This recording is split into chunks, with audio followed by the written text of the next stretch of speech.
Chapter 221 Xiang Yin and Yang Wudi. Chu Zimu has returned. Once he sends his troops south to attack Donghai Kingdom and Xiapi Kingdom. We lack famous generals, and will not be able to defend them at all. His next step is probably to conquer the entire Shuzhou and become a veritable Shuzhou herdsman. The lords who participated in the second anti-Chutian alliance were afraid of Chutian's return to Lengyue Kingdom. Even the second and third line defenders of Lengyue Kingdom can defeat hundreds of thousands of coalition forces. When Chutian's main first-line force comes back, who can stop him? The lords of the other 4 counties in Shuzhou all felt a sense of crisis. They had heard that Chu Tian had reported to Dong Zhuo about the pastoral affairs of Shuzhou. If Yuan Shao and Yuan Shu hadn't held him back, Dong Zhuo almost agreed to the Shuzhou pastoral project. But the other lords of Shuzhou knew that even if Chu Tian did not successfully obtain Shuzhou Mu, he would definitely kill the current Shuzhou Mu and replace him. Once Tao Qian, the largest force in Shuzhou, was eliminated, they would be unable to stop the massive Lengyue army. It seems that it is necessary to organize a third alliance. Otherwise, we will be defeated by Chu Zimu one by one, without any suspense. The goal of the third alliance is not to attack Lengyue Kingdom. It is just to protect ourselves and focus on defense. Defense is much easier than attacking. As long as we use our strength advantage and strong cities to block Lengyue Kingdom's army, it will be plunged into a long offensive battle. And then our reinforcements will continue to come to support and exhaust them. You have overlooked one thing. He has many famous generals. But we only have a few weak generals. A famous general can even increase the combat effectiveness of an army by 50%. Or even double or triple it. His military strength does not seem to be much. But his combat effectiveness but strong. That's why we failed last time. I have a historical military general Song Jiang here who can fight. Forget it. How badly was your General Song Jiang beaten last time in Lengyue Kingdom? Except for the cavalry who fled. The 40,000 Donghai Kingdom's army was completely wiped out. Tao Qian also has no generals to use. Although Tao Qian sent many people, his number of soldiers, horses, money and food is definitely still higher than that of Chu Zimu. What he lacks is just famous generals. If he has 2 or 3 famous generals, and he is not a fool like Chao Bao or Mi Fang, perhaps he can defeat Chu Zimu with his strong strength and the support of his family. Now Tao Qian is preparing for the war with all his strength and should be able to bring out 150,000 troops. The famous generals in Shuzhou are almost concentrated in Chu Tian's hands. Where can we find famous generals? The remaining lords of Shuzhou had difficulty finding a qualified historical general to serve as their commander. The heroes of Shuzhou are all in Lengyue. All the lords in Shuzhou couldn't help but sigh. There are so many generals in Lengyue Kingdom. How can we resist them? A lord of Xiapi State said, I have a famous general here. Xiang Yin. A famous general of Chu State. Xiang Yin? Many lords were finally moved when they heard Xiang Yin's name. They finally have a truly famous general. Xiang Yin. A famous general of the Chu State at the end of the Warring States period. And Qin General Li Xian led an army of 200,000 to attack the Chu State, and went deep into the Chu territory in an attempt to join forces with Meng Tian. Xiang Yin followed him, staying and resting for 3 days and 3 nights. He defeated Li Xian's army and killed 7 captains. Li Xian fled back to Qin. Later, Qin Shi Huang sent Wang Jian to lead an army of 600,000. And then he defeated Xiang Yin and destroyed Chu. Although he is not as good as Wang Jian and other top commanders, Xiang Yin is qualified to become a first-class commander by defeating Li Xian and destroying Li Xian and Meng Tian's offensive to destroy Chu. When we attacked Lengyue Kingdom before, why didn't we make Xiang Yin a general in time? I only recruited Xiang Yin, who wandered into my territory in the past few days. Otherwise, how could he be defeated by the Lengyue Kingdom city defense troops? Temporarily lend Xiang Yin to Tao Qian. Using Tao Qian's troops and resources, we may be able to block Chu Zimu's offensive. There is a lord in Guangling County who has the military commander Yang Wudi. If he helps, Xiang Yin can command the infantry and archers, and Yang Wudi can command the cavalry. Then Chu Zi will make his generals hate the river. Guangling County is also one of the 5 counties in Shuzhou. Once Chu Zi, the conspiracy is sweeping across Shuzhou, and Guangling County, which is far away on the Yangtze River, is not immune. Therefore, the lord of Guangling County should send Yang Wudi to join. General Yang Yi of the Yang family? Exactly. He was brave and good at fighting. He and Song General Pan may attack 100,000 Liao soldiers at Yan'an Pass. Whenever the Khitan people saw Yan Ye's flag, they immediately fled. Unfortunately, Wang Qian, the supervisor of the army, gave random orders, and Yang Yi died in the Liao army. Ambush. With Yang Wudi and Xian Yin joining forces, plus Zhao Bao and Song Jiang, we may not be defeated by Chu Zimu. I'll contact the Lord of Guanling County. He seems to be about to unify Guanling County. Yang Yi is indeed invincible. He is invincible across Guanling County. The lords of the 4 counties prepared troops and horses. They have realized that the Langya kingdom will soon go south to occupy the entire Shuzhou. And only the lords of the 4 counties can block the Langya kingdom's military front. Currently there are 2 great lords of Donghai kingdom, 3 great lords of Xiapi kingdom, 3 great lords of Pengcheng kingdom, and only 1 great lord of Guanling county. In addition to these big lords, there is also Shuzhou Mu Taoqian, who is the largest force in Guanling county. A lord captured the county town, and General Yang Yi led his cavalry into the city. Zhang Chao, the prefect of Guanling, was killed in the Battle of Hula Pass when he was attacking Dongzhou. The soldiers and horses he left behind in Guanling County were annexed by the lords of Guanling County. The lord who owned Yang Yi took the opportunity to sweep the entire Guanling County, captured the county seat, and became the leader of Guanling County. Most of the great lords of Guanling County had no more concessions in territory than Chu Tian. But he was very afraid of Chu Tian. His generals were not as numerous as Chu Tian's, and he captured Guanling County too late. Chu Tian has digested the Langya kingdom, established order in the Langya kingdom, and formed its own system. The public support and public security in each city are very high, and there are appointed officials to handle internal affairs step by step. The Yellow Turban Army, Taishan bandits, and mountain bandits in Langya were eliminated or recruited. There are also mountain bandits and water bandits running rampant in Guanling County. This alone is enough to show the difference between the 2 counties. Once it enters a state of war, Langya Kingdom can continuously recruit troops and transport food without worries. Guanling County is no opponent. I am half a year behind Chu Zimu, which is already a big disadvantage. If he is allowed to annex Donghai Kingdom and Xiapi Kingdom, how can I block his military front with a mere Guanling County? Yang Wudi, you can use teleportation with me. Arrive at Xiapi. We will go to see Mr. Zhou Mu. The lord thought carefully and finally decided to join the army to resist Chu Tian's southward annexation of Shuzhou.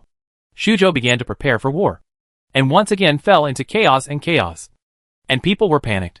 Before the storm, everyone felt suffocated. Tao Qian did not pay 50,000 taels of silver as compensation, but continued to recruit troops from various cities with Zhao Bao's support, and then set up defenses in Tan County. Tan County is adjacent to Kaiyang County, and Tancheng is only over 100 kilometers from Xiaqing. And, Lord, it is not that far. So the competition between the 2 sides is between Tancheng and Xiaqing, among the 5 counties in Shuzhou City. Except for the Langya Kingdom controlled by Chu Tian, the lords of the other 4 counties gathered to discuss how to strengthen Tan County's defense line and block the Langya Kingdom's troops. Xiang Yin, Yang Wudi, and Song Jiang, 3 historical military generals, led by their lord, met Tao Qian. They are historical military commanders of the lords of Xiapi Kingdom, Guanling County, and Donghai Kingdom respectively. They had famous generals, and Tao Qian had money, food, soldiers and horses, so they hit it off. Not only Shuzhou, but other states also started civil wars. The less powerful lords often united to deal with the big lords. At this time, Chu Tian, who was the focus of Shuzhou, was conversing with the great Confucians of the late Eastern Han dynasty in Du Fu's thatched cottage. After possessing the characteristics of 4 generations and 3 dukes, Chu Tian found that Lu Ji, Kai Yong and other literati looked at him differently. In their eyes, Chu Tian was also from a noble family. So their favorability doubled, and they no longer looked down upon Chu Tian. Chu Zimu of Langya Kingdom, the 4th generation and the 3 princes, had peaches and plums all over the world. Chu Tian's family background in the eyes of the heroes in the late Eastern Han dynasty has quietly changed. In short, with the status of aristocratic family, it is easier to win over celebrities in the late Eastern Han dynasty. Poet sage Du Fu also participated in the conversation and exchanged Tang poetry with Han Yuefu poetry. Lu Ji, Kai Yong and others were so amazed that they stayed in Xiaqing for a while longer. Chu Tian planned to form a literati group in Xiaqing to completely enhance the influence of Xiaqing and become the cultural center of the Eastern Han dynasty. Chao Wei had the 7 sons of Jinan, and Chu Tian could also have the 7 sons of Langya. the 7 sages of Kaiyong, and the 8 great masters of Shuzhou. Cultural influence is equally important to the territory, improving the economy, popular support, and the probability of birth of special talents. During a chat with Kaiyong, Chu Tian learned that his daughter Kaiwenji was at Shenlu's home. So Chu Tian reminded him to move Kaiwenji as soon as possible to prevent her from being plundered by the southern Huns. Kaiyong heard Chu Tian's suggestion. Although he didn't know why, he silently wrote it down. Chu Tian was extremely benevolent and righteous. In fact, Chu Tian did not need to worry about Kaiwenji being kidnapped by the Xiongnu, because the Lord with integrity guarded Bingzhou and did not teach Huma to cross the Yinshan Mountains.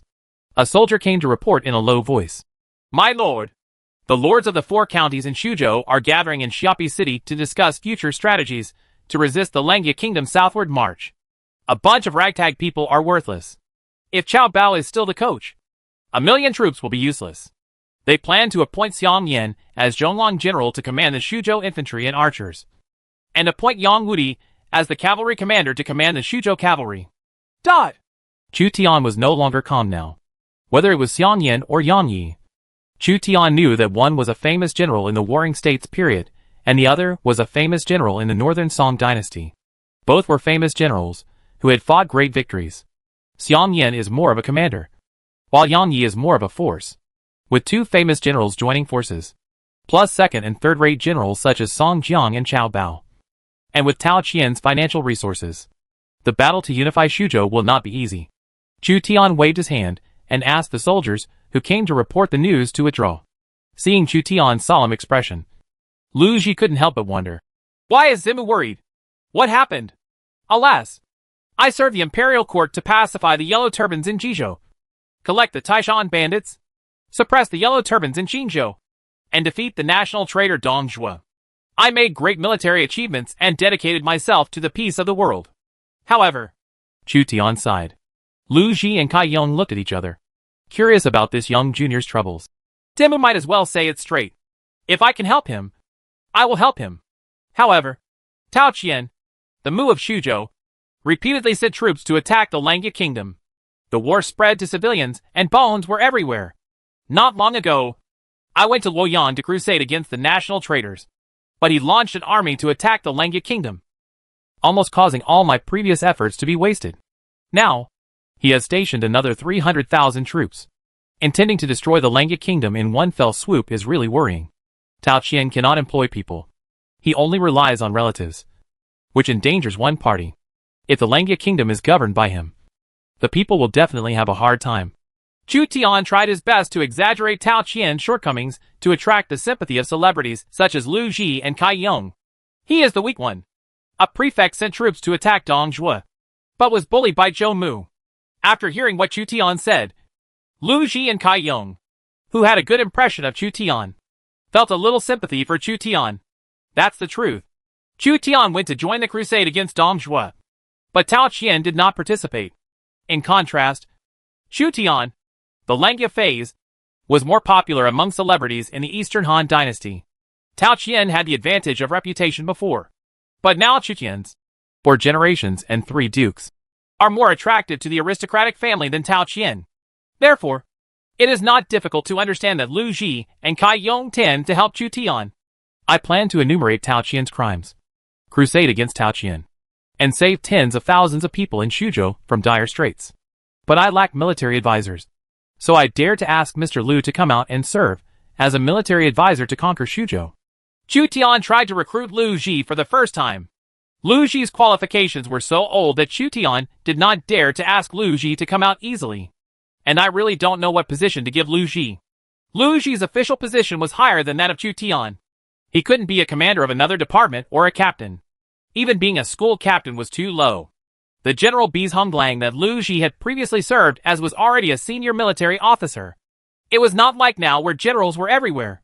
So Chu Tian thought about it and decided to let the old Lu Ji serve as military advisor and Fang Xianling serve as a soldier. In fact, both men can be used as counselors. Lu Ji is a commander-in-chief and an intellectual hero, while Fang Xianling is an intellectual and political hero. Chu Tian only has one counselor, Fang Xianling, who can only take care of one side. If there are more counselors and one counselor for each general, the actual combat effectiveness of the Legion will increase. Lu Ji finally felt a little moved when he heard that Chu Tian wanted to appoint him as his military advisor. Even if people grow old, heroes are heroes after all. When they really have the opportunity, most of them will still be unwilling to be lonely. That's why Lian Pe feels that he can still make a living even when he is old. Lu Ji was replaced by Dong Zhuo before the Yellow Turban Rebellion was over. Lu Ji had some regrets after all. If the two sides go to war, maybe I can serve as a military advisor. Chu Tian couldn't help but be overjoyed when he heard that Lu Ji finally relented. So Lu Ji is loyal to him. However, the system did not give any prompt to identify the owner. Chu Tian understood that Lu Ji was probably in the same state as Zhao Yun now, and was willing to contribute. But for some reason, he was not willing to admit his master. Zhao Yun was unwilling to serve as a new leader in a short period of time, while Lu Ji did not recognize the leader because he was too senior to recognize the leader easily. It's good to be able to work for yourself. Chu Tian did not force Lu Ji to recognize himself as his lord. As for whether Lu Ji would betray, he probably wouldn't. For such upright people, it is harder for them to betray than to kill them. In this way, Chu Tian has two military advisors. One is Fang Xianling, and the other is Lu Ji, who has not yet recognized his master, but has promised to serve. Chapter 222 Zhao Yun's Allegiance. In the Beihai Kingdom, under Jima City, Donglai Governor Zhao Gongzi besieged Dorgan, Wusandui, and Guanhai for a long time. The Qinzhou army besieged Jimo heavily, built a city wall outside the city, built hundreds of arrow towers, and had soldiers patrolling day and night. Dorgan repeatedly left the city for sneak attacks, but was repelled by the defenders outside the city. Zhao Gongzi took two strong generals, Shui Wanche and Taishar Ci, to look at the fortified Jima. Chu Zimu has begun to prepare to unify Shuzhou. How can I be content with others? Dorgan and his group are hiding in Jima. How long will it take to capture the fortified city? A city in Jimo has been holding him back for half a year, and there is no sign of running out of food. If Chu Tian unified Shuzhou before he unified Qinzhou, then Qinzhou would be in danger. Shuzhou's attack directions include Qinzhou, Yanzhou, Yuzhou, and Yangzhou. Once Chu Tian unifies Shuzhou, it is very likely that he will capture Qinzhou and Yanzhou. It's better to surrender them and use them for my use. Prince Xiao had more and more troops, but he was still unable to raise his determination to attack Jima. So he began to think of persuading him to surrender. Langya Kingdom, Xia City, and Chu Tian sent military generals to capture the remaining 2 or 3 counties of Langya Kingdom. There are a total of 13 counties in Langya Kingdom, and Chu Tian has not yet completely controlled 13 counties. Just when Chu Tian decided on the list of military generals to go out for the expedition, Zhao Yun took the initiative to look for Chu Tian. Although Zhao Yun has repeatedly performed meritorious services for Chu Tian, he has not yet officially decided to join Chu Tian. Chu Tian was quite surprised that Zhao Yun took the initiative to visit him. After he returned to Langya Kingdom, he had many clues and did not deliberately recruit Zhao Yun. The reason is also very simple. He has used Zhao Yun as his own general. Zhao Yun basically cannot leave Langya Kingdom and has no reason to leave. He had friendship with generals such as Shui Gui and Li Guang, and had made many military exploits for the Langya Kingdom. As long as he surrendered to Chu Tian, he could have an official position. So there was no need to surrender to other princes. Just like a person is dependent on the inherent environment, then he has no motivation to adapt to the new environment. Zilong wants to follow the Lord, but he is so angry that he hopes the Lord will take him in. Sure enough, Zhao Yun took the initiative to demand allegiance. This is the effect Chu Tian wants to achieve to conquer the generals. It is better to make them surrender voluntarily than to coerce or induce them, so that they will be less likely to defect in the future. Seeing Zhao Yun's sincere eyes, Chu Tian decided to accept this general. Ding! You have obtained the allegiance of the Imperial-level historical General Zhao Yun. Ding! The SS-level achievement 5 Tiger Generals of the achievement system is activated. Collect the 5 Tiger Generals: Guan Yu, Zhang Fei, Zhao Yun, Huan Gong, and Ma Chao, and you will receive special rewards. Name: Zhao Yun. Talent: Emperor level, Special Hero. Level 70. Official position: None. Identity: 5 Tiger Generals of the Shu Han Dynasty. One of the popular heroes in the Eastern Han Dynasty. Loyalty: 95. Commander: 83, maximum 85.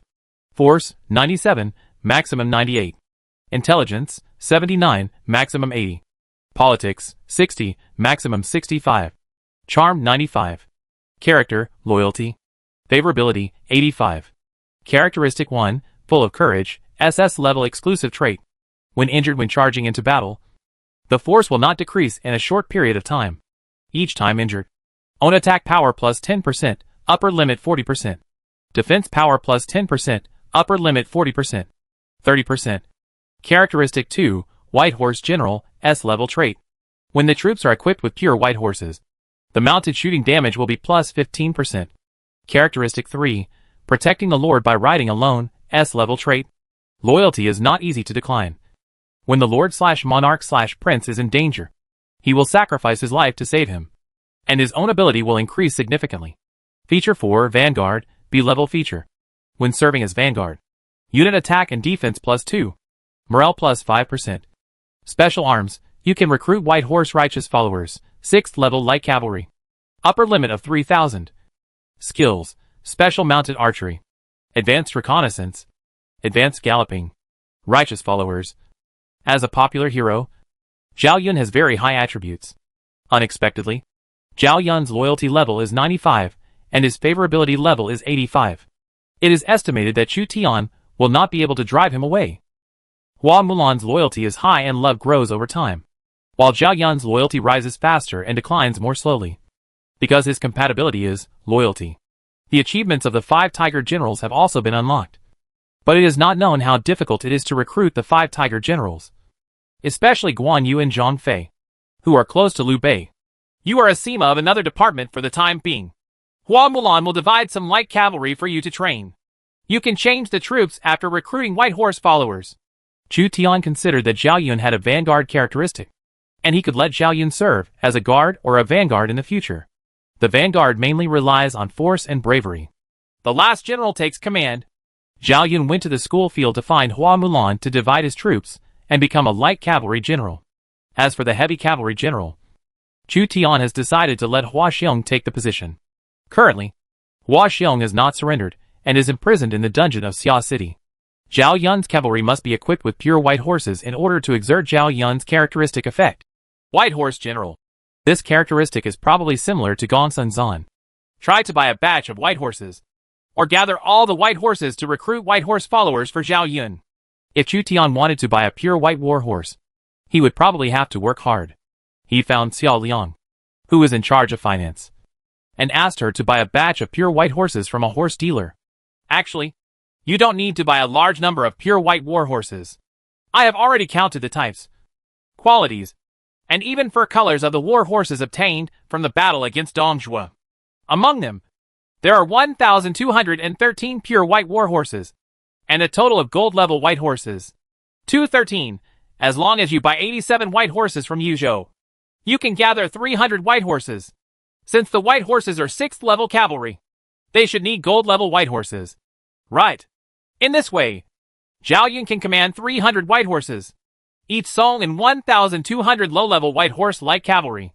Then, there will be 1,500 light cavalry who are good at riding and shooting. Xiao Liang held the account book and had already imagined Zhao Yun's deployment of troops and horses. It would be a shame if you didn't become a lord. Chu Tian found that she had quickly considered the troop allocation plan for Zhao Yun. My subordinates had no choice. The village was annexed from the beginning. If you try to recruit more women's troops for Li Xiaoning and Langya Kingdom, your salary can be increased. Considering that Tao Qian had gathered famous generals such as Xiang Yin and Yang Wudi, Chu Tian had to tap into the potential of his own generals. Li Xiaoning's detachment of women can continue to fight, and the recruitment conditions are only limited by the number of soldiers. So Chu Tian will give priority to recruiting soldiers for it. During the crusade against Xuzhou, Li Xiaoning's detachment of women was required to guard the home. There was no need to worry about the rear. Chu Tiankai dared to let go of his hands and feet to hit Tao Qian. Otherwise it would be quite uncomfortable if his hands were tied. Then I tried to recruit another 3,000 women's troops. For a total of 5,000 women's troops? 5,000 is enough. Chu Tian thought for a moment, and he decided that 5,000 detachment of women would guard Xia City, and another 5,000 low-level troops would be left, and 10,000 local warriors would be temporarily recruited. Even if the opponent had a first-rate general commanding 100,000 troops to attack, Xia City would not be able to be shaken within a month or two. Also, Give Lu Ji, Kai Yong and other people houses, and send people to resettle them. It is best to let them live in an adjacent area to enhance the cultural atmosphere of our summer city. With Lu Ji and Kai Yong's reputation, placing them in Xia City was actually a deterrent to the enemy. If Lu Ji and Kai Yong died in the war, it would probably cause quite a stir among the princes of the Eastern Han dynasty, and the enemies would be somewhat disturbed.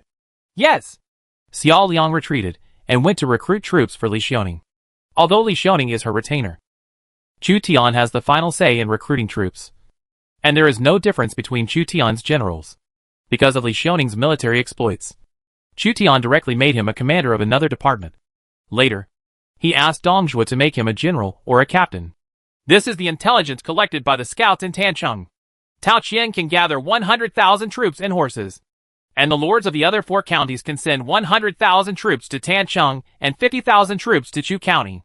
The commander of Tancheng is Xiang Yan, and the commander of Chu County is Song Jiang. Fang Xianling has sent scouts to sneak into Tancheng to gather information. Tao Qian lost 30,000 in Beihai Kingdom, and tens of thousands were burned by Miss Xia in our Langya Kingdom. Unexpectedly, he could still gather 100,000 troops. But these should be his last troops.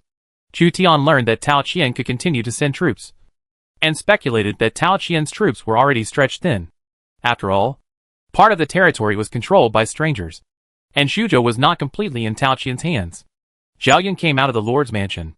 Shuai Gui was already waiting outside. How is it? My lord will agree to your joining. Right. Zhao Yun nodded. He was still a little nervous just now. If Chu Tian had just refused, Zhao Yun would not have known where to go. After all, he had already integrated into the small circle of Langya Kingdom generals. It can make the 5 tiger generals worry about not being accepted. But I am afraid that few lords can do that.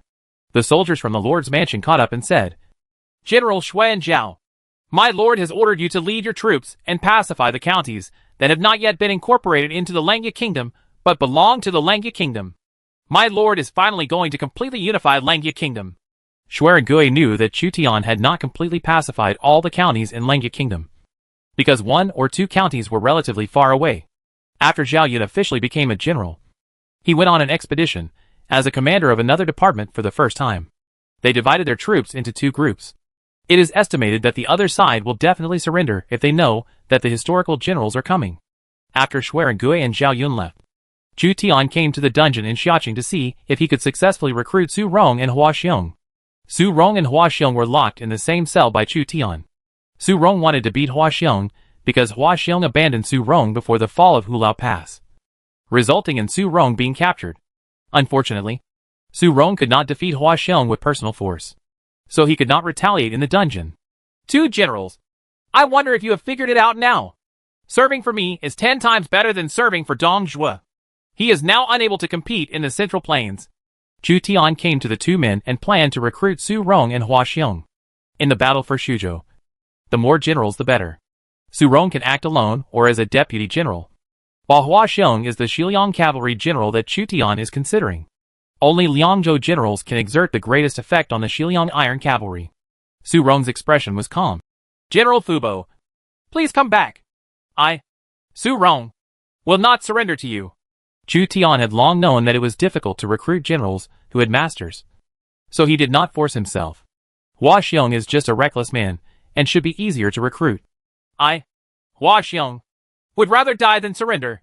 To Chu Tian's surprise, Hua Xiong also refused Chu Tian's persuasion to surrender. Chu Tian frowned. It was difficult to recruit generals who had masters, and even Hua Xiong did not surrender. Then I feel sorry for you too and continue to stay here. No one else can get the generals that Chu Zimu, can get. Chu Tian couldn't figure out the weaknesses of Su Rong and Hua Xiong for a while, so he left the dungeon.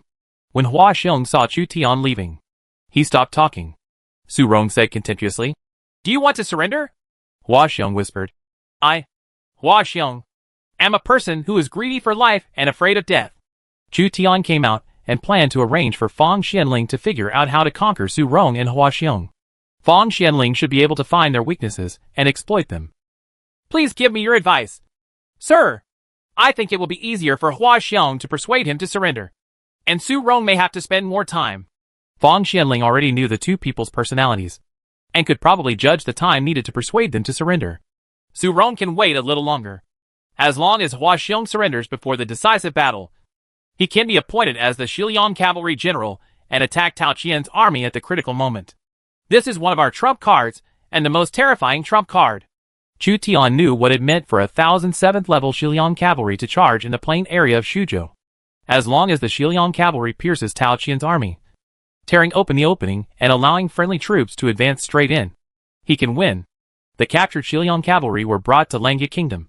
Seeing that there was no hope of returning to Liangzhou, they surrendered one after another. Soon Chu Tian would officially have 1,000 Shiliang cavalry. The Shiliang cavalry are consumables for Chu Tian. One of them is killed in battle, and there is no way to recruit and replenish them. Recruiting Shiliang cavalry requires a 7th level cavalry battalion, as well as expensive equipment such as cavalry armor and horse armor, in addition to heavy cavalry for decisive battles in the field. Enough siege equipment must be prepared. Siege equipment includes flying ladders, ladder trucks, catapults, siege towers, rams, etc. Parts of large-scale engineering equipment are usually produced in one's own territory, and then transported by horse-drawn carriage or mule cart to the enemy's city for assembly. Most of the terrain in Shuzhou is plain, making it relatively easy to transport siege equipment. Chu Tian asked Fang Xianling, "How many levels are our most advanced siege equipment workshops currently?" "It is currently at level 5. The siege equipment that craftsmen can produce include double-bow crossbows, single-shot cannons, double-shot cannons, and small and medium-sized siege towers. If we want to attack Tan County, these siege equipment are not enough." Chu Tian thought of the 20-meter-high siege tower he saw when he attacked Ulao Pass. But he couldn't produce it. There are still 70,000 useless military merits. Chu Tian is considering exchanging the architectural drawings for a high-end siege equipment workshop to completely solve the problem of insufficient power of siege equipment in the future. Chu Tian looked through all the items that could be redeemed. He was the first to check if there was a recruitment order. Recruitment orders are undoubtedly the preferred option. However, in this epic battle, there is no recruitment order to redeem. Level 6 Siege Equipment Workshop Blueprint. 20,000 Battle Merit. 7th Level Cavalry Battalion Blueprint. 40,000 Battle Merits. Horse Armor Manufacturing Blueprint, Gold Level. 5,000 Battle Merits. Heavy Cavalry Uses Han Xuanjia Manufacturing Blueprint, Gold Level. 5,000 Battle Merits. It seems that the war effort is still stretched thin and completely insufficient. Chu Tian found out that if he wanted to recruit Shiliang cavalry, he would lose everything. Chapter 223 Celebrities Taking Refuge in Xia City. Exchange the blueprints for the 6th level siege equipment workshop, the 7th level cavalry battalion blueprints, the horse armor manufacturing blueprints, and the Han Xuanjia manufacturing blueprints for heavy cavalry. Chu Tian gritted his teeth and spent all his military achievements in exchange for a few blueprints that he could not usually buy. After the blueprints were exchanged, Langya Kingdom had buildings to produce large-scale siege equipment and recruit Shiliang cavalry. As for whether there is extra money to build large-scale siege equipment and recruit Shiliang cavalry, let's talk about it separately. The salary of 1 Shiliang cavalry is equal to the salary of 12 first-order light infantry, which is expensive. After getting the blueprints, Chu Tian ordered to upgrade the 6th level siege equipment workshop and the 7th level cavalry battalion. Level 5 siege equipment workshops can already produce medium-sized trebuchet twin-tip cannons. Name, double-tip cannon. Number of people, 1 person, fixed placement of stones. 100 people, pulling the rope. Range, 80 steps away. Stone weight, 25 pounds. The range of the catapult was mediocre, but it was still a powerful weapon for destroying city gate towers, arrow towers, and horse faces. Therefore, Chu Tian arranged for the production of 20 double-shooting cannons for 2,000 people to use. In addition, 5 medium-sized siege towers, 2 ramming vehicles, and 100 ramming vehicles were produced for siege. The first priority is to attack the city, and the first priority is to attack the heart. However, if Tan City is not taken, it will be difficult for Chu Tian to cross Tan City and capture Pai. Have the 12 dancers in Luoyang Palace Band been properly arranged? Chu Tian suddenly thought of the 12 dancers he abducted from Yuan Shao. Only when the literati group and the music group are added, the cultural prosperity of Xiaqing will increase. The queen dancers of the 12 palace orchestras can bring a steady stream of income to the Xiaqing orchestra with a little promotion.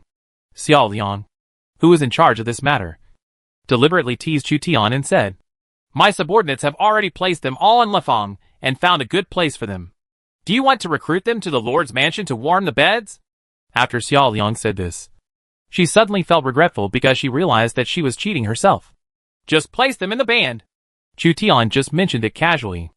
After the 12 dancers from Luoyang Palace Band joined Xiaoqing's band, Xiao Liang gave their group the name Luoyang 12 Hairpins to attract more disciples from aristocratic families to come to the band to listen to music and increase the band's popularity.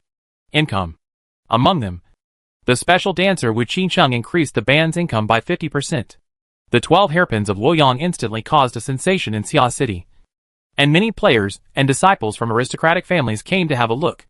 Women who are qualified to be selected into the palace orchestra so I sent someone to pick you up. Xia City. Although there is some chaos here, it is still more peaceful than Shenlu. After being reminded by Chu Tian, Kai Yong specially sent someone to bring his daughter Kai Wenji to Xia City to avoid the war in Yinzhou, because of the existence of the teleportation array. As long as a sufficient price is paid, one can travel between different counties, provided that the two counties reach an agreement. Due to the crusade against Dongzhuo, the teleportation array between Langya Kingdom and Shenlu County is still open. So Kai Wenji, a talented woman from the late Eastern Han Dynasty, settled in Xiaoqing, bringing a higher cultural prosperity bonus to Xiaoqing. When Kai Wenji entered Xia City, many players saw her. Although they could not recognize her identity, some were still surprised by her appearance. Xiaoqing's fifth-level orchestra, Luoyang Palace Orchestra's Wu Qingcheng, and a group of dancers became Chu Tian's tools for profit. But they still enjoyed the feeling of being famous. It turns out that dancing girls can be as famous as great scholars, especially among the players. And they are very popular among the 12 hairpins of Luoyang. A woman came to visit Wu Qingcheng, and Wu Qingcheng was even more dim in front of her. When the two met, they were surprised and happy. Sister, why are you also in Xia City? My adoptive father heard many strangers say that Luoyang would be burned down by Dongzhuo. My foster father didn't believe it at first, but the three of them became tigers. So he sent me to Langya Kingdom for refuge in advance. I didn't expect that the stranger's words seemed to be a joke, but it came true. Now my adoptive father's whereabouts are unknown. Good sister, here is a little gold and silver. Please accept it. I can't do it without merit. Lafeng pays us a lot of wages every month. This little gold and silver is nothing. With your beauty, sister, if you join Lafeng, you will probably become the #1 and cause a sensation in Langya Kingdom. Sister, please don't make fun of your sister. Du Chan, who came to Langya country for refuge in advance, knew Wu Qingcheng. At this time, she learned that Wu Qingcheng was in the music studio in Xiaoqing, so she came to visit the music studio. If Chu Tian knew that the missing Duchan lived in Xiaoqing, he didn't know how he would feel, except for the fierce battle when Tao Qian contacted the lords of Shuzhou to invade the Langya Kingdom. The Langya Kingdom was relatively peaceful, so many people took refuge in the Langya Kingdom. A group of carriages and horses came towards Xia City. It is said that Lu Ji, Kai Yong and other old guys are in Xiaoqing. I hope that Xiaoqing will be peaceful, and I can enjoy my old age in peace. But I heard that Langya Xiang and Shuzhou Mu are the same as water and fire. There may be a big war soon. Chao Song fled from Qiao County to the relatively safe Shuzhou, but he did not expect that a war was brewing in Shuzhou to determine Shuzhou's ownership. If I had known earlier, I would have gone to Mingda. Chao Song couldn't help but sigh that his judgment was wrong. He also thought that Dongzhuo's Kansai army would soon attack Shenlu County and Dong County eastward. So he fled to Langya Kingdom, which was said to be relatively stable at the time. As a result, Dongzhuo was beaten back, but war was brewing in Shuzhou. If Chu Tian knew that Cao Cao's father, Chao Song, was in Langya Kingdom, he would probably be even more shocked than knowing that Duchan was in Xia City. He could use Chao Song to threaten Cao Cao and ask Cao Cao to surrender. But it's hard to say whether it has any effect. A real hero will not be easily threatened by the enemy. But I heard that Shuzhou Mu is on the defensive under the attack of Prime Minister Langya. So even if we live in Xia City, we will not be easily affected by the war. And as your master, Shuzhou Mu Tao Qian does not dare to harm you easily. It makes sense. Chao Song thought that his son Cao Cao was also fighting everywhere, fighting against the Black Mountain Army, foreign lords, and princes. Dongjun was located in the place of the 4 battles, and was more dangerous than Langya Kingdom. Later, when Cao Cao became the shepherd of Yinzhou, he would seek refuge with him. Chao Song settled in Xia City with this idea.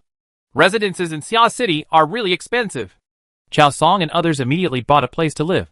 But as a result, the price of a mansion with a larger area often started at 100 taels, or even 1,000 taels of silver, which made him feel distressed even if he made the move. Chu Tian did not deliberately promote Langia country as a paradise. The one who was really in charge was Xiao Liang, who knew the importance of propaganda. Chu Tian wanted to have a population, so she would help increase the population. The reputation of Chu Tian's #1 foreign lord is very loud among the players in the Eastern Han dynasty. As long as it is announced that Langia country is living and working in peace and contentment, with strong soldiers and horses, it will attract a large number of players who take refuge. The players will also bring with them the civilians they know, and even some reputable people.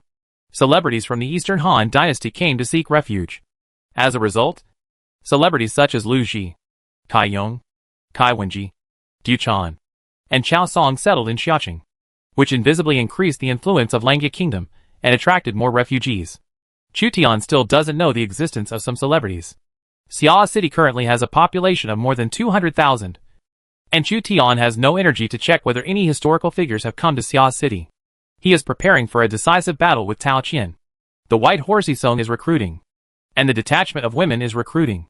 The scale of Shiliu Camp, Shisheng Camp, Iron Eagle Scouts, Tang Dynasty Archers, and Western Han Dynasty Archers has been slightly expanded. Xuerigui and Zhao Yun were sent by Chu Tian to pacify 1 or 2 counties that had not yet been conquered, and completely unified the entire Langia kingdom. The Langia kingdom has been raising soldiers and horses, but the news of recruiting soldiers has been covered up by the prosperous culture and commerce, making people think that the merchant girls of the Langia kingdom do not know the hatred of the country's subjugation, and they are still singing in the backyard across the river. Xia City seems to have a bit of a contention of 100 schools of thought. If there are a few more talented women, literati and poets, and people from all walks of life, Xia City will be even more lively. Chu Tian was also a little surprised by the prosperity of Xia City. When it was still a village, Xia Town developed military and agriculture. After annexing Xiaolu village, Xia Town's economy developed. Now more literati and aristocratic families have settled in, and its cultural influence has increased. If he had not only known that Tao Qian of Tan County was planning to gather 200,000 soldiers and horses for a decisive battle with Chu Tian, Chu Tian would have thought that this was to rule the world. Fang Xianling came to report. My lord, Mi Zhu and Mi Fang from the East China Sea Kingdom request to meet. Mi Zhu? Mi Fang? Chu Tian had a close relationship with Mi Fang, but he had never met Mi Zhu, the head of the Mi family. And this time it was Mi Zhu and Mi Fang who jointly asked for a meeting. The military advisor thinks that Mi Zhu and Mi Fang came to visit. What's the matter? Mostly they want to seek peace and prevent Chu County from being destroyed by the war. Or they want to change sides.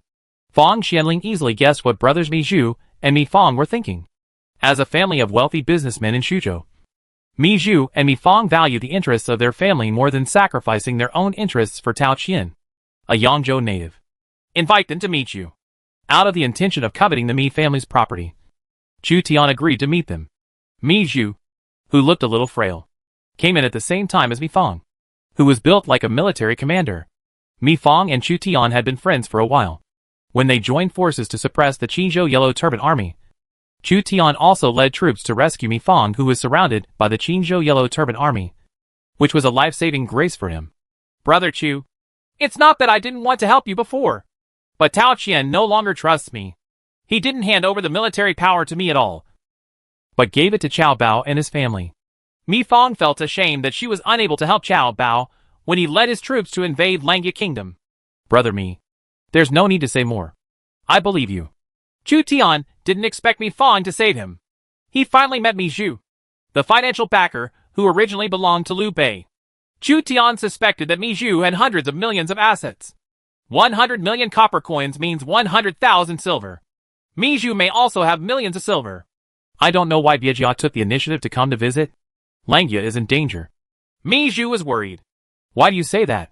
Lord Zhou gathered 200,000 soldiers and horses in Tan County, and received the support of 10 foreign lords to use all the troops of Xuzhou. It is really dangerous for Prime Minister Langia to compete with the land of 4 counties.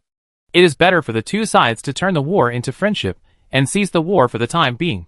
I personally led the troops to attack Dongjue. Tao Qian took advantage of my absence in Langya Kingdom to try to cut off my retreat. How can I tolerate him? Now, I just want to avenge the soldiers who died in the past. So I am raising a righteous army. Chu Tian was unmoved. Tao Qian was definitely going to fight. It just depended on when and how. Seeing Chu Tian's high fighting spirit, Mi Zhu knew that nothing could be done. He could no longer stop Chu Tian's determination to fight for Shuzhou. As an aristocratic family, it doesn't matter who wins Shuzhou. What matters is standing on the right side.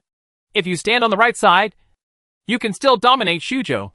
If you stand on the wrong side, a 1,000-year-old family may be destroyed by the war. Mi Zhu asked tentatively. I wonder how sure Langya Prime Minister is of winning. Chu Tian said without hesitation.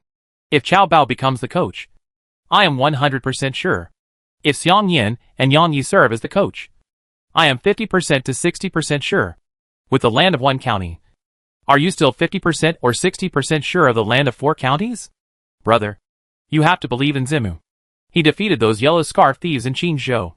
Mi Zhu was persuaded by Mi Feng and saw that Chu Tian was confident. So she couldn't help but feel a little shaken. What is Chu Zimu doing? The battle for Shuzhou is about to begin.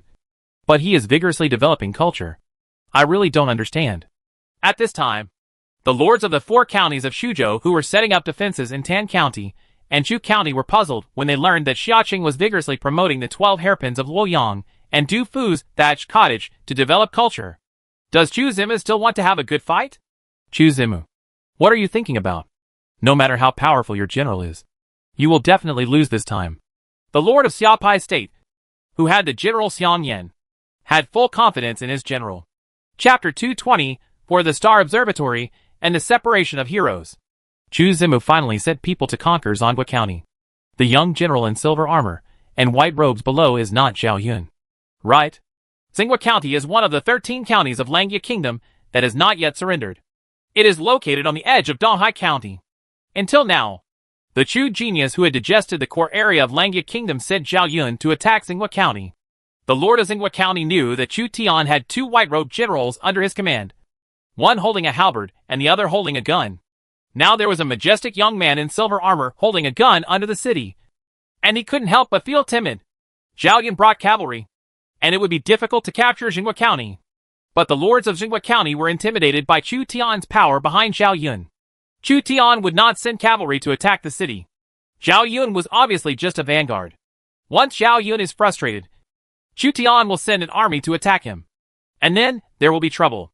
I can choose between the Langya Kingdom and Tao Qian's forces. I heard that the female butchers of Langya Kingdom will kill the resisting lords. The lords of 3 counties in Donghai Kingdom were killed. I'd better surrender. The lord of Zhongguo County finally chose to surrender under the pressure of Langya State. When the city gate opened, Zhao Yun did not expect that the opponent would surrender without a fight. So he sent a group of cavalry into the city to take control of the county seat. I'm waiting, not pretending to surrender. The lord of Zhongguo County felt bitter in his heart and could not express it. Chu Tian sent 2nd and 3rd-rate generals to attack. He might be able to resist, but he came directly to Zhao Yun. On the other side, Xuerengui also captured a county town. In Xiaqing, Chu Tian was watching dance music in the orchestra.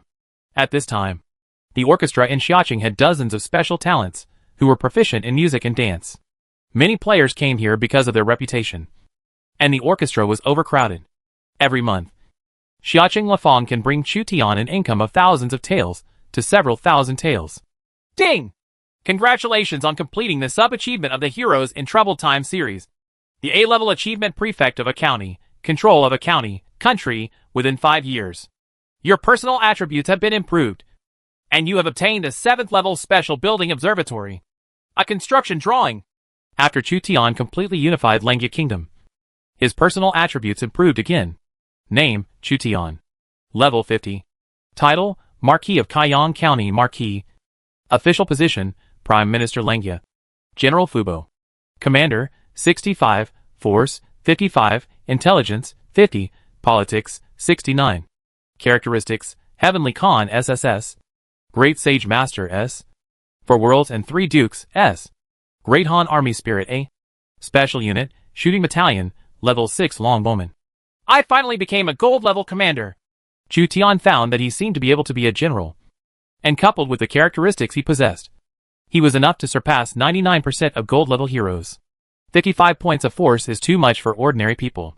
Star Observatory. Chutian took out a special architectural drawing. The last time he completed the Head of a County achievement mission, Chutian got the 7th level cultural building, large Confucius Temple. What he got now is also a 7th level building, but it is a special building observatory.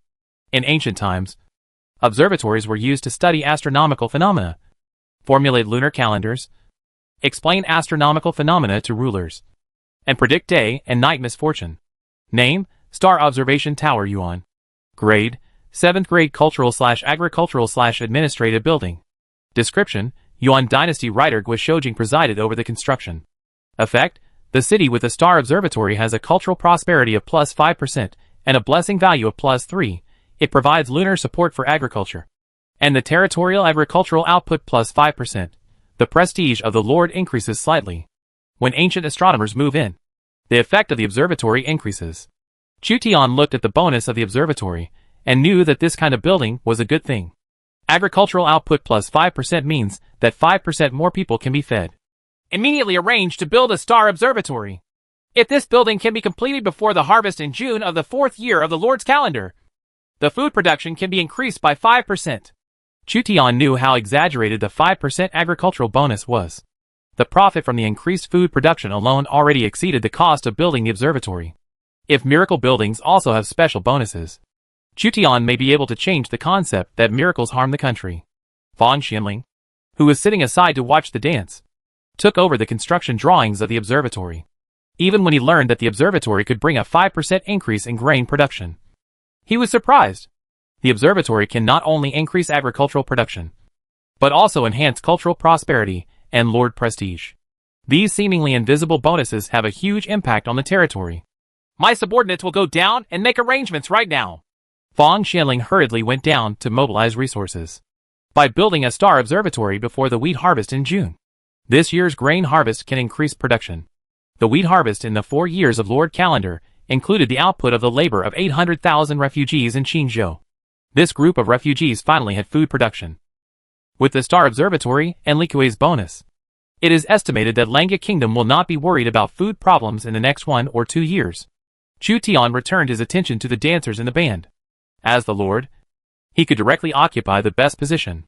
The Lord's mansion has regulations on salaries for special talents. Generally speaking, the monthly salary of low-level special talents is between 1 tael and 3 taels.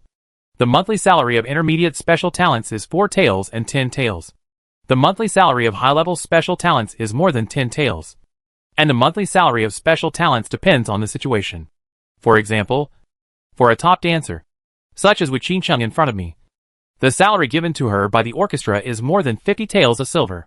A top-level dancer can bring more income to the Lord's palace than the income of the poet Du Fu. All these are sought after by male players. And there are many who spend a lot of money. A lot of the gold and silver I use to expand my army depends on women. Chutian discovered this amazing fact. Lefang, a silk shop selling lingerie. Chutian's army relied on this little accumulation to maintain its strength.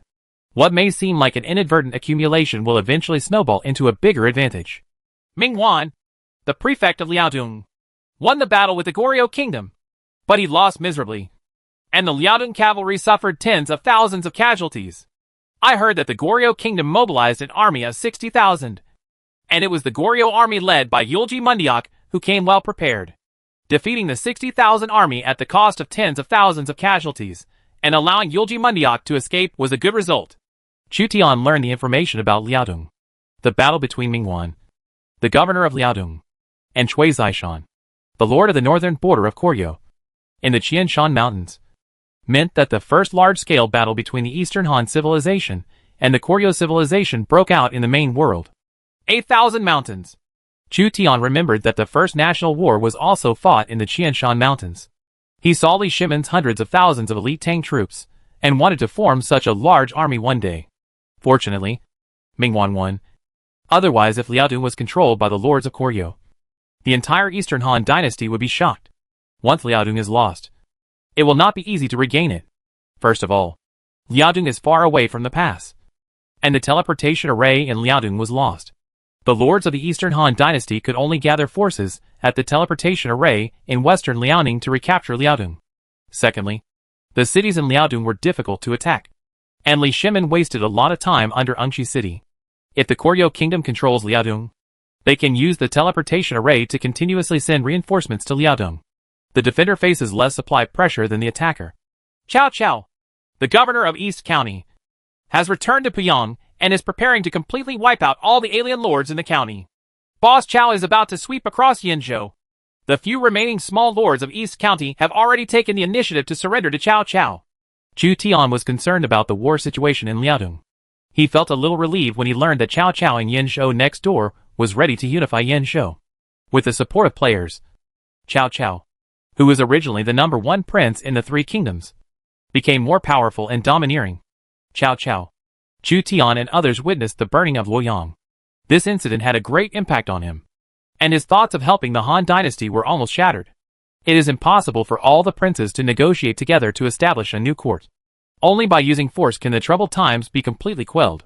If all ambitious people are killed or forced to land, the troubled times will end. Players are the troublemakers.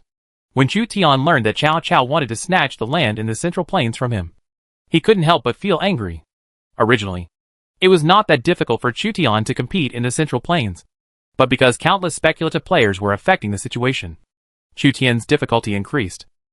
If Dong Zhuo had not been instigated by the alien lords and alien retainers, he would not have attacked Luoyang so early, nor would he have easily burned the city of Luoyang and moved the population of Luoyang to Guangzhou and Liangzhou.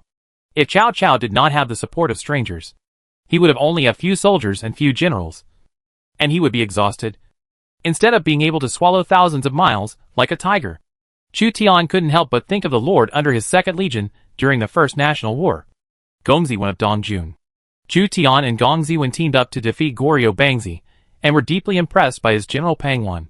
He had the impression that Pang Wan had a special type of Wei soldiers. Both Gong Ziwen and Cao Cao were in Dongjun, and Cao Cao was the prefect of Dongjun, so Cao Cao was his nominal commander. With the character of the alien lord, if he has the strength in his hands, he will rarely be willing to give up his power and become the enemy's minister. I don't know if he has recruited Wei Wuzu. If Pang Wan can recruit Wei Wuzu, with Pang Wan as the commander, he may be able to compete with Cao Cao and Dongjun. But can Pang Wan and Wei Wuzu really defeat Cao Cao? Cao Cao is now the real governor of Dongjun, and together with the Qingzhou Yellow Turban Army, Gong Ziwen cannot compete with him. Unless Gong Ziwen's commander of the Wei soldiers is not Pang Wan, but Wu Qi. That way there is hope. Chu Tian couldn't help but feel sorry for Gong Ziwen. Pang Wan is already a good general. If he recruits more Wei soldiers, Gong Ziwen will have the strength to sweep through a county. It's a pity that he and Cao Cao are in the same county. Cao Cao himself was a first-rate commander, and with a group of second- and third-rate generals, Pang Wan simply couldn't handle it. Therefore, Chu Tian believed that Gong Ziwen would most likely be defeated by Cao Cao, and he was no match for Cao Cao.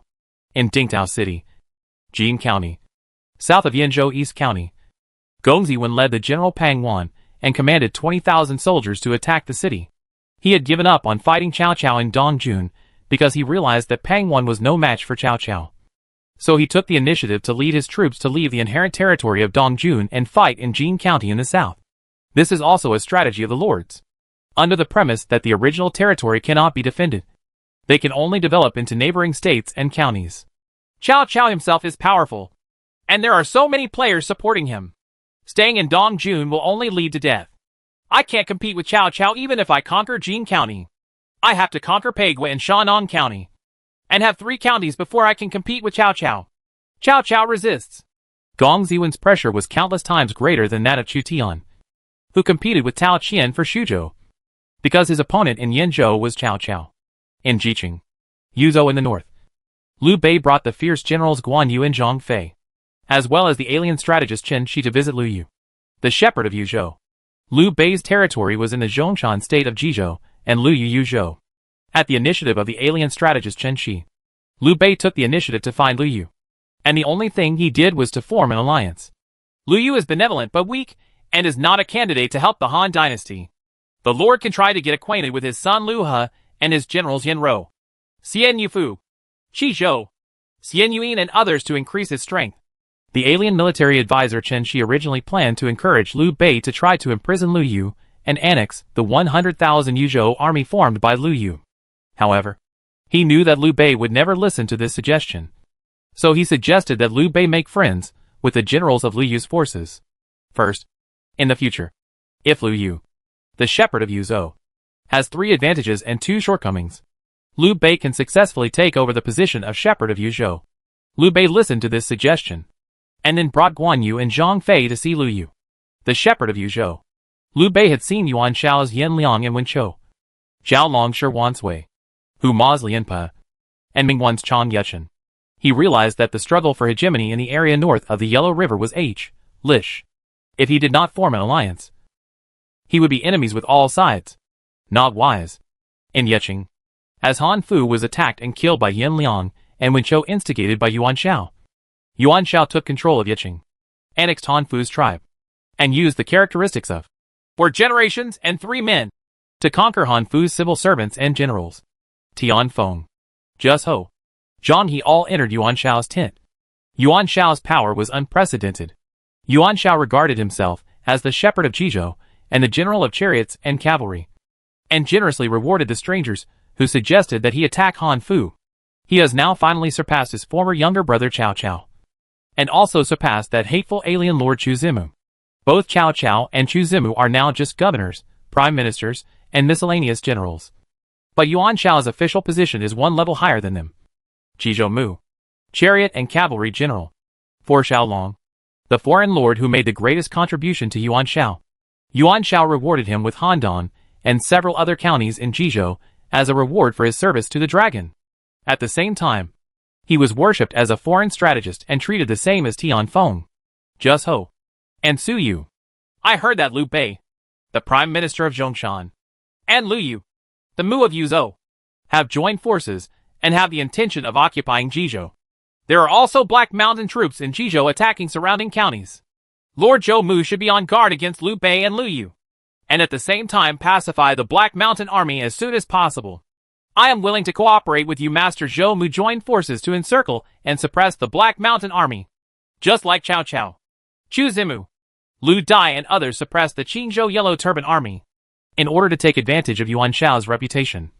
Zhao Long took the initiative to remind Yuan Shao that Liu Bei and Liu Yu might become powerful enemies. It's just Lu Der who can't accomplish anything, and Liu Yu is a man who only talks about benevolence and justice and doesn't know how to use troops. The 2 of us join forces to pacify the Black Mountain army within 3 years, and defeat Liu Bei and Liu Yu within 5 years. After Yuan Shao took control of a lot of territory in Jizhou, his ambition and confidence began to expand. His generals Yin Liang and Wen Chou were not bad at all, but they were defeated when they encountered the fierce general Wang Taijian owned by the Lord of Longxi.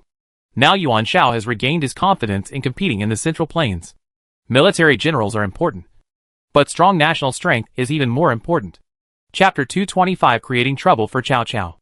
Zhao Long shook his head. Put down the Black Mountain army within 1 year. Annihilate Liu Bei and Liu Yu within 3 years. Pacify Liaodong and Liaoxi within 4 years. And seize the land of the 4 states. Otherwise it will be too late.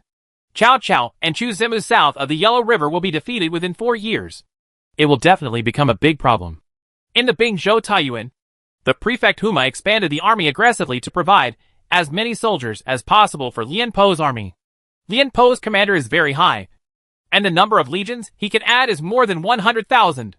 The Hetao Plain is mine, with the Hetao Plain producing a large amount of grain and war horses every year. Who in the Eastern Han dynasty can compete with me? Lord Huma is preparing to march to Yunnan County to fight for the Hetao Plain. The Hetao Plain is an important horse-producing area. In Guanzicheng and western Liaoning, heavy snow fell. Gongsun Zan's army was trapped here by the Wuhuan tribe for more than 200 days. Most of the soldiers were killed or injured, and the food was about to be exhausted. There were at least 100,000 Wuhuan cavalry outside the city, and there were less than 10,000 soldiers in the city.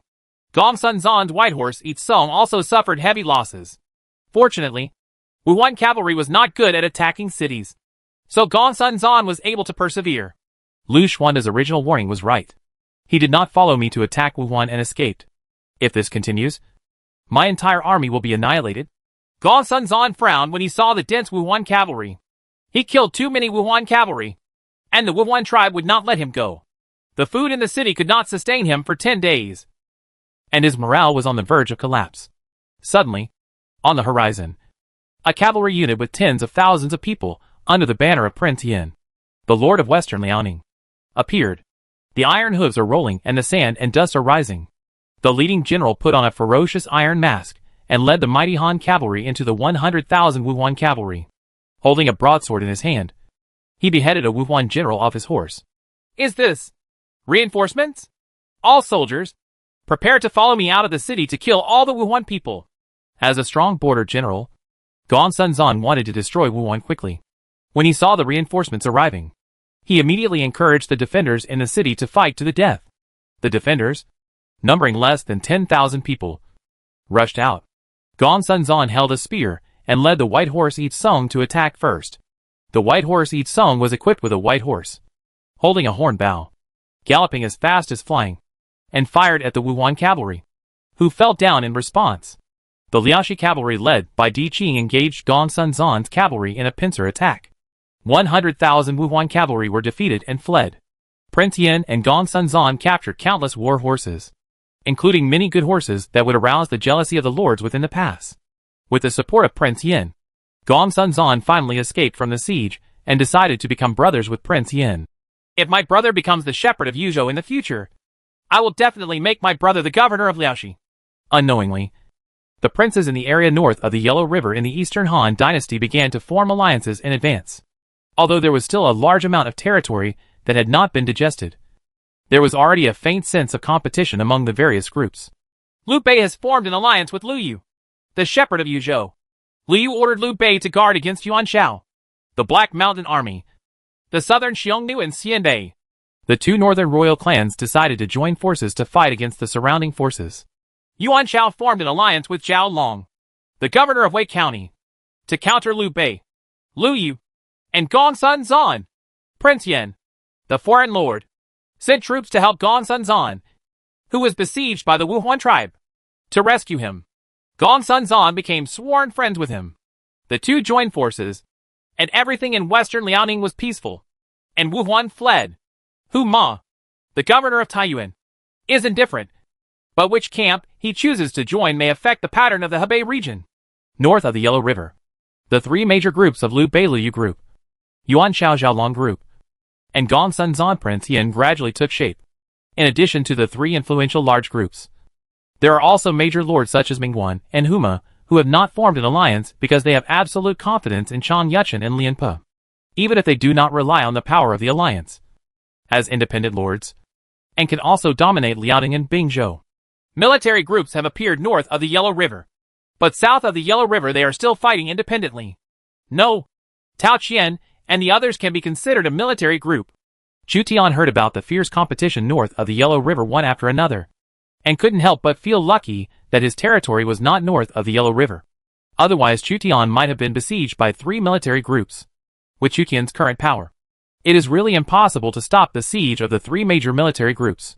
Chu Tian would pay attention to the competition in the Eastern Han Dynasty states from time to time, because the winner might be the enemy in the future.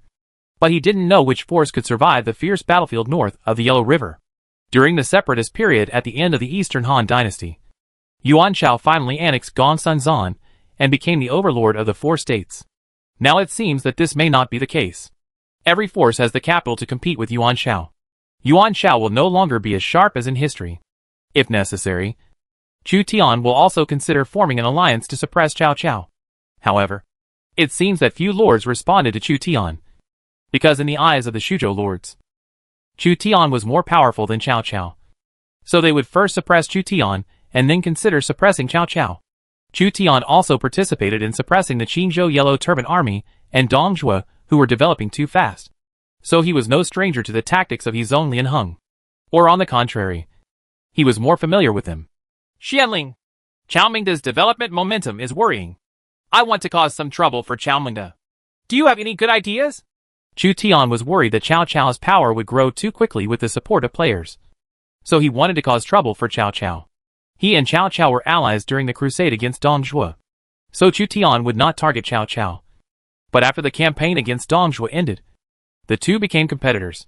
Chu Tian wanted to bring down Cao Cao and did not want to see Cao Cao develop, especially before Chu Tian unified Shuzhou. He did not want to see Cao Cao have unified Yinzhou. After Cao Cao unified Yinzhou, the first thing he would do was attack Xuzhou. This is not difficult to foresee. Each prince basically knows each other's strategy. And the key is to be one step faster than the opponent. Almost a year or half a year is enough to decide who is the winner. Zhu Tian knew that Fang Xianling was willing to give in when using tricks. So he took the initiative to ask Fang Xianling for his opinion. Fang Xianling said, "My lord can encourage the stranger lords of Yinzhou whom he knows. Secretly support them to form an anti-Cao Cao alliance, with Gong Ziwen as the leader, and call on all Yinzhou lords to join forces to surround Cao Cao and divide his territory and generals. In this way, Cao Cao's the situation is the same as that of my lord. And all my lord has to do is to defeat Tao Qian's coalition forces faster." Wonderful! Zhu Tian had a headache because of Xuzhou Lord's alliance. And Fang Xuanling's simple strategy made Zhu Tian feel a little more comfortable. If you don't have a good time, then Cao Cao can't have a good time either. Let Cao Cao also experience the feeling of being targeted. As long as the anti-Cao Cao alliance can successfully delay Cao Cao for a period of time, and buy time for Zhu Tian to unify Xuzhou, then it will already be a profit for Zhu Tian. Fang Xianling continued. In addition, you can sow the relationship between Cao Cao and Yinzhou Governor Lu Dai, Jizhou Muyuan Xiao, and Yuzhou Muyuan Shu to turn them against each other. The Central Plains is a place of 4 wars, and Cao Cao will face siege from all directions. If you have too much time to take care of yourself, Cao Cao will not be able to unify Yinzhou with peace of mind. Driving the tiger to devour the wolf will cause both sides to lose. Zhu Tian agreed with Fang Xuanling's strategy, and sent people to contact Yuan Xiao and Yuan Shu to cause trouble for Cao Cao. Facts have proved that Cao Cao later complained a lot about Zhu Tian's tricks. Zhu Zimu made it difficult for himself, and made others difficult. This was extremely bad. Is Hua Xiong willing to surrender now? Zhu Tian asked about Hua Xiong.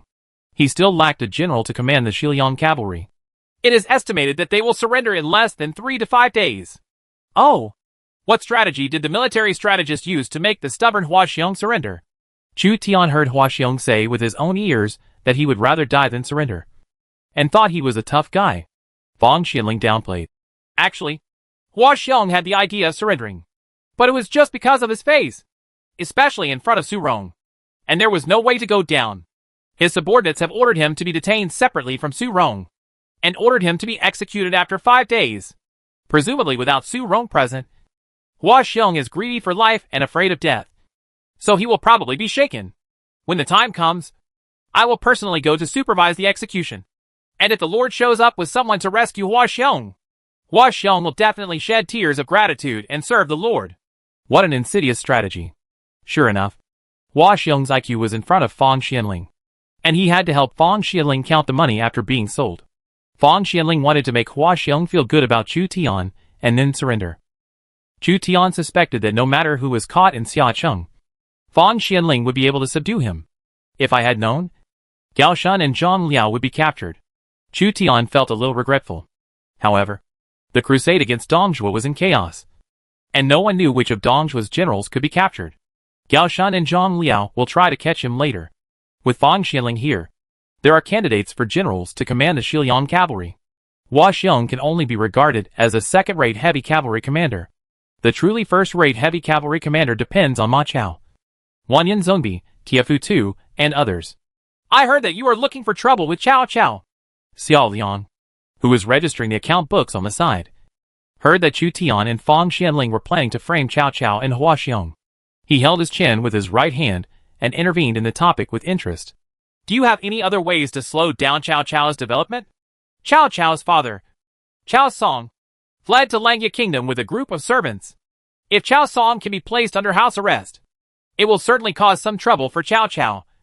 Right. Cao Song is in Xiacheng? Well, he brought a lot of servants and gold and silver, so he was easily noticed. Cao Song is currently living in Xiacheng and bought a mansion for 500 taels of silver. Why did Cao Cao's father end up in Langya Kingdom? Zhu Tian carefully recalled that in history, Cao Song seemed to have escaped to Tao Qian's territory and was killed by Tao Qian's men. So Cao Cao attacked Xuzhou and massacred the city in the name of avenging his father. However, he got Cao Cao's father out of nowhere. Zhu Tian still felt a little strange. What if Cao Cao asked him for his father one day? Cao Cao is a tycoon, and will not compromise easily just because Chao Song is in our hands. Chu Tian didn't quite believe that Cao Cao would surrender to Chao Song because he was in Langya Kingdom. Xiang Yu captured Liu Bang's father and used it to threaten Liu Bang. But Liu Bang remained unmoved. My subordinate was negligent, but I think it might be useful to keep Chao Song. Xiao Liang just made a suggestion. The specific decision depends on Chu Tian's thoughts. My lord, you can try to keep Chao Song. As Miss Xia said, keeping Chao Song will always be useful. Send 2 people to spy on Chao Song. If he has the idea of leaving Xia City, stop him immediately. Chu Tian saw that his 2 capable subordinates thought that Chao Song was a rare commodity. So he felt distressed and sent 2 people to monitor Chao Song. For the sake of an old Chao Song, 2 labors were wasted. Chao Mingde, your father brought this to your door himself. You can't blame me. After Chu Tian decided to create trouble for Cao Cao, he quickly contacted Gong Ziwen, who was currently based in Dingdao City, and supported him in forming an anti-Cao Cao alliance to curb Cao Cao's development momentum. Pang Wan, who was under the command of Wei Wu's soldiers under Gong Ziwen, was unwilling to surrender to Cao Cao and wanted to compete with Cao Cao in Yanzhou. He got the support of Chu Tian and immediately called on all the lords of Yanzhou to form an anti-Cao Cao alliance. Cao Cao, the prefect of Dongjun, suppress the lords of Dongjun. If he continues to grow, it will be difficult for the lords of other counties to survive. I, the prefect of Jin, Gongziwen, call on all the lords of Yanzhou to join forces to attack Cao Cao and carve up Yanzhou. After Gongziwen captured Dingdao City, he proclaimed himself the prefect of Jin, sent people to the court, and established an alliance at the same time. In addition to Dongjun controlled by Cao Cao, the great lords of the 5 counties of Shanong, Shenlu, Jin, Taishan, and Dongping raised troops to respond to the call. Like the lords of Shuzhou who were worried that Chu Tian would sweep the entire Shuzhou, the lords of Yanzhou were no less afraid of Cao Cao than Chu Tian. Only by joining forces to fight against Cao Cao could they possibly defeat Cao Cao, carve up Cao Cao's generals, and even conquer Cao Cao. The boss becomes a wage earner. The anti-Cao Cao alliance was not established before because no one dared to take the initiative to take the lead. Now with Gongziwen taking the lead, the lords of Yanzhou finally mustered up the courage to compete with Cao Cao, the #1 hero in the Eastern Han dynasty. For Yanzhou, after the development of the Yanzhou lords for such a period of time, not only Gongziwen had a historical military general Pang Wan, but other lords also had historical military generals. They joined forces to besiege Cao Cao, and they may not lose. If necessary, I can lend you generals or even soldiers and horses to deal with Cao Cao. Chu Tian was behind it, adding fuel to the flames and making empty promises. Chu Tian's promise made the lords of Yanzhou even more crazy. The anti-Cao Cao alliance took Dingdao as its base and began to mobilize troops and generals to prepare to attack Dongjun. Just like the Shuzhou coalition attacked Langya Kingdom, all powerful forces will make the surrounding weak forces uneasy. And then, the weak forces will join forces to deal with the powerful forces. Win and powerful forces will become stronger. If you lose, the powerful force will be divided, and then a more powerful force will appear. Shuzhou and Yanzhou established 2 groups targeting Chu Tian and Cao Cao respectively, which were different from the competition in Hebei. To the north of the Yellow River is the struggle between large groups, while to the south of the Yellow River is the small forces joining forces with the large forces to compete for control of the states. Cao Cao learned from Yiren that Chu Tian supported the Yiren Lord Gong Ziwen who moved from Dongjun to Jin County to form an anti-Cao Cao alliance. He frowned. Chu Zimu, have I, Chao Mingde, offended you? Chapter 226 Iron Cavalry Huaxiong. In the Xiaoqing dungeon, the General Huaxiong who was captured in Luoyang is about to be executed. The executioner is Fang Xianling. Huaxiong was frightened to death, and his face turned pale. He didn't expect that Chu Tian actually wanted to kill him. He was one of Shiliang's fierce generals. Countless lords wanted his loyalty, but Chu Tian wanted to kill him mercilessly. Doesn't Huaxiong have the value of being used? General Huaxiong is loyal to Dongjue, so I will fulfill General Huaxiong's reputation for loyalty, and let General Huaxiong's reputation for loyalty be known forever. Fang Xianling came over with 2 swordsmen and sharpened their swords to Huaxiong. Huaxiong was even more frightened. He wanted to surrender, but he had persisted until now. If he surrendered like this, how will Prime Minister Langya and General Fubo view me in the future? Come here. Send General Huaxiong on his way. Fang Xianling had a straight face and a serious tone. Not joking. The two soldiers behind him had already held down the bound Hua Xiong. The axe hand was making gestures on the back of Hua Xiong's neck. The cold axe blade made Hua Xiong tremble with fear. It's over this time. Military advisor. What are you doing? Chu Tian appeared in time with Hua Mulan and Li Guang to stop Fang Xianling. Fang Xianling said, My lord, General Hua Xiong is unparalleled in his kindness and righteousness. My subordinates intend to help General Hua Xiong. Chu Tian spoke righteously. It's ridiculous. General Hua Xiong just didn't meet the wise master. So the treasure was dusted. General Hua Xiong's loyalty should be used in the right way. Good birds choose trees to roost. And good ministers choose their masters to work. I believe General Hua Xiong will understand my good intentions one day. Quickly untie General Hua Xiong. General Fubo. Hua Xiong survived a desperate situation, and his favorability towards Chu Tian skyrocketed, almost bursting into tears. General Hua Xiong, please hurry up. If we can get General Hua Xiong's help and command the Xiliang cavalry, then there will be no need to worry about great things. Chu Tian personally helped Hua Xiong up, while Hua Mulan and Li Guang behind Chu Tian were always on guard to prevent Hua Xiong from killing Chu Tian. Hua Xiong was so frightened by Fang Xianling that his legs went weak. It was very difficult for him to stand up. Thank you, General Fubo. Hua Xiong is willing to serve the general and lead the Xiliang cavalry to defeat the powerful enemy for the general. Ding! You have gained the allegiance of the king-level General Hua Xiong. Name, Hua Xiong. Talent, king-level general, writing type. Level 90. Identity, General of Dongzhuo. General of Liangzhou. Loyalty, 70.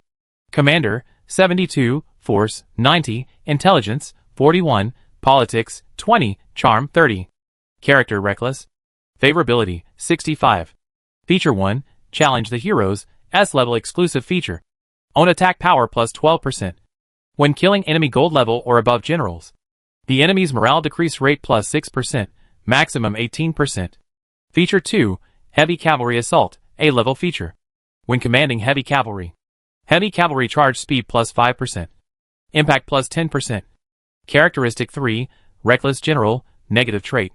When the troops are affected by negative effects such as ambush, confusion, suspicion, mind attack, fear, etc., the negative effects are strengthened. Special arms, Xiliang cavalry can be recruited, 7th level heavy cavalry. Upper limit of 1000. Hua Xiong happens to be a king-level general, which is pretty good. The most important thing is that Hua Xiong is a heavy cavalry general, using Fang Xianling's strategy to conquer Hua Xiong. Chu Tian's conscience would not hurt at all. It's just that Hua Xiong's loyalty is a little low, and he needs to be given time to integrate into the small circle of Langya Kingdom. Hua Xiong's negative characteristics are also fatal. He is basically mindless and unable to stand alone. Fortunately, Hua Xiong's Xiliang cavalry only had to obey the commander's orders and attack the enemy's phalanx without any thought. Hua Xiong cannot be allowed to form an army alone. He must be commanded by a senior general. Chu Tian made a mental note. There are still a group of Xiliang cavalry who have not surrendered. Go and persuade them to submit and make the first contribution. Chu Tian quickly gave Hua Xiong his first task. Hua Xiong said sternly, General, I will promise to persuade our lord to surrender. It seems that Hua Xiong has already broken the pot. Since he surrendered, he doesn't have to worry about face.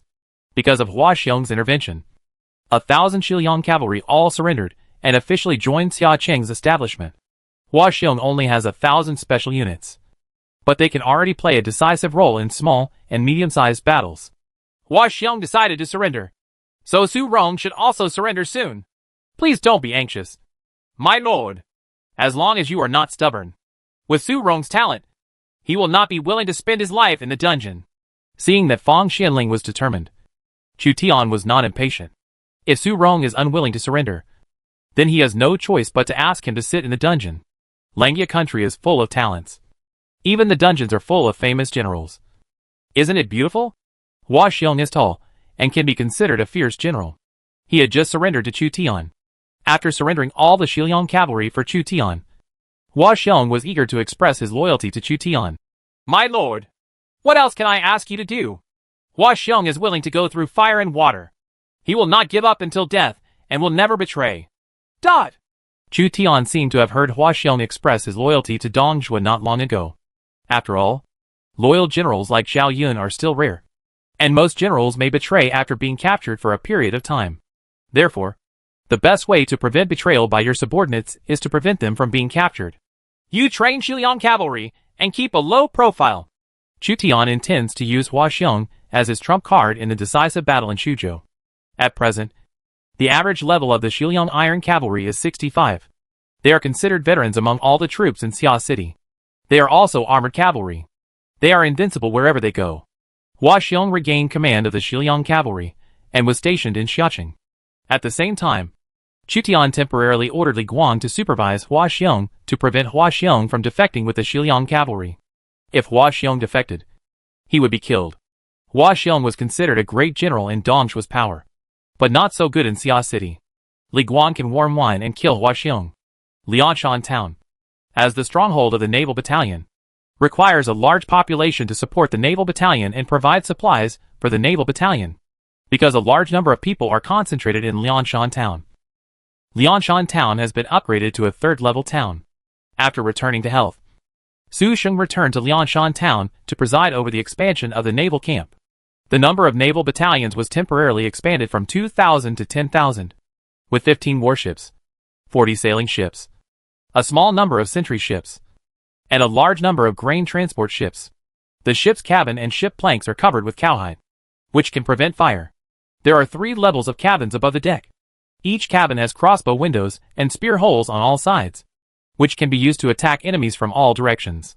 Powered by wood pulp. The Iha Naval Division was Chu Tian's attempt, in order to gain control of the Iha River and transport grain when attacking Xiapi. He had to have a naval division.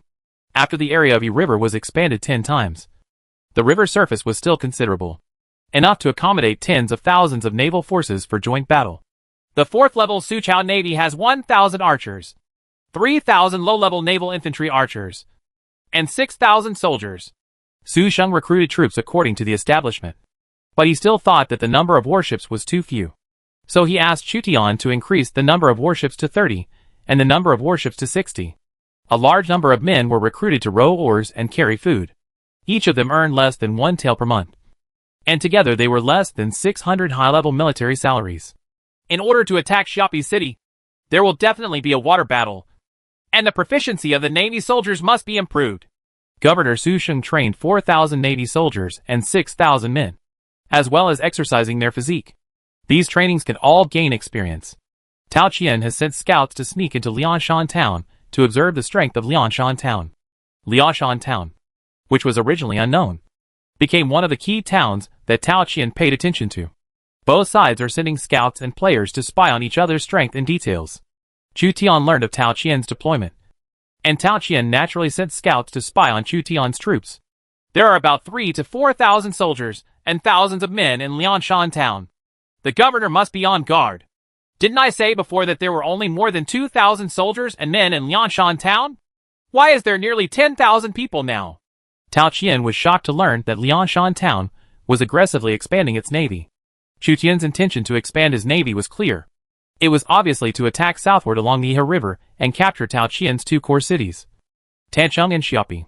Chu Tian went upstream to attack the downstream, and was at a disadvantage by going down the river, while Tao Qian was located downstream and was at a disadvantage. I have 20,000 Iha Navy troops. I should have ordered Mi Fang to command them, but now I have no generals available. Tao Qian encountered a problem that had always troubled him. He had no famous generals in his hands. Xiang Yin, the commander of the infantry and archers, and Yang Wudi, the commander of the cavalry, were all generals borrowed from the foreign lord. Mi Fang originally had a certain bonus in commanding the navy, but Mi Fang had a close relationship with Chu Tian, and Tao Qian did not dare to use it. Therefore, Tao Qian had no choice but to let Cao Bao serve as the naval general. Tao Qian also recruited Wang Lang, a native of Tancheng, to serve as Cao Bao's military advisor. Wang Lang is also known as Wang Situ. His granddaughter Wang Yuanji married Emperor Wen of Jin Dynasty Sima Zhao, and gave birth to Emperor Wu of Jin Dynasty Sima Yin. Although Wang Lang was not a good general, he was still somewhat resourceful, and readily accepted Tao Qian's appointment to assist Cao Bao in commanding the Han Navy. Maybe Wang Lang still doesn't know how brutal the real battlefield is, and his and Cao Bao's opponent is the brave General Su Sheng. At the same time, General Xiang Yin and Yang Yi officially took over Tao Qian's troops. The coalition has a total of 1,500 heavy cavalry and 30,000 light cavalry. Yang Yi counted the number of coalition cavalry and found that he had a strong army. 30,000 cavalry is definitely a lot. In addition to 30,000 cavalry, the coalition also had more than 100,000 infantry archers and 20,000 naval troops. The force assembled in Tancheng was large enough just to block the southward advance of Lengya Kingdom. It is said that the Lengya Kingdom has 50,000 soldiers. It is currently expanding its army and is expected to maintain a maximum of 100,000 soldiers. Half of them are new soldiers and may be left by Chu Zimu to defend the city. So what we are really facing is Chu Zimu's 50,000 soldiers. We can add up to 10,000 new troops. We have a heavy cavalry force of 1,500 men in our hands, which can break through Chu Zimu's army at the critical moment in the plains around the Yi River. As Yang Wudi's lord, the lord of Guangling County was not lacking in brains, and could easily deduce Chu Tian's military strength. His speculation was also very close to the facts. It was impossible for Chu Tian to send all the 100,000 troops south, and he would definitely keep new troops to defend the city. He concluded that Chu Tian would lead 50,000 veterans and 10,000 new soldiers south, for a total of 60,000 troops. The mistake made by the lord of Guangling County was that he did not expect that Chu Tian would have the combination of Huaxiong and Xiliang cavalry. Nor did he expect that Chu Tian would also have a historical military general, Princess Pingyan Li Xiaoning. Li Xiaoning's detachment of women can be compared to a cheating existence. As long as there are qualified soldiers, the detachment of women can be recruited. Even the worst equipped weapons are high-level units. The third mistake was not knowing that Lu Ji, one of the 3 heroes of the late Han dynasty, had agreed to serve as Chu Tian's military advisor when needed. The fourth mistake. We have many soldiers and generals, so we should take the initiative to launch an offensive instead of passively defending. When Yang Yi learned that he had 1,500 heavy cavalry and 30,000 light cavalry, he thought of taking the initiative to attack. He is an offensive general, unlike Xiang Yin, who is a defensive general. That's wrong. We have many soldiers, but our generals are not large. The lord of Guangling County once counted the generals owned by Chu Tian, including Shuren Gui, Zhao Yun, Li Guang, Hua Mulan, Su Sheng, Taishan Bandit, and an infantry general suspected to be Zhou Yafu. The lords of the remaining 4 counties in Xuzhou and Tao Qian were put together to piece together the combination of Xiang Yin, Yang Yi, Song Jiang, Qiao Bao, and even Wang Lang used them. Yang Yi asked for orders again. The last general can lead a group of cavalry to invade the Lengya Kingdom, attract the Lengya Kingdom's cavalry out of the city for reinforcements, and then ambush them. Are you sure? 9 out of 10 are guaranteed. Before the decisive battle, if we can defeat its troops, reduce their morale, and destroy their cavalry, the decisive victory rate can be increased by 30%. Just do what you want. The lord of Guangling County thought for a while, and finally decided to let Yang Yi interfere with Lengya Kingdom's preparations for war. Yang Yi led 10,000 light cavalry to leave Tancheng and move to Jiqiu County in the north, threatening Liangshan Town and Xiaqing. Yang Zheng took the initiative to lead 10,000 cavalry to attack. Send a team of infantry archers to respond. If Yang Yi is defeated by the Lengya Kingdom's cavalry, we will respond. Xiang Yin cooperated with Yang Yi for the first time. Out of caution, Xiang Yin decided to send 20,000 infantry to meet Yang Yi. Tao Qian still has a Danyang soldier in his hand, but he has never been willing to take it out. This Danyang soldier is his main force, and it is also his power to intimidate the major families in Xuzhou. He is probably afraid that after handing over the Danyang soldier, we will ignore him. Xiang Yan's lord once asked Tao Qian for a special unit, the Danyang soldiers, to be used in the decisive battle with the Lengya Kingdom. But Tao Qian was unwilling to hand over the Danyang soldiers to the command of a foreign general. Xiang Yan pondered. If I can recruit thousands of special troops, it will be easy to destroy the Lengya Kingdom, defeat Chu Zimu and occupy the Lengya Kingdom. After my power expands, I will establish a high-level infantry battalion and recruit troops for you. Xiang Yan's lord made a promise. On the other side, Yang Yi led 10,000 light cavalry into the cold Lengya Kingdom, bypassing Jiqiu County and threatening Xia City.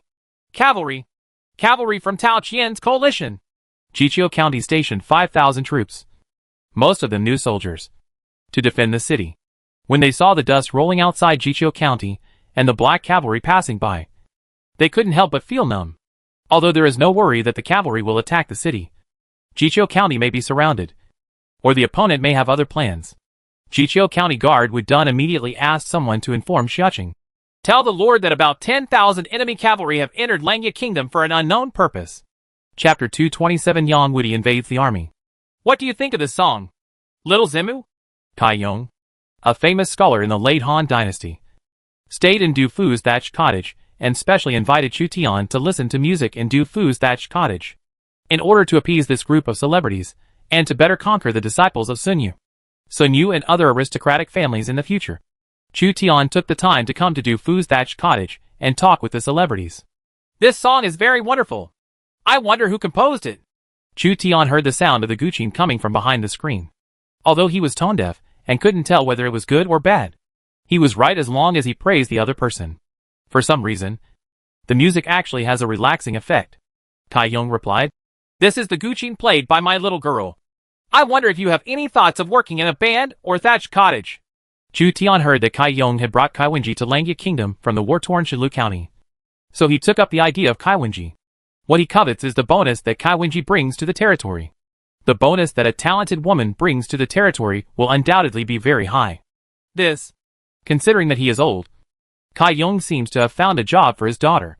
Otherwise, you may be helpless in the future. The orchestra may be a bit noisy and has a strong market atmosphere. So it would be good to work in Du Fu's thatched cottage and devote yourself to the study of literature. In addition, you can also work in the orchestra and perform 1 or 2 performances a month. If Lafong can use Kai Wenji's brand name, it may be able to attract more business. Rare things are more valuable. And performing 1 or 2 performances every month will make Kai Wenji's worth even higher. This depends on my daughter's wishes. Kai Yong hesitated for a while, thinking that Langya country had female military generals, and it was prosperous. She respected the literati, and if she served in Du Fu's thatched cottage, it would not be a mistreatment of her daughter. The sound of the guqin behind the screen suddenly stopped. Kai Wenji came out from behind the screen and saluted her father and Chu Tian. Zhaoji has met Langya Prime Minister and General Fubo. The famous people gathered in the thatched cottage. Zhaoji is just afraid that joining the thatched cottage will damage the reputation of the thatched cottage. Reputation? Chu Tian looked at Kai Wenji. She looked rather frail. About 14 or 15 years old. And was not married yet. No way. In the future, the thatched cottage can be divided into a women's pavilion, specifically for women to take up posts and educate the people. In order to attract special talents, Chu Tian divided Du Fu's thatched cottage into 2 parts. The main body was literati represented by Du Fu, Kai Yong, and Lu Ji. There was also a special female pavilion that could train female students. If talented girls were recruited in the future, such as Li Qingzhao and Yu Xuanji can both take up positions in the new pavilion to educate the people and make Xiaoqing a cultural center. Will the thatched cottage really set up a women's pavilion? If so, Zhao Ji's willingness to serve in the thatched cottage can also play a role. Kai Wenji exclaimed softly. She did not expect that Chu Tian would set up a special organization to allow talented women to show their effectiveness. Chu Tian thought to himself that it was more than just a little effect. Even if Kai Wenji does nothing, as long as she serves in the official organization of Lord Xia City, her bonus will be effective. Du Fu Thatched Cottage is a cultural building directly under the jurisdiction of the Lord's Mansion. And it is also a building built by Chu Tian. After Kai Wenji had the idea of working in Du Fu Thatched Cottage, Chu Tian could already see Kai Wenji's panel. Name, Kai Yin. Talent, special talent, talented woman. Age 15. Commander, 10, Force, 10, Intelligence, 75, Politics, 45, Charm, 93. Favorability, 52. Phaseality, Unlucky. Characteristic 1, Unlucky talented woman, S-level exclusive trait. Territorial cultural prosperity and influence plus 13%. Easy to gain sympathy from men. When playing music, it can make the listener feel peaceful. Characteristic 2, Han Ufu poet, A-level trait. Territorial cultural prosperity and influence plus 10%. When the same traits are superimposed, the effect decreases. Characteristic 3, calligrapher, A-level trait. When serving as a teacher, the probability of special talents among students increases. No wonder Chu Tian felt peaceful for a while when he listened to the music. It turned out to be Kai Wenji's own effect. This is the third unfortunate hero of the Chu Tian forces. The first 2 unfortunate heroes are Li Guang and Du Fu. Because of Chu Tian's protection, the fate of these unlucky characters was changed. Li Guang made many military exploits, including beheading Xiao Jian, the former prime minister of Langya, and shooting Hu Jin, the commander of Dongshua's cavalry. The thatched cottage was named after Du Fu, who now became a famous person in Langya Kingdom and had no worries about food and clothing. Kai Wenji was originally going to marry a short-lived husband, and then was robbed by the southern Huns. Now Kai Wenji also entered Du Fu's thatched cottage, and her fate changed, leaving Kai Wenji in Du Fu's thatched cottage. Kai Yong, who has nowhere to go, will probably stay in Xia City. My lord, General Wu Dun, who is stationed in Jiqiu County, sent an urgent report that the Shuzhou Coalition cavalry appeared outside Qiu County, numbering about 10,000.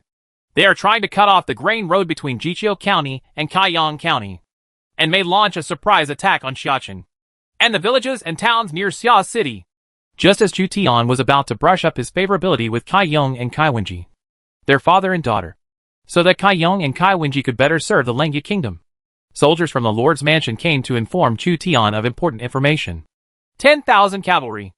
Mr. Kai and Miss Kai, I have military affairs to attend to. Come and visit the thatched cottage when you have time. Chu Tian knew that military affairs were urgent and could not delay for a moment. Kai Yong said, Go. The war is in turmoil. I didn't expect that Langya Kingdom is also at war. There is no peace in the world. Kai Wenji bowed humbly. I hope General Fubo can defeat the powerful enemy. Chu Tian hurriedly returned to the Lord's mansion and immediately spread out the map of Langya Kingdom to determine the route and purpose of the enemy's 10,000 cavalry.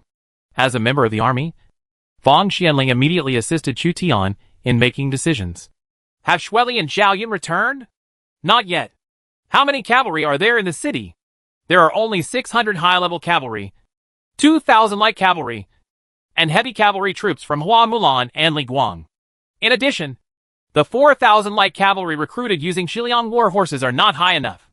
The enemy entered the Ko Langya Kingdom with 10,000 light cavalry. They must have moved quickly. The heavy cavalry troops were of no use at all. Only the light cavalry could drive them away. If these 10,000 light cavalry dare to go deep into the enemy's territory, maybe the leader is Yang Yi, Yang Wudi. Chu Tian thought of the reputation of the Yang family generals, and was worried about Yang Wudi being in the opponent's camp. Yang Yi was a famous cavalry commander, and he had superior military strength. He often used 10,000 light cavalry. Chu Tian felt a headache for Yang Yi. Yang Zhong took the initiative to lead the cavalry to invade Langya Kingdom and carried out active defense tactics, which ruined Chu Tian's plan for a decisive battle with the Shuzhou coalition forces in Tancheng. Active defense by the defender is more difficult to deal with than passive defense. We can only send Hua Mulan and Li Guan to lead the light cavalry to expel Yang Yi, and Zhou Yafu leads the Shiliu camp and Xisheng battalion to respond to Hua Mulan and Li Guang. The newly recruited light cavalry will also go into battle and can become elites through the baptism of fire. Chu Tian had many generals under his command who could be dispatched. But Hua Xiong's heavy cavalry was useless against Yang Yi's light cavalry, because they could not catch up with Yang Yi at all. Li Xiaoning's detachment of women is one of his trump cards, and Chu Tian does not intend to use it lightly. So Chu Tian still used a group of veteran-level generals to encircle, suppress and expel Yang Yi and the 10,000 light cavalry led by him, who had entered the Langya Kingdom. After Shueli and Zhao Yun return to Xia City, they immediately go to support Hua Mulan and Li Guang. It is best to capture Yang Yi alive. If things cannot be done, killing him will do. Chu Tian considered that Yang Yi was difficult to deal with, so he set all the cavalry to encircle and suppress Yang Yi this time. Chu Tian wanted to recruit generals from the Yang family, but Yang Yi was a loyal general like Zhao Yun and Gao Shun. I am afraid that after being captured alive, even Fang Xianling will not be able to make him surrender unless his lord is captured alive. Where is the target that Yang Yi's 10,000 light cavalry plans to attack? Chu Tian guessed Yang Yi's attack direction on the map. The places where Yang Yi may attack include Lianshan Town, Xiaoqing, Yulai Town, and more. My lord, an enemy ranger appears in Shangbi Town.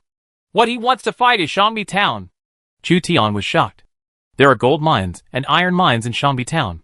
There are high-end blacksmith shops and military crafts workshops in the town, which continuously provide gold, weapons and armor to Xia City. It is an important place for Xia City, although higher-grade iron ore and silver mines were later discovered in Yangdu County, Ju County and other places, and the importance of Shangbi Town declined. Shangbi Town still stocked a lot of iron. If Shangbi Town is captured by Yang Yi, Langya Kingdom will suffer considerable losses. Ask Hua Mulan, Li Guang, and Zhou Yafu to go and support Shangbi Town. Wait. Chu Tian fell into silence. He suddenly thought that Yang Yi would not be so reckless and forcefully attack Shangbi Town. Shangbi Town is now a third-level town. In order to protect the important Shangbi Town, Chu Tian also built stone walls and more than a dozen wooden arrow towers in Shangbi Town. Due to the difficult terrain of Shangbi Town, thousands of miners were temporarily recruited to defend the city, making it difficult for the cavalry to attack. Fang Xianling had the same idea as Chu Tian at this time. This may be Yang Wudi's strategy to lure the enemy, or it may be a strategy to lure the tiger away from the mountain. It's really tricky to meet a first-rate general. Chu Tian couldn't help but sigh. Yang Yi had the advantage in military strength and took the initiative everywhere, while Langya State was quite passive due to insufficient military strength. Yang Yi dared to actively defend and attack because he was not afraid of consuming his troops. He defeated 10,000 cavalry, and he still had 20,000 cavalry. But Chu Tian only had 10,000 cavalry and could not withstand even a major defeat. Without cavalry, Chu Tian would have no confidence in going south to attack Shuzhou. If it is to lure the enemy, he may use Shangbi Town as bait. Set up an ambush. Wait for reinforcements to arrive, and then set up ambushes. It is also possible to retreat backwards and attract Hua Mulan and Li Guang to Jiqiu County for an ambush. If he were to move the tiger away from the mountain, he might pretend to attack Shangbi Town, but actually attack other towns. There is a third possibility. He may adapt to the first two strategies. Fang Xianling considered almost all possible actions of Yang Yi. Soldiers never tire of deceit, and Yang Yi was more difficult to deal with than the enemies Chu Tian had faced alone before. In particular, Yang Yi came with only 10,000 light cavalry. If he could fight, he would fight. If he couldn't, he would flee. It would not be easy to encircle and suppress them. However, Yang Yi still ignored one point. Hua Mulan has a war eagle. It will be very difficult for Yang Yi to ambush her. Unless there is a dense forest, it is impossible for 10,000 light cavalry to escape the sight of the war eagle. The intelligence provided by war eagle is limited, but it can basically determine whether Yang Yi's main force is at the front. It can be said that Hua Mulan's light cavalry are immune to more than 90% of ambushes. The only thing to consider is that he will use the strategy of diverting the tiger away from the mountain to attack other villages and towns midway. Let the nearby villages and towns strengthen their defense and pay close attention to the movements of the enemy's cavalry. After Chu Tian and Fang Xianling worked together to deliberate on the details, they responded quickly. General Hua Mulan, my lord orders you and General Li Guang to lead 600 high-level cavalry, 2,000 light cavalry, and 4,000 new soldiers to pursue Yang Wudi. Special order. Be careful of Yang Wudi's ambush. General Zhou Yafu, my lord has an order. You will lead 3,000 soldiers from the Shiliu camp and 2,000 soldiers from the Xishang camp to take care of Generals Hua Mulan and Li Guang. Xiaqing urgently mobilized troops. Hua Mulan and Li Guang led 6,000 cavalry to support Shangbi Town. Zhou Yafu, who was advancing at a slower pace, followed closely to prevent Hua Mulan and Li Guang's cavalry from being defeated by Yang Wudi's cavalry. Neither Hua Mulan nor Li Guang are as capable of commanding cavalry as Yang Yi. In Shangbi Town, tens of thousands of cavalry led by Yang Yi arrived one after another, and black clouds pressed down on the city to destroy it. The miners in Shangbi Town temporarily converted into village warriors, and came to defend the city wall built against the mountains. They looked nervously at the dark cavalry below, and their breathing became rapid. The visual effect of tens of thousands of cavalry is extremely shocking, stretching to the end of the line of sight. At the front, the general flag with the word, Yang, announces that the commander of this cavalry is Yang Yi, the cavalry captain of the Shuzhou Allied Army, nicknamed Yang Wudi. Dismount and attack Shangbi Town to put pressure on Xia City and force reinforcements. This place is suitable for setting up an ambush. You can divide a team of soldiers and horses to ambush the enemy. Yang Yi noticed that Shangbi Town was built on a mountain and the nearby terrain was complex and could be used to set up an ambush. So he asked his deputy general to dismount with 5,000 cavalry and pretend to attack Shangbi Town, while he personally led his troops to ambush the reinforcements. This strategy was originally a clever plan, but the 5,000 cavalry in ambush had been noticed by War Eagle. The War Eagle flew down and landed on Hua Mulan's shoulder. There is an ambush of troops ahead, but the number is unknown. Hua Mulan was able to obtain brief information from War Eagle and discovered Yang Yi's ambush. No matter the ambush, let me rush into the enemy's formation and shoot Yang Wudi with a big bow. I don't believe that he is really invincible. Li Guang was very proud, because he shot Dong Zhuo's cavalry captain Hu Jin and wounded Lu Bu. Li Guang's confidence has doubled now, and he doesn't look like a hapless man. Hua Mulan remembered that Chu Tian mentioned to her that Li Guang had bad luck and that when he needed to take risks, Li Guang could not be allowed to take risks himself. When Zhou Yafu's reinforcements approach, I will pretend to be in an ambush. You and General Zhou Yafu will take advantage of the situation and attack. If you cooperate inside and outside, you can defeat Yang Wudi. After Hua Mulan has the intelligence advantage, the next deployment will be relatively simple. I led the archers into the siege and relied on the terrain to defend, which makes it easier to hold on. Li Guang insisted on taking the risk himself because he had a bow and arrow damage bonus. Okay, General Li Guang, please be careful. When Hua Mulan saw Li Guang volunteering, she didn't fight with him. When Zhou Yafu's Shilio Camp Vanguard had already contacted Hua Mulan, Li Guang led a group of cavalry as bait into Yang Ye's ambush. Chapter 228 Hunting Yang Yi. They were ambushed. Yang Yi learned that Li Guang led 4,000 cavalry into the ambush circle and was about to lead the cavalry to attack Li Guang. Suddenly, a sense of crisis surged into his heart, and Yang Ye's intuition made him hesitate. Attack or retreat? Yang Yi hesitated. According to his intelligence, Langya Kingdom had almost no record of defeat, and their leader would not be easily defeated. Go and test the other person. Out of caution, Yang Yi ordered his lieutenant to lead 4,000 cavalry to attack Li Guang, and personally retained 1,000 elite cavalry to support him. The deputy general is a gold-level ordinary general who leads the ambush to fight out.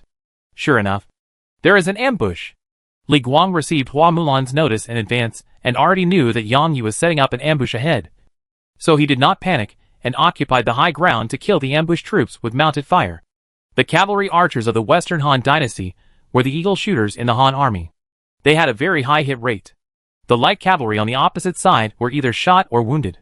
300 horse archers formed the KU formation and shot dozens of Shuzhou cavalry in succession. Li Guang personally bent the bow with such force that it shot directly through the opponent's armor. The Shuzhou cavalry rolled off their galloping horses. Some light cavalry dismounted and held spears to block the attack of Shuzhou light cavalry. Li Guang's troops advanced and retreated in an orderly manner, and Yang Yi felt confident. It seems that Li Guang has probably discovered his ambush. Retreat! As a difficult opponent, Yang Yi stopped entangled with Li Guang after the ambush was discovered.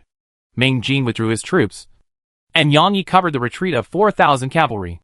The Black War Eagle hovered in the sky, always watching Yang Yi's whereabouts. It's really hard to deal with.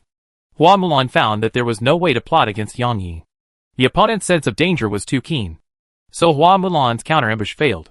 Li Guang led his cavalry to kill and wound about 200 cavalrymen, and the enemy retreated and surrounded them. That Yang Yi left when he saw the situation was bad. I also wanted to shoot him to death with an arrow. Li Guang failed to lure Yang Yi out and was unhappy. Zhou Yafu then arrived. He originally planned to take advantage of the fierce battle between Hua Mulan, Li Guang and Yang Yi to send troops to attack Yang Yi. But when he learned that Yang Yi left immediately, he couldn't help but sigh. With his caution, it is another light cavalry. I'm afraid it will be difficult to encircle and suppress him. If we don't capture or kill him, letting him go back to serve as the cavalry commander will cause us even greater trouble. You can pursue. Hua Mulan stroked the War Eagle's wings and asked it to continue to monitor the movements of Yang Ye's cavalry. Yang Ye's ambush failed and resulted in 200 casualties, which was already a considerable loss for him. How could my ambush be discovered?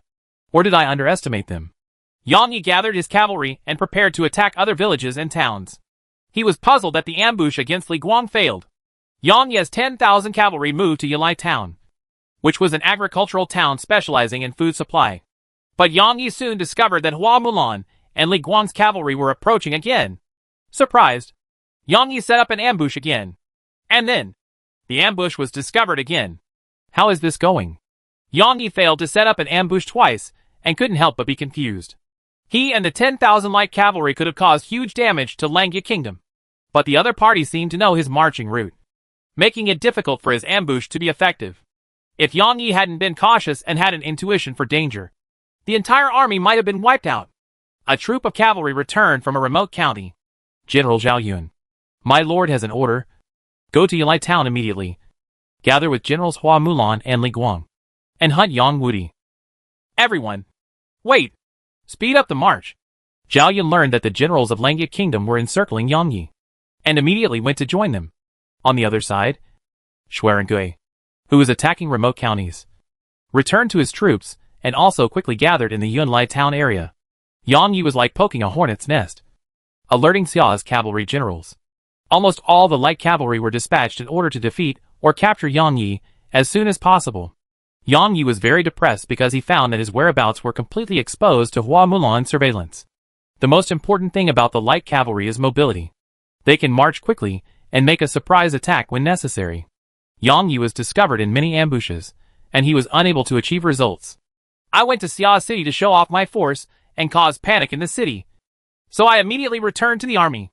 Yangyi, who was discovered for the third time, knew that it would be difficult to use mobility to carry out an ambush. So he planned to attack Xia City, which was only 10 kilometers away, to intimidate Xia City and reduce the morale of Langya Kingdom before the war began.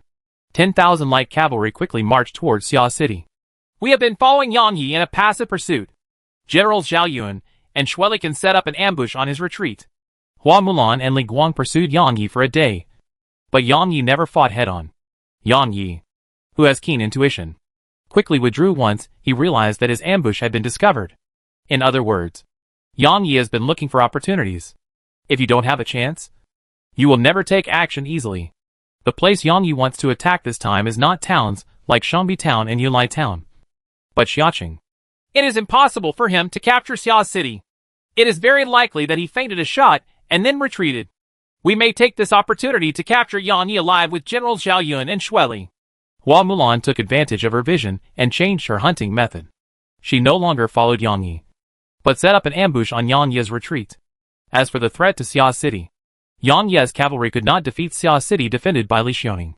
Yangyi did not carry any siege equipment. In Xia City, the city gates are closed. Generally speaking, martial law is rarely required in Xia City. But this time Yangyi's cavalry was less than 10 kilometers away from Xia City, causing Langya Kingdom to fall into small-scale chaos. The Xia City of Langya Kingdom is too close to Donghai Kingdom, which is equivalent to the lord guarding the country's gate. The advantage is that the main force is gathered in Xia City, making it easy to launch an attack. A group of soldiers guarding the city were waiting in full formation. Suddenly they saw dust rolling on the horizon, horse hooves trampling the ground, and the cavalry on horseback were high in fighting spirit. They are flying the banner of the Shuzhou Alliance army. Enemy attack! Xiaqing city defense troops beat gongs and drums to remind the Lord's palace that Yangyi's cavalry has arrived at the city. Guard Li Xiaoning led a group of women's troops to the city gate tower. Seeing Yangyi's cavalry showing off their power below, Lu Mei couldn't help but frown. Yangyi is promoting the strength of the Shuzhou allied forces. He has the ability to break through the Langya Kingdom's hunt for him and attack the city once, a second time, or even a third time. Being attacked by the enemy's cavalry will bring a lot of negative bonuses to the city, and the residents of Xia City have already fallen into panic because of this. The cavalry of the Shuzhou coalition has arrived. It is said that the cavalry commander of the Shuzhou allied forces is Yang Wudi. People in the city were panicking, because not long ago, Xia City was besieged for a period of time. Could it be that it was going to be besieged again now? Post a notice so that the people in the city should not panic. In a day or two, Yang Wudi will withdraw his troops. When Chu Tian learned that the troops were approaching the city, he was not worried. The reason was very simple. There was no way that 10,000 cavalry could be used as cannon fodder to attack the city. There were at least 10,000 defenders inside the city, and reinforcements were constantly gathering outside the city. If Yangyi attacks the city, he will definitely die. Lord, Hua Xiong requests to fight. Hua Xiong personally brought him to the Lord's mansion, hoping to make military exploits and gain Chu Tian's trust. General Hua Xiong is unparalleled in bravery, but all our light cavalry are outside the city and cannot be pursued. Chu Tian rejected Hua Xiong's idea of asking for a fight, thinking that you should not go out and kill people.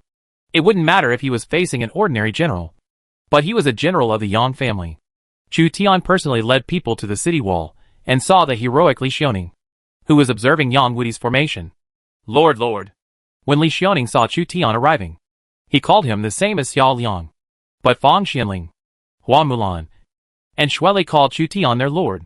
Li Xiaoning still has a favorable impression of Chu Tian, At least, he doesn't have greedy eyes like other lords. Yang Wudi penetrated into the Langya kingdom for more than 100 miles, drove straight into it, and even dared to attack the city. He is really a fierce general. If you can get him, you will be even more powerful. Chu Tian saw Yang Yi below, who wanted to show off his power, and was eager to recruit Yang Yi to serve him.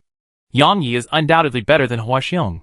Yang Yi saw Chu Tian appearing outside the city surrounded by a group of soldiers, like stars over the moon, and knew that it was Xian Langya, General Fubo, Marquis of Kaiyan County, Taishan bandit leader, and the first alien lord. Damn, his title is quite long. Yang Yi, holding a horn bow, galloped over and shot an arrow at Chu Tian, who appeared on the city gate tower. If this arrow can hit Chu Tian, it might be able to end the battle for Shuzhou early. A figure stood in front of Chu Tian, using a shield to block the arrow. The sharp arrow collided with the iron piece of the shield, and sparks flew out in an instant. What are you doing? Li Xiaoning, who was holding a shield, was dissatisfied with Chu Tian's guards because they did not react at all. If the lord is shot, the guards will be blamed. In fact, the arrow just now might not be able to hit Chu Tian, but as long as there is a slight possibility, it will cause a disaster. Without the personal guards of Zhao Yun and Shueli, there was just a group of silver level and bronze level generals or rangers. Only then did they realize that they were sweating profusely. None of them could have imagined that Yang Wudi was so ferocious that he drove directly to the city and tried to shoot Chu Tian. The archers on the city wall shot arrows to force Yang Yi back. Yang Yi then withdrew. He knew that one arrow could not kill Chu Tian, so there would be no chance. The attempt to kill Chu Tian with one arrow just now was a desperate move, and the actual success rate was far less than 1%. He is truly a fierce general. Chu Tian appreciated it more and more. If you gather all the Yang family generals, I wonder if there will be any reward.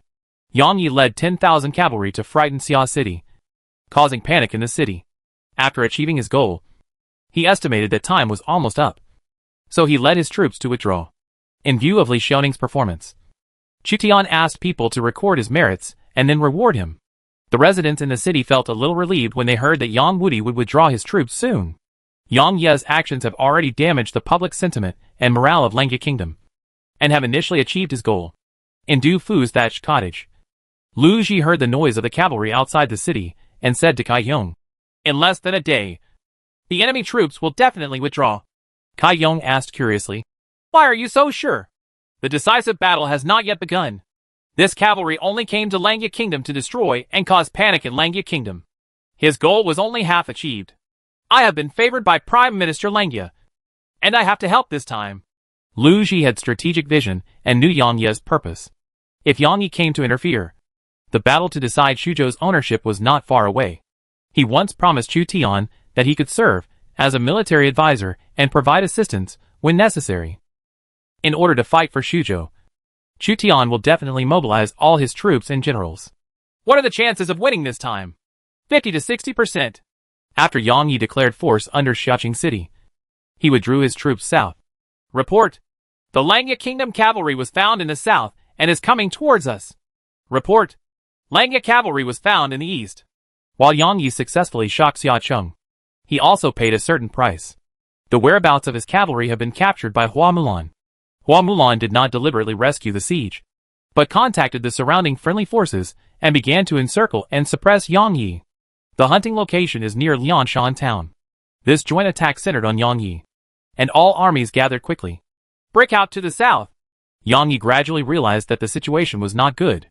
When he withdrew from Xia City, he had made the marching route as complicated as possible, but he didn't expect that the other party would figure out his position.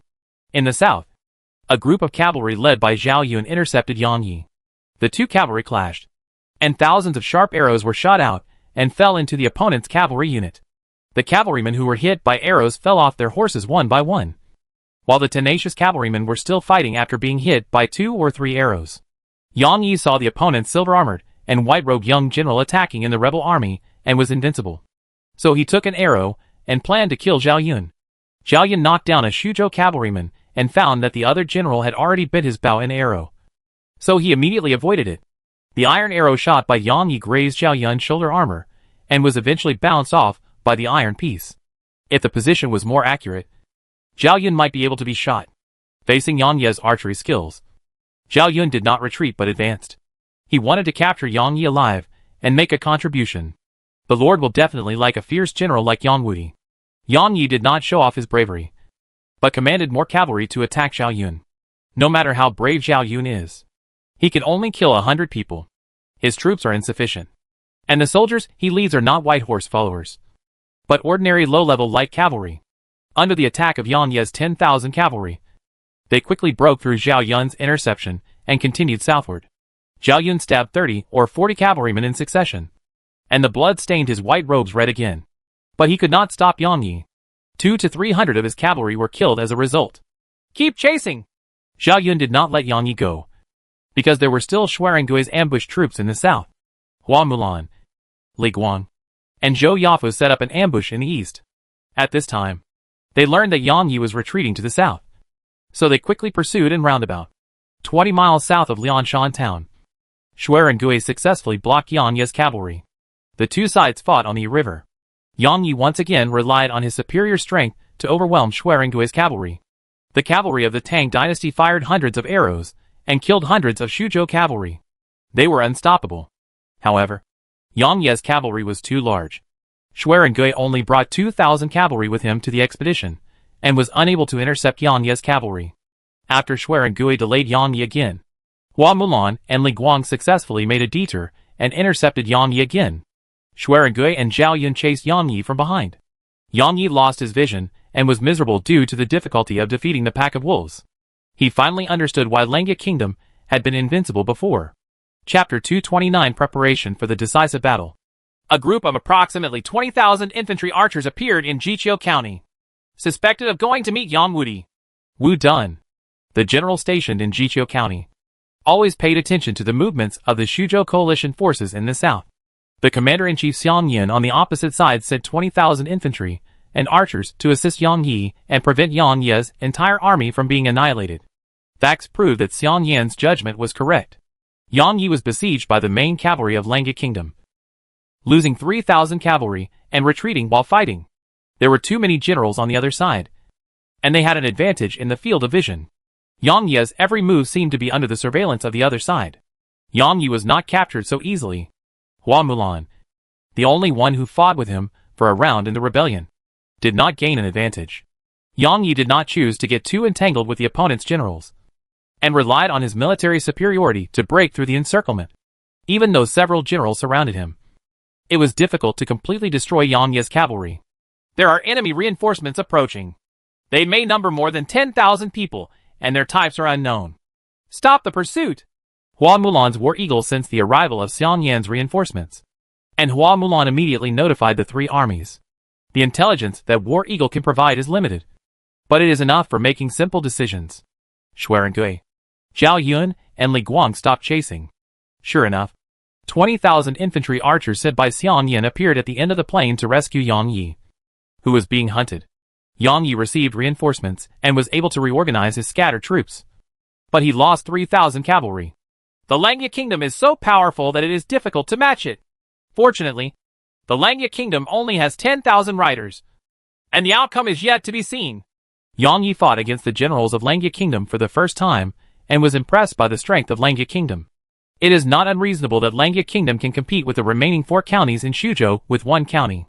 The two sides faced off in the Jiqiu County area. Yang Yi's morale was frustrated. Even with 20,000 infantry archers, it was still difficult to launch an attack, so he slowly retreated. After Yang Yi withdrew, Xuerangui, Li Guang, Hua Mulan, and Zhao Yun also returned to Xiaqing one after another. In the first confrontation between the two sides, Yang Yi suffered a small loss, but the problem was not big. The 3,000 cavalry were only 1/10 of the cavalry strength of the Xuzhou coalition. Yang Yi also killed and wounded hundreds of Langya Kingdom cavalry, including some who were killed by Yang Yi. A high-ranking cavalryman stabbed to death with a spear. Yang Yi lives up to his reputation of being invincible. He went deep into our Langya country and was chased by 4 generals, but he was still able to retreat safely. When Hua Mulan and others came back to report that the pursuit of Yang Yi was fruitless, Chu Tian had no intention of blaming the generals other than praising Yang Yi. The opponent has a famous general, which is not the most difficult thing. The most difficult thing is that the opponent has famous generals and has a military advantage, which makes Chu Tian very uncomfortable. Yang Yi defeated 3,000 cavalry, and could easily replace them. Since Yang Zhong took the initiative to invade Xia City and test our strength, it means that they are almost ready for a decisive battle. From Yang Ye's actions and the intelligence from the scouts, Chu Tian roughly deduced that the Shuzhou coalition forces had been assembled. He also had to make arrangements for a decisive battle. During the summer break, I am planting flowers and plants in my yard and keeping it in order. The Lord has convened a military meeting and invited Miss Xia to attend. The soldiers from the Lord's mansion came to report. Do I want to participate too? My Lord has said that all talented people will attend the meeting and will use all their strength to capture Shuzhou. I'll go immediately. Chu Tian held a secret meeting in the Lord's mansion to prepare for the decisive battle in Shuzhou. The purpose of going south to attack Shuzhou this time is to annex the 4 counties of Shuzhou and quadruple the territory of Langya Kingdom. Regarding the competition for the position of state pastor, Chu Tian tried his best to mobilize all talents in order to increase the winning rate as much as possible. The incident of Yang Wudi's invasion made Chu Tian realize that the opponent had a military advantage. In a confrontation between the two sides, the military superiority might offset his own military superiority. It is said that 2 fists are no match for 4 hands. As long as the opponent's general does not make any foolish moves and fight steadily, the superiority in military strength will be fully demonstrated. Almost all the senior officials of Langya Kingdom were summoned, and Shui Yu, as the city lord, was also recruited again. She was responsible for contacting the free players in Shuzhou and obtaining information about the Shuzhou coalition forces through them. These players can be said to be spies. Shui Yu felt helpless that she was recruited to fight again. Chu Tian, Xiao Liang, and Shui Yu wanted to farm well. One wanted to make money, and the other wanted to be a city lord. However, the enemy attacked Langya Kingdom again and again, forcing them to fight. Zhao Gongzi of Beihai Kingdom has begun to attack Jima. He has no time to intervene in our internal struggle in Shuzhou, and I have no time to intervene in Beihai Kingdom.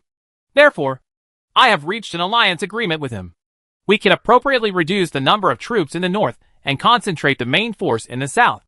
Zhang Ba and Sun Guan led their troops south, and Sun Kong went to the north to take over the defense.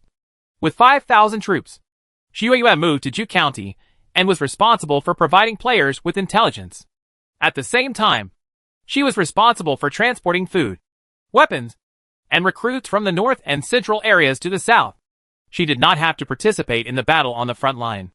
Each town continues to recruit troops to replenish frontline losses at any time.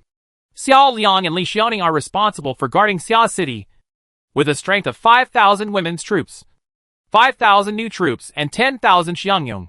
Lu Sandao is responsible for guarding Langya City, with a strength of 5,000, mostly new soldiers. Chu Tian took the lead in considering candidates to guard the family. The defense of Xiaqing is the top priority, because Chu Tian concentrates almost all the remaining food and weapons in Xiaqing. Once Xiaqing is lost, it will be a fatal blow to the army on the front line. In the Battle of Guandu, the Wuchao where Yuan Shao stored grain and grass was set on fire by Cao Cao, which caused chaos in Yuan Shao's army. Xiao Liang replied crisply, "My subordinates will definitely defend Xia City with General Li. Then comes the offensive route and candidates. The main battlefield is in Tancheng, the plains around Qiu County. The first stage of the operation is to destroy the main force of the Shuzhou coalition and capture Tancheng. The goal of the second phase of the operation is to besiege Xiapi, flood Xiapi, and capture Taoqian alive. In the third stage, divide the troops to pacify Donghai Kingdom and Xiapi Kingdom, and attack Pengcheng Kingdom and Guangling County. Then Shuzhou can take over. Zhou Yafu, the governor's main infantry force, and Li Guang, the governor's main longbowmen, serve as the central army. A total of 30,000 people. Governor Zhao Yun has 1,500 White Horse cavalry as the White Horse reserve, and Hua Mulan and Shuai Gui each lead 4,000 cavalry as the left and right wings. Hua Xiong led 1,000 heavy cavalry. Zhang Ba led 5,000 infantry archers. Sun Guan led 3,000 infantry archers. And Mr. Liu and I personally led 7,000 infantry archers as the main reserve force. Fang Xianling supervises the siege equipment battalion to transport the siege equipment to the bottom of Tan City. Su Sheng led a 10,000-strong navy battalion to fight for control of Yi River, transport grain by water, and prevent the enemy from cutting off the grain route. Chu Tian made arrangements one by one, in order to go all out. He even went into battle himself. Now Chu Tian's panel is no less than that of a gold-level historical general. Chu Tian also has the effect of the fanatical belief of Great Master, which can make soldiers burst into stronger combat effectiveness in a short period of time. This is the most luxurious lineup Chu Tian can come up with so far. Chu Tian could not divide his troops, because the Langya kingdom's military strength was so small. It was undoubtedly the most labor-saving to attack south along the river, and from a high position. In addition, the Mi family is willing to help us fight for Shuzhou. Chu Tian dropped an important message. Chu Tian's power has touched the Mi family's hometown. Whether it was the last battle with Langya Kingdom, or the current threat to the Mi family's hometown, as well as the prestige of the 4th and 3rd Dukes of Chu Tian, they have become favorable conditions for the Mi family to fall to Chu Tian's side. The support of the aristocratic family was important for Chu Tian to seize and stabilize Shuzhou. Chu Tian is more like an outsider to them. If they want to quickly stabilize Shuzhou, they cannot do without the help of local aristocratic families. As for how to weaken the influence of the aristocratic family, that is a matter for the future. Fang Xianling asked. What is the attitude of other aristocratic families? Other aristocratic families are still waiting and watching. If we win, they will switch to our side. If we fail, they have no loss. They are just a bunch of losers. But this has nothing to do with them personally. But the background of their aristocratic families determines that they will be like this. Chu Tian has dealt with the Shuzhou family a lot, and he knows the family's urinary nature. In the final analysis, they are still for their own interests. They will follow you only if there is benefit. But if there is no benefit, they will be abandoned. Moreover, the aristocratic family had good fortunes among the major princes. Whoever occupied Shuzhou would be on good terms with him, and they would never lose. The Mi family can decide which side to take before the decisive battle, and it can be regarded as a family that supports Chu Tian. The Mi family's adventure also brings rewards. Once Chu Tian takes control of Shuzhou, there will definitely be huge rewards for the Mi family. If Chu Tian fails, the Mi family may be suppressed by Tao Qian. Tao Qian has a group of Danyang soldiers from Yangzhou. They are a special force. When Chu Tian deploys his troops, he must also consider Tao Qian's troops. There are not many special arms in the Shuzhou coalition. Among them, the Danyang soldiers brought by Tao Qian from Yangzhou are special arms. They are brave and good at fighting. Tao Qian always holds them in his hands and uses them to suppress the major families. The leader is Xiang Yan, who may be good at defense. Their heavy cavalry number is about 1,500. They can use the heavy infantry's gun shield phalanx and the armor-piercing heavy arrows of the Xisheng battalion to break through. The number of cavalry is about 30,000. The navy is 20,000. And the remaining more than 100,000 are infantry. Chu Tian and others deduced that the opponent would focus on defense. If the opponent is trapped in Tancheng and stationed an army outside the city, I'm afraid it will be difficult for us to divide our troops to besiege the city and respond to the enemy at the same time. Lu Ji, who was invited by Chu Tian to participate in the meeting, expressed his concerns. So we should try our best to provoke Tao Qian and invite him to fight in the plains. It would be best if he agrees. Otherwise, we can use the navy to defeat Tao Qian's navy, then cut off his food routes, threaten Xiapi, and force Tao Qian to fight. I think food for the 200,000 strong army will be a big problem. Without the 4 counties to transport food, they will collapse within a few months just relying on the food from Tancheng. Chu Tian made the same preparations as Mr. Zhao when he besieged Jimo. If the opponent's main force is huddled in a strong city, then the siege will continue until the opponent runs out of food. The more troops Tancheng gathered, the more food was consumed. 200,000 people and horses would consume an astonishing amount of food every day. The Langya kingdom's food relies on the Yi River for transportation. Even if the rear is attacked by the opponent's cavalry, the food supply for the Langya kingdom's army will not be affected. Therefore, fighting for the Yi River is crucial. Instruct Su Sheng to defeat the opponent's navy as soon as possible. Chu Tian planned to send Su Sheng to win the first victory, defeat Tao Qian's Yi navy, and gain control of Yi. The general requests to go to war. Zhao Yun volunteered and wanted to participate in the naval battle. Perhaps the general's archery skills can be put to use. Li Guang also asked for a fight at the same time. They are not good at water battles, but that doesn't mean they can't participate in battles. But their attributes will decrease. In the naval battle, strong generals can still play an important role. Shueli, Zhao Yun, and Li Guang. The 3 of you assisted General Su Sheng in defeating Tao Qian's navy, and achieved the first success for our Langya kingdom. Yes! Chu Tian appointed Su Sheng as the naval commander. Even though Xue Li, Zhao Yun, and Li Guang were more powerful than Su Sheng, they were really no match for Su Sheng when it came to commanding the navy. In addition, Navy Vice Admiral Sun Luwan was also sent on stage by Chu Tian. Sun Luwan is not very capable, but he achieved a lot of military achievements last time. He can be regarded as an ordinary general with good luck. Xue Li, Zhao Yun, and Li Guang also have the bonus of 3 heroes fighting Lu Bu. They are powerful at Hulao Pass, which can damage the opponent's morale and make the enemy frightened. The 3 people immediately went to Liangshan town, while the others were preparing to go out and mobilize troops. As soon as the navy controls the river and ensures that there is no danger to the grain road, the Langya Kingdom's army can move down the river in a mighty manner and attack Tancheng. It takes 1,000 days to raise an army, but it takes only a moment. Our Langya navy has not made any great achievements until now. This time, we are the main force. Su Sheng summoned 10,000 navy soldiers and sailors to prepare for the southern expedition. This 10,000 navy battalion is now the main force in conquering the river. But in the future it will be the basis of the navy to compete for the Yangtze River, Yellow Sea, and South China Sea. Xue Li, Zhao Yun, and Li Guang came. Each of them was sitting on a stern warship. There was a group of 4th-level Suchao Navy infantry archers on the ship to engage in hand-to-hand combat after approaching the opponent's warship. The fierce generals can basically just stare blankly in water battles. Unless they engage in hand-to-hand combat, they can only display 60% to 70% of their strength. Su Sheng came to the largest stern warship, and he wanted to personally take command. Our greatest advantage is to go down the river. In Xiaopi City, Cao Bao, who is incompetent in commanding land troops, was transferred by Tao Qian to replace Mi Fang in commanding the navy and transport the grain from Xiaopi City to Tancheng on the front line. In addition to troops, the battle also involves population and supplies. Cao Bao led 20,000 people, as well as Wang Lang as military advisor. The combination of 2 people escorted the grain upstream, moving slightly slowly. After they left, the spies in Xiaopi City had informed Xia Cheng of the news. Xia Cheng then told Liangshan town.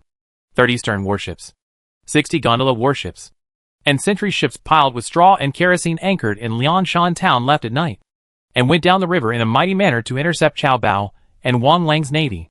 Yang Yi returned to the coalition camp and told Xiang Yan about his battle with the Langya Kingdom's cavalry, letting him know the strength of the Langya Kingdom. Yang Ye's action this time was also a test. After hearing this, Xiang Yan said, I am confident about the strength of Langya Kingdom's cavalry. If we join forces in the next battle, there is an 80% chance that we will win. Chapter 230 Burning Shuzhou Navy. Vomit! Li Guang looked pale and lay on the edge of the parapet of the warship, vomiting constantly. He enthusiastically joined the Langya Navy, but he became seasick and soon lost his combat effectiveness. This was not the first time Su Sheng encountered such a situation, so he arranged the weak Li Guang into the cabin of his warship. He hasn't even gone into battle yet, and has already lost one of his generals. It's really worrying. Su Sheng thought this was a bad sign. In fact, Li Guang was just unlucky for himself and his troops, and it did not have much impact on the luck of the entire legion. Li Guang seems to be seasick. It's up to us next. Of the 3 tiger generals, only Xue Li and Zhao Yun remained. General Cao Bao. Warship! Langya Kingdom's warship. The Shuzhou Navy escorted 30,000 units of grain to Tancheng, and encountered the Langya Navy going downstream in the river near Tancheng. Cao Bao hurriedly walked out of the cabin and came to the deck to give instructions. Wang Lang, who served as military advisor, came to the deck at the same time and saw a naval division appearing on the upper reaches of the river, with about 100 warships. He couldn't help but panic. Although the other party doesn't have a building ship, he doesn't have one either. The building ship is already a mid to late warship. The opponent must be fully confident when he takes the initiative to move south. General Cao should avoid his edge. When Wang Lang faced the Langya Navy, his first reaction was to avoid fighting. Our navy has many ships and soldiers, so why should we be afraid? Cao Bao observed that the ships and numbers of the Langya Navy on the opposite side were only half of his own fleet, or even less. He also had a vast fleet of waterships transporting 30,000 units of grain. The number seemed to be several times greater than that of Su Sheng, who only had warships. Cao Bao raised his arms and shouted. Last time, The defenders of Langya Kingdom burned down my army of 100,000 men. This time, I, Cao Bao, am going to defeat the navy of Langya Kingdom and show off the power of our army. Beat the drums and attack. When the Xuzhou navy saw the flag of Cao Bao's ship, they immediately beat the drums, commanded the sailors to paddle hard, and took the initiative to attack Su Sheng's navy on the Yi River. Is Cao Bao crazy? He dares to attack when he is in the lower reaches. The fire fleet is dispatched. Su Sheng was ready to sacrifice a group of sentry boats and wooden boats. With an order, hundreds of small boats, driven by sailors, launched a fire attack along the river towards the Xuzhou navy. Su Sheng accurately judged the water flow, and Xuzhou navy was unable to avoid it. The sailors had already been trained by Su Sheng. After approaching the Xuzhou navy, they lit the straw piled in the wooden boat and jumped into the river. The fire spread rapidly and expanded to all directions. Another fire attack. Cao Bao's scalp exploded. This is the second time he has been attacked by fire. The navy of Langya Kingdom is located upstream, and the fire ships are extremely fast. In addition, Su Sheng specializes in training sailors to conduct fire attacks. At this time, it is too late to escape. Hundreds of fire ships went south and attacked the Xuzhou navy, turning the Yi River into a sea of fire. Quickly put out the fire. Send out small boats to block the fire ships and protect the canals. Wang Lang was so anxious that he blew his beard and stared, rolled up his robe, and wished he could take the initiative to help the frightened Cao Bao command the navy. The navy of 20,000 men was in chaos. The successful fire attack not only destroyed some of the warships on the opposite side, but also greatly reduced the morale of Xuzhou navy. Attack across the board. Su Sheng beat the drum, and the navy of Langya Kingdom took advantage of the opponent's navy to take a fatal blow and immediately went south. Whether it was a stern warship or a walking warship, they were flexible in size and fast, and they quickly approached the Xuzhou navy. There was a sea of fire all around, and many Xuzhou navy ships were covered in raging flames. The soldiers on the ships were forced to jump into the river to escape. Shuerigui and Zhao Yun held longbows and shot the Xuzhou navy archers across the warship. Thousands of arrows were fired, and a number of Xuzhou navy soldiers fell. In order to use the fire attack to the end, Su Sheng ordered the archers of the Suqiao navy to use fire arrows to set fire to the warships of the Xuzhou navy, except for the cowhide of the cockroach, which could withstand fire arrows. The other boats were quickly set alight by Suqiao navy archers, with billowing black smoke billowing. Boom! Zhao Yun's ship accidentally collided with a ship of the Xuzhou navy. The violent vibration caused Zhao Yun and the navy soldiers to stagger and almost fall down. Water fighting is different from horse fighting. Zhao Yun found that his ability in water battles had declined, and he was probably still not used to it. He might not be a match for Gan Ning and other water generals.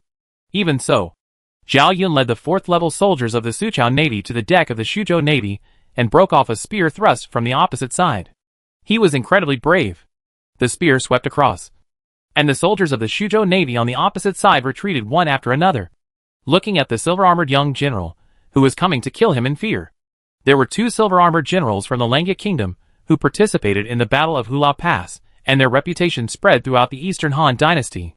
Even if Zhao Yun's force was affected by the unfamiliar water battle, Zhao Yun could still lead a dozen Suqiao navy soldiers to rampage on the enemy's warship until he killed the opponent's soldiers and occupied the entire warship. As for the sailors who rowed the oars, together with the warship, they all became Zhao Yun's prisoners. The navy soldiers of both sides fought fiercely. Su Sheng's main warship was flanked by 2 Xuzhou navy ships. Su Sheng personally drew his bow and shot the Xuzhou navy archers on the enemy ships. The soldier on the opposite side threw out a flying hook, hooked onto Su Sheng's stern, and shortened the distance between the ships on both sides. As long as Su Sheng is killed in a follow-up battle, they may be able to turn defeat into victory. Su Sheng was not in a hurry. He held a shield in one hand and a knife in the other, and led his soldiers to kill the Xuzhou navy soldiers who tried to board the ship. Shuerigui's warships were eyeing the warships used by Cao Bao to command. Cao Bao's warship is a 5th-level battleship. This is a warship that is more advanced than the warship and is majestic. Shuerigui saw the warship at a glance, so he ordered the sailors to approach the warship where Cao Bao was. What can we do?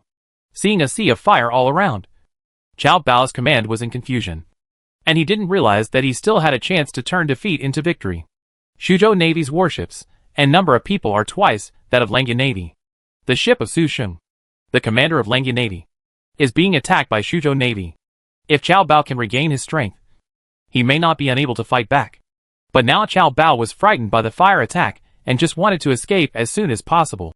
Retreat! Retreat immediately! The 5th level battleships raised the flag to retreat. Some of the ships that had not been burned and were still fighting hard saw that their commanders had given up resistance. So they retreated one after another. The retreating warships in the front collided with the grain-carrying cannons in the rear, making the scene even more chaotic. General Cao, what are you doing? Wang Lang wanted to stop Cao Bao from retreating, but it was too late. After a retreat order is given, if an attack order is given again, the inconsistent orders will completely disrupt the fleet. We have been defeated. The only way to survive is to escape. Cao Bao wanted to get away with it, but the battleship suddenly shook violently, and Cao Bao and Wang Lang staggered around. The soldiers of Langya Kingdom are ready to board the ship. Cut off their flying hooks quickly. The soldiers of the Shuzhou Navy on the fighting ship were in a panic. A stern had just hit the fighting ship. 2 or 3 flying hooks had already hooked the half wall of the fighting ship. Xuerengui led the Navy soldiers to board the fighting ship where Cao Bao was. The sailors on the stern threw Fang Tian's painted halberd to Xuerengui. Xuerengui took Fang Tian's painted halberd and killed everyone on the deck. Shuzhou Navy soldiers armed with swords and halberds kept coming to expel Xuerengui, but they were killed by Xuerengui and a dozen Suqiao Navy soldiers. Shuzhou Navy soldiers closely protected the 2 generals Cao Bao and Wang Lang. Xuerengui dragged Fang Tian's painted halberd and killed a guard, causing blood to splash onto Wang Lang's face. Wang Lang was so frightened that he collapsed on the ground. Looking at this fierce general, who was like a god of war in horror, one Xuerengui and a dozen Suqiao Navy soldiers killed dozens of Shuzhou Navy soldiers. Suffer death! Cao Bao's subordinates shouted loudly and wanted to kill Xuerengui with a sword. With a clang, the sword was thrown away, and the general was killed by Xuerengui using Fang Tian's painted halberd. Red and white splashed all over Wang Lang. A scholar. I surrender. Cao Bao was frightened and quickly kowtowed to surrender. And you? Xuerengui lifted Wang Lang up with one hand. Wang Lang truly felt what it means to be powerless in front of a fierce general like Xuerengui. Since General Cao, as the main general, surrenders, then I will too. Wang Lang found a step for himself. So Cao Bao and Wang Lang became Xuerengui's prisoners. The battleship raised the white flag, and the Shuzhou Navy was in an uproar. Their commander actually surrendered. A large number of ships surrendered. Some ships that were unwilling to surrender broke out and left. The outcome of the battle between the 2 navies was decided. More than 5,000 units of food were burned, and more than 20,000 units of food became spoils of war. With so much food, Tao Qian is really rich. No wonder he can keep recruiting troops and lose tens of thousands at every turn. Sun Luan kicked open the wooden door of the canal.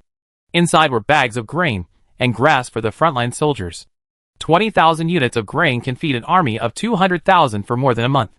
With this batch of food, our food problem in Langya country can be alleviated. Su Sheng was also a little surprised by Tao Qian's wealth. This was food and grass from 4 counties. But from now on, this batch of food and grass has become the spoils of Langya Kingdom. Su Sheng estimated that he burned more than 100 enemy ships, large and small, and captured hundreds of warships and canoes. Escort Cao Bao, Wang Lang and this batch of grain and grass to Xiaoqing. Su Sheng counted the spoils and knew that this time he had made a great contribution. In the contest with Tao Qian, Xiao Liang's battle with Langya Kingdom was the first achievement, followed by this battle on the Yi River. The water battle that took place in the Yi River area was quickly detected by the scouts on the shore. News of the defeat of the Shuzhou Navy reached Tancheng, where the Shuzhou coalition camp was assembled, and the coalition forces were shocked. 30,000 grains were burned and robbed, and Tancheng fell into a food crisis. After the navy was destroyed, it would take time to reorganize the navy. During this period, the coalition forces could only use horse-drawn carriages and wooden carts to transport food, which greatly affected the efficiency of food and grass supply. The food stored in Tancheng can still supply an army of 200,000 for 2 months. After 2 months, the food must be transported by land. Transporting food by land is time-consuming and laborious. They control the Yi River and may attack Xiapi and our grain roads at any time. The lords of Shuzhou were panicked. Chu Zimu is forcing us to leave the city for a decisive battle. He has many generals, and he wants us to go out of the city to fight with him. Don't fall into his trap. If we don't leave the city, once we are surrounded by him, Tancheng's teleportation array will fail, and all of us will starve to death here. Just when all the lords were uneasy because of the naval defeat, Xiang Yan and his lord stepped forward to calm everyone's mood. We have a large number of troops, and we may not lose if we fight outside the city, a lord said sternly. Chu Zimu has many powerful generals under his command, and they are all elite divisions. Once he chooses to go out of the city for a decisive battle, he will play into his own hands. Another lord supported. Yes, someone has made statistics. The military god Chu Zimu was not defeated in any field battle. Wu Sandui, Su Sheng, and Dorgan were all defeated by him. Don't worry, everyone. I've done the math, and we are at least 80% sure of winning. Su Xian, the lord of Guangling County, appeared and believed that Yang Yi and Xiang Yan would win with a high probability of joining forces. Are you really so sure? Believe me, with an army of 200,000 and our trump card, victory will be easy. Su Xian, we believe in you and hope you will not lead us to failure. The lord of Guangling County occupied the territory of a county, which was comparable to the size of Langya Kingdom. He also had the famous general Yang Yi, and the lord of Shuzhou took him as his leader. You will soon see that Chu Zimu, the victorious military god, was defeated and begged for mercy. In Xiaoqing, Chu Tian didn't know that he had another nickname of military god. He was overjoyed to learn that Su Sheng defeated the Shuzhou Navy in one battle, captured Qiao Bao and Wang Lang alive, and seized 20,000 units of military rations. Wang Lang, Wang Situ. Chu Tian did not expect that the Navy camp could capture this celebrity. Wang Lang later became a Situ of the Wei Kingdom, and his granddaughter Wang Yuanji became the queen of the Jin dynasty. It's just that Wang Lang is still very young now, and Wang Yuanji was not born yet. If Wang Yuanji is born in the future, she might be able to marry her grandson. Chu Tian was thinking about it, but he couldn't take advantage of the Sima family, considering that Wang Yuanji is still too far away. Chu Tian first solves the current problems. Qiao Bao is a representative of the family who supports Tao Qian. Chu Tian can definitely execute him and completely eliminate Tao Qian's influence. Wang Lang was born in the Donghai Wang family. If he surrendered, he might be able to pacify the Donghai kingdom. Chu Tian's current background is at least a well-known one. After Tao Qian is completely defeated, the probability of recruiting Wang Lang to surrender is not low. The food and grass were transported to Xiaoqing to stock up. We have the food and grass for the war. Qiao Bao and Wang Lang are imprisoned in the dungeon, waiting for disposal. Chu Tian knew that after the Navy took control of Yi River, the time was ripe for launching a decisive battle. 3 days later, we will send troops to attack Shuzhou. We must capture Tancheng. Chu Tian issued a mobilization order, and the 60,000 troops to attack Shuzhou were ready to go. In addition to the 60,000 strong army, Langya State also recruited 40,000 local warriors to assist in transporting grain and grass, defending the city, and patrolling. The Langya Kingdom's military strength has reached its limit, and all its war potential has been temporarily mobilized. The only thing they can do is occupy Shuzhou. Prime Minister Langya and General Fubo Chu Zimu are preparing to send troops to attack Shuzhou. If Shuzhou Mu Tao Qian cannot block Chu Zimu's attack, Shuzhou Mu's position will change hands. All players in the Eastern Han District have set their sights on Shuzhou.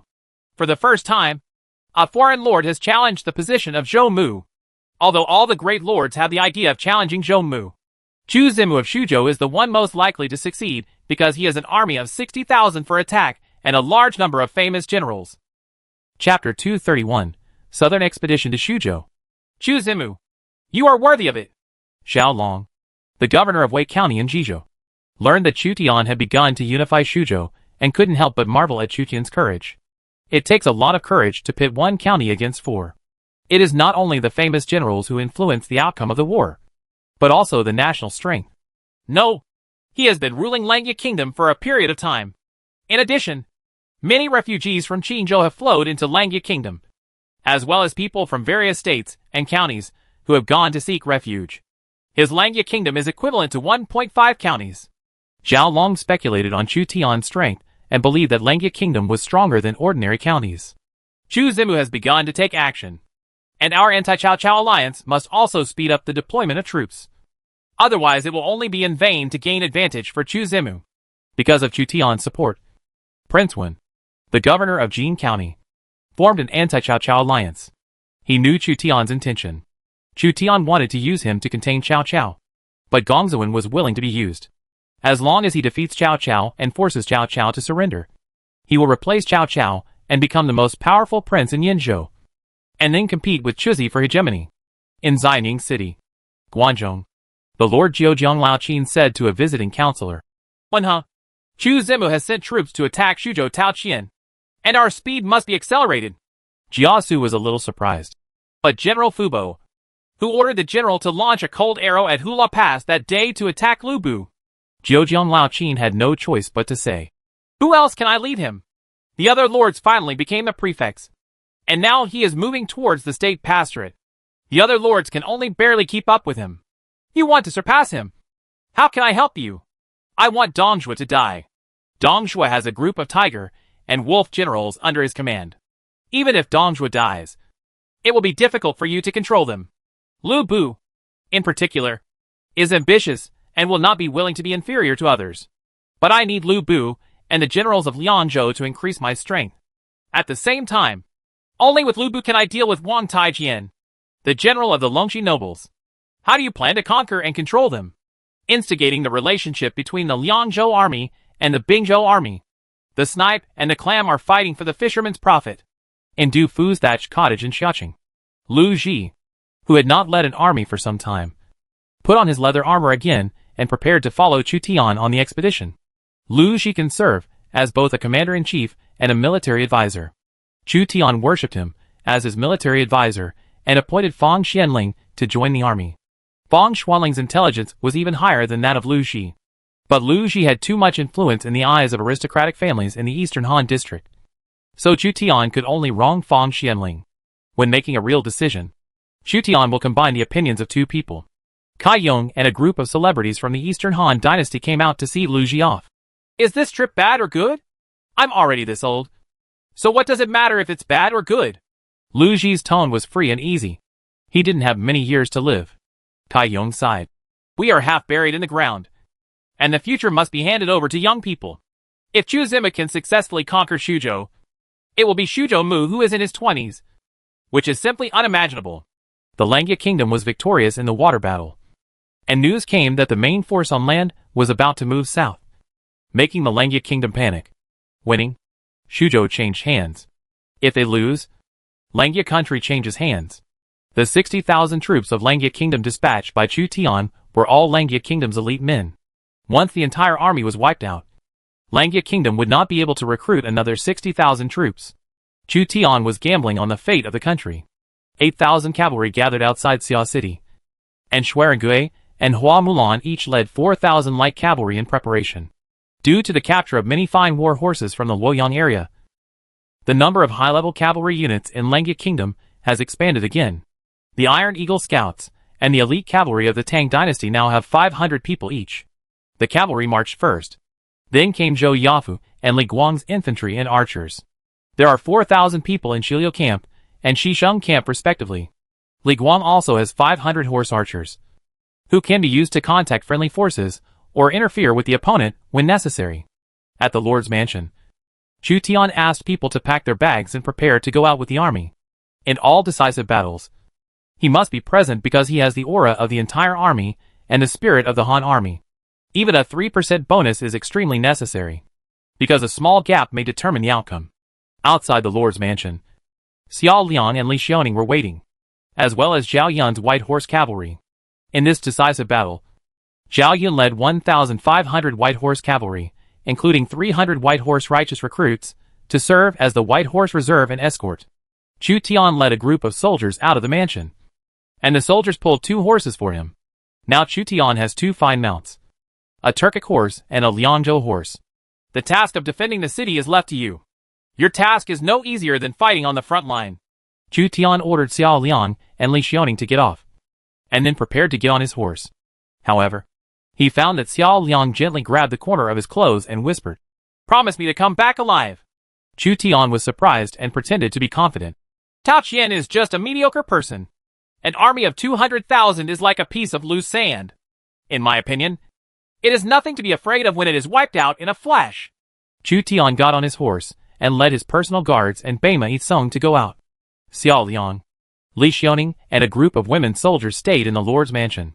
Li Xiaoning glanced at Xiao Liang and said flatly, He doesn't seem to notice. Xiao Liang was absent-minded. Xiao Ning, I have an ominous premonition. Chu Tian rode a Turkic horse for a while and whispered. She seems to have put on her makeup carefully today. What's going on? Chu Tian was indeed amazed by her just now. But now that the decisive battle was imminent, he had nothing else to focus on. Fang Xianling went to invite Lu Ji personally. He and Lu Ji served as 2 military advisors, riding 2 war horses respectively to accompany the army. Fang Xianling was young, while Lu Ji was already gray-haired. After all, Lu Ji was a generation older than Liu Bei and Cao Cao. Lu Ji had a good impression of Fang Xianling because Fang Xianling was a smart man. Smart people always want to deal with smart people. The 2 people seemed to be talking about something, which aroused Chu Tian's curiosity. 2 military advisors. I wonder what you were talking about. I have a bet with Mr. Liu on whether Tao Qian's defenders will leave the city to fight within 10 days. Mr. Liu doesn't think so, but I think they will. If it were me, I would definitely hold on to the city and frustrate the attackers. Then the reinforcements would arrive, and we would decide the outcome. How could I rush into battle when the enemy's morale was at its peak? Xianling, you lost this time. Lu Ji is confident about himself. In his opinion, although Fang Xianling is a leader among the younger generation, he is still young after all. Will you accept the challenge within 10 days? Chu Tian was also a little surprised by Fang Xianling's judgment.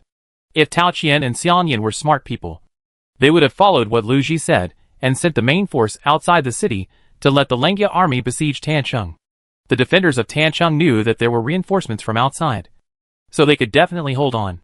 Once the Lengjia army cannot attack for a long time, the main force outside the city can challenge the Lengjia army and easily defeat the Lengjia army. However, Fang Xianling's inference was inconsistent with that of Lu Ji and Chu Tian. The reason is very simple. The scouts have just brought back the information. The Xuzhou army has already broken out of camp and marched to the north, preparing for a decisive battle with us. Fang Xianling took out a secret report. Lu Ji's eyes widened. Xianling, you are cheating. Fang Xianling made a bet with him even though he already knew that the other party was going to fight.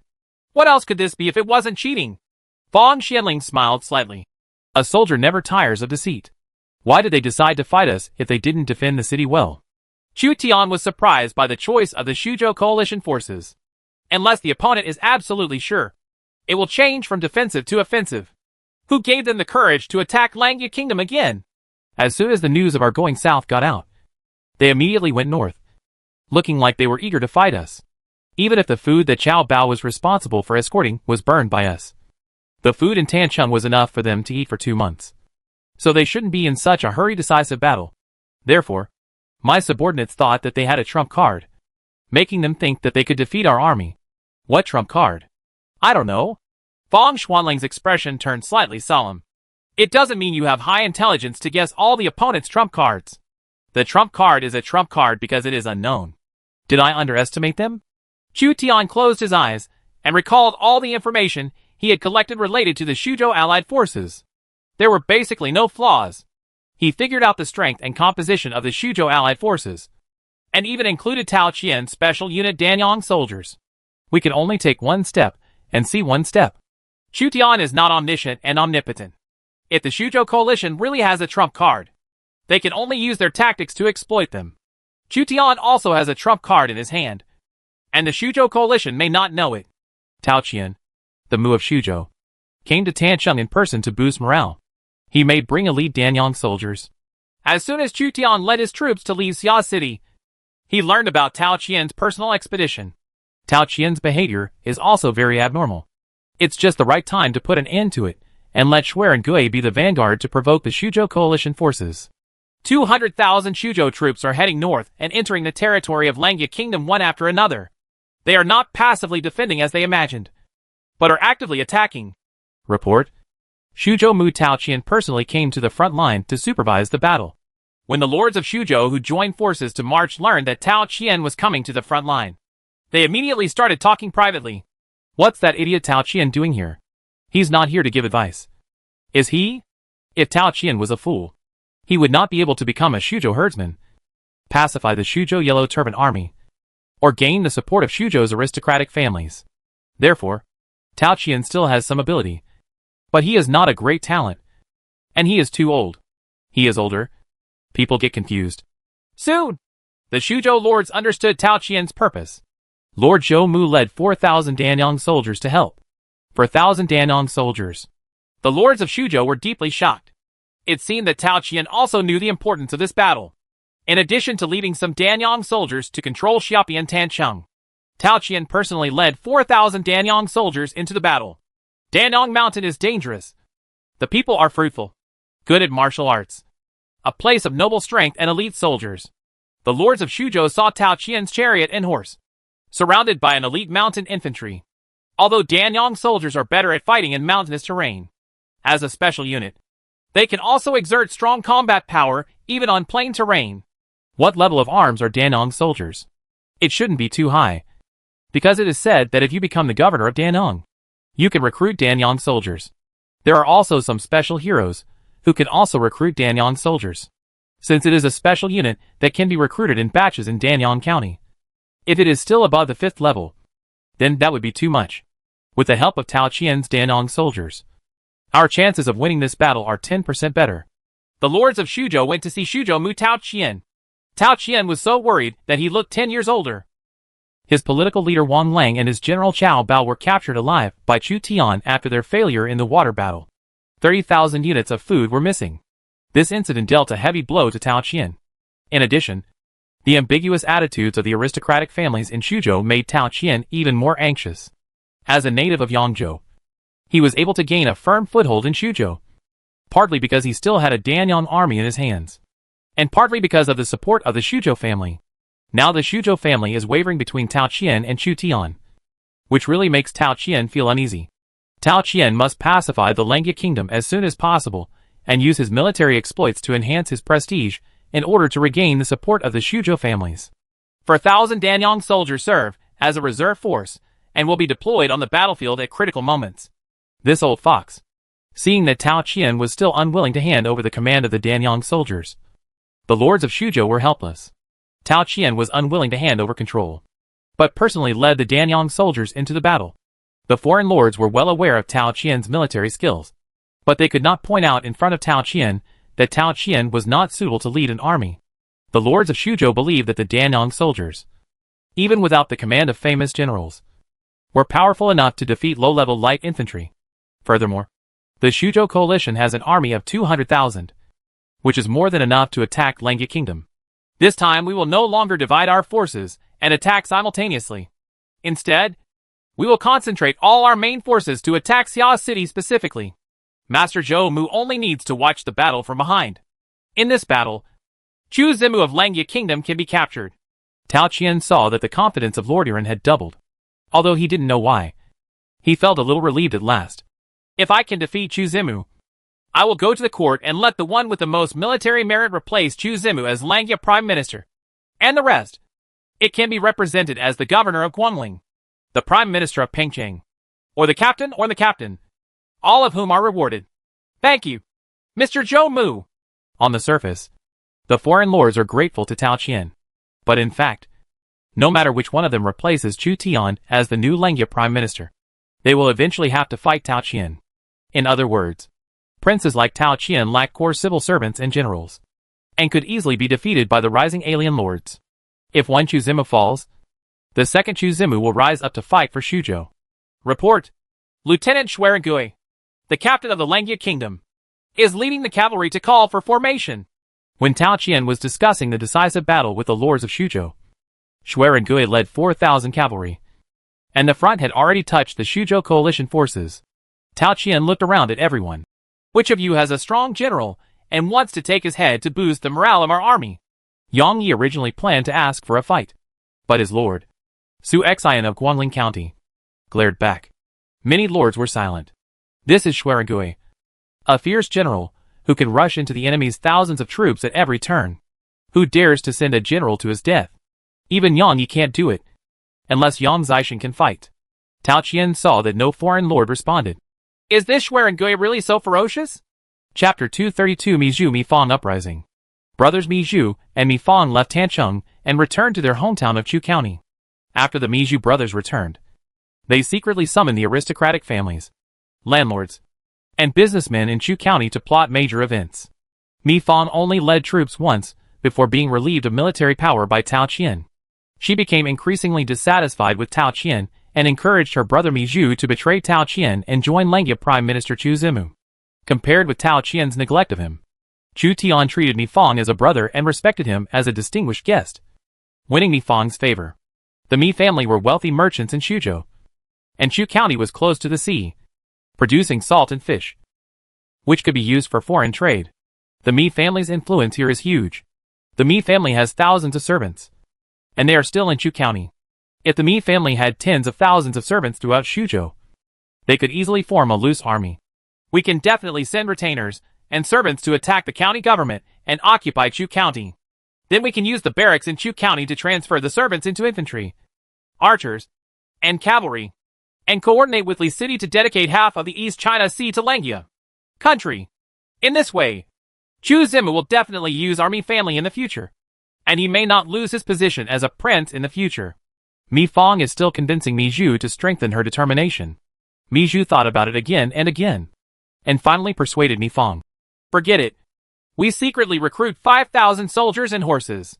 When Chu Zimu wins the decisive battle with Master Zhou Mu, we will attack Chu County and nearby villages and towns to respond to Chu Zimu. Brother, icing on the cake is not as good as providing help in the snow. If Chu Zimu has won, it will be a matter of time before he divides his troops to pacify the counties. It will be too late for us to raise troops by then. We raise our troops now and divide our troops to plunder nearby villages, towns and counties. We can attack Xuzhou. The morale of the army has caused them to panic. Let me think about it again.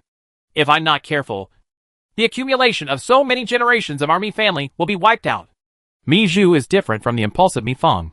He had to look at the problem from the perspective of the entire family, and he could not let the legacy left by his ancestors be ruined because of his mistakes in judgment. He also has a young sister to take care of. Master, the Lengia Navy defeated the Xuzhou Navy in the Yi River, burning more than 100 ships and capturing hundreds of prisoners. The Xuzhou Navy lost 30,000 grains. The strangers of the Mi family were well informed and soon learned about the confrontation between Lengia Navy and Xuzhou Navy in Yi River. The Navy of Lengia Kingdom won a great victory. Brother, Lengia's victory has proved that they have the ability to defeat Zhou Mu. Without further ado, Mi Fang took the opportunity to urge Mi Zhu. Mi Zhu's expression was a bit struggling, and he finally said, "We will raise troops to attack Chu County tonight. I will personally spend money to recruit the captains of Chu County to join us. I am willing to lead the troops myself." Mi Fang knew that things would be easier to handle if Mi Zhu agreed.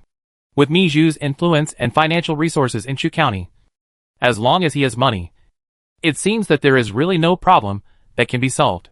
You can even spend money to get the captain in charge of the troops in Chu County to abandon the secret and surrender to the bright side.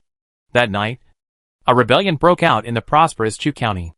It was Mi Zhu, the richest businessman in the area, who started the rebellion.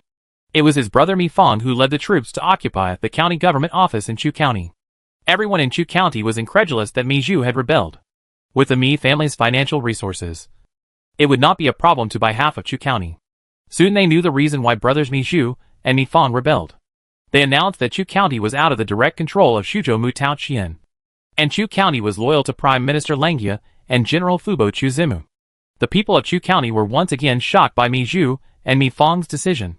They did not expect that Mi Zhu and Mi Fang would choose to join the Lengia Kingdom camp when the situation in Xuzhou was unclear.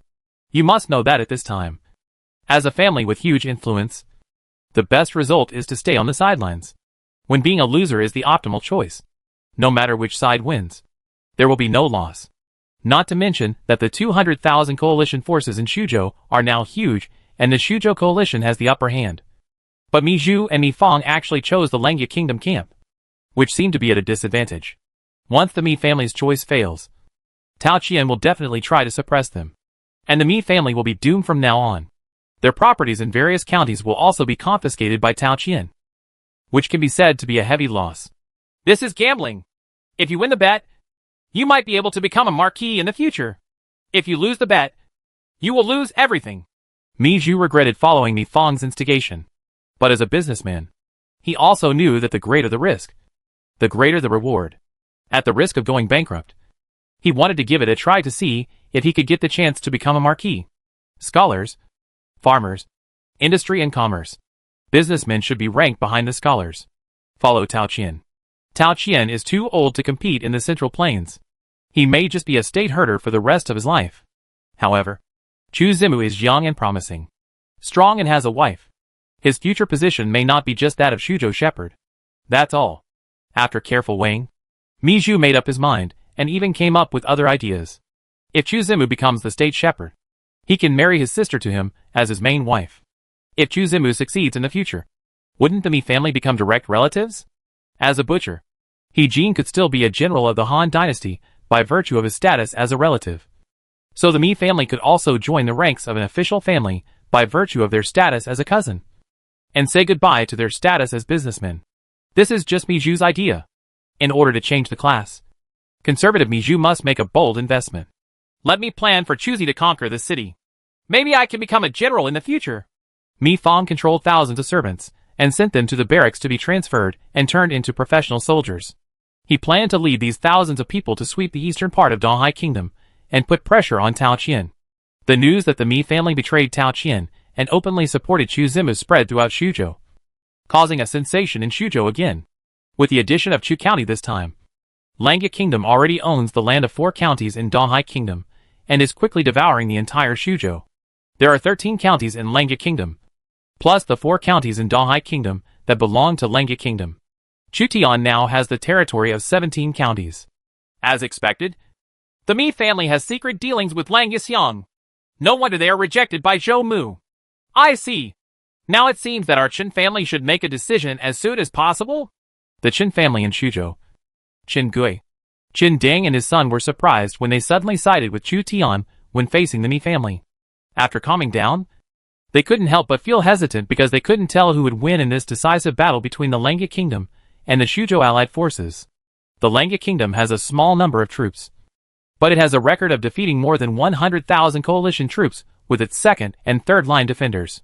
The Shuzhou army had a large number of troops. This time they replaced the incompetent Xiao Bao and replaced them with Xiang Yin, Yang Yi, and Song Jiang. We'll just wait and see. If something goes wrong, there will always be an opportunity to make a contribution.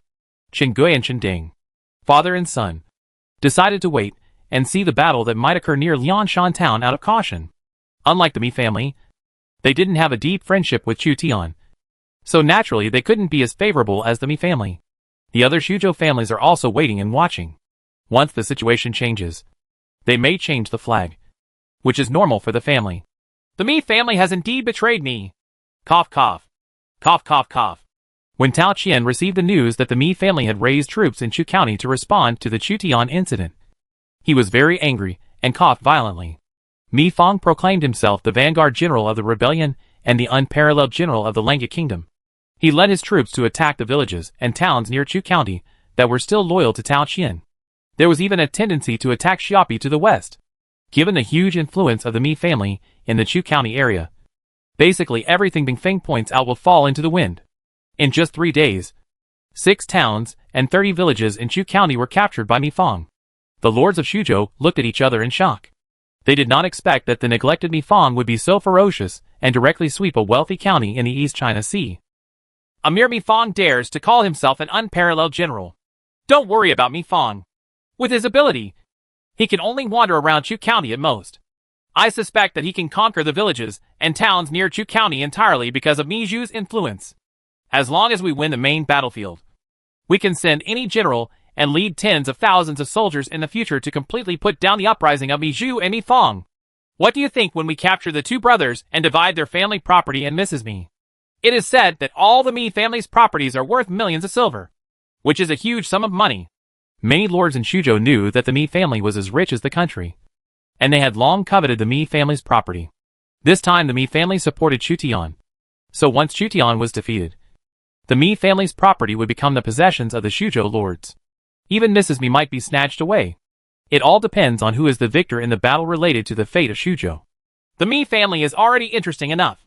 Chu Tian learned of Mi Zhu and Mi Fang's choice, and knew that the Mi family had tried their best. They had held back at least part of Tao Qian's troops, and dampened the morale of Tao Qian's army. Compared with other Shuzhou aristocratic families, who are still waiting and watching, the Mi family's choice is indeed brave. After we win, we can give the Mi family the rewards they want. Isn't it just a matter of becoming a marquis in the future? The entire world of lords is so vast, and it doesn't matter how many more marquises we have.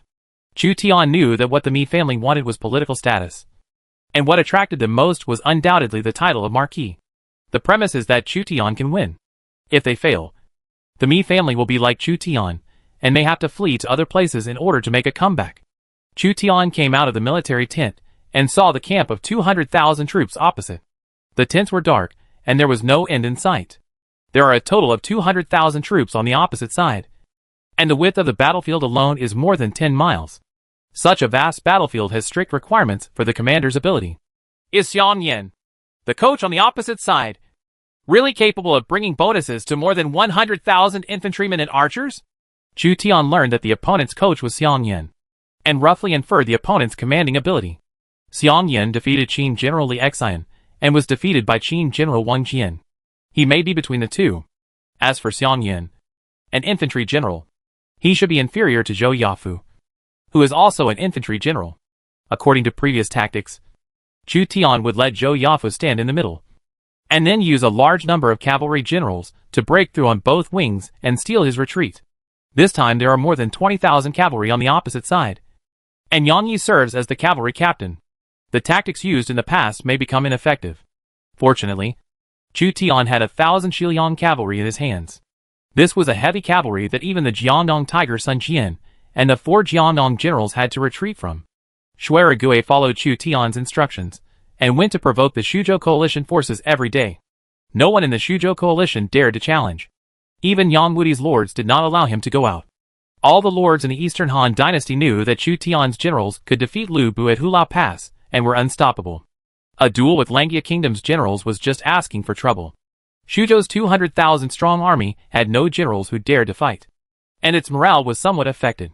Coupled with the burning of grain-carrying ships, and the uprising of Mizhu and Mifang, the morale of the 200,000 strong army was even lower. The current situation is favorable to Langia Kingdom, and Chu Tian can't wait to launch a decisive battle.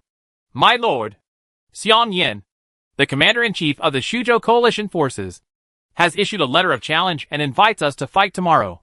Xiang Yan takes the initiative to ask for a fight, which is exactly what I want.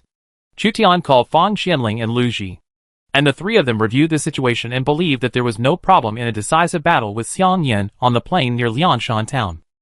There cannot be a large number of ambushes in the surrounding plains, and there is no possibility for Xiang Yan to set up an ambush.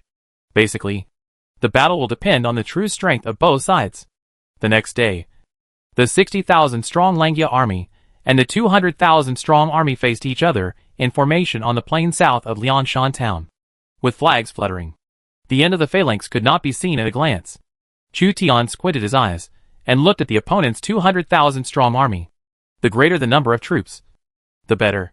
If you are not a qualified commander, commanding more troops will only lead to large-scale chaos and even trampling. Han Xian ordered troops. The more the better. But not everyone is Han Xian. Han Xian once said that Liu Bang could only command 100,000 people until he died. Although I don't know what Xiang Yan's trump card is, the opponent lacks the ability to command 200,000 troops. The Shiliang cavalry will tear their phalanx apart. Chu Tian ordered Huaxiong Shiliang cavalry to prepare to attack the left wing of the opponent's infantry phalanx. Crush the left wing, and then break through with troops. Chu Zimu, it was really a shame and humiliation to lose to your second and third line defenders last time. But this time we also have famous generals, and have a strength advantage. How should you deal with it? The lords of Shuzhou and Tao Qian stood on a high place, and 4,000 elite Danyang soldiers guarded this group of big shots in Shuzhou. They want to decide the outcome with Chu Zi today. This time Chu Zima used the main force, and they also had famous generals that could compete with Chu Tian, as well as more soldiers and horses. The outcome is unknown.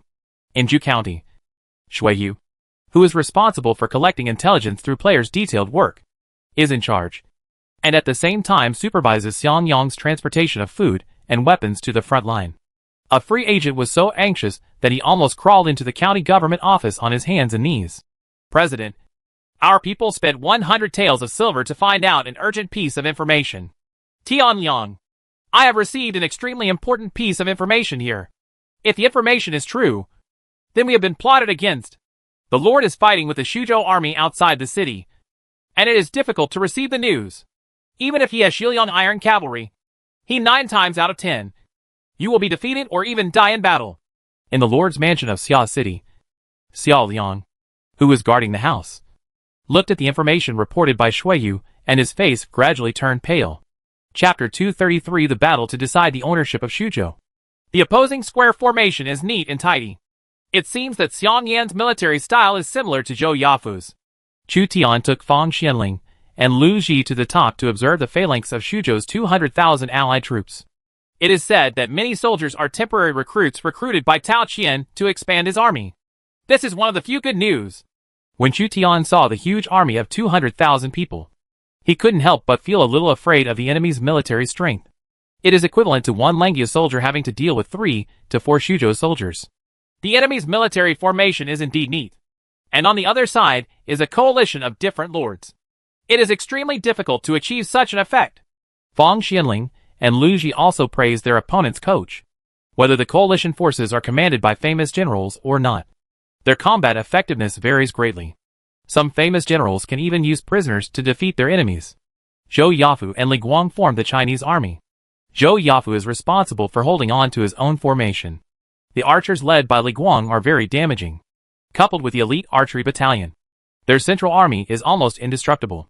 On both wings are Hua Mulan and Xuerengui's cavalry.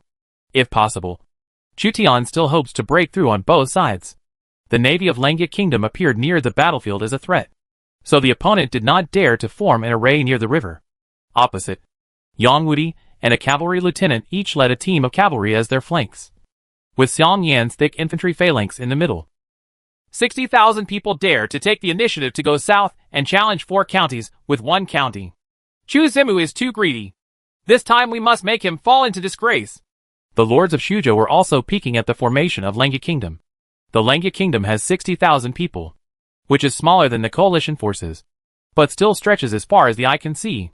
It can be seen that hundreds of thousands of people fighting on a battlefield are already at their limit. Commanding a huge legion requires not only the sound of drums and military flags, but also the running communication of cavalry. The opponent should be Zhou Yafu, a famous general who is known for his strict military management.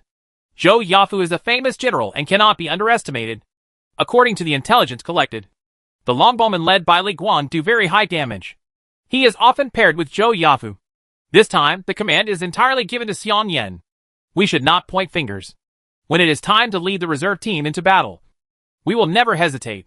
On the surface, the Shuzhou lords reminded each other, but in fact, they reminded Shuzhou Mu Tao Qian not to interfere with the command of the army. The enemy has begun to test. Chu Tian, who was observing the battlefield, received news of the enemy's attack. Sure enough, the infantry phalanx on the opposite side began to march forward, with guns, swords, and shields in full order. Zhou Yafu finally met a worthy opponent. Langia Kingdom's military strength is at a disadvantage, which means that Langia Kingdom is on the defensive. Zhou Yafu did not rush to launch an attack, but waited for the opponent's 200,000 people to show a weakness. Even if both sides stand motionless for a long time, the probability of a flaw in the formation of 200,000 people will be higher than that of the formation of 60,000 people. The infantry and archers on both sides gradually approached. Raining arrows were thrown, and the dense arrows covered the sky like locusts. The heavy infantrymen in the front row relied on their shields and strong armor to withstand the rain of arrows, and the sounds of iron weapons clashing could be heard one after another. Once a heavy infantryman in the front row is killed by a hail of arrows, the heavy infantryman in the rear row will immediately fill the gap.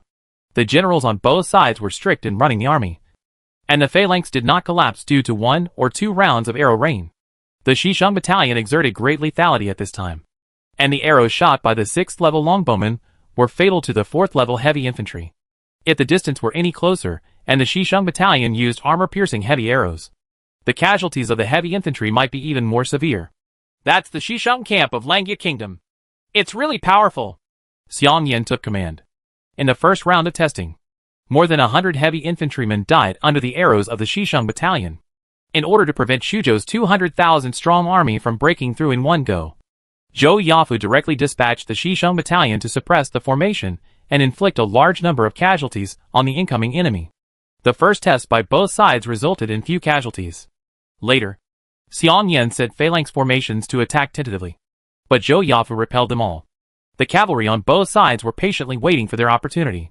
The cavalry on the opposite side is also divided into two wings, which means that Yang Wudi can only command one group of cavalry. As long as we destroy the opponent's cavalry flank without Yang Wudi, we can win. Shuerigui was observing the size of the cavalry on the opposite side. There are 4,000 cavalry on his side, 500 of which are Tang Dynasty archers. And there are about tens of thousands of cavalry on the opposite side. There may or may not be Yang Wudi on the opposite side. The Shuzhou Allied Army has only one famous cavalry general, which means that once the Shuzhou Allied Army's cavalry is separated, one cavalry will lack the command of a famous general. When will it be my Shiliang cavalry's turn to charge? Hua Xiong's heavy cavalry was arranged on the flanks to attack the left wing of the opponent's infantry phalanx. He was a little restless. This time he wanted to fight 200,000 with 60,000. Both sides began to set up their formations in the early morning, and the trials lasted from morning to noon. Both sides' armies were somewhat tired. The other party is really patient, and Zhou Yafu is also very patient. Chu Tian felt that his patience was worn out, let alone the soldiers standing in the formation at this time. If the commanders of both sides are defensive generals, the battle will become a stalemate. Chu Tian, Fan Xinling, and Lu Ji ate some of the dry food they had brought with them, not in much mood to feast, because this decisive battle was too crucial to decide who would go to Shuzhou. Chu Tian would rather win the battle and die drunk, unable to eat at this time. Boom! Boom! Boom! The dull sound of the giant drum came from far to near, and the ground trembled. In order to allow the drum sound to cover a larger area, the Shuzhou Allied forces used 100 cowhide war drums, which were set up in several places to convey military orders.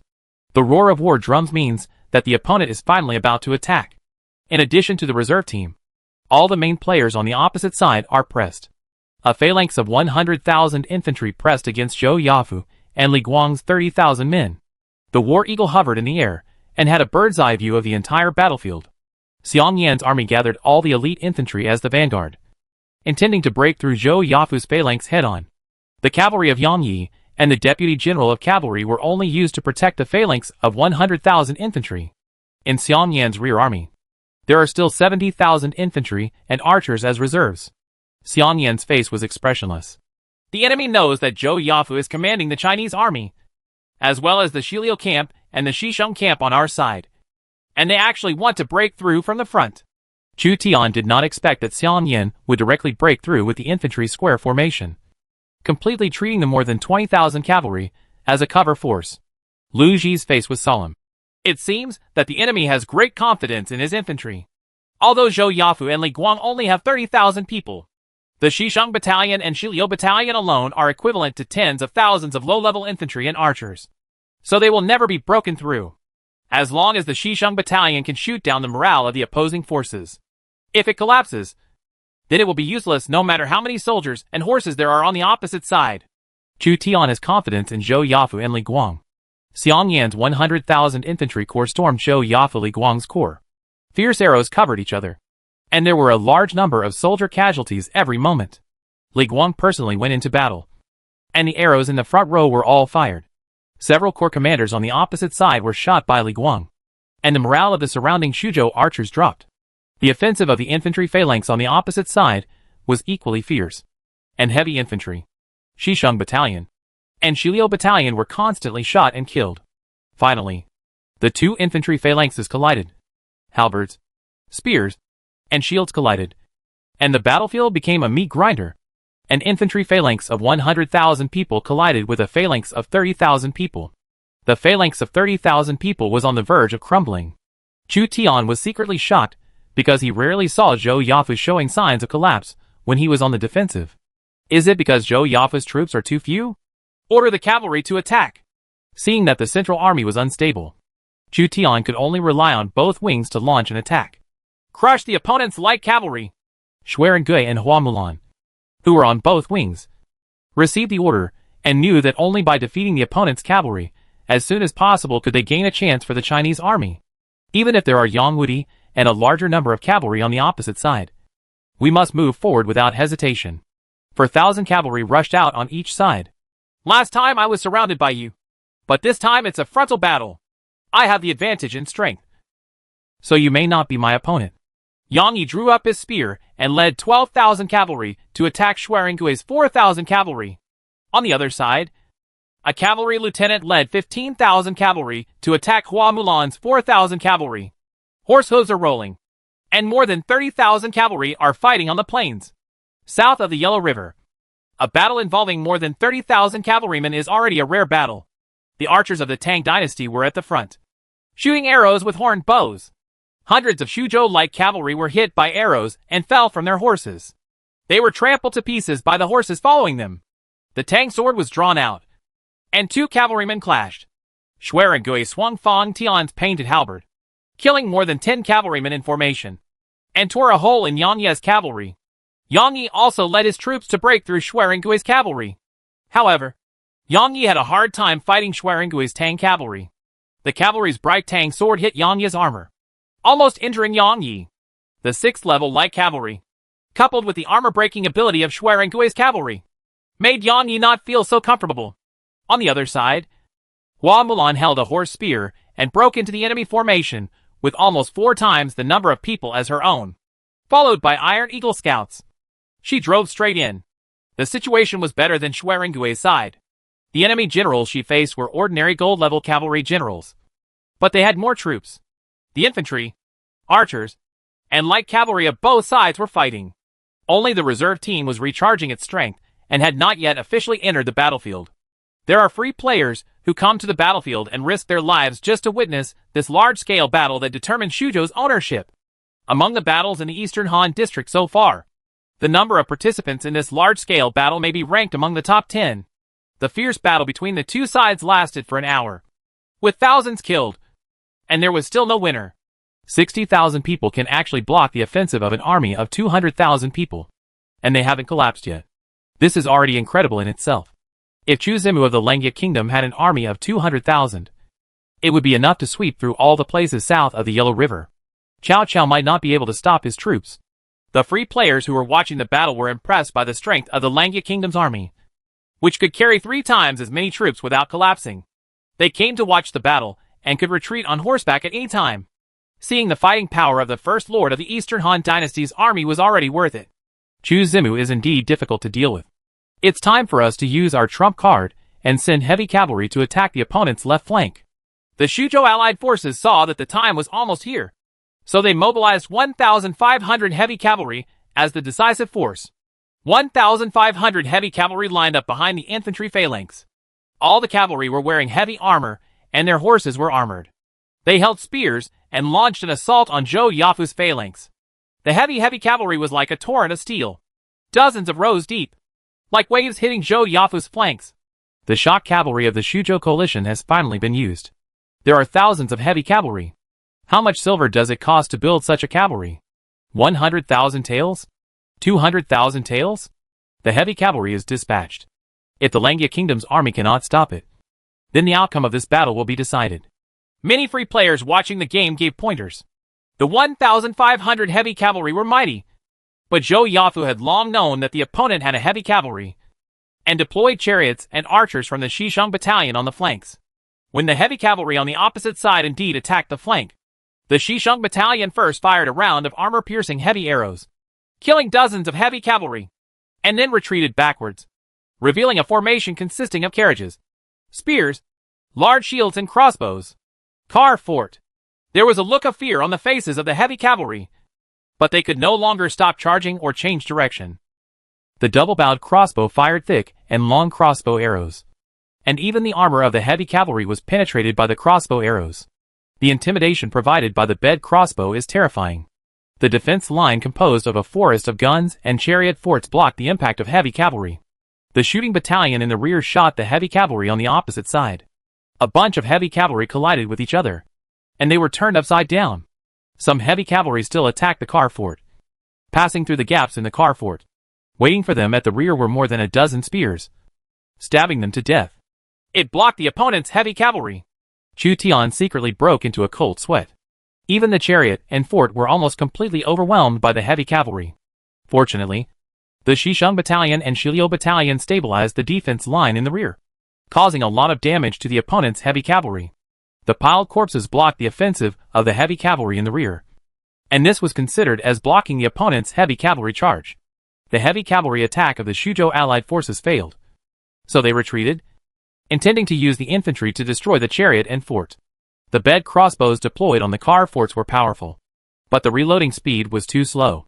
Facing a steady stream of infantry, they were of little use, and had to rely on the infantry to fight along the car fort's defense line. Their heavy cavalry has failed. Let them see what real heavy cavalry is. Let Hua Xiong lead the Shiliang cavalry to destroy the enemy formation.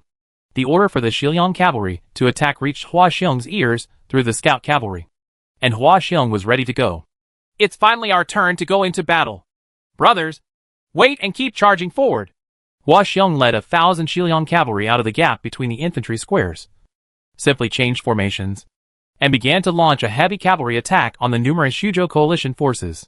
When the Shiliang Iron Cavalry appeared on the battlefield, the focus of the entire battlefield became the galloping Shiliang Iron Cavalry. Langya Kingdom also has a heavy cavalry force of thousands. Moreover, these 1,000 heavy cavalry are different from the ordinary heavy cavalry put together by the Shuzhou coalition forces before. Just the invisible momentum of the Shiliang cavalry makes people aware of the gap between the two heavy cavalry. How can they, a county, recruit such a large number of heavy cavalry? The lords of Shuzhou were shocked this time. With the financial resources of Langya Kingdom, they could not support such a large-scale heavy cavalry. Chapter 234 An unprecedentedly powerful enemy. Destroy them for me. Hua Xiong wielded his sword and took the lead, leading the Shiliang cavalry to attack the left wing of the enemy infantry phalanx. The spear stabbed Hua Xiong, and Hua Xiong's broadsword broke more than 10 spears in a row. The Shiliang cavalry trampled through the enemy's front row, and their iron hoofs ran over the enemy's face. The Shiliang cavalry broke through the opponent's third, fourth, and fifth rows of infantry one after another, with great momentum. When the speed of the heavy cavalry gradually decreased, Hua Xiong killed one of the opponent's generals, who was supervising the battle in the front row, and the enemy's morale dropped even faster. Hua Xiong led the first platoon of Shiliang cavalry to protrude from the flanks and join the rear of Shiliang cavalry. The second row of Shiliang cavalry becomes the first row. The second row finished rushing, protruded from the flanks, and joined the rear, followed by the third row and the fourth row. Row after row of Shiliang cavalry hit the opponent's thick infantry square like a tide, and have broken through 15 rows of the opponent's soldiers one after another. Hundreds of infantrymen on the left wing died under the attack of the Shiliang cavalry. What is even more precarious is that the left wing may be completely destroyed by the Shiliang cavalry, causing the 100,000 infantry and archer army in the center to completely collapse. Is that cavalry the Shiliang Iron Cavalry? It's most likely that our phalanx may be broken through by the opponent's Shiliang cavalry at any time. What should we do? The lords of Shuzhou panicked for a while. Chu Tian went into battle with his trump card and destroyed everything. The Shiliang cavalry attacked continuously, and could destroy the left wing of the coalition at any time. Chu Zimu has such a heavy cavalry, which is invincible. My position as a state pastor is not guaranteed. Tao Qian couldn't help but feel frightened when facing the fierce Shiliang cavalry. Compared with the Shuzhou heavy cavalry that was intercepted by the opponent's chariot and fort, the Shiliang cavalry led by Hua Xiong was invincible, and broke through their own thick infantry phalanx one after another. The Shiliang cavalry with Hua Xiong as its commander is far more powerful than the ordinary Shuzhou heavy cavalry. All Shuzhou lords, including Tao Qian as Shuzhou Mu, put their hopes in Coach Xiang Yin. It depends on how he directs and turns the tide. Xiang Yin took his time and said, "The heavy infantry reserve team and the crossbowmen reserve team go into battle." A heavy infantry force of 2,000 people and crossbowmen of 5,000 people went to support the left wing that was about to be destroyed by the Shiliang cavalry. Can this infantry stop the fierce Shiliang cavalry? Everything can only be left to fate. Song Jiang led 20,000 reserves to assist the right-wing cavalry in defense. Xiang Yan continued to issue orders. He found that the 15,000 cavalry on the right wing were in danger of being overwhelmed by Hua Mulan's 4,000 cavalry, so he could only send Song Jiang to support. The opponent's reserve team takes action. Chu Tian always pays attention to the movements of the enemy's reserve team. Since the opponent has sent a reserve team, Chu Tian can also mobilize the reserve team. Zhao Yun, lead 1,500 White Horse cavalry to support Hua Mulan. Be sure to penetrate the opponent's right wing. Zhang Ba and Sun Guan led the infantry to support Hua Xiong and tear apart the enemy's formation. Chu Tian sent out the reserve force, leaving only Lu Ji's 8,000 infantry and archers around. He had made a desperate move. By sending 2 reserve teams this time, we may be able to win. Zhao Yun's white horse cavalry was extremely conspicuous, gathering into a white river and sweeping towards Hua Mulan's direction. The white horse in the front fired an arrow from his bow, and all the enemy riders on the opposite side fell to the ground. Hua Mulan fell into the opponent's human sea tactics and led the light cavalry to break out. Zhao Yun's cavalry mounted fire cover on the flanks, killing and injuring the opponent's cavalry. The Tang Dao in Hua Mulan's hand curled up because she had killed too many enemies, so she threw it away. She pulled out the second Tang Dao from her waist and continued to kill the enemies. There are too many enemies.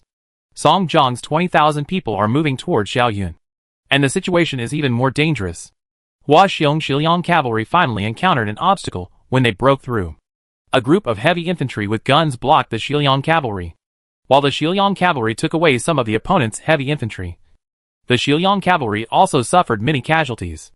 All troops attack! Xiang Yan ordered the drums to be beaten for the second time. Boom!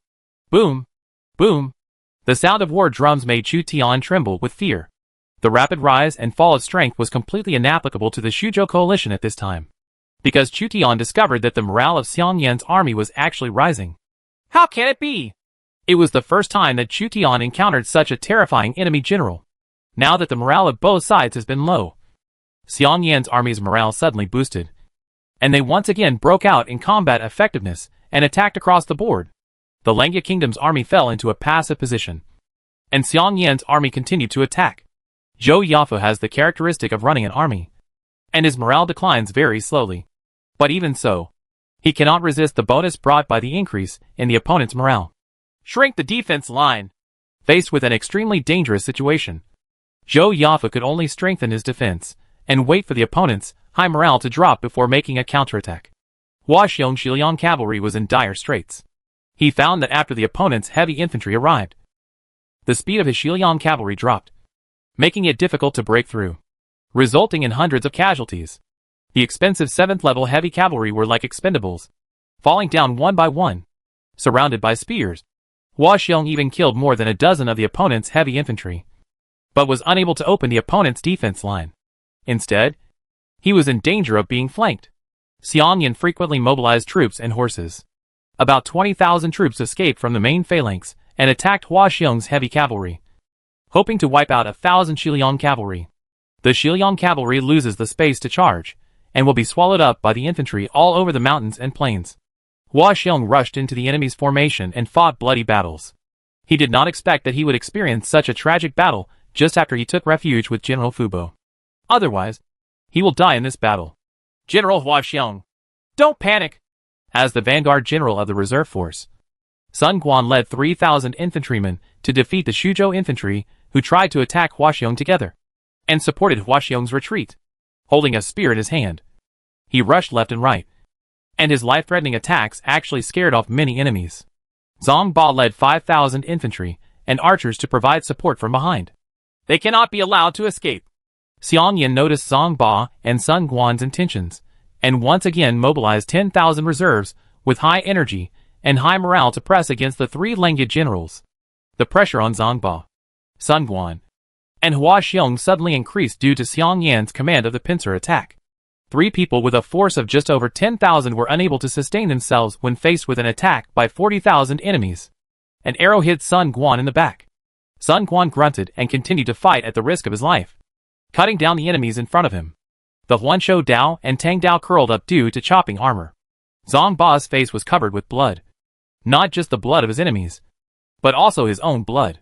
There are enemies on all sides, and the superior military strength has been fully mobilized by the opponent's commander.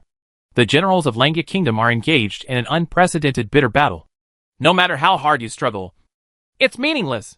Your troops are too few. As long as you meet a top commander, you will definitely lose.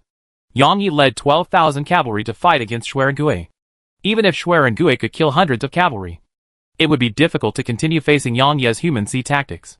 Xuerengui wanted to step forward to kill Yang Yi and force the opponent's army to collapse. But Yang Yi followed his lord's orders and avoided fighting, constantly using cavalry to consume Xuerengui. His cavalry were numerous and showed no signs of distress. A Shuzhou cavalryman was knocked off his horse by Xuerengui. He had turned into a bloody man and killed hundreds of people in one battle with his own strength. Only 300 of the 500 Tang Dynasty archers were still with Xuerengui.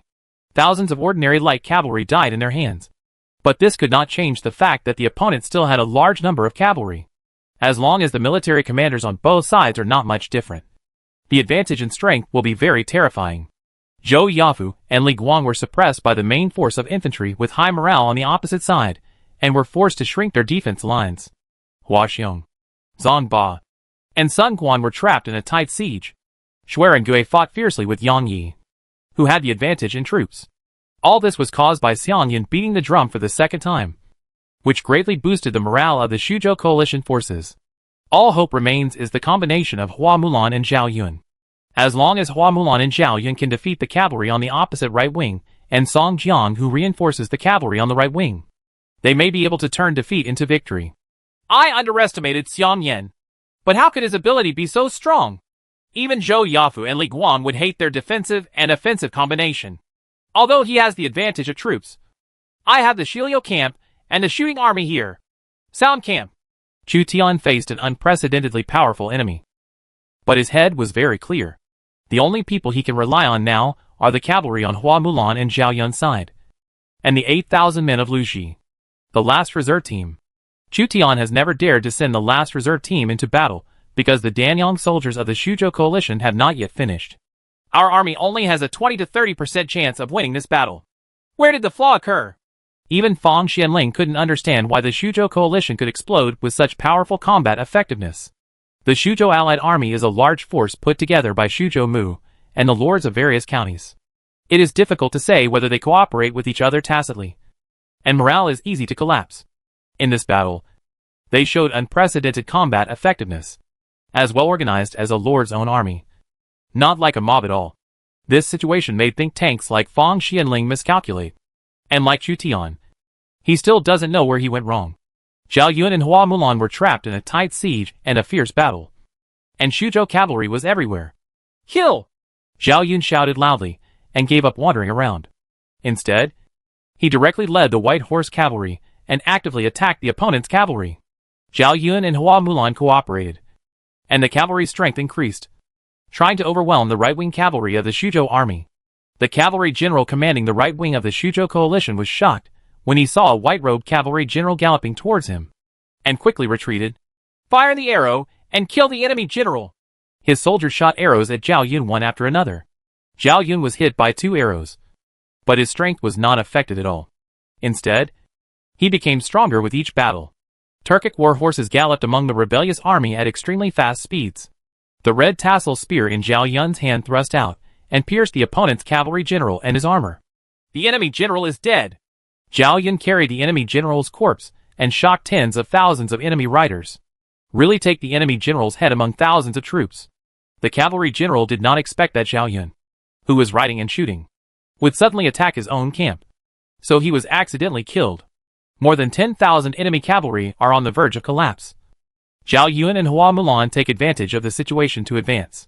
However, something desperate happened. Under Xiang Yan's instruction, Song Jiang led 20,000 infantry and archers in time to block Zhao Yun and Hua Mulan, who were at the end of their powerful crossbow. The square formation composed of spears, shields and long bows killed hundreds of Langya light cavalry, and several white horse Yi Song also fell. This time, I won't make the same mistake as Donghai Kingdom again. The reserve force led by Song Jiang was in high morale and physical strength. But Zhao Yun and Hua Mulan's cavalry showed signs of overdraft, and could no longer break through Song Jiang's 20,000 infantry square. The 4 battlefields are still in a confrontational situation. But the Xuzhou allied forces already have an absolute advantage in the 4 battlefields, and their morale is high. It will only be a matter of time before the Langya army is defeated. Chu Tian clenched his fists, his nails digging into his flesh. The brutality of this battle was far beyond his imagination, and it was estimated that he would be defeated in an hour or 2. He only had a reserve force in his hands, which was just a troop of ordinary infantry and archers. Even as a general, Lu Xi could not turn the tide. The morale of the Langya Kingdom camp is still declining. Let me go into battle. Although the chance of winning is slim, I can give it a try after all. Lu Xi seems to have made up his mind to participate in this battle where he is ready to die. 8,000 low-level soldiers want to reverse the 4 local battlefields, but almost no one can do it. Master Lu, at my age, I will die if I die. Lu Ji went into battle without hesitation and led 8,000 men to support Hua Mulan and Zhao Yun, knowing that only by defeating Song Jiang as soon as possible could the situation of the war be reversed. A scholar dies for a confidant. 8,000 soldiers entered the battle with the determination to die. Chu Tian looked around and saw that there were no soldiers available. Only 100 personal soldiers left.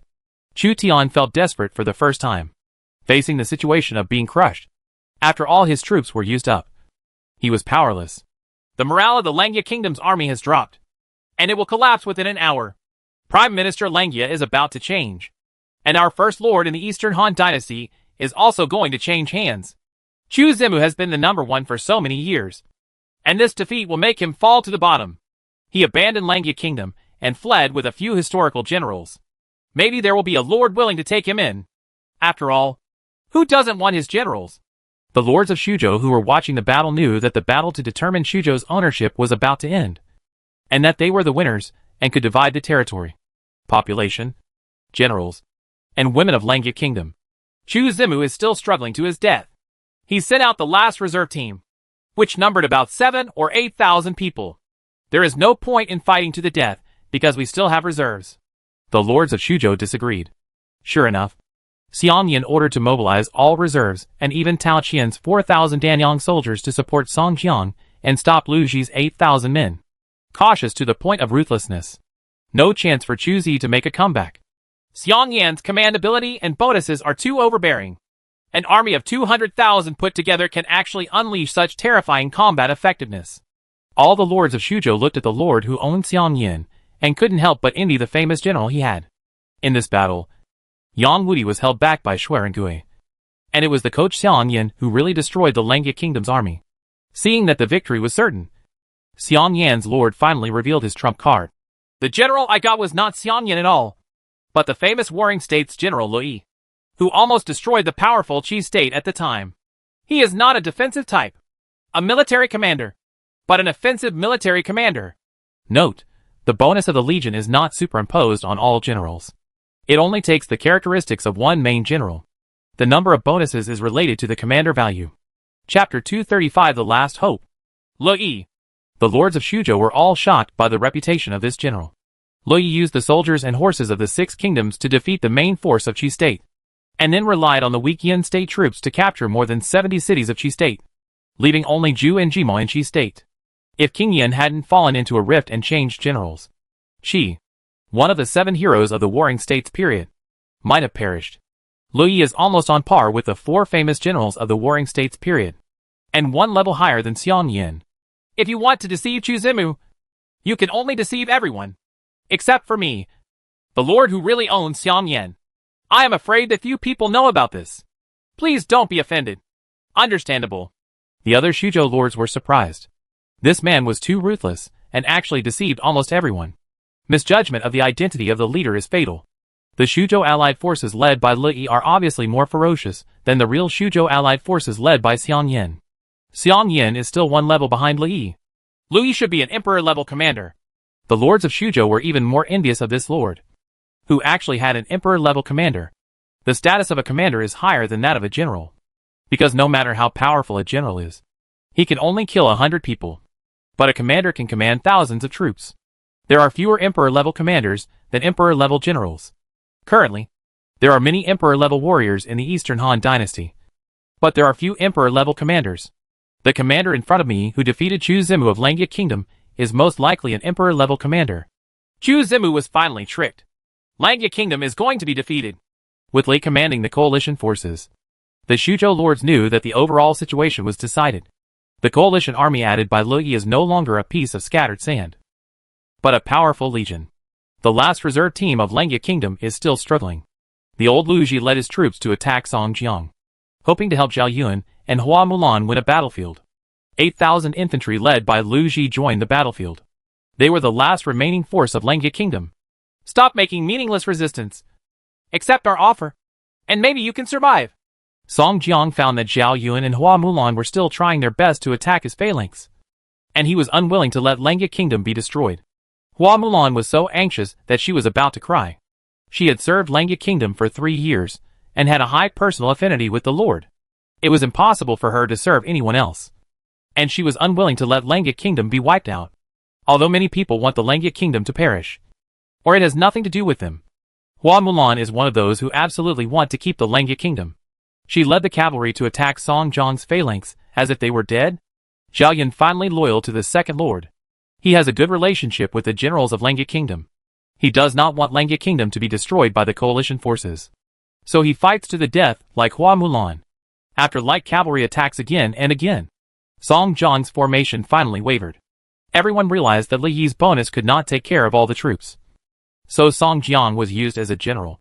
Reorganize the army. After Lu Ji entered the battle, Zhao Yun and Hua Mulan's cavalry took advantage of this gap to increase their morale and reorganize their formation. Is this Lu Ji's ability? Zhu Tian felt that Zhao Yun and Hua Mulan's cavalry were gradually recovering, and a glimmer of hope burst out in their eyes, like the last ray of light in the darkness. The three heroes of the late Han dynasty were the ones who turned the tide. Although there are thousands of people, the sons of the Han family must go. With his old body, Lu Ji pulled out his long sword, took the lead, commanded 8,000 Langya soldiers, replaced Zhao Yun and Hua Mulan, and stormed Song Jiang's army. 2 or 3 years have passed since the crusade against the Yellow Turbans, and he is still excited. The passion in his heart seemed to burn out his withered body. He only has 7 or 8,000 people. What else can he do? The Langya Kingdom's powerful generals have all come out, and the last reserve team is unable to save the day. The lords of Shuzhou witnessed the final struggle of Langya Kingdom. Suddenly, a miracle happened. Lu Ji's 8,000 Langya infantry broke through Song Jiang's phalanx and tore the gap open. Kill! Zhao Yun and Hua Mulan saw that Lu Ji had broken the formation, and the morale of their cavalry had recovered by 3 points due to the effect brought by Lu Ji. So they followed Lu Ji's 8,000 main force, 8,000 Langya infantry, plus the remaining 3,000 cavalry, defeated Song Jiang. They're making a comeback. Once the right wing is defeated, it will surely affect the whole body. The Lord of Shuzhou did not count that there was Lu Ji, one of the 3 heroes of the late Han dynasty. On Chu Tian's side, Lu Ji is the last hope of Langya Kingdom. I will personally go and command the right wing, and you will take my place in commanding the heavy cavalry that besieges the enemy. Facing this situation, Li Yi frowned slightly. If it were not for the limited number of troops he currently added and the lack of more suitable generals, he would not be willing to use Song Jiang to support the right wing.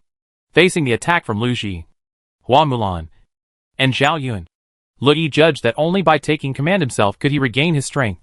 He assigned the task of besieging Huaxiong, Zhang Ba, and Sun Quan to a general. The Xiliang Iron Cavalry has been heavily surrounded by a large number of infantry. There is no space for the Xiliang Iron Cavalry to charge. The Xiliang Iron Cavalry is just a can of iron. Zhang Ba and Sun Guanzhong were injured by arrows, and their soldiers suffered heavy losses, basically losing the ability to fight back.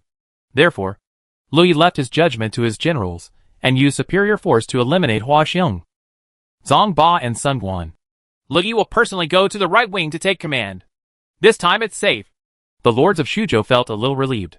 Li Yi's current commander bonus can only cover the left wing plus the central army, or the right wing plus the central army, according to the situation on the battlefield. Lu Yi chose a combination that focused on the right wing plus the central army, replacing Song Jiang and personally commanding the right wing. Lu Ji and his soldiers desperately defeated Song Jiang. Song Jiang did not expect that the veteran general on the opposite side suddenly showed his power and was defeated. At this moment, Lu Yi personally led 4,000 Danyang soldiers and 10,000 low-level infantry archers to arrive to stabilize the right wing. Lu Ji led his troops to fight hard. But what stood in front of him was the Danyang soldiers personally blessed by the famous Warring States General Li Yi. Danyang soldiers took the initiative to attack Lu Ji. The archers at the rear rained down arrows, and the infantry around Lu Ji continued to die. The two sides are in a stalemate again. The Danyang soldiers were of higher quality than Lu Ji's ordinary infantry, and with Li Yi's personal leadership, they had a tendency to counterattack. Kill the enemy general, and you may win.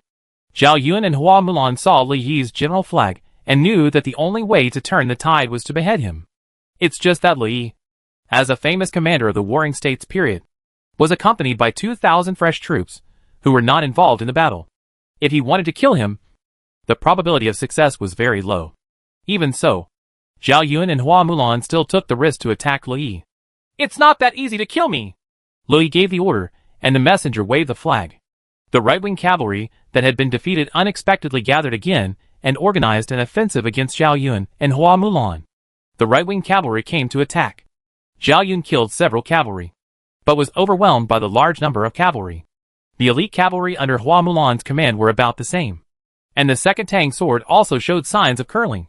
Lu Yi personally stepped down and regained his strength, not giving Lu Ji a chance to make a comeback. My abilities are inferior to his. The defeated Song Jiang discovered that Lu Yi was so ferocious, and compared with his own record, it pales in comparison. You go and command the left wing. After Li took over the right wing, he transferred Song Jiang to the left wing to besiege Hua Xiong and others. Although Song Jiang is a little inferior to the real famous generals, he still has some bonuses. The situation is finally stable. I thought Chu Zimu was overturning the situation just now. It seems that no matter how hard Chu Zimu struggled, he was still suppressed by Lu Yi. He doesn't have as many troops as Lu Yi, so this time it's hard. If he met Xiang Yan, he might be the victor in this battle. Who would have thought that this was Lu Yi? But we were all deceived. Chu Zimu's expression must be very desperate now. The lords of Xuzhou saw that Lu Yi could withstand Lu Ji, Zhao Yun, and Hua Mulan with his superior strength. The situation was still favorable to the Xuzhou allied forces. The gap in morale and strength gave the Xuzhou allied forces the upper hand. It's a pity that the system can no longer be used to transmit information in the wild. Otherwise, all the lords in the Eastern Han district will be alerted. The first lord is about to fall from the altar. A county will be weak against the entire state. From this point of view, Cao Cao, who was attacked by all the lords of Yanzhou, will not have a hard time. The free players watching the game couldn't help but feel pity. Since the crusade against Dongzhou, the system for players to communicate can only be used in the city. The two sides fought in the wild, and needed to use war horses to deliver the message as quickly as possible. All the great lords in the Eastern Han dynasty knew that Chu Zimu was going to have a decisive battle with the Xuzhou coalition today, but they did not know the real-time battle report. I know their flaws. If I still have a fresh army, I can win. The breakthrough was originally on the right wing, but now it's on the left wing. Chu Tian observed on the high ground that Li Yi went to command the right wing. Li Yi's central army was still under Li Yi's control, and attacked Zhou Yafu and Li Guang fiercely.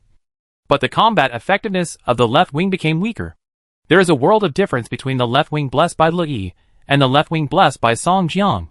Chu Tian saw the opportunity for a decisive victory, but he suffered from the lack of troops. He could no longer mobilize any troops for a breakthrough. All generals and troops have been engaged in fierce battle. If nothing can be done, my lord can return to Xia City to defend, and then contact Mr. Zhao of Beihai Kingdom to go south and fight against Xuzhou again. Or, move to Taishan County and abandon Langya Kingdom. Faced with this situation, Fang Xianling planned an escape route for Chu Tian in advance. Out of the 60,000-strong army, only 40,000 are left, and the number is still declining. All the troops are engaged in fierce fighting, and it is difficult to divide the troops. It is the most infuriating thing to see the enemy's weaknesses, but not have the troops to fight. Is it possible that we really have to give up on Langya country? Chu Tian was unwilling to give in. When Chu Tian was at his most desperate, his soldiers exclaimed, Lord! The reinforcements! The flag of Xia City! Are the cavalry of Xia City! Reinforcements? Chu Tian looked to the north, and sure enough he found a cavalry arriving. I have transferred all the cavalry to fight. How can there be any cavalry left? Chu Tian really couldn't figure out whose army this support army belonged to. There are not many cavalry in Langya Kingdom. Nearly 10,000 cavalry are on the battlefield. No matter whose army it is, order them to attack the enemy's left flank. Chu Tian couldn't see clearly who was commanding this army, but he could only give it a try. If the opponent comes to support, they will definitely not be able to distinguish the situation on the battlefield. At this time, Chu Tian's command is crucial. The cavalry troops suddenly appeared on the outside of the battlefield, alerting the Xuzhou lords, who were waiting for victory. Everyone was on tenterhooks because of the arrival of this cavalry. Cavalry? How can Langya country still have cavalry? The existence of 1,000 heavy cavalry has exceeded our imagination. And now there are thousands more cavalry. The lords of Xuzhou were panicked. Needless to say what it means for a cavalry to suddenly appear when both sides are almost exhausted. The number of cavalry arriving one after another was about several thousand, and many of them were riding mules and donkeys, probably seeing Chu Tian's flag and semaphore. Thousands of people dismounted and quickly formed a square formation. This infantry is actually composed entirely of women, armed with spears, swords, shields, bows and arrows, and is full of fighting spirit. The Lengya nation's detachment of women joins the battlefield. Master, fortunately we arrived in time. Otherwise we would have almost died. Li Xiaoning personally rectified the detachment of women and adjusted their formation before launching the attack. Xiao Liang put on his armor and held a tang sword in his hand, looking heroic. Inspire the troops of General Zhou Yafu and Li Guang. Their morale is already very low. Yes. Li Xiaoning and the detachment of women appeared, and the morale of the neighboring troops of Zhou Yafu and Li Guang began to recover quickly. Her Royal Highness Princess Zhao inspired the soldiers to become enthusiastic. The time to fight back has come. Zhou Yafu continued to shrink his defense line and patiently waited for opportunities. And now that the morale of the Legion is restored, it is the best time. The morale of Zhou Yafu and Li Guang's army has overwhelmed their opponents, so they fight back. Everyone join me in battle. Xiao Liang, as a civil servant, led the women's army to attack according to Chu Tian's flag instructions. Although she doesn't know the situation on the battlefield or how many people are on the opposite side, she just needs to follow the flag and attack forward. Master of the family. Li Xiaoning found that the master she recognized was sometimes crazier than her, charging forward even though he had no force. Li Xiaoning had no choice but to follow Xiao Liang and attack the opposing army together. The women's army? Aren't they defending the city? How did they get here? Chu Tian finally recognized that this was the 6th level of the detachment of women. After Xiao Liang and Li Xiaoning, who were guarding the home, learned that the real commander-in-chief of the Xuzhou coalition was Lu Yi, they immediately gathered all the war horses, pack horses, donkeys, and mules in the city to come for support. They set out early in the morning and finally arrived at the battlefield in the south of Lianshan town. The motivating effect of the detachment of women on friendly forces gave the demoralized Lengya country coalition forces the possibility of counterattack. Report. The stranger has carefully investigated and found out that the head coach of the Xuzhou coalition is not Xiang Yan, but Li Yi. At the same time, the scouts sent by the detachment of women came to report the belated news to Chu Tian. I didn't expect it to be Li Yi. No wonder it was so difficult to fight. If it was Xiang Yan, he would have been captured long ago. Chu Tian was relieved. He knew that if the opponent's coach was Lu Yi, he would never directly fight against him. Chu Tian was most afraid of meeting some famous generals, with high command and large numbers of troops. If he fought with them in a battle, he would kill 1,000 enemies and suffer 800 losses for himself. Miss Xia said General Li Xiaoning. She is personally in charge of Xia City and has a clear mind. Xia City does not need to worry. Chu Tian could only lament that he had accepted a good subordinate and responded promptly enough. Otherwise the battle would have failed. The scout said, Lord, Miss Xia. Miss Xia led the soldiers and rushed towards the enemy's formation. Chu Tian had just praised her for being calm. But then a person whose strength might be less than 10 charged into the battle himself? Chapter 236 Desperate Counterattack. Kill! 5,000 neat women's troops cut into the left wing commanded by Song Jiang. And they were overwhelming.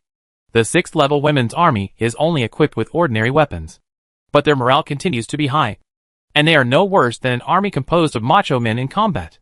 Li Xiaoning personally commanded the detachment of women, defeated the blocking enemy troops, and took the lead to join Zhang Ba and Sun Guan. Zhang Ba and Sun Guan, each with a few arrows stuck in their armor, crawled out from the pile of dead and fought bloody battles. They had a total of 8,000 infantrymen, and in the end only more than 4,000 were left alive. Previously, they were trapped in a siege by the left-wing infantry commanded by Yu Li and narrowly escaped death, when the helpless Li handed over his left wing to Song Jiang. Zhang Ba and Sun Guan managed to survive until now. The pressure brought by the army blessed by Lu Yi was not comparable to that of ordinary generals, and the pressure brought by Song Jiang was much less. Sun Guan was killing several Xuzhou soldiers. Due to exhaustion, he tripped over the corpses at his feet and fell to the ground.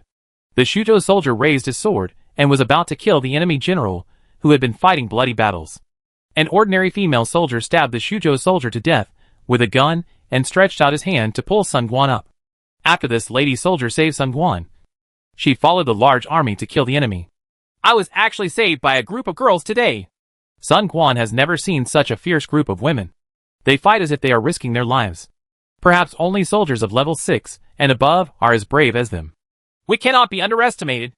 Sun Quan's remnant soldiers were inspired by the detachment of women, and their morale was boosted.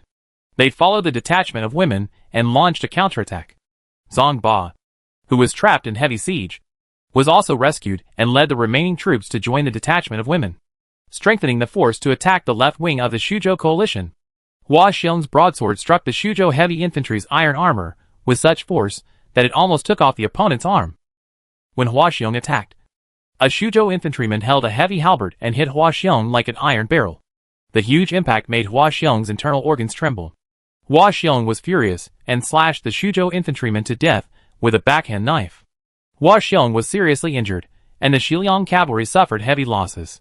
They were dismounted and used as heavy infantry. Even the heavy cavalry had to be used as heavy infantry, which shows how brutal the battle was. He witnessed something that surprised him extremely.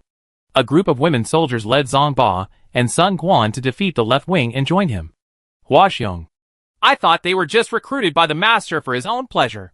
After Hua Xiong pledged his allegiance to Chu Tian, he learned that there was a group of women soldiers in Xia City. But Hua Xiong thought it was Chu Tian's hobby, so he didn't take it seriously. When the detachment of women appeared on the battlefield, Hua Xiong realized the horror of the detachment of women. The statistics of the detachment of women are lower than those of male soldiers of the same rank, but their morale can be maintained for a long time. After arriving on the battlefield from Xiaqing, they still maintained high morale, which is evident. The Lengia State Army was victorious on the left wing, and the Shuzhou coalition forces gradually retreated, facing the collapse of the left wing. Song Jian was anxious. Why is he in which square? And which square is the enemy's breakthrough point? Everyone, wait! Don't retreat! Otherwise you will be killed on the spot! Song Jian tried his best to maintain the formation to prevent the army from being penetrated by the detachment of women. Zhou Yafu and Li Guang's troops also began to counterattack, but they faced the Chinese army with Li Yi's bonus, and it was not easy to break through. It's not enough. I need an army. Chu Tian discovered that after the detachment of women joined the army, many of his troops had regained their morale and had a tendency to make a comeback. However, our own side still suffered heavy casualties and lacked troops, so we may not be able to win. General Su Xing's Navy Battalion is here to help. A group of 3,000 Navy soldiers participated in the battle under the leadership of Su Sheng. Su Sheng saw that the situation of the main force was not good, so he detoured to Lianshan town. After landing in Lianshan town, he marched all the way and rushed to the battlefield on foot. Order General Su Sheng to attack the left wing. Chu Tian continued to add troops to the left wing, accelerating the collapse of Song Jian's army. Marine battalion soldiers can still exert a certain degree of strength on land. At this time, another 3,000 troops came from Xia City. They were all low-level infantry and archers who had just been recruited. This is Miss Xia's follow-up force, and it is also one of the few defenders in Xia City. There are only 2,000 recruits and a group of local warriors left in Xia City. Everyone's attention is focused on this battle, and they won't notice that Xia City's troops are almost empty. Chu Tian didn't care that Xia City was empty.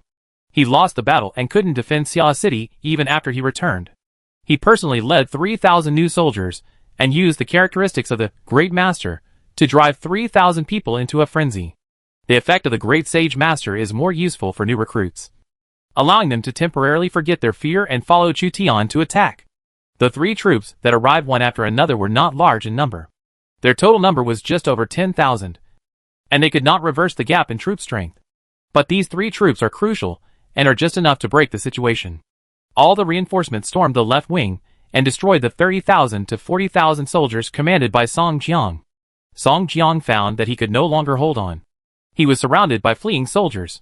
His ability made it difficult for him to control the situation. If Li personally commanded the left wing would still be as stable as Mount Tai. But if it were him, it wouldn't work. In the end, Song Jiang, who despaired that the situation was out of control, followed the defeated troops and fled backwards, completely giving up command. The collapse of the left wing had fatal consequences. The detachment of women, led by Li Xiaoning, who broke through the left wing, turned to attack the Chinese army. Zhou Yafu and Li Guang, with the cooperation of Li Xiaoning, finally shook Li Yi's Chinese army. The 80,000 infantrymen of the Chinese army were attacked from a flank, and their morale dropped rapidly.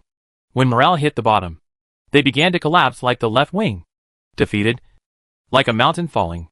The sudden change made the lords of Shuzhou feel like they were in a dream. Victory was clearly within reach. But unexpectedly, as the opponent's reinforcements arrived one after another, the opponent started to overturn the situation. Their reinforcements are coming. But where are our reinforcements? We didn't ask for reinforcements at all. Who knew that 200,000 people wouldn't be enough? There are still 30,000 defenders in Tancheng. Please ask them to come for reinforcements immediately. It's too late. The Chinese army has already begun to collapse. After the Shuzhou lords watched the left wing collapse, the Chinese army also collapsed.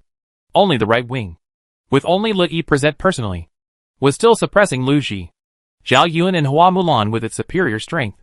2 fists are no match for 4 hands. All the Shuzhou lords had this thought in their hearts. There were too many famous generals in the Langya kingdom. Yang Yi was held back by Xuerengui with a small number of cavalry, and Song Jian could not be reused. Only Li Yi could not save him at all. Li Xiaoning started the counterattack, coupled with Zhou Yafu's insistence on hoarding strength and cooperating with the counterattack, and Su Sheng and Chu Tian personally leading the movement of small troops. The Langya Kingdom army has begun a full-scale counterattack. Su Xian, the lord of Guangling County, suggested, "Maybe we should retreat." "Retreat? Where to retreat? After Chu Zimu wins, he will definitely pursue the victory. We will not be able to defend Shuzhou at all. One army is stationed in Tancheng, and another army is stationed in Xiapi. They are the horns of each other. They can delay Chu Zimu for at least a few months. As long as he is delayed, something might happen. Just imagine. Even if he wins, it was also a disastrous victory, with no extra troops to storm the fortified city. Rational." When Li Yi was still commanding the right wing, the Shuzhou lords were worried about being captured and had already thought of giving up the battle. The left wing and center army collapsed, leaving the right wing completely powerless. The lords of Shuzhou paid gold and retreated their troops. But Shuzhou Mu Taoqian saw that the situation was not good and fled under the protection of his own soldiers. How could this be? Yang Yi was in a fierce battle with Xuerengui. He had killed or wounded 3,000 or 4,000 cavalry, and there were 8,000 left. The situation on Xuerengui's side was even worse, with only 2,000 cavalry left. He had the opportunity to defeat Xuerengui using the human wave tactic, and then attack Zhou Yafu and Li Guang's rear. But the Langya Kingdom's reinforcements moved one step ahead of him. Orders had been sent from his lord to retreat. "You are a difficult opponent. Let's fight again in the future." Yang Yi knew that he had no chance to defeat Xuerengui, so he had to follow the lord's order and lead his cavalry to retreat. "It's not that easy to let you go." Xuerengui wanted to pursue, but his whole body was sore. He fought from noon to afternoon, and his physical strength was exhausted. He killed hundreds of enemy cavalry and had no ability to fight anymore. Yang Ye's cavalry retreated, and the Shuzhou allied forces, which lacked cavalry cover, collapsed on a larger scale. Li could not stand alone, so he had no choice but to fight and retreat. We finally defended Langya Kingdom. When Hua Mulan saw Li retreating, she finally seemed to be relieved of her burden. Just a little bit away, the Langya Kingdom's army will be completely defeated, and the Langya Kingdom will be destroyed. Tears flowed down her cheeks, confusing the blood stains on her face, and Hua Mulan's vision was a little blurry. Zhao Yun was also relieved. He had finally adapted to the small circle of Langya Kingdom generals, and was unwilling to become a wandering general again. "Lord Lu Ji!" Some soldiers discovered that Lu Ji had fallen after Li retreated, and immediately helped Lu Ji up. "I'm just exhausted. The enemy general is really amazing. I can't break his phalanx. I'm getting old after all." Lu Ji gasped for air. Such a high-intensity battle exhausted all his energy. In addition, he was old and could not stand up for a while. The free players who were watching the battle witnessed the miracle happening with their own eyes. When the Shuzhou coalition troops retreated with their own money, they still couldn't believe it. The 200,000-strong Shuzhou allied army was defeated by the Langya Kingdom's 60,000 main force and 10,000 reinforcements, and was forced to withdraw its troops. "Let's retreat quickly. Otherwise the Langya Kingdom's army will mistake us as enemies, and things will be bad." Before, I sent people back to the city to spread the news of Langya Kingdom's defeat. But now the news has changed.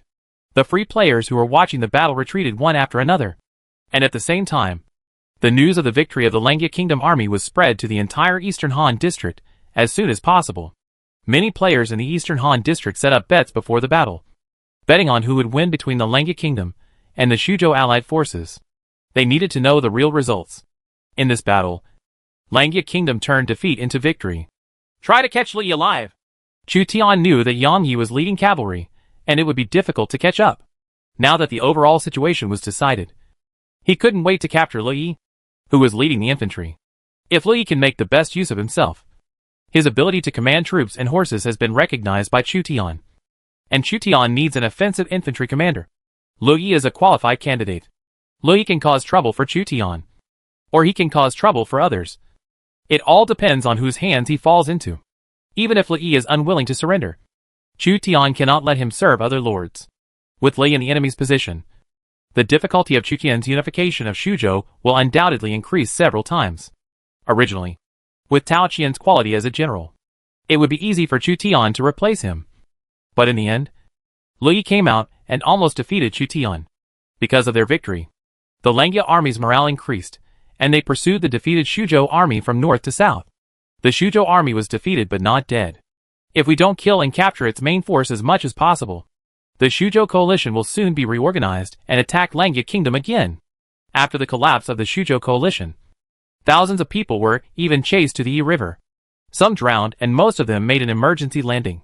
The 200,000 Shuzhou allied forces suffered tens of thousands casualties in the fierce battle, and tens of thousands surrendered. Still, 100,000 people fled, 70,000 of whom retreated to Tancheng under the leadership of Li, Yang Yi, and Song Jiang. They still have not given up fighting for Shuzhou. It is true that the 200,000 Shuzhou coalition troops were defeated, with 100,000 direct losses and 30,000 fleeing.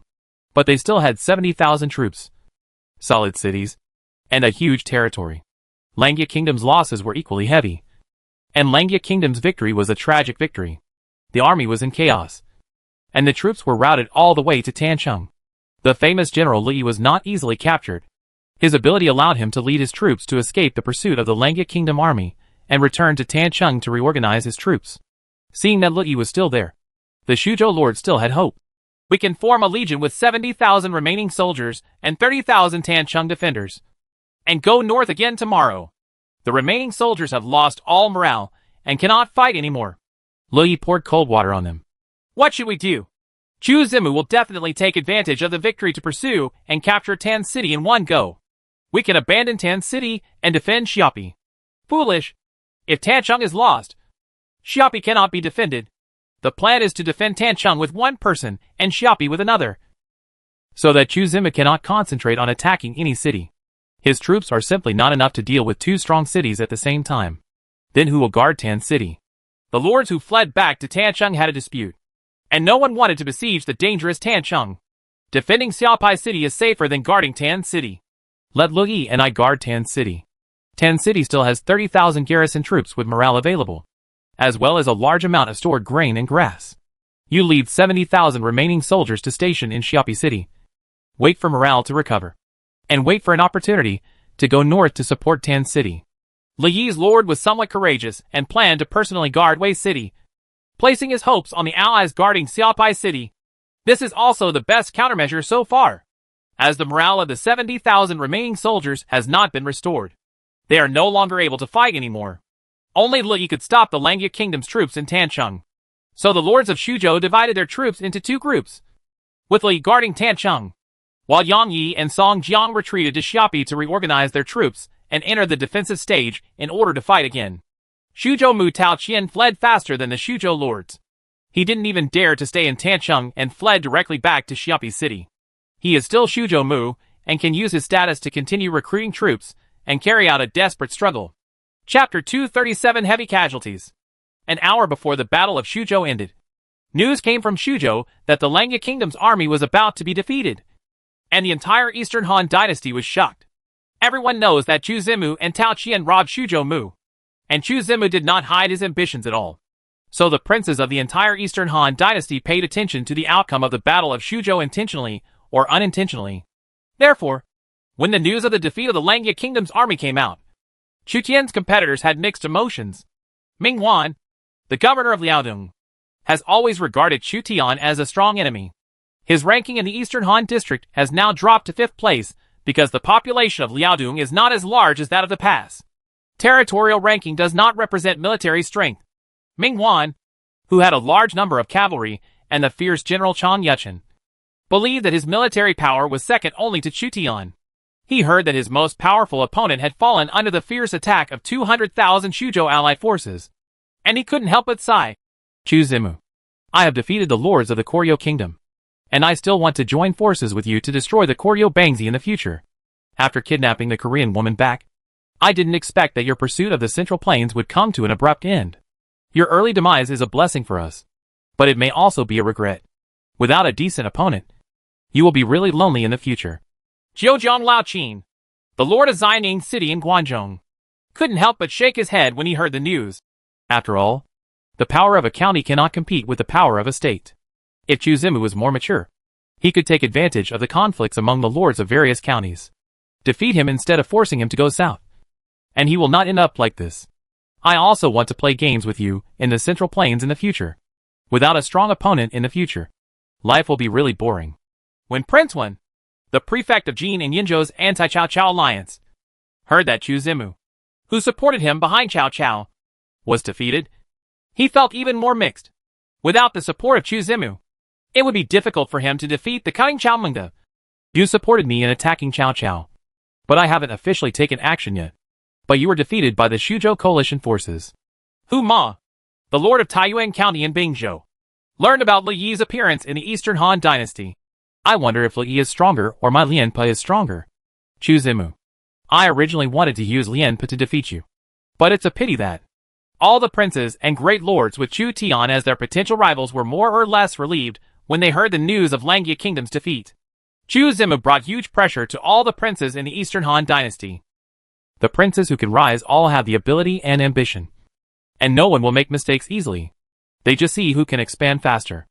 If Chu Zimu becomes the first Aaron Prefecture shepherd, then he only needs to farm in Shuzhou for a few years, and the money and food he saves will be enough to support his army to sweep across the area south of the Yellow River. Unstoppable. Therefore, the destruction of Langya Kingdom was a good thing for most princes. What they regret is that they lack a formidable opponent in the future. All the princes just breathed a sigh of relief. An hour later, the latest news came from Shuzhou that the Langya Kingdom's army had turned defeat into victory and defeated the 200,000 Shuzhou coalition forces. The Battle of Shuzhou ended with the Langya Kingdom's tragic victory. Depend on. All the lords who were feeling pity just now couldn't help but curse. Not only did Chu Zimu not fall, but he also became an even more formidable competitor. In Chu County, Mizhu learned that the Langya Kingdom army commanded by Chu Zimu had won the Battle of Shuzhou. He couldn't help but feel lucky that he had joined the Langya Kingdom camp in advance. Judging from the current situation, the defeated Chu Tian is likely to go south to attack Tancheng and Xiapi, replacing Tao Qian as Shuzhou Mu. The elites of various lords in Shuzhou suffered heavy losses, and it may be difficult to form a strong coalition to resist the Langya Kingdom army. I have already said that we should provide help in times of need. Mi Fang was very proud of his judgment. His judgment was absolutely accurate. Mizhu seemed to realize something. Let's go and meet Chu Zimu as soon as possible. I think he will really want our help. He is very weak now. Mi Fang, who was relatively simple-minded, wondered. What do you mean? Mizhu whispered. He needs troops and money. Mizhu and Mi Fang led the rebel army to leave Chu County and took the initiative to join Chu Tian's army. Mizhu also asked people to load boxes of gold and silver onto the carriage. He knew that Chu Tian would definitely need gold and silver now. The investment at this time can bring him huge returns in the future. Mizhu has nothing but money. Because of the victory in the Battle of Shuzhou, Chu Tian's reputation was so powerful in the East China Sea Kingdom that the rebels and cavalry of brothers Mizhu and Mi Fang ran rampant in the East China Sea Kingdom and quickly approached Chu Tian's army. Tancheng, where Li Yi was stationed, gained control of Tancheng's 30,000 garrison. Tao Qian entrusted Li Yi to lead 30,000 soldiers to guard Tancheng to prevent the Langya army from retaliating. Li Yi's ability is obvious to all, and only he can stop the troops of Langya Kingdom. I didn't expect that they had a support army. That support army seemed to be able to boost the morale of the friendly forces. If I had a better general at that time, or if I could recruit special troops, the Battle of Shuzhou would not have been like this. Li Yi was deeply worried about the defeat of Song Jiang on the left. If the left wing does not collapse, the center army and the right wing may not collapse. Don't be afraid of your opponent being strong, but be afraid of your teammates being weak. Chu Zimu's army will soon go south, and Tancheng's defenses must be strengthened. The decrease in the number of defenders in the city may be a good thing. The original 2 months of food can now be eaten for more than a year. If we hold on for a year, there will be a lot of changes happening. Lu Yi is ready to stick to Tancheng for a long time. If Chu Tian wanted to capture Xiaopi and capture Tao Qian, he had to capture Tancheng. If Lu Yi knew that Chu Tian wanted to capture him the most now, not Tao Qian, he probably wouldn't have defended Tancheng. On the battlefield south of Lianshan town, Chu Tian ordered his soldiers to clean up the battlefield, count the prisoners, and prepare to capture Tancheng in one go. However, this battle exhausted everyone's physical strength. In order to prevent Lu Yi from leading his troops back for a sneak attack, Chu Tian and his party planned to rest in Lianshan town or Jiqiu county, and then march towards Tancheng after recovering their physical strength the next day. A decisive battle destroyed the opponent's morale, and it would take a long time for the Shuzhou allied forces to regroup and restore their morale. This period of time was enough for Chu Tian to surround Tancheng. The general is incompetent and does not have the physical strength to pursue Yang Yi. Please atone for your sins, my lord. Xuerengui informed Chu Tian that Yang Yi led the cavalry to escape. Don't blame yourself. When Yang Wudi led 10,000 Qingqi deep into Langye Kingdom, we couldn't capture him alive. Chu Tian knew that Yang Ye's cavalry had not been defeated during the battle, and even destroyed Xuerengui's 2,000 cavalry, which could be said to be a formidable enemy. Lu Yi was not captured alive, because Lu Yi personally led the Danyang soldiers and about 20,000 soldiers to fight and retreat, while Zhao Yun and Hua Mulan's cavalry no longer had the physical strength to pursue Lu Yi all the way. Not only were the people sleepy, but the horses were also exhausted. A large number of horses fell to the ground, foaming at the mouth. Thinking of Lu Yi, Chu Tian gritted his teeth with hatred. If this kind of commander-in-chief falls into one's hands, the enemy will suffer. If it falls into the enemy's hands, one will suffer. Lord Lu Ji fell to the ground exhausted. Are you okay? It's just a loss of strength. Nothing serious. Chu Tian was heartbroken when he learned that Lu Ji, the hero of this battle, was fine. Lu Ji broke through Song Jiang's phalanx and almost made a comeback with one person, even though he failed to make a comeback later because Lu Yi personally arrived to command the right wing. He successfully delayed Lu Yi and provided an opportunity for the detachment of women to break through the enemy's infantry left wing.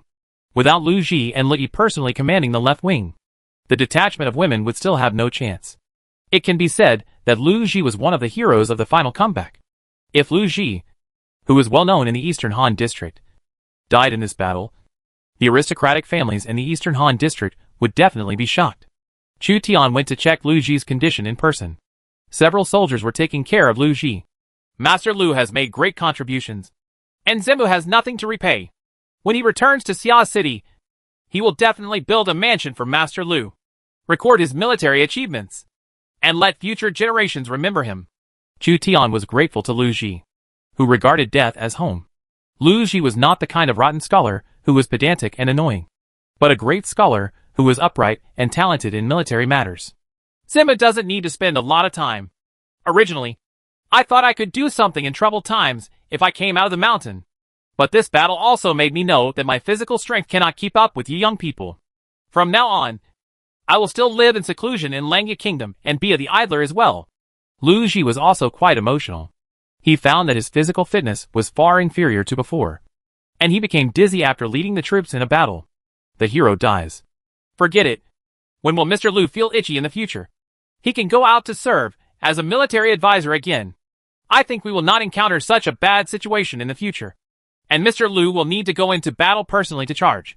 Chu Tian considered that Lu Ji was old and died shortly after Dongshu's rebellion. There was really no need to drain Lu Ji of his remaining value in the last few years of his life. If Lu Ji fights here to protect the Langye Kingdom, the Lord's Mansion will worship Lu Ji free of charge. Chu Tian could still afford to support a hero. The general's cavalry only has 1,341 left. Hua Mulan took off her helmet. Her hair was draped over her shoulders. Her eyes were bloodshot, and there were blood stains on her face. She came to report the losses to Chu Tian. Her words choked with tears. She suddenly wanted to hug Chu Tian and cry, but her lord's identity meant that she did not dare to do so. There are only a few thousand left out of 4,000. Chu Tian could imagine the scene at that time through the tragic loss. Hua Mulan must have led the light cavalry to attack the enemy formation one after another.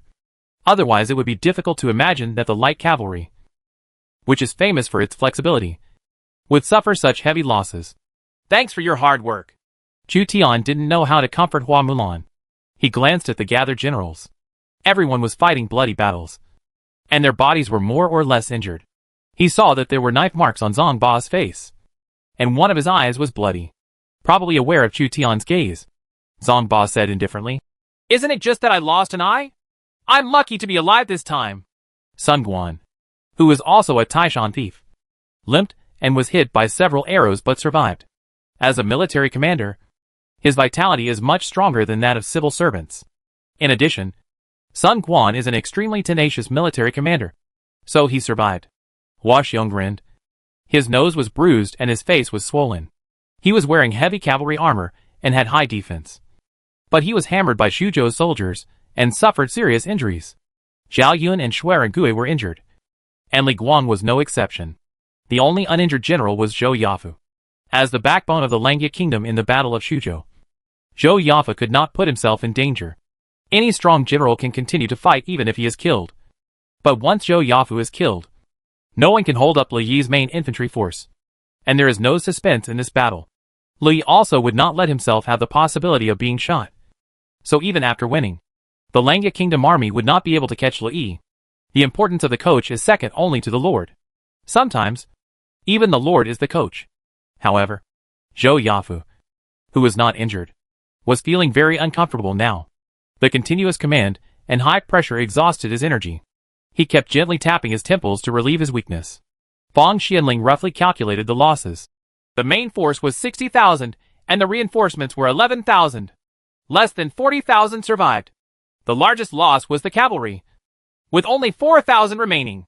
The Xiliang cavalry remained 300 people. In a battle, all the generals were injured, and their strength was reduced by half. Chu Tian had never suffered such a heavy loss. The 1,000 Xiliang cavalry that Chu Tian regarded as treasures were targeted by Li Yi and were besieged by a steady stream of infantry, leaving only 300. The armor of the Xiliang iron cavalry can still be reused, but many Liangzhou horses were killed in the battle. We need to purchase the Liangzhou horses used by the heavy cavalry from Liangzhou in order to reorganize the Xiliang iron cavalry. Chu Tian couldn't help but feel a headache when he thought of recruiting 700 Xiliang cavalry again, which would cost at least 100,000 taels of silver. Coupled with other losses, it is equivalent to losing hundreds of thousands of taels of silver. The losses can be made up with the spoils of war. In addition to the spoils of war on the battlefield, the properties of the other 4 counties are our spoils of war. After Chu Tian's tragic victory, the first thing he considered was how to make up for the losses. The losses caused by war must also be compensated by war. Contact Mi Zhu and Mi Fang and ask them to lead their troops to join us. In addition to relying on looting trophies to obtain supplies, Chu Tian also relied on all possible forces, including Mi Zhu and Mi Fang, who were looting villages and towns in Chu County, East China Sea at this time.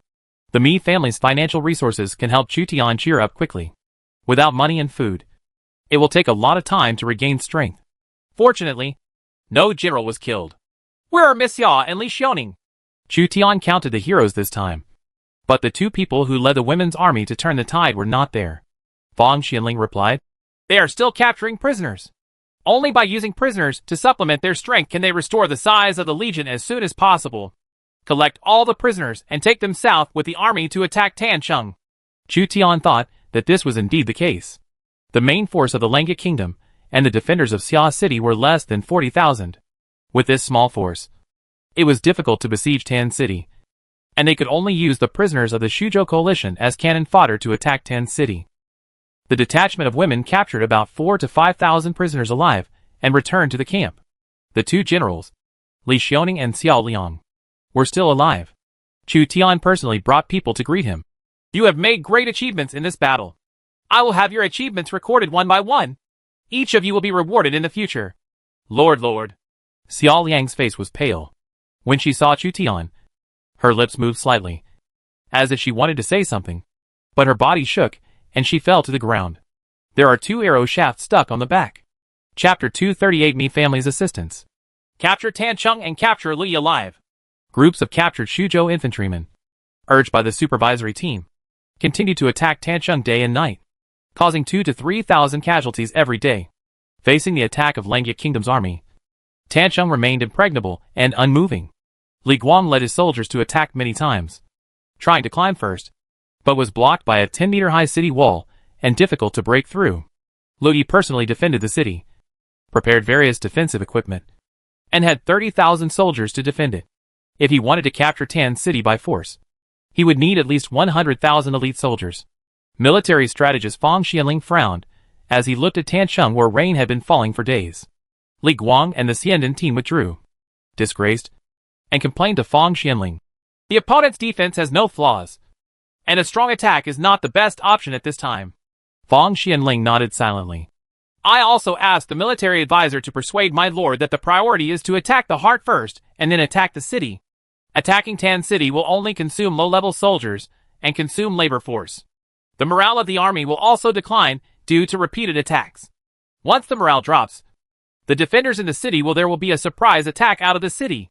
Zhou Yafu, who has always been calm, also took the initiative to come to Fang Xianling. At this time, only Fang Xianling's words could be heard by Chu Tian. Half of our troops were lost in one battle, and all the generals were killed and wounded, including Miss Xia. It is inevitable that my lord will lose control. We have been attacking Tancheng for 3 days now, with 6,000 to 7,000 prisoners killed and injured. My lord should calm down. Fang Xianling knew that when an ordinary man is angry, blood will be splashed 5 steps away. And when the emperor is angry, millions of corpses will be laid down, and blood will bleed for thousands of miles. As a lord with a population of several million, Chu Tian was really angry, and it was not impossible for tens of thousands of people to die in battle. Order to stop the siege and proceed with the siege. Lord. When the general saw Chu Tian appear, his expression seemed to have returned to calm. Chu Tian came out of the tent and looked at the generals, who had been attacking Tan City for 3 days. Seeing that everyone was tired, he gave an order to stop the attack. With one go, Tancheng may be captured. But now the strong attack has lasted for 3 days, which shows that Tancheng is really indestructible. Chu Tian also took this time to calm down. There is no need to sacrifice the captured Xuzhou infantry anymore, because after Chu Tian becomes Xuzhou Mu, they will become part of the new Xuzhou army and attack the city for him. Lu Yi's offensive is sharp, and his defense is equally impregnable. He is really a troublesome opponent. Chu Tian surrounded Lu Yi and Tancheng, but there was nothing he could do about him. Tancheng has a series of strong fortifications such as city walls, gate towers, arrow towers, and city gates. It also has sufficient defensive equipment and a famous general. Even if there are 100,000 troops, it cannot be conquered. What follows is an endless siege. Only when the opponent's army is depleted will they surrender. Coupled with the fact that Li Yi's army caused a lot of casualties to Chu Tian, Chu Tian somewhat understood why Cao Cao massacred the city when he attacked Xuzhou. It's so annoying sometimes that even the heroes lose their minds. Military advisor, how can we conquer the city as quickly as possible? Chu Tian was unwilling to waste too much time in Tancheng. Otherwise the Xuzhou coalition forces would have enough time to regroup and organize the next attack. Fang Xianling replied, The top priority is to attack the heart, and the next priority is to attack the city. Try to lure some of the strangers and noble families besieged in the city to surrender, and divide the defenders. Do as you say. In addition, if you shoot notes into the city, capture Li Yi alive, and open the door to dedicate the city. Forget the past and be rewarded with 1,000 taels of gold. Chu Tian followed Fang Xianling's suggestion to divide the opponent and ruthlessly took out 1,000 taels of gold to reward Li Yi. You can capture Tancheng without a strong attack and capture the famous general Li Yi alive. Even if you pay 1,000 taels of gold, it will not be much. Before they internally divided, trenches were dug outside the city. Earthen forts were set up, and they were heavily surrounded, not giving them the chance to leave the city for a sneak attack. The Navy battalion blocked the water of the River, making Tancheng completely an isolated city. It is somewhat difficult for our troops to completely surround Tancheng. My lord, Mi Zhu and Mi Fang led the Donghai Kingdom rebel army to join us. There are more than 20,000 rebels. When Chu Tian was deploying troops to besiege the city, brothers Mi Zhu and Mi Fang fought all the way from Chu County in the East China Sea to Tancheng in the East China Sea, and finally joined forces with Chu Tian. Regarding Mi Fang's claim to be the vanguard general of rebellion and the unparalleled general of Langya Kingdom, Chu Tian was free to do whatever he pleased, as long as the Mi family provided financial support. With the victory in the Battle of Xuzhou, all the counties in the East China Sea were frightened by the news. Mi Zhu and Mi Fang did not encounter any obstacles when they marched towards Tancheng, and the number of their troops increased from 10,000 to 20,000. Teams of carriages transported gold and silver to Chu Tian's military camp. Mi Zhu's keen sense of smell made him understand that Chu Tian was now short of money. Very short of money. Without money to recruit troops and horses, Chu Tian would not be able to consolidate the existing results and occupy the entire Xuzhou. At this time, Chu Tian will be able to provide help in times of need, and Chu Tian's rewards will be even greater in the future. Mi Zhu and Mi Fang finally saw the victorious Chu Tian in Tancheng, and they couldn't help but feel a little fearful in their eyes. The victor naturally has an invisible coercion by virtue of his military exploits. In addition, Chu Tian now has the status of an aristocratic family, and is higher than the Mi family in the contempt chain of scholars, farmers, industrialists and merchants. I have prepared 100,000 taels of silver and 50,000 kilograms of salt to reward the army. It may not be enough. Please don't be offended by General Fubo. It is difficult to raise more in a hurry. Mi Zhu explained the purpose of his visit. 1 tael of silver is equal to 1,000 copper coins, and 100,000 taels is 100 million. 100,000 taels of silver were raised in a hurry, which shows the Mi family's strong financial resources. The main assets of the Mi family are goods, farmland, shops and other assets that are difficult to realize. 100,000 taels is already a lot. The Mi family provided help in times of need. I will remember this kindness. There are still more than 20,000 rebels, many of whom are my servants. From now on, they will all be the property of General Fubo. Mi Zhu not only donated money, but also donated people. His generosity even scared Chu Tian. I almost didn't offer my sister. The Mi brothers have nothing to say except for their military talents. I will try to make up for the losses suffered by the Mi family in this battle of Xuzhou in the future. Please don't worry. If Brother Mi Fang doesn't give up, he will temporarily serve as the commander of another department and assist Su Sheng in transporting grain. Since the Mi family had expressed their wishes, Chu Tian could not just ignore them just for the sake of benefits, considering that Mi Fang's ability was a problem. Chu Tian arranged for him to engage in rear affairs, such as assisting in transporting grain. After Mi Fang left, Chu Tian deliberately said in order to win over Mi Zhu, if things can come true in the future, Brother Mi will not lose his position as a general and a prince. It was a bad check anyway. And Chu Tian, who was eager to get gold and silver to make up for his losses, tried to win over Mi Zhu. Seeing Chu Tian's promise, Mi Zhu knew that he could get the status he wanted in the future, so he worked even harder. In the next 2 months, we should be able to raise another 100,000 taels of silver to supplement the military resources. How rich is the Mi family, which is close to the sea? Chu Tian discovered that Mi Zhu could easily buy a town with 100,000 taels of silver. With Brother Mi's support, there's no need to worry about big things happening. If only... Chu Tian pushed even further. My lord, you might as well say so. It would be great if Brother Mi could contact other aristocratic families and ask them to help me seize Xuzhou and become the new shepherd of Xuzhou. But there is no need to force the matter. The capture of Xuzhou is only a matter of time. With the support of the aristocratic families, there will be less losses. Just some soldiers and horses. It's easy to say. Maybe the Chen family and Xiaopi is willing to abandon the dark side and join the bright side. The Chen family and Xiaopi? The people Chu Tian knew were Chen Gui and Chen Ding and his son. They were both smart people and should know how to adapt. After 3 battles, Tao Qian's elite troops were almost completely wiped out in the Beihai Kingdom's suppression of the Qinzhou Yellow Turban Army, Qiao Bao's invasion of Langya Kingdom, and the Xuzhou battle, and their prestige was ruined. Even Tao Qian's Danyang soldiers suffered a lot of losses. Now that Tao Qian's rule in Xuzhou is in danger, any family that is still willing to support Tao Qian may have to consider the possibility of being purged by Chu Tian in the future. Go and contact the Paichen family. If they are willing to respond, you will not lose your position as governor and prime minister in the future. Chu Tian intends to recruit the Chen family. The Chen family father and son are very capable, and being the governor of one side is enough to reassure Chu Tian. There are 5 counties in Xuzhou, and each county definitely needs talents to govern. Chu Tian lacks talents for internal affairs. Mi Zhu agreed and sent people to lobby the Paichen family. Mi Fang went to help Su Sheng transport food, and Mi Zhu temporarily stayed in the camp. Mi Zhu and Mi Fang brought more than 20,000 people, of which 10,000 were professional soldiers, and more than 10,000 were rural warriors.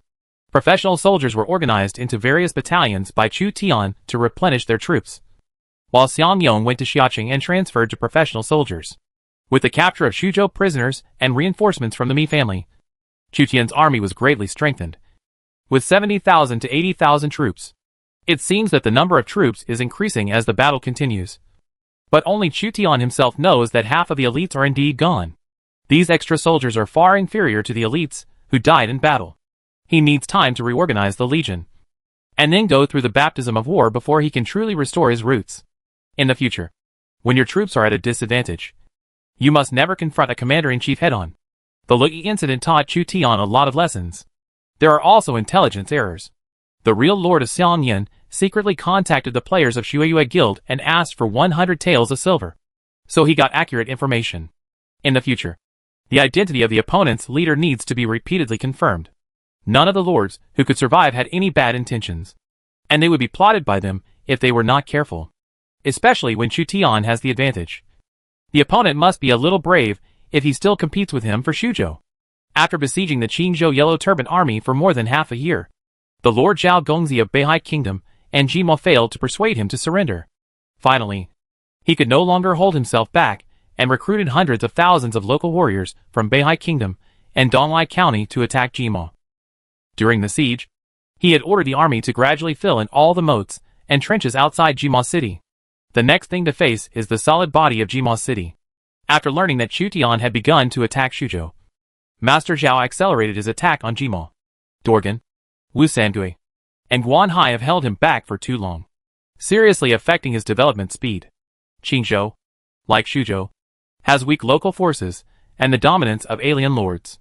Originally, Mr. Zhao could sweep Qingzhou faster, but as a result, Jima City restrained his main force, and his development speed was greatly affected. Chu Zimu has already won the battle in Xuzhou, and will be in control of Xuzhou in a year or two. If I still can't break the situation, Qingzhou will also become his. Mr. Zhao knew that Qingzhou and Xuzhou were inseparable. If someone occupied Xuzhou, they would definitely plot against Qingzhou. His development speed is already slower than Chu Tian. If he does not speed up his expansion, he will not be able to compete with Chu Tian in the future. Send envoys again to persuade Dorgan, Wu Sangui, Guan Hai and others who are trapped in the city to surrender. I am willing to negotiate with them in person in front of the battle. During this time, Taisher Si had separated from the incompetent Kong Rong and pledged allegiance to Mr. Zhao. Kong Rong was incomparable to a great scholar like Liu Xi, who was repeatedly defeated by the Yellow Turban army. Coupled with the sharp contrast of Zhao Gongzi's repeated victories, Taisher Si still followed Zhao Gongzi after weighing the considerations. He heard that Mr. Zhao was going to Jima City to negotiate with Dorgan. So he stopped him and said, "My lord, they are like jackals, very ambitious. It is difficult to control them if you recruit them. After all, they are human beings, and they will have weaknesses, and they will be controlled if they have weaknesses. Their previous lords could not use people, but I am different. I have the ability to use them, and I have what they have always wanted but couldn't get. Thing." The envoys sent by Mr. Zhao arrived at Jima. Dorgan, Wu Sangui, and Guan Hai were trapped in Jima. They faced an alien lord with means and strength. After being besieged, they were still unable to escape, although there is no shortage of food yet. If they are besieged for another year and a half, the food will eventually be exhausted. During this period, Dorgan and Wu Sangui wanted to obtain the 7th Order Cavalry Battalion, but they were unable to obtain it and were suppressed by Mr. Zhao. Master Zhao's army has begun to attack, which shows that he is anxious. What makes him so anxious? I heard that Chu Zimu is attacking Xuzhou. He probably feels threatened by Chu Zimu. Last year they joined forces to suppress us, but now they are going their separate ways. It seems that there are no permanent friends, only eternal interests. Dorgan stood on the city wall, looking down at the soldiers from Zhao Gongzi, who came to besiege the city and filled the mountains and plains. Wu Sangui came over. He once again persuaded us to surrender and planned to invite us to negotiate outside the city. He claimed that he had a 7th level cavalry battalion in his territory. Promise him, and we agreed to negotiate. It doesn't make much sense for Chu Zi to continue to defend this fortified city after obtaining Su Wanqing. Dorgan held on for more than half a year, waiting for the situation to change. But Mr. Zhao always sent the main force to besiege Jima, and Dorgan could not find any chance to make a comeback. If he delays it any longer, he won't be able to develop. The forces of the Beihai Kingdom represented by Mr. Zhao and the forces of the Qinzhou Yellow Turban Army represented by Dorgan were negotiating under Jima City. The Han court lost its majesty, and the Qinzhou Yellow Turban that shocked the country no longer attracted attention. The remaining Qinzhou Yellow Turban negotiations with Mr. Zhao did not cause a sensation in the entire Eastern Han dynasty, but caused quite a stir within Qinzhou. At this time, Chu Tian, who was besieging the city of Donghai Kingdom, learned that Mr. Zhao was trying to surrender the remnants of the Yellow Turban Army in Qinzhou, and secretly ordered the towns in the northern part of Langya Kingdom to recruit soldiers to increase the strength of the northern Langya Kingdom. He is still in alliance with Mr. Zhao, but he must be on guard against others. If Mr. Zhao suddenly goes south to Langya Kingdom after recruiting Dorgan and others, Chu Tian will be very passive. The basis of alliance is common interests. Once conflicts of interest occur, the alliance may collapse. Dorgan, Wu Sangui, Guan Hai. These are all fierce men. If they all fall into the hands of Mr. Zhao, if he uses them well, they will be a trouble. Chu Tian realizes the threat posed by his former allies. Chapter 239 Shuzhou Mutual Market Treaty. After receiving the gold and silver aided by the Mi family, Chu Tian considered replenishing the horses of the Shiliang cavalry. A large-scale heavy cavalry is essential. Chu Tian gave priority to purchasing the war horses of the Shiliang Iron Cavalry from the great lords of Liangzhou. Liangzhou is far away from Langya Kingdom, so the teleportation array can only be used from Langya Kingdom to Luoyang. A horse costs 10 taels of silver. To Chang'an and Longxi, it costs 10 to 20 taels of silver. As for the transportation fee to the Western Region Protectorate, the price is even higher. If you use the teleportation array to transport ordinary goods, you will definitely lose everything. But using the teleportation array to transport good horses is hard to say. A good horse can easily cost dozens of taels, or even hundreds of taels of silver. If you can afford a good Liangzhou horse, you won't care about the price of the teleportation array. Areas without good horse-producing land were so passive, and the lords, who occupied the horse-producing land, could make huge profits. In the past, Xiao Liang was responsible for buying horses. But this time, the lord of Liangzhou may not sell Liangzhou horses to him. War horses are an important strategic resource, under the premise that Chu Tian has a high probability of occupying Shuzhou. Selling good horses to Chu Tian will undoubtedly increase Chu Tian's power. The trading partner that Chu Tian thought of was Jiujiang Laoqin, the lord who had been ranked second in the Eastern Han dynasty for the past 2 or 3 years. The First National War was also directed by Jiujiang Laoqin. Jiujiang Laoqin may be the lord that Chu Tian thinks is the most strategic. After all, his life experience is richer than that of Chu Tian, a fledgling lord. You might as well try to contact Jiujiang Laoqin and buy a batch of war horses from him. Although his territory is in Guangzhou, he should have a lot of Liangzhou horses in his hands. Chu Tian sent people to contact Jiujiang Laoqin in order to confirm the trade treaty. Li Xiaoning came to visit specially. Lord, Miss Xia has woken up. When she heard about the purchase of war horses, she thought that she should not sign a treaty with Jiujiang Laoqin, but should replace him. What does she have in mind? She thought that Jiujiang Laoqin occupied Guangzhou. Guangzhou is a prosperous land with 8,000 miles of Qinchuan, which is enough to establish a country. In the future, he will be a powerful enemy to compete with the Lord for the world. Signing a trade treaty with Jiujiang Laoqin, he will provide you with excellent war horses, and if you become an enemy in the future, you will be quite passive. I probably understand what she means. Chu Tian quickly understood. The relationship between the First Lord and the Second Lord is delicate.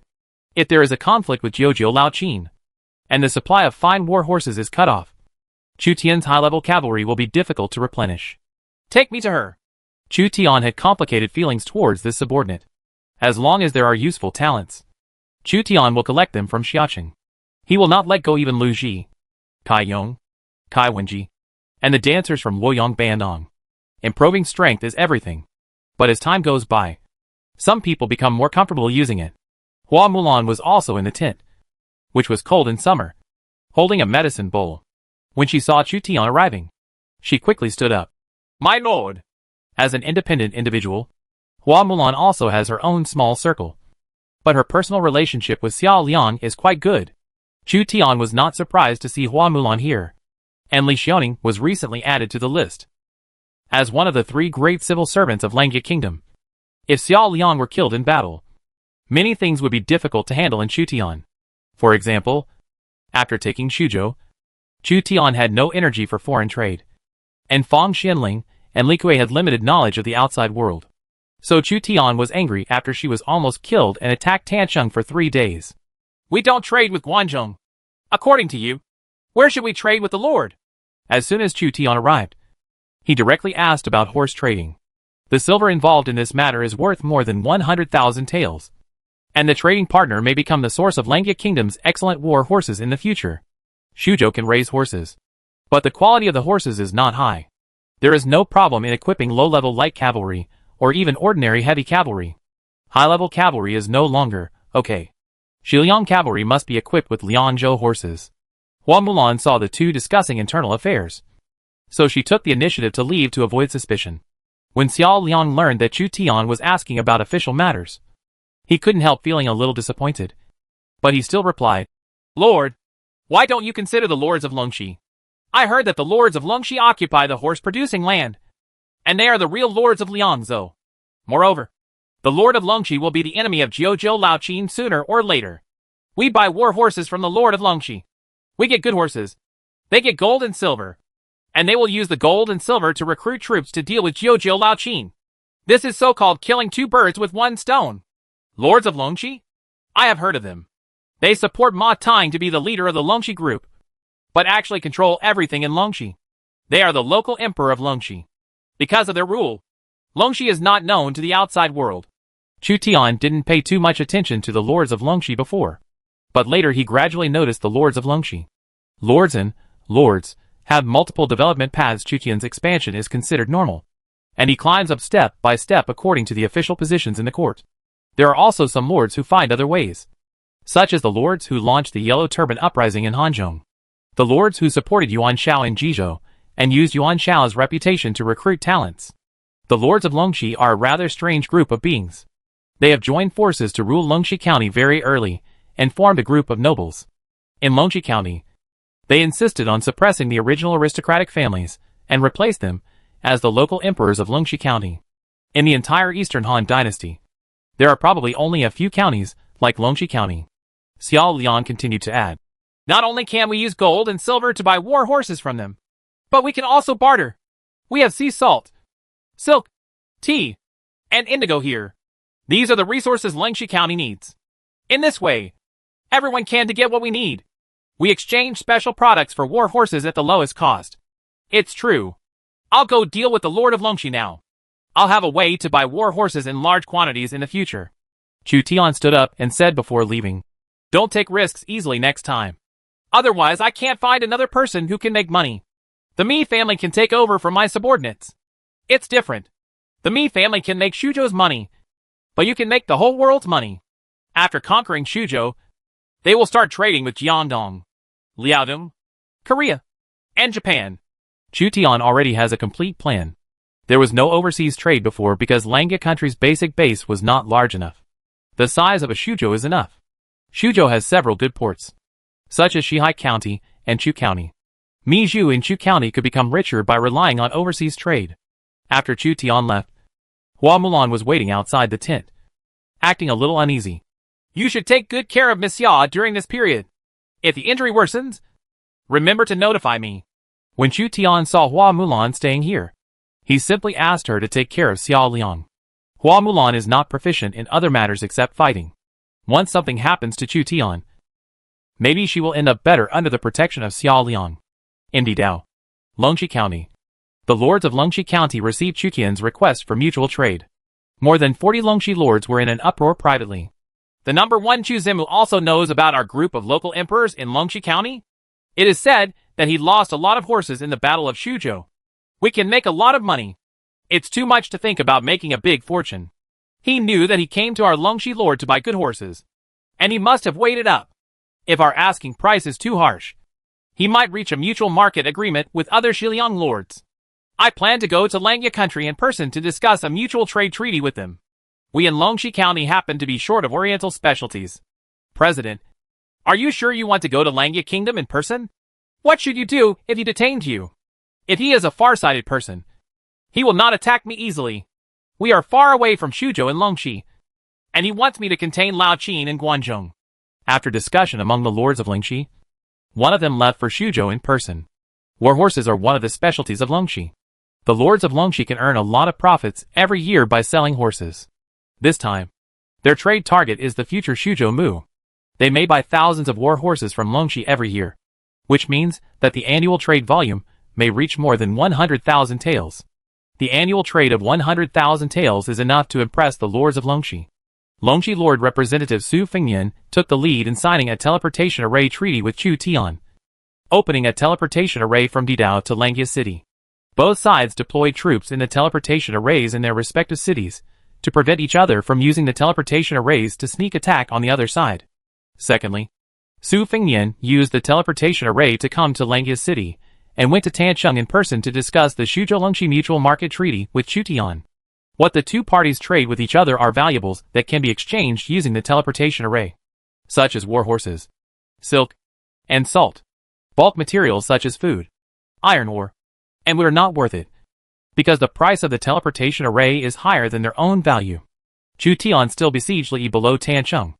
At the same time, he instructed Langia Kingdom to continue operating and continuously transport troops to the front line. In addition, Shueragui was ordered to lead an army of 10,000 people to pacify other counties in Donghai Kingdom. While laying siege to the city, they also attacked other counties and conquered the counties of Donghai Kingdom one by one. Luyi would be unable to fly. My lord, Su Fengyan, the representative of the Lord of Longxi, is here to ask for an audience.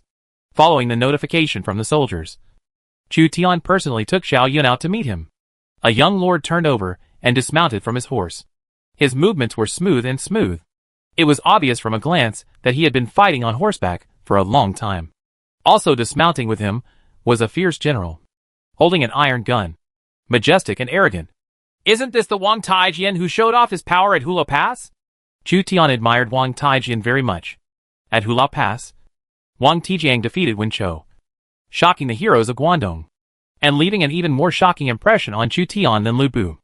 Unexpectedly, Wang Taijian was under the control of this Longxi lord. Wang Taijian is undoubtedly a fierce general at the level of the 5 tiger generals, and he uses an iron spear superbly. Xiao Yun and Wang Taijian looked at each other. The weapons of the two fierce generals were spears, and they were pointing at Maimong tit for tat. All kinds of weapons. The spear is king. In Wang Tian's eyes, Xiao Yun is qualified to use a spear and is a strong opponent. As soon as I came to Shuzhou, you were concerned about my generals. Why do I feel that I am at risk of being detained? Su Fengyan muttered. He is different from Chu Tian. There are many generals under Chu Tian, and Wang Taijian may not be at the top. But under Su Fengyan, Wang Taijiang is the best general, bar none. I heard that your Longxi lord is trying to sideline Ma Teng because he wants Ma Chao to serve you. Chu Tian turned his attention to Su Fengyan. This lord was about the same age as him. Being young means being impulsive, but daring to fight and fight is also a kind of capital. Ma Chao will be ready to go into battle in 2 or 3 years. By then I will have Ma Chao and Wang Taijian, who will be able to dominate Liangzhou and be invincible. When Su Fengyan saw that his intention was seen through by Chu Tian, he didn't show any emotion at all, but remained calm and composed. Everyone knew that if Ma Chao followed Ma Teng and held Ma Teng hostage, Ma Jiajun would fall into his hands. Meng Tian and Meng Wu of Jiujiu Laoqin are not so easy to deal with, and he is more mature than us. So you want our Longxi lord to help you contain Jiujiang Laoqin? What a good calculation. Not only do you secretly support the Yinzhou lord to besiege Cao Cao, but you also want us to contain the second lord of the Eastern Han dynasty. We have common interests. That's why we met here. Jiujiang Laoqin is in Guangzhou, and Dongzhuo's army is also in Guangzhou. They will not let go of the fat man in Liangzhou. You Longxi landowners will not have many good days. Years. Su Fengyan narrowed his eyes when he heard what Chu Tian said. We still discuss buying horses. How many horses do you want to eat? What level? Light cavalry or heavy cavalry? Chu Tian stretched out a finger. 800 horses? The gold level heavy cavalry uses war horses. A total of 1,000. Gold level. Still 1,000 horses. Su Fengyan was shocked when he learned the number of war horses Chu Tian wanted. Chu Tian wants to form a 1,000-man cavalry force in Shuzhou? Su Fengyan quoted. We have the fine war horses you want in Longxi. Each one costs 105 taels of silver. Plus the teleportation array from Didao to Langia Kingdom costs 15 taels of silver. 1,000 good horses are equivalent to 120,000 taels of silver. As far as I know, The cost of horses produced in Longxi is much lower than that in Guanhai. In Longxi Horse City, such a war horse only costs 90 taels of silver. The cost of war horses bred in Brother Su's own horse farm is even lower. Moreover, I buy in large quantities and trade with each other in the future. It's not kind of Brother Su to do this when doing business. Even if Chu Tian gets funding from the Mi family, he will not lose his family easily. Even if you save a few hundred taels of silver, it will be enough to pay hundreds of soldiers for a month. I didn't expect you, Zimu, to know the price of horses in Longxi. It seems that there is someone behind the scenes. We can easily negotiate the specific price. After some negotiation, Chu Tian and Su Fengnian finally decided to buy 1,000 war horses at a unit price of 85 taels, which would be delivered within the next 6 months. The first batch of 300 war horses will be delivered to Chu Tian within 1 month, with one hand paying the money and the other hand delivering the horses. The gold and silver used to buy horses can be replaced by equivalent amounts of sea salt, silk, and tea. Su Fengnian got sea salt, silk, and tea, and then sold them in Longxi, and he could make a lot of money. So he also supported bartering. The two parties agreed to trade with each other for a long time in the future. After signing the mutual market treaty, Su Fengnian said, I heard that you have a civil servant here who understands economics. We happen to lack such talents in Longxi. How about I exchange it with you for 10,000 taels of silver? Chu Tian rolled his eyes. How about I buy Wang Taijian from you for 10,000 taels of silver? Chapter 240 Miju presents her sister. Two fierce generals competed in a camp outside Tancheng. Both sides also used long spears. One was powerful and heavy. The other was flexible and sharp. They fought back and forth for dozens of rounds. But there was no winner. The surrounding soldiers, including Zhou Yafu, Li Guang, Hua Mulan and others, were watching the two fierce generals competing. Wang Taijin came to Shuzhou and saw Zhao Yun using a gun. He couldn't help itching his hands and challenged Zhao Yun specifically, although the two men also used spears as weapons. Their styles were different. Zhao Yun's marksmanship focuses on flexibility, while Wang Tijian's marksmanship focuses on strength. And like Zhao Yun, Wang Tijiang is also a loyal man who swears not to surrender to the enemy to the death. This is also the reason why Chu Tian cannot detain Su Fengnian and Wang Taijian. Even if he leaves Wang Taijian behind, Wang Taijian will not surrender. If Zhoujian Laoqi knew that we were trading with each other, he would definitely have trouble sleeping and eating in Xianying City. After Su Fengnian signed a mutual trade treaty with Chu Tian, some of his generals were jealous of Chu Tian. Sure enough, everything is good for others. I heard that the man in Tancheng is the famous General Lu Yi, one of the top commanders of the warring states period. Lu Yi is really unlucky. He has no chance to perform. So he is trapped in Tancheng by you. Now he is about to fall into the tiger's mouth. Su Fengnian is not only jealous of Chu Tian's current generals, but also Lu Yi who is in Tancheng. Lu Yi defended Tancheng, surrounded by the Langya army. No matter how Su Fengnian thought, Lu Yi would fall into Chu Zimu's clutches. Zhao Yun and Wang Taijin fought for hundreds of rounds. Regardless of the outcome, both sides were sweating profusely and recognized each other's strength. Wang Taijian, it's time for us to go back. Su Fengnian seemed to have a good relationship with Wang Taijian, so he directly shouted at Wang Taijian. Wang Taijian stopped his momentum and said to Zhao Yun, we will compete again when there is a chance in the future. Zhao Yun was also out of breath. I'm happy to accompany you. Wang Taijian followed his lord and left the camp of the Langya Kingdom army. You can sideline Ma Teng, suppress the original aristocratic families in Longxi County, and form your own power. Such a person is terrifying. Fortunately, he is not in Shuzhou. Chu Tian believed that although the Longxi lords were only in one county, they were more difficult to deal with than the Shuzhou lords. The lord of Longxi could become the emperor of a land and had the determination to compete in the central plains, which shows how powerful he is. The defenders in the city still have no intention of surrendering? Chu Tian asked Fang Xianling beside him about dividing the Tancheng defenders. Fang Xianling replied, most of them place their hope on the reinforcements from Xiapi. If the lord can defeat the reinforcements from Xiapi, the determination of the Tancheng defenders will definitely be shaken. Contact the Paichen family as soon as possible. Chu Tian was not interested in a long siege. Being held back by a city for a year and a half is not a good thing for anyone. My lord, General Shui has defeated Xiangbi and Lanling counties. When Chu Tian was trapped below Tancheng, Shui and Gui led 10,000 soldiers to capture 2 counties of Donghai Kingdom. Xiao Liang conquered 3 counties. Brothers Mi Zhu and Mi Fang conquered Xinsu County, and Xuerengui conquered 2 counties. Currently, there are 13 counties in the East China Sea, 6 of which are in Chutian's hands. In addition to the 13 counties of Langya Kingdom, Chutian has a territory of 19 counties. Moreover, Xuerengui is still conquering the remaining counties of Donghai Kingdom, except for Tancheng and Xiapi who were still resisting. Many counties surrendered. Xuerengui brought 10,000 new soldiers and basically suffered no losses. Defeat the enemy's main force, whose territory does not have the forces to organize an effective defense. Tao Qian even concentrated all the Donghai Kingdom's troops in Tancheng, leaving only 2,000 to 3,000 miscellaneous soldiers in each county. In Xiapi City, the officials in Xuzhou were terrified. Xuzhou Mu Tao Qian was defeated and fled back to the city. Because of his old age and the shock of his defeat, Tao Qian couldn't afford to fall ill after returning to Xiapi.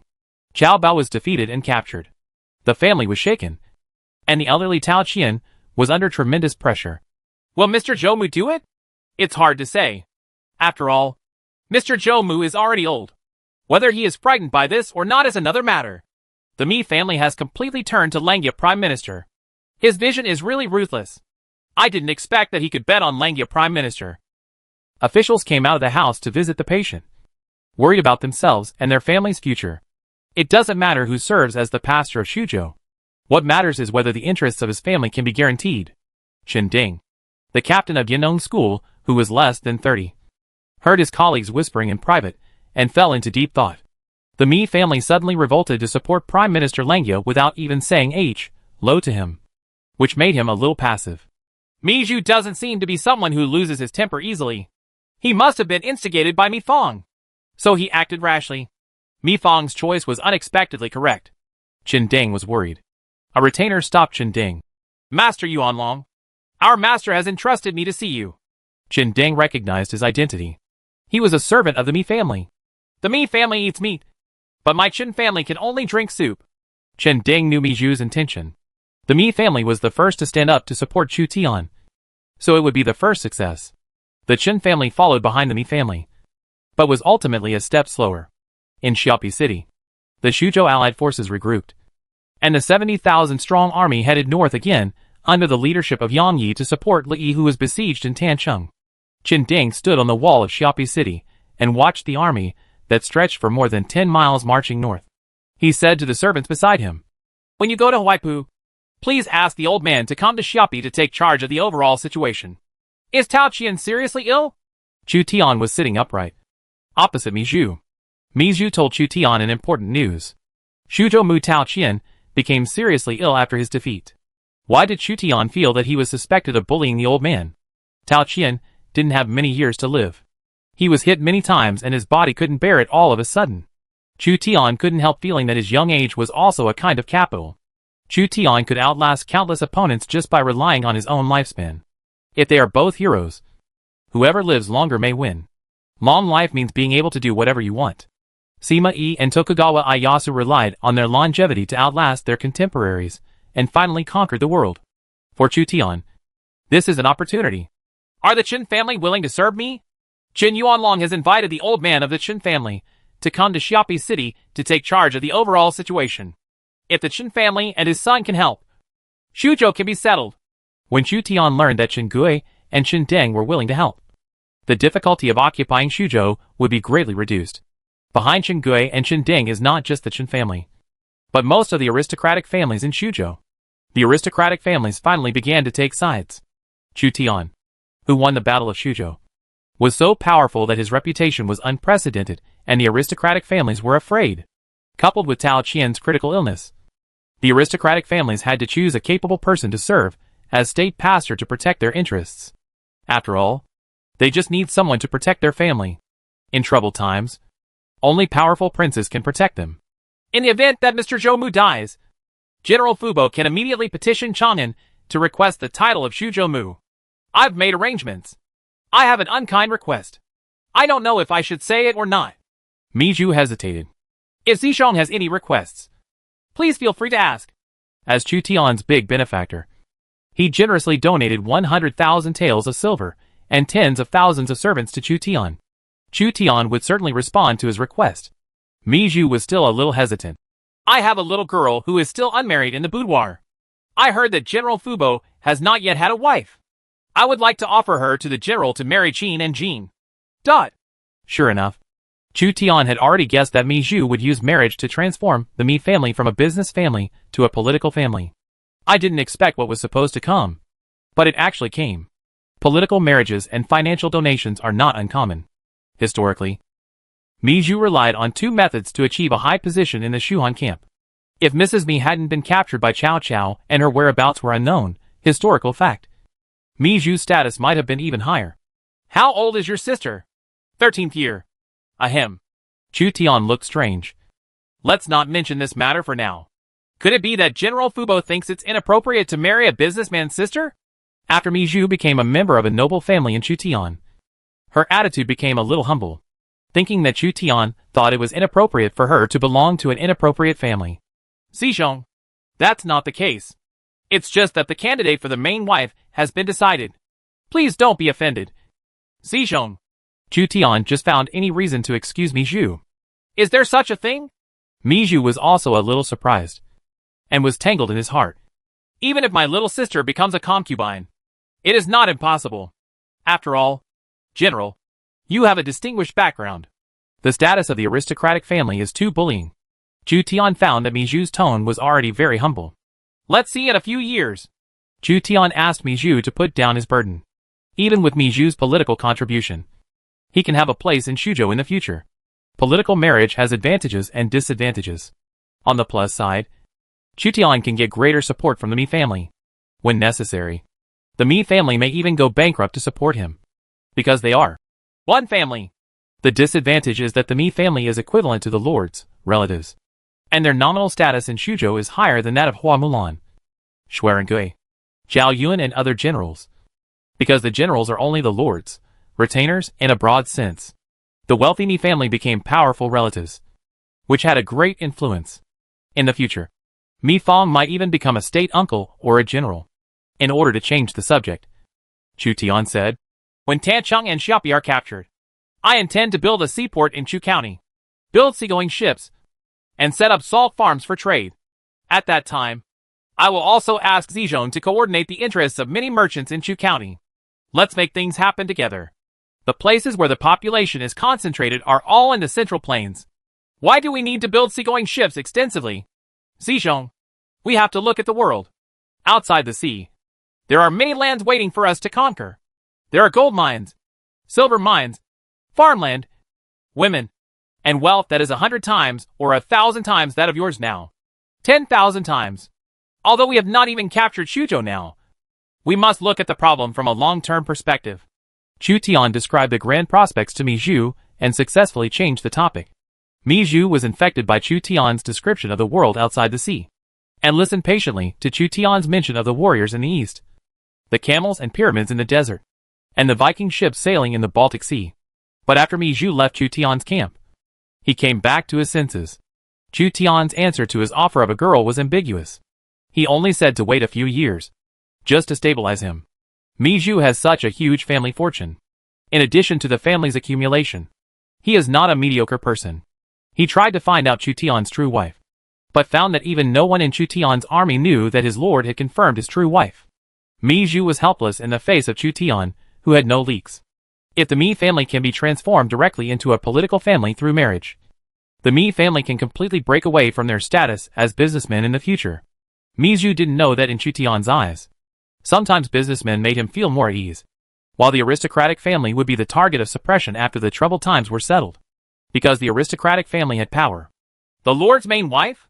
Hua Mulan felt heavy when she heard that Mi Zhu was inquiring about the news.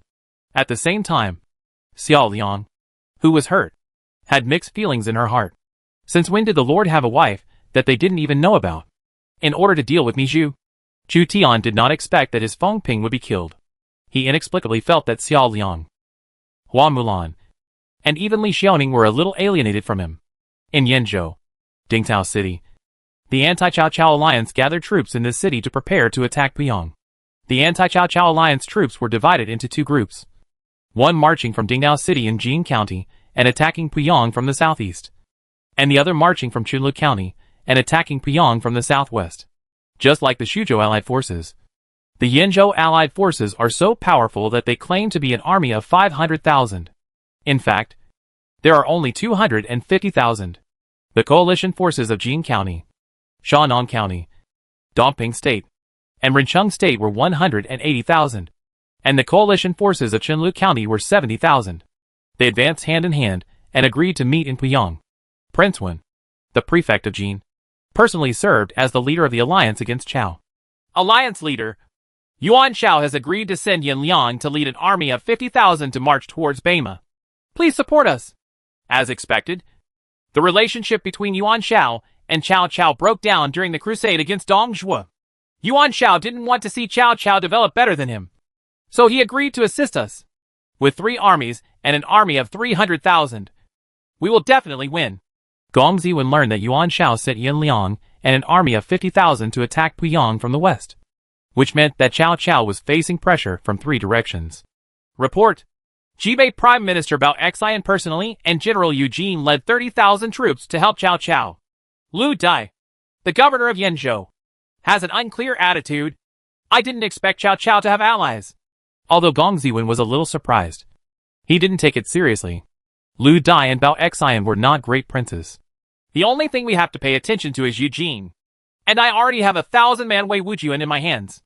Although there is a big gap between Pang Wan's Wei Wusu and Wu Qi's Wei Wusu, they are still a high-level heavy army. Infantry.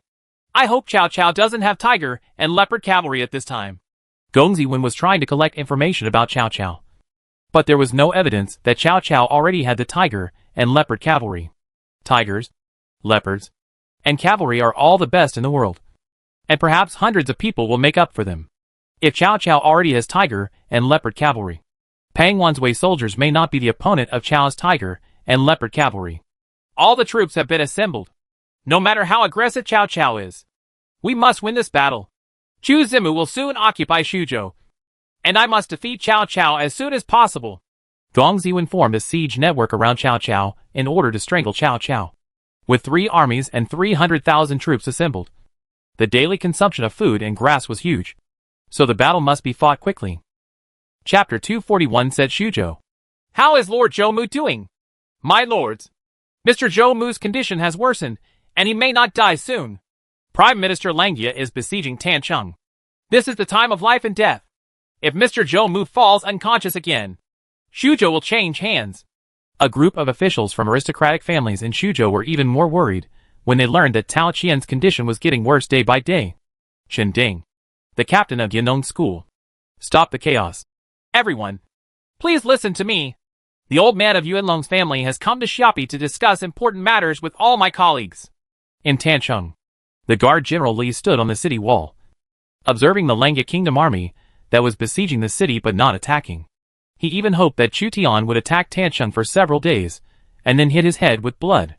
Those who are good at attacking cities are also good at defending them.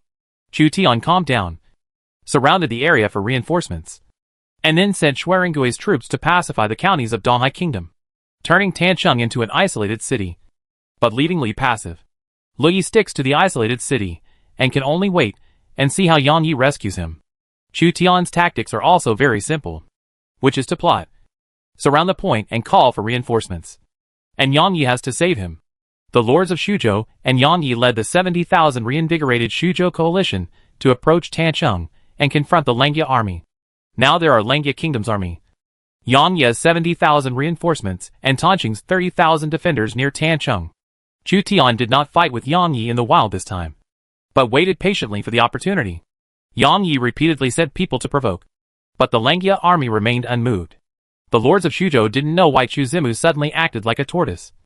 And some lords sent people to send women's clothes to the Langia Kingdom's military camp to provoke Chu Tian to fight, imitating Zhuge Liang's humiliation of Sima Yi. However, Chu Zimu remained unmoved and continued to avoid fighting. The lords of Shuzhou gradually lost their composure. Chu Zimu uncharacteristically avoided fighting, which made them uneasy.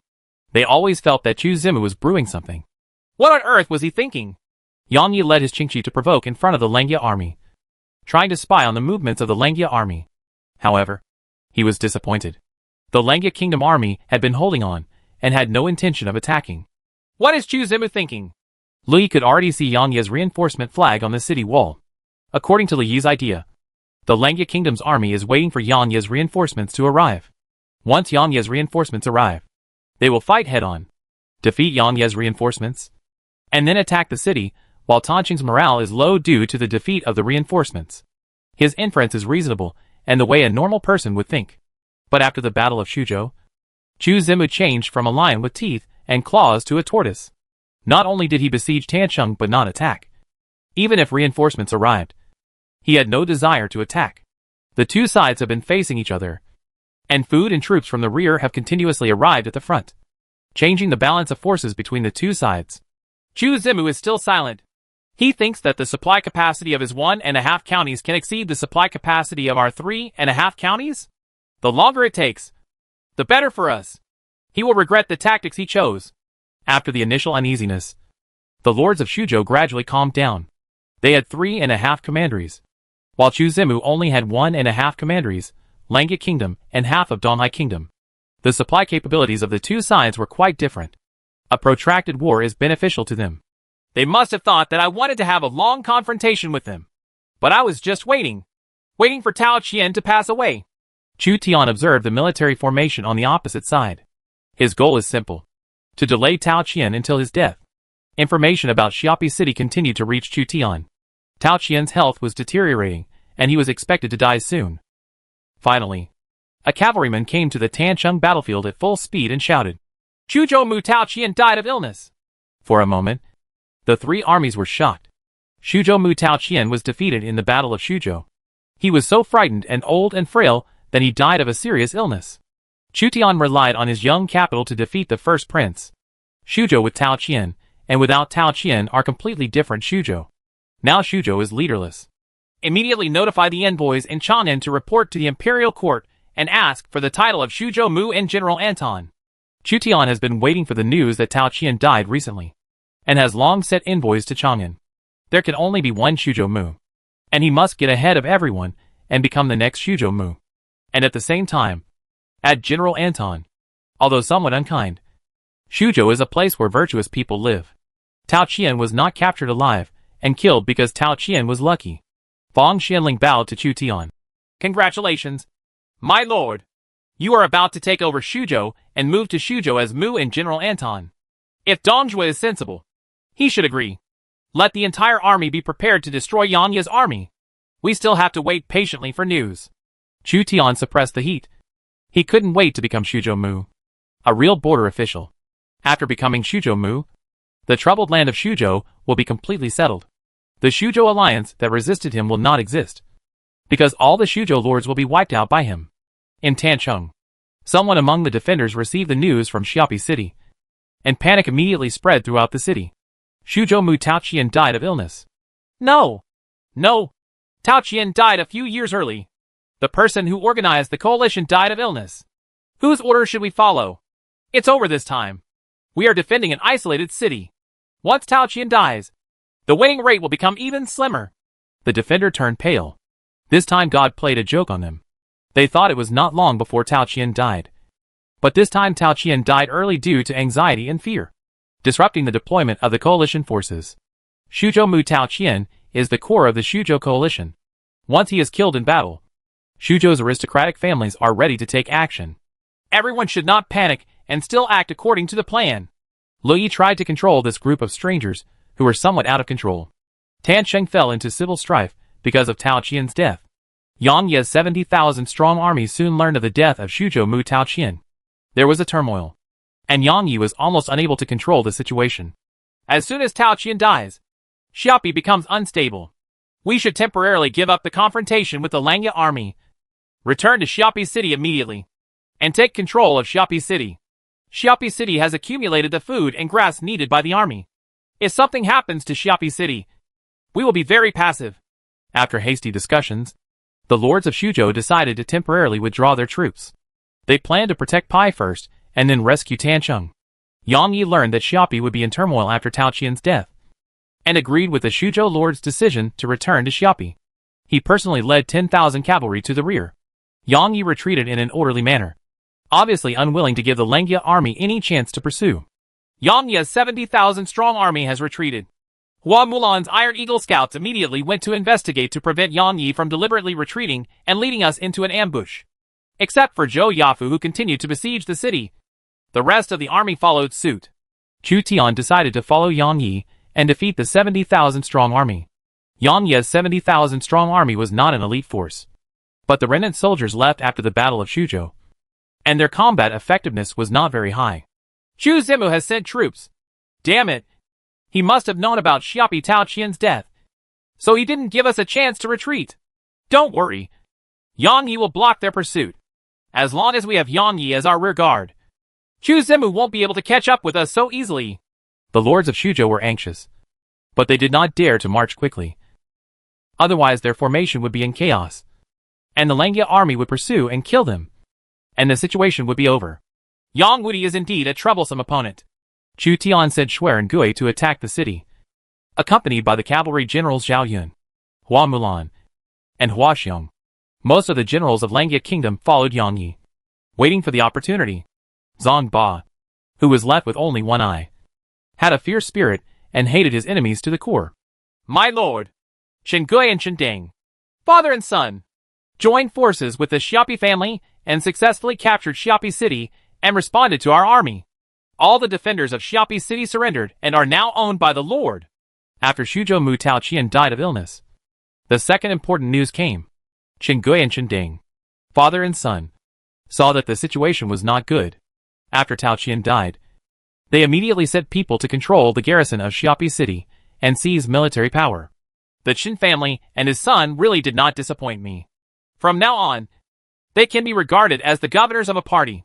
The whole army immediately attacked. It is loud and clear that Xiapi has been lost. Chu Tian learned that Chen Gui and Chen Ding had occupied Xiapi City, and knew that the time for a decisive victory had come. At the same time that Chu Tian received the news, the 70,000 Shuzhou coalition troops, who were carefully retreating, also learned that Xiapi City had been lost. After the death of Taoqian, the original Mu of Shuzhou, the family decided to abandon the coalition and defect to the Langia Kingdom.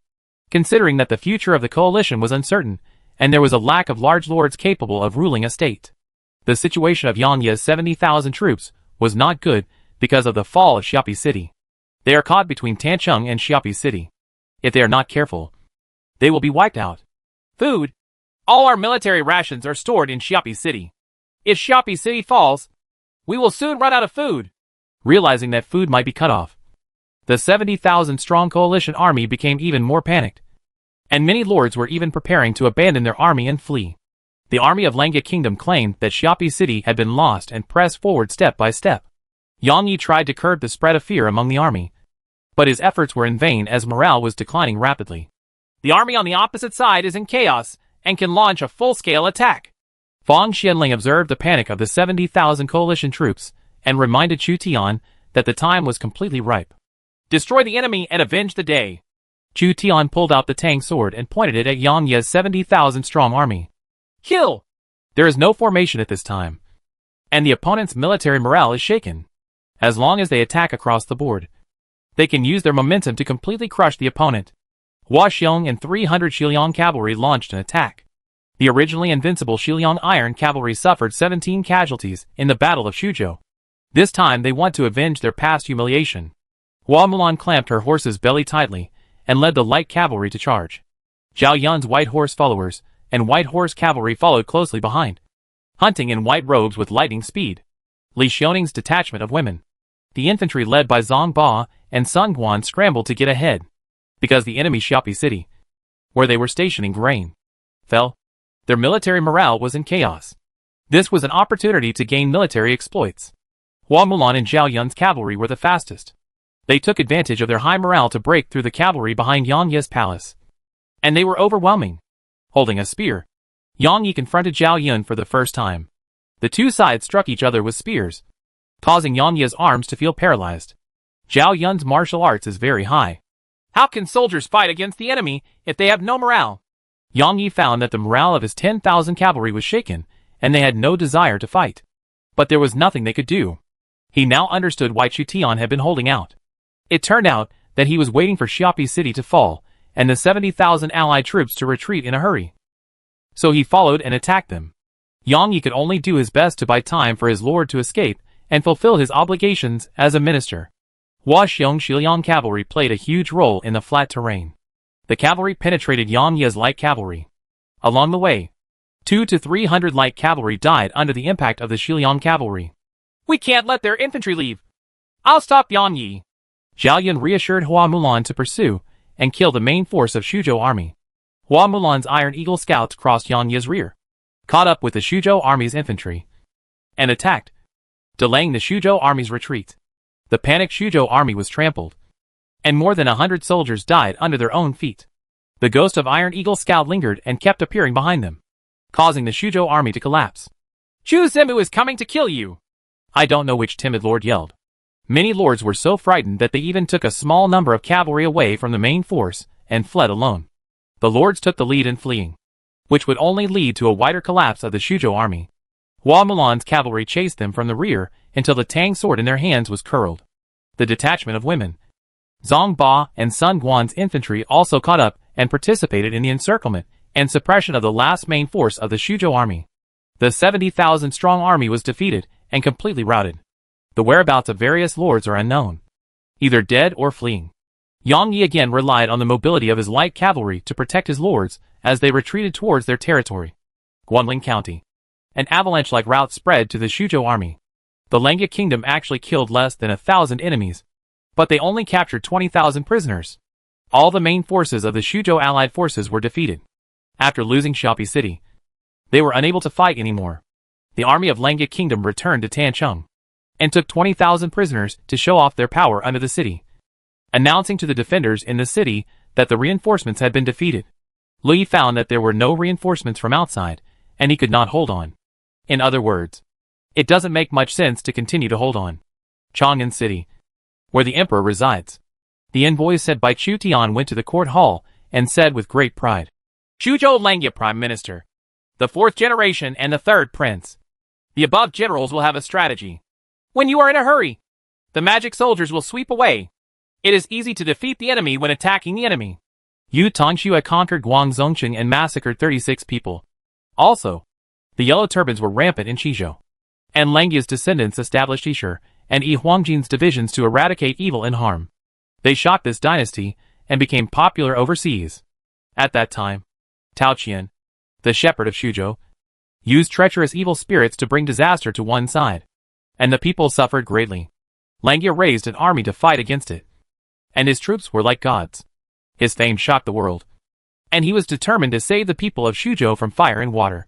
The people of Shuzhou sang, "The world is in chaos. The market has become a ruin. The mother cannot protect her son. The wife has lost her husband, and she has to live in peace with her husband. I would like to send this message to the emperor. Please serve as Shuzhou Mu and General Anton to educate the people and protect the peace of the country." Dong's face twitched, and he couldn't help but get goosebumps when he heard the envoy sent by Chu Tian boasting. But Shuzhou Mu Tao Qian is indeed dead, and the only one who has the ability to rule Shuzhou is Chu Zimu. Although Dongzhuo was very reluctant, he still said, "Yes." Chapter 242 Lu Yi is captured. Tao Qian, the shepherd of Shuzhou, has died of illness. The person who replaced Tao Qian as the shepherd of Shuzhou is Chu Zimu of Langya Kingdom. The first alien state pastor appeared, causing a sensation in the entire Eastern Han dynasty. Dongzhuo openly admitted that Chu Tian became Shuzhou Mu, in addition to being beyond his reach and a done deal.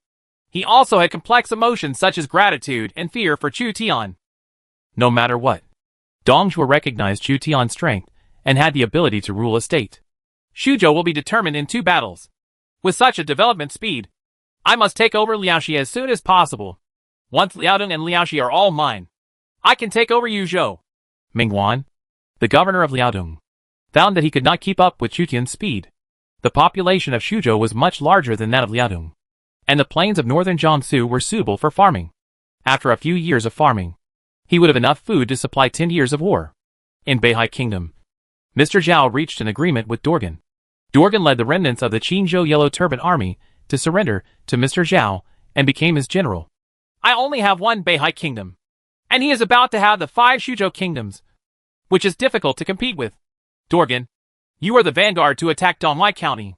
I will take possession of Donglai County in 3 months. Once I become Qinzhou Mu, I can make you a general or a lord. And you can feed thousands of households. Mr. Zhao took the lead in consuming Dorgan's troops. Jimo was occupied by Prince Zhao. Facing this alien lord who could control him, Dorgan had to serve as a vanguard and attack Donglai County. The lords of the other 12 states and the Western Region Protectorate were forced to speed up the pace of expansion, not wanting to fall too far behind Chutian. Otherwise, they would not be able to compete with the Shuzhou army in the future. Chutian defeated the 70,000-strong army and completely wiped out the main force of the coalition forces. The only large-scale resistance force was the 30,000 people in Tancheng. Even with the famous General Lu Yi, he could not come back. At present, the largest lord in Shuzhou is Chutian, who owns Langya Kingdom, Donai Kingdom, and Xiapi Kingdom controlled by Chen Gui and Chen Ding. The 5 counties in Shuzhou, except Pengcheng Kingdom and Guangling County, are all within Chutian's sphere of influence.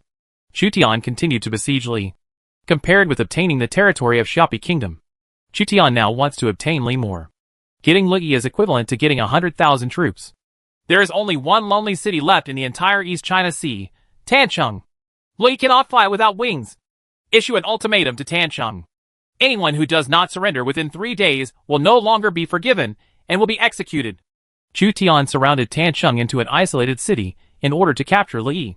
A few days ago, Chutian had promoted Shuzhou Mu and General Anton, replacing Prime Minister Langya and General Fubo.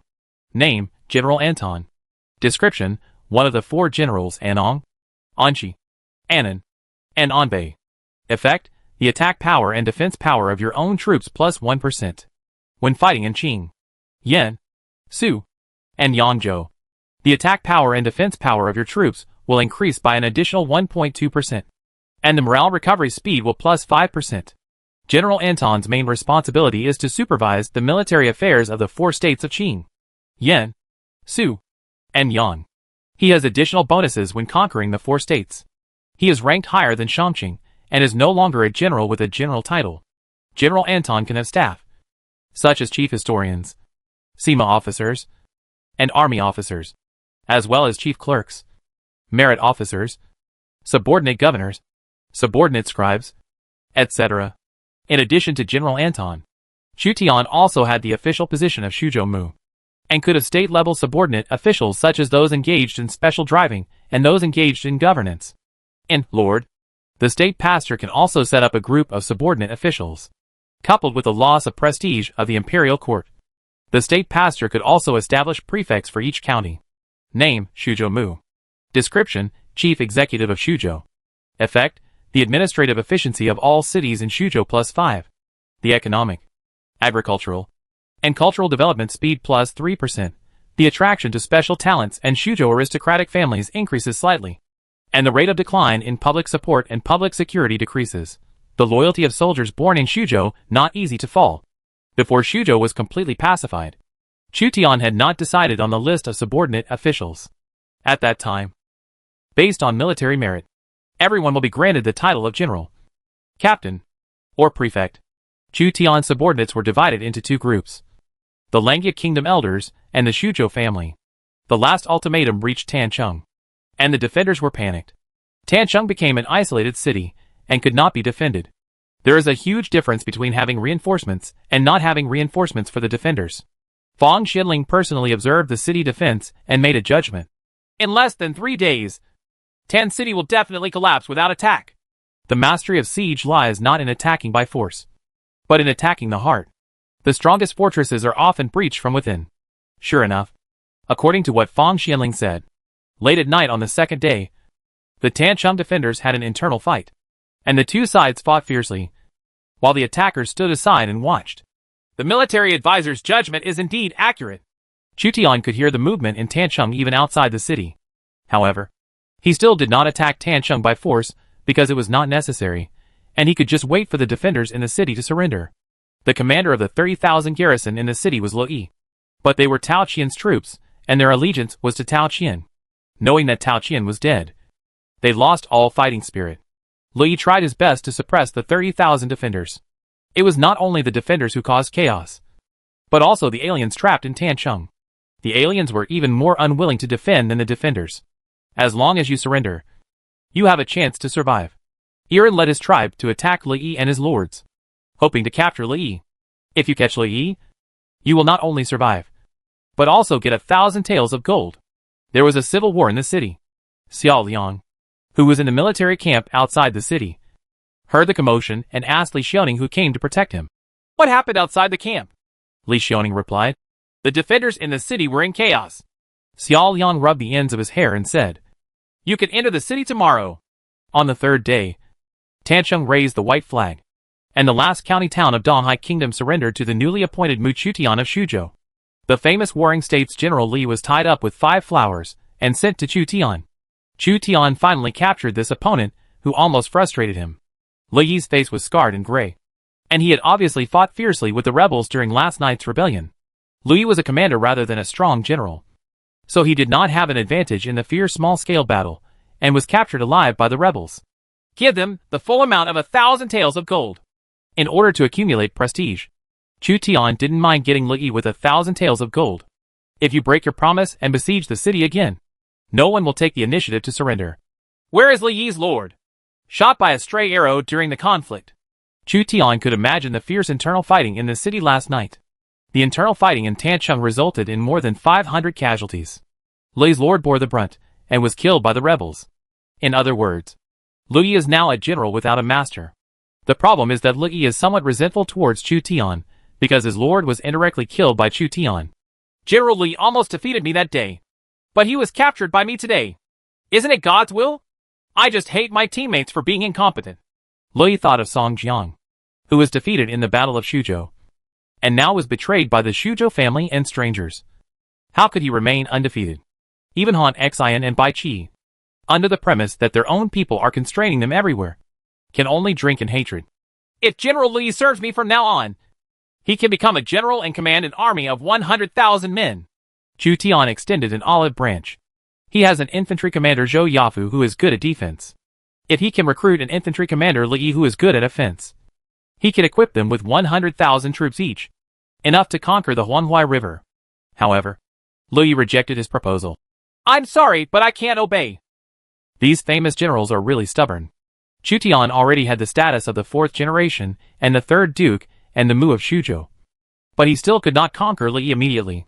The general's talents are outstanding. It's not worth dying like this. You might as well calm down for a while. Chu Tian considered that Li did not have such a stubborn sense of loyalty to the emperor, and believed that if he was a smart person, he would know that those who understand current affairs are heroes. During the Warring States period, there was a frequent flow of talents, and many military generals served for many countries. After the death of King Yin Zhao, Li served for Zhao because the new king did not trust him. At the same time, he was a minister of Yin and Zhao. It is a pleasure to entertain General Li with good wine and good food. Don't neglect it. Chu Tian coveted Li's abilities, and could not regard Li as an ordinary general. After Li was placed under house arrest, everything was done according to the best standards and courteous treatment was given to Li. Some talents during the Warring States period paid more attention to the monarch's trust and reuse of their talents. Kill all the lords who oppose me, and let the rest be forgotten as agreed. Although Chu Tian agreed to let things go in order to persuade Tancheng to surrender, he did not let go of the most important lords. As for the lords' men, they were grateful if they could survive, and did not dare to blame Chu Tian. Except for the lords who fled to Pengcheng State and Guangling County. The other lords either died or fled, and the Shuzhou allied forces no longer had the momentum they had before. Everyone was in awe. Chu Tian led his troops into the city, and recruited 30,000 soldiers from Tan City for his own use. As the new Shuzhou Mu, Chu Tian did not make things difficult for the Shuzhou army. At that time, each was his own master, and they were loyal to Shuzhou Mu Tao Qian, so there was nothing wrong with them.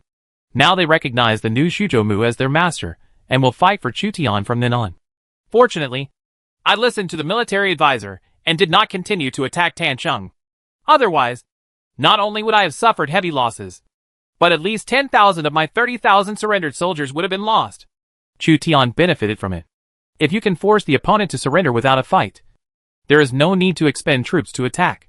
Fang Xinling said. If it weren't for the battle for Shuzhou, the enemy's main force would be defeated, and they would not be able to besiege the city calmly. Chu Tian came to the county government, added his name on the ownerless stone tablet, and officially occupied Tancheng. In addition, Gui divided his troops to pacify various places, and the prosperous East China Sea fell into the hands of Chu Tian, with the support of the Mi family and others in the East China Sea Kingdom. Chu Tian's foundation in the East China Sea Kingdom gradually stabilized. Langya Kingdom is undoubtedly Chu Tian's most fundamental stronghold, because it was in Langya Kingdom that he started his career and accumulated wealth, and the people's support in various towns is very high. Next is the Donghai Kingdom, and the third is the Xiapi Kingdom, which is controlled by the Shuzhou family. Fang Xianling also suggested, Xiaoqing, Tancheng, and Xiapi are the core of the three counties, and they must be governed by trusted people. After securing these territories, Chu Tian had to consider candidates for the state ministers of the three counties. The prime minister is equivalent to the highest chief executive of a county. He has great military power in troubled times, so that he can deal with invading enemies at any time. Since you have military power, you need to consider who to send as the governor. Li Kui is appointed as Langya prime minister. Chu Tian did not forget Li Kui, who had been working silently behind the scenes. Li Kui had served as prime minister of Zhongshan and Wei, so there was no problem in taking up the post of Langya prime minister. According to intelligence, Mr. Zhao from Beihai Kingdom is committed to unifying Qinzhou, and will not go south to Langya Kingdom in the short term. Chu Tian's main force will be stationed in Xiapi to attack Pengcheng Kingdom and Guangling County, two counties that have not yet surrendered. Li Kui can only be left to guard the most important Langya Kingdom. Zhang Ba and Sun Guan return to Langya Kingdom and garrison the counties in the north and Dongwu County to prevent the Qinzhou army from moving south. Although there are various signs that Mr. Zhao will not go south immediately, Chu Tian does not dare to relax. Otherwise, Mr. Zhao suddenly changes his strategy, and Chu Tian will be caught off guard. The candidate for the Prime Minister of the East China Sea. Chu Tian originally wanted to appoint Mi Zhu to become the Prime Minister of Donghai, but considering that Mi Zhu himself was from Chu County, Donghai, it was really inappropriate to use local people to manage local aristocratic families, and it was easy to form an independent force. Fang Xianling said, Qin Gui of Xiapi State can be appointed as the Prime Minister of the East China Sea. The Qin family has done a great job in capturing Xiapi City. The Lord must reward them. Otherwise the people will not accept it. Using Xiapi people to govern the East China Sea can slightly change the structure of aristocratic families, can even cause conflicts between aristocratic families in different counties. Very good. Chu Tian indeed wanted to infest subordinate officials on a large scale after becoming the Mu of Shuzhou in order to win people's hearts. Qin Gui of the Qin family in Xiapi was idle at home and had made great contributions. His appointment as prefect could appease them and reassure the aristocratic families in Shuzhou. There are also candidates for Xiapi prime minister. Xiapi was most influenced by Tao Qian's power, and it was not a county captured by Chu Tian with force. The families of Xiapi state did not feel his martial virtue, and they did not know the terror of Langya state's army. The East China Sea Kingdom was conquered and was relatively easy to govern. If you make Miss Xia the Prime Minister of Xiapi, she should be able to suppress the local aristocratic families in Xiapi. Moreover, she has accumulated military merits that only the Prime Minister can match. So be it. Chu Tian didn't know if she could suppress the nobles of Xiapi, but she had indeed accumulated a lot of merit. If these merits could not be promoted, then other generals would not be promoted either. Fang Xianling could not serve as prime minister because Chu Tian wanted to appoint him to manage the affairs of a state instead of a county. The soldier who sent the order said, Qin Gui and Qin Deng, please ask the Lord to move down to Pai City. The army is marching south, and there are still 2 counties that have not yet been pacified.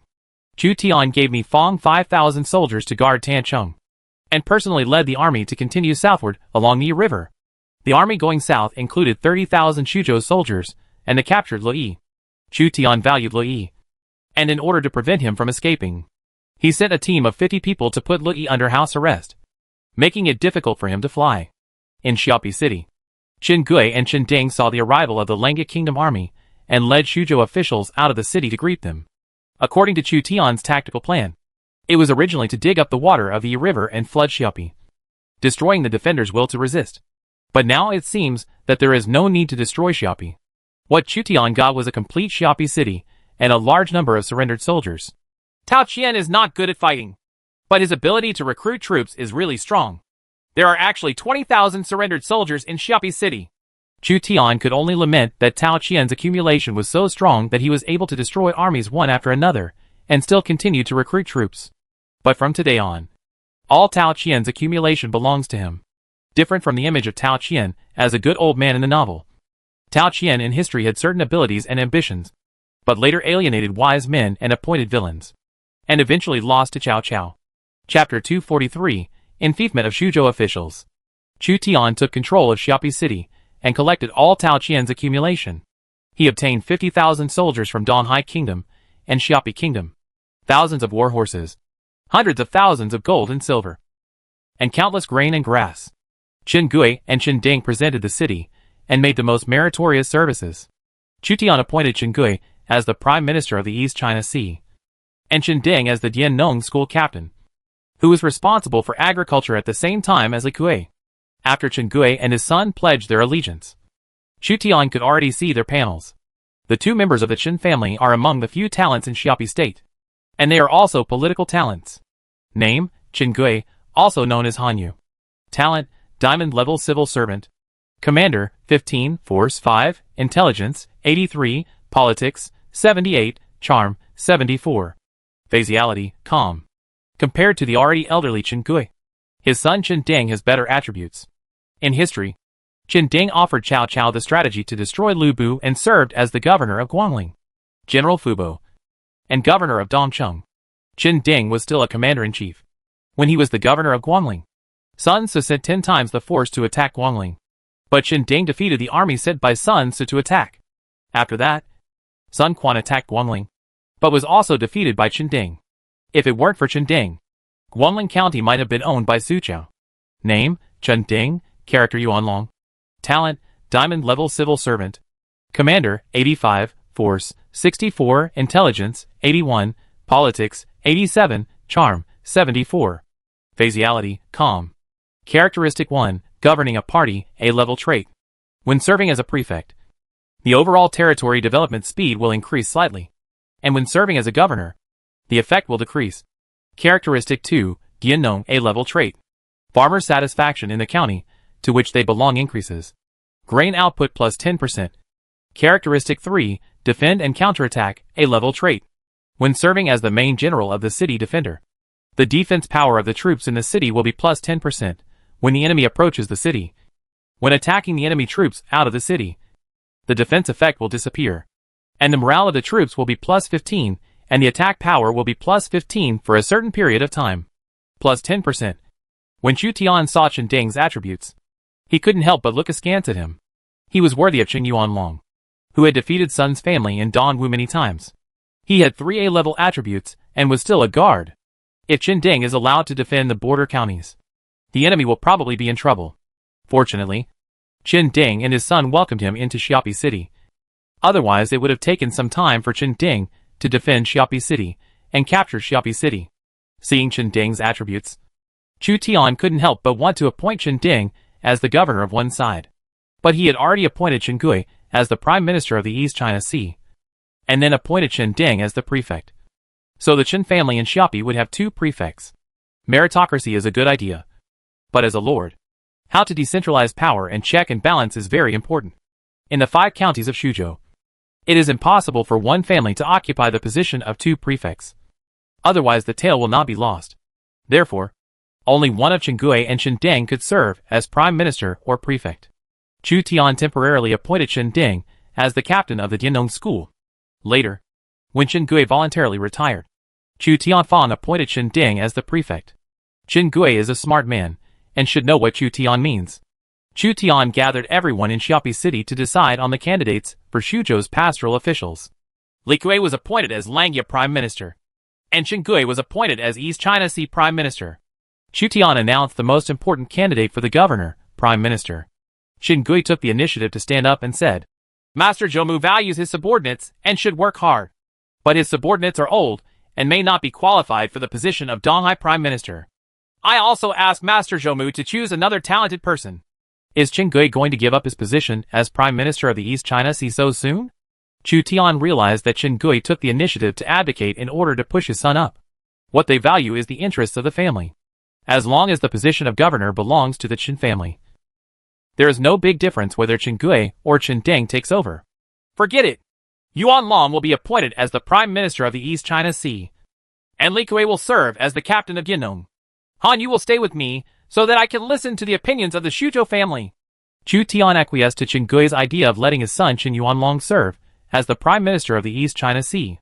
Qin Gui also had other ideas. He is already old, and the most official position he will hold in his life is that of Prime Minister of the East China Sea. But his son Qin Yuanlong is less than 30. If Qin Yuanlong becomes the governor at this time and accumulates merits, he may become the governor in the future and shine on his family. The family's priority is the family's interests. So Qin Gui's choice is the best solution for him. Chu Tian had already understood Qin Gui's inner thoughts. But Qin Ding was indeed a good candidate for the prefect. So he deliberately turned a blind eye. He would be furious if the Qin family fought for the position of 2 governors. At the same time, Chu Tian also kept an eye on him and took Qin Gui with him. If Qin Ding rebels, then don't blame Chu Tian for being rude to his father. At present, the aristocratic families in Xuzhou are not so trustworthy. Qin Gui understood Chu Tian's intention. For the sake of his son's future, there was nothing wrong with being a hostage here in Chu Tian. Chu Tian will definitely give him a casual job, and maybe it can help his son's future. As for the candidate for Prime Minister Xia Pai, Chu Tian glanced among the subordinates. Mi Zhu contributed so much that he thought he would be named Xiapi Prime Minister. He is from Dahai, and Qin Ding is from Xiapi. It is very likely that Chu Tian will swap the positions of the 2 people, with Qin Ding as the Prime Minister of Dahai and Mi Zhu as the Prime Minister of Xiapi. However, to Mi Zhu's surprise, Chu Tian's eyes fell on Xia Liang. Miss Xia will be the Prime Minister of Xia Pai. Everyone present was in an uproar privately.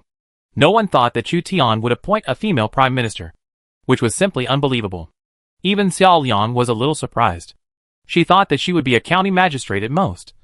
But she didn't expect that the position of Xiang Xiang, who needed to deal with complex situations, would fall into her hands. Miss Xia defended Xia City twice and defeated more than 10,000 Taishan bandits and more than 100,000 Xuzhou troops, and conquered 3 counties in the East China Sea. Once she led troops to support and defeated 200,000 Xuzhou troops. Is there anyone who refuses to accept it? In troubled times, fists talk, and whoever makes the most contributions will be in a high position. After Chu Tian counted her achievements, the officials in Xuzhou were greatly frightened. The only thing that can suppress aristocratic families is their illustrious military exploits. Unlike the Xuzhou family, the generals of Langya Kingdom had no objections to this appointment. As the lord, Chu Tian needs to appease his subordinates, who have made great contributions. In addition, Miss Xia was appointed as the military captain to supervise the transportation of grain and defense of the counties. Chu Tian's decision caused quite a stir. The military governor, under his leadership, Prime Minister Pai, was already one of the unshakable top officials in Xuzhou. Qin Gui will be the chief secretary. Zhou Yafu stuck to his own formation and made great achievements. So he moved to the general position. Hua Mulan attacks the enemy formation, accumulates previous achievements, and becomes a captain. Shuara Gui conquered several counties in the East China Sea and moved to Finfin as a military school captain. Zhao Yunqian Li Feng colonel. Li Guangqian Shichi colonel. Li Xiaoning moved to Zhaowu as captain. Mi Feng has meritorious service. I would like to express my gratitude to Chong Xiaowei. Zhang Ba was seriously injured in the battle. He will be worshipped by the cavalry commander. Sun Quan sacrificed his life and fought hard to worship the captain of the enemy. Chu Tian only gave it to General Zhou Yafu, and the rest were basically promoted to school captain, and county magistrate. Some of the captains are still miscellaneous captains compiled by him. After Chu Tian calmed down, he restrained his thoughts of canonizing generals. There will be many opportunities to fight in the future. If a group of generals are conferred upon them now, how will they be rewarded if they make military exploits again? If you don't suppress the official positions of your subordinates, I'm afraid that in the future, conquering various civilizations, only the title of king can satisfy these generals. In fact, in the Han dynasty, the rank of captain was already a very high official position. It was precisely because at the end of the Eastern Han dynasty that various princes continued to promote their subordinates, who had made military exploits. Generals with various names appeared everywhere. Chu Tian must control the promotion progress of his subordinates. Neither too fast nor too slow. If it's too fast, there will be no other options besides the title of king in the future. And even the title of king won't be enough. If it's too slow, his subordinates will be dissatisfied. Mi Zhu is in charge of the special duties, and Fang Qiao is in charge of the administration. Chu Tian ordered Mi Zhu and Fang Xianling to assist him. one providing economic advice, and the other providing administrative advice. Mi Zhu can replace the importance of coolness in summer to a certain extent. Chu Tian cannot rely on one person to manage finances forever. Xia Xiangxiang, the military governor. Although Xiao Liang got two important official positions, he was a little disappointed. The two official positions not only have real power, but also have high status. But they must be independent. The scholars around Chu Tian became Fang Xianling and Mi Zhu. Mi Zhu's own ability was not bad, and he had contributed to the army. Chu Tian appointed him as a special agent, and he also wanted to continue to gain Mi Zhu's support. Chu Tian appointed officials to all meritorious people, while taking into account the interests of the old generals of Langya Kingdom and the Shuzhou family. Mi Zhu was already an independent when Tao Qian was the shepherd of Shuzhou, and could not be promoted except as the prefect. In order to repay the Mi family, Chu Tian named Mi Fang the school captain, the same status as Hua Mulan, Xuerengui, Zhao Yun and others, who asked Mi Zhu to give too much money. Mi Zhu's gold and silver allowed Chu Tian to quickly cheer up, sweep across Shuzhou, win over the Chen family, take Xiaopi, and make Mi Fang the captain. In the future, Mi Fang will be given fewer opportunities to lead troops alone in battle. Do you think we should take Pingcheng Kingdom first or Guanling County first? Chu Tian took this opportunity to ask Shuzhou officials for their opinions. Donghai Kingdom and Xiaopi Kingdom were basically controlled by Chu Tian, leaving only two counties, Pingcheng Kingdom and Guanling County. Gui said, Guanling County and Pingcheng Kingdom are still holding on. Guanling is low-lying, densely covered with water networks and swamps, and bandits are rampant.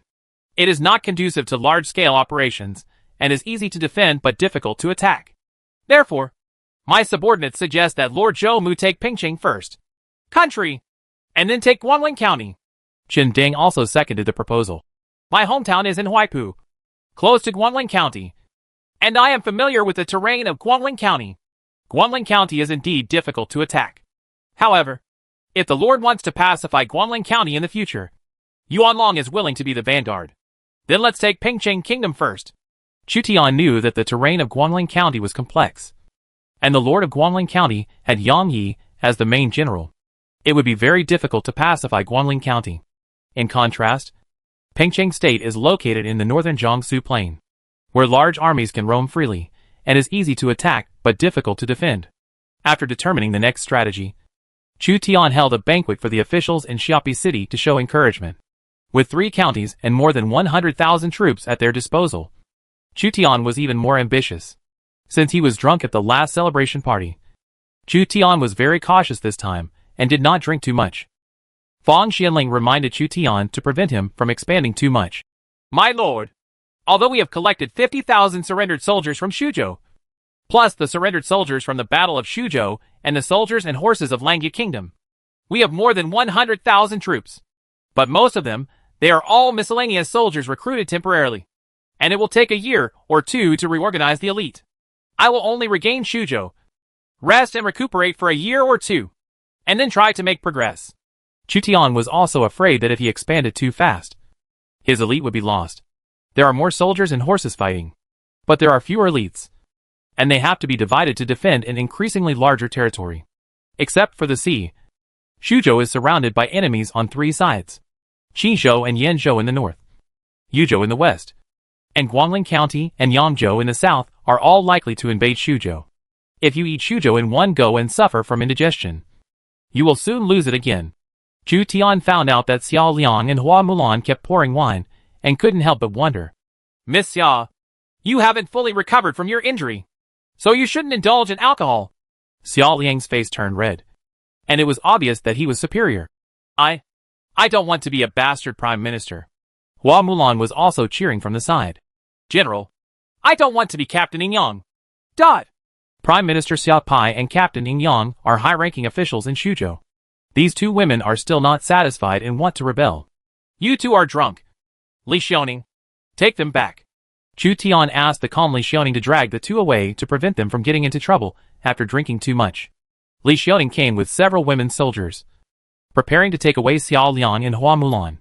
My lord, would you please let me serve as the chief registrar and send Prime Minister Pai to Chengui?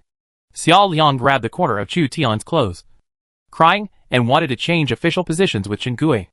Nonsense! Official positions can be changed at will. Li Xiaoning. Take them away. Chu Tian will not easily adjust the official positions that have been arranged. Changing the official positions of two people is no joke. It will affect the entire Xuzhou governance system. Qin Ding has already been appointed as the Prime Minister of Donghai, and Chen Gui cannot be appointed as the Prime Minister of Xiaopi. What is announced in public cannot be changed. Xiao Liang hugged Li Xiaoning, and Li Hua burst into tears. Chu Tian has seen people cry with joy because of promotion, but he has never seen people cry sadly because of promotion. As big as world, nothing is non-existent. The two of them were taken to a remote home by the detachment of women. The generals of Langya Kingdom were enjoying their feast and did not notice what was going on here. Especially Hua Xiong, who directly grabbed the pig's trotters and devoured them with great enthusiasm. However, civil servants such as Fang Xianling, Mi Zhu, Chen Gui, Chen Ding, etc. saw it in their eyes and knew it well. Mi Zhu was relieved. That's it. Fang Xianling shook the wine bowl. Thoughtfully, there are many ways to achieve meritorious service. Marching and fighting is a credit. Outstanding political performance is a credit. Paying for the army is a credit. And so on. Interesting. Chen Gui, Chen Ding and his son looked at each other. They were both shrewd and understood quickly. However, as new subordinates, they are unable to talk about some things and are only suitable to act as spectators. Chu Tian returned to the main seat, paid homage to the subordinate officials again, thought about it carefully for a while, and said to Fang Xianling, I will give Miss Xia the position of assistant secretary, and give Hua Mulan the post of governor. Shuzhua, that is, the assistant who assists the state pastor or county guard in handling documents, has a low status. Compared with Prime Minister Pai and the captain of the military governor, it can be said that they have no sense of existence. The subordinate governor is an officer affiliated with General Anton and has no sense of existence. Fang Xianling had no objection to such a small official position. The whole of Xuzhou belongs to Chu Tian. As long as Chu Tian is satisfied, he can appoint any official position, especially some insignificant official positions. Chapter 244: The Different Fates of Cao Cao and Chu Tian. Kill! In the Puyang area, Cao Cao's army was in a fierce battle. Soldiers from the Yanzhou coalition were everywhere. The sharp Yan'o soldiers attacked Cao Cao's army. A group of heavily armored soldiers launched a charge in the front. They wore 3 armors, wielded 12 stone crossbows, carried 50 arrows, and wore crowns and swords. They were unstoppable in Cao Cao's square formation. Cao Hong's infantry phalanx was violently attacked by Pang Wan and was destroyed like a torrent, and they were routed backwards. Wei General Pang Wan personally pressed down the formation with his sword, and 1,000 Wei soldiers were invincible. Wei Wuzu was a high-level heavy infantryman. Like heavy cavalry, it is a weapon that determines the outcome of a war. In order to stabilize the phalanx, Cao Hong led his own soldiers to try to block the Wei soldiers. All officers and men are not allowed to retreat. Cao Hong gritted his teeth, facing an unprecedentedly powerful enemy, and had no choice but to fight to the death. If his side of the phalanx is defeated, Cao Cao's army may lose the fateful battle. Cao Cao stood on the high ground and commanded the army. As a hero, he was scanning the battlefield intently, looking for the opponent's weaknesses. His palms were sweating because he had never fought such a brutal battle. The 3 armies marched towards Puyang in the East County and attacked Cao Cao from a flank. Cao Cao's situation was worse than Chikin's Battle of Xuzhou. According to the march route of the coalition forces fighting against Cao, Cao Cao decided to divide his forces to contain the forces of Beima and Chenlu, and first defeat the main force led by Gong Ziwen. However, Gong Ziwen had the famous General Pang Wan under his command, as well as the feared Wei Wu soldiers. Although he is not the most famous Wei Wuzu commander-in-chief Wu Qi, Wei Wuzu also displayed strong combat effectiveness under Pang Wan, and it was easy to destroy Cao Hong's camp. Wei Wu, who was wearing 3 layers of iron armor, was trapped in Cao Hong's army, which was comparable to a torrent of steel. Chu Zimu, you really hurt me this time. Cao Cao said to himself that because Chu Tian inadvertently proposed an anti-Cao Cao alliance, Yanzhou really launched a wave of attacks on Cao Cao. The Yanzhou allied forces were a little worse than the Xuzhou allied forces, and the famous General Pang Wan was not as good as the famous General Li. But Pang Wan recruited 1,000 Wei soldiers and used them as a breakthrough point to defeat Cao Hong. A group of players who supported Cao Cao followed Cao Cao. Sweating profusely, they were more anxious than Cao Cao. After finally managing to get Cao Cao to rise, he didn't even become a herdsman in Yanzhou and was about to be defeated by the Yinzhou coalition? I heard that Chu Zimu was almost destroyed by the Shuzhou coalition forces. I even laughed at his incompetence. As a result, our situation became even worse. Chu Zimu's opponent is Lu Yi, and he can make a comeback. He is already very good. The great lords of a state really want to join forces, and the troops and resources mobilized cannot be matched by a county. Cao Cao's lords fell into despair. They thought that the Yinzhou allied forces were a mob. But facts have proven that as long as the other side has a few good generals and cooperate with each other tacitly, they will be a tiger and wolf army. At least Cao Cao's side was completely overwhelmed by the opponent's human sea tactics. There are 180,000 people on the opposite side. But Cao Cao only has 50,000 people on this battlefield. In addition to Pang Wan, the opponent also had several historical generals. Cao Cao's army is collapsing. If you think you can defeat me, Chao Mingde, just like this, you are totally wrong. Chu Zimu, you underestimate me. Chao Mingde, only if you come here in person can you be qualified to be my opponent. Chao Mingde. Cao Cao looked at the decaying battlefield and sent a small group of cavalry to report the ambush behind the earthen dam in the distance. Hidden behind the earthen dam was a cavalry force of 300 men. Although there are only 300 people, these 300 people are elite cavalry recruited by Cao Cao at all costs. And they have powerful destructive power. Tiger and leopard cavalry, follow me in battle and defeat the enemy. Cao Chun waved his spear and received Cao Cao's order, leading 300 tiger and leopard heavy cavalry to appear from behind the earthen dam. The 300 tiger and leopard cavalry first trotted, and then began to accelerate, their horse hooves flying. The tiger and leopard knights in large armor and vests galloped at full speed, and the ground shook. The Yinzhou coalition forces were horrified to find a heavy cavalry army behind them, and were greatly shocked. The young and energetic Cao Chun led the tiger and leopard cavalry on a rampage, tearing apart thousands of Yinzhou infantrymen who had no time to react, and went straight to Pang Wan's general flag position. The iron hooves trampled the weak light infantry, and the tiger and leopard cavalry burst out with terrifying destructive power. Full counterattack. Cao Cao ordered people to beat the drums, and blessed the generals, with the halo of the entire army, to launch a desperate counterattack. Cao Cao's army regained its strength, and the two sides fought in the Puyang area, leaving corpses everywhere. Even the strangers who supported Cao Cao didn't know that Cao Cao still had a tiger and leopard cavalry of 300 people. Faced with the improved situation, they couldn't help but be overjoyed. When did Cao Cao secretly recruit 300 tiger and leopard cavalry? I don't even know about it. It's probably because Cao Cao still doesn't trust us and is worried that we strangers will leak the news. So he deliberately hid his secret. As expected of a hero, maybe we can win this time. The situation is not clear yet. The tiger and leopard cavalry entered the battlefield, boosting the morale of Cao Cao's army. However, Cao Cao's army and the Yinzhou coalition were still locked in a stalemate and melee. In order to exert their impact as much as possible, the tiger and leopard cavalry did not deliberately engage in battle with the Wei soldiers. Instead, they defeated the ordinary light infantry and destroyed the formation of the Yinzhou coalition forces. The Yinzhou coalition suffered heavy casualties, and Cao Cao's army was not much better. The tiger and leopard cavalry swept through like iron plows, causing large casualties to the Yinzhou coalition forces. Dense infantry and crossbowmen pressed in from all directions, and even the high-ranking tiger and leopard cavalry were devoured by the enemy one after another. The opponent's number was too great, and the 300 tiger and leopard cavalry were still weak against the mighty Yinzhou coalition. Is there still no way to recover? If I have 1,000 tiger and leopard cavalry, there is no way I will be defeated. Cao Cao saw that the speed of Cao Chun's tiger and leopard cavalry had slowed down after showing off its power, and his eyes dimmed. He and Chu Tian suffered a very similar fate. That is, insufficient troops. Facing the opponent's human sea tactics commanded by famous generals, Cao Cao's troops were used less and less. Jibei Prime Minister Bao Xian comes to support.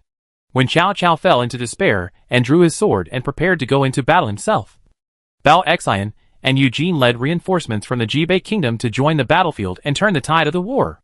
Reinforcements have arrived. When Cao Cao saw Eugene's infantry defeat the opponent's flank, he suddenly became interested in Eugene. The general who commands that army will definitely help me. Chao Mingde, achieve great things. Gong Ziwen changed his mind slightly, because Eugene joined the battlefield. He had already sent a troop of troops to intercept Eugene, but he did not expect to be broken through. He underestimated Eugene, one of the 5 good generals.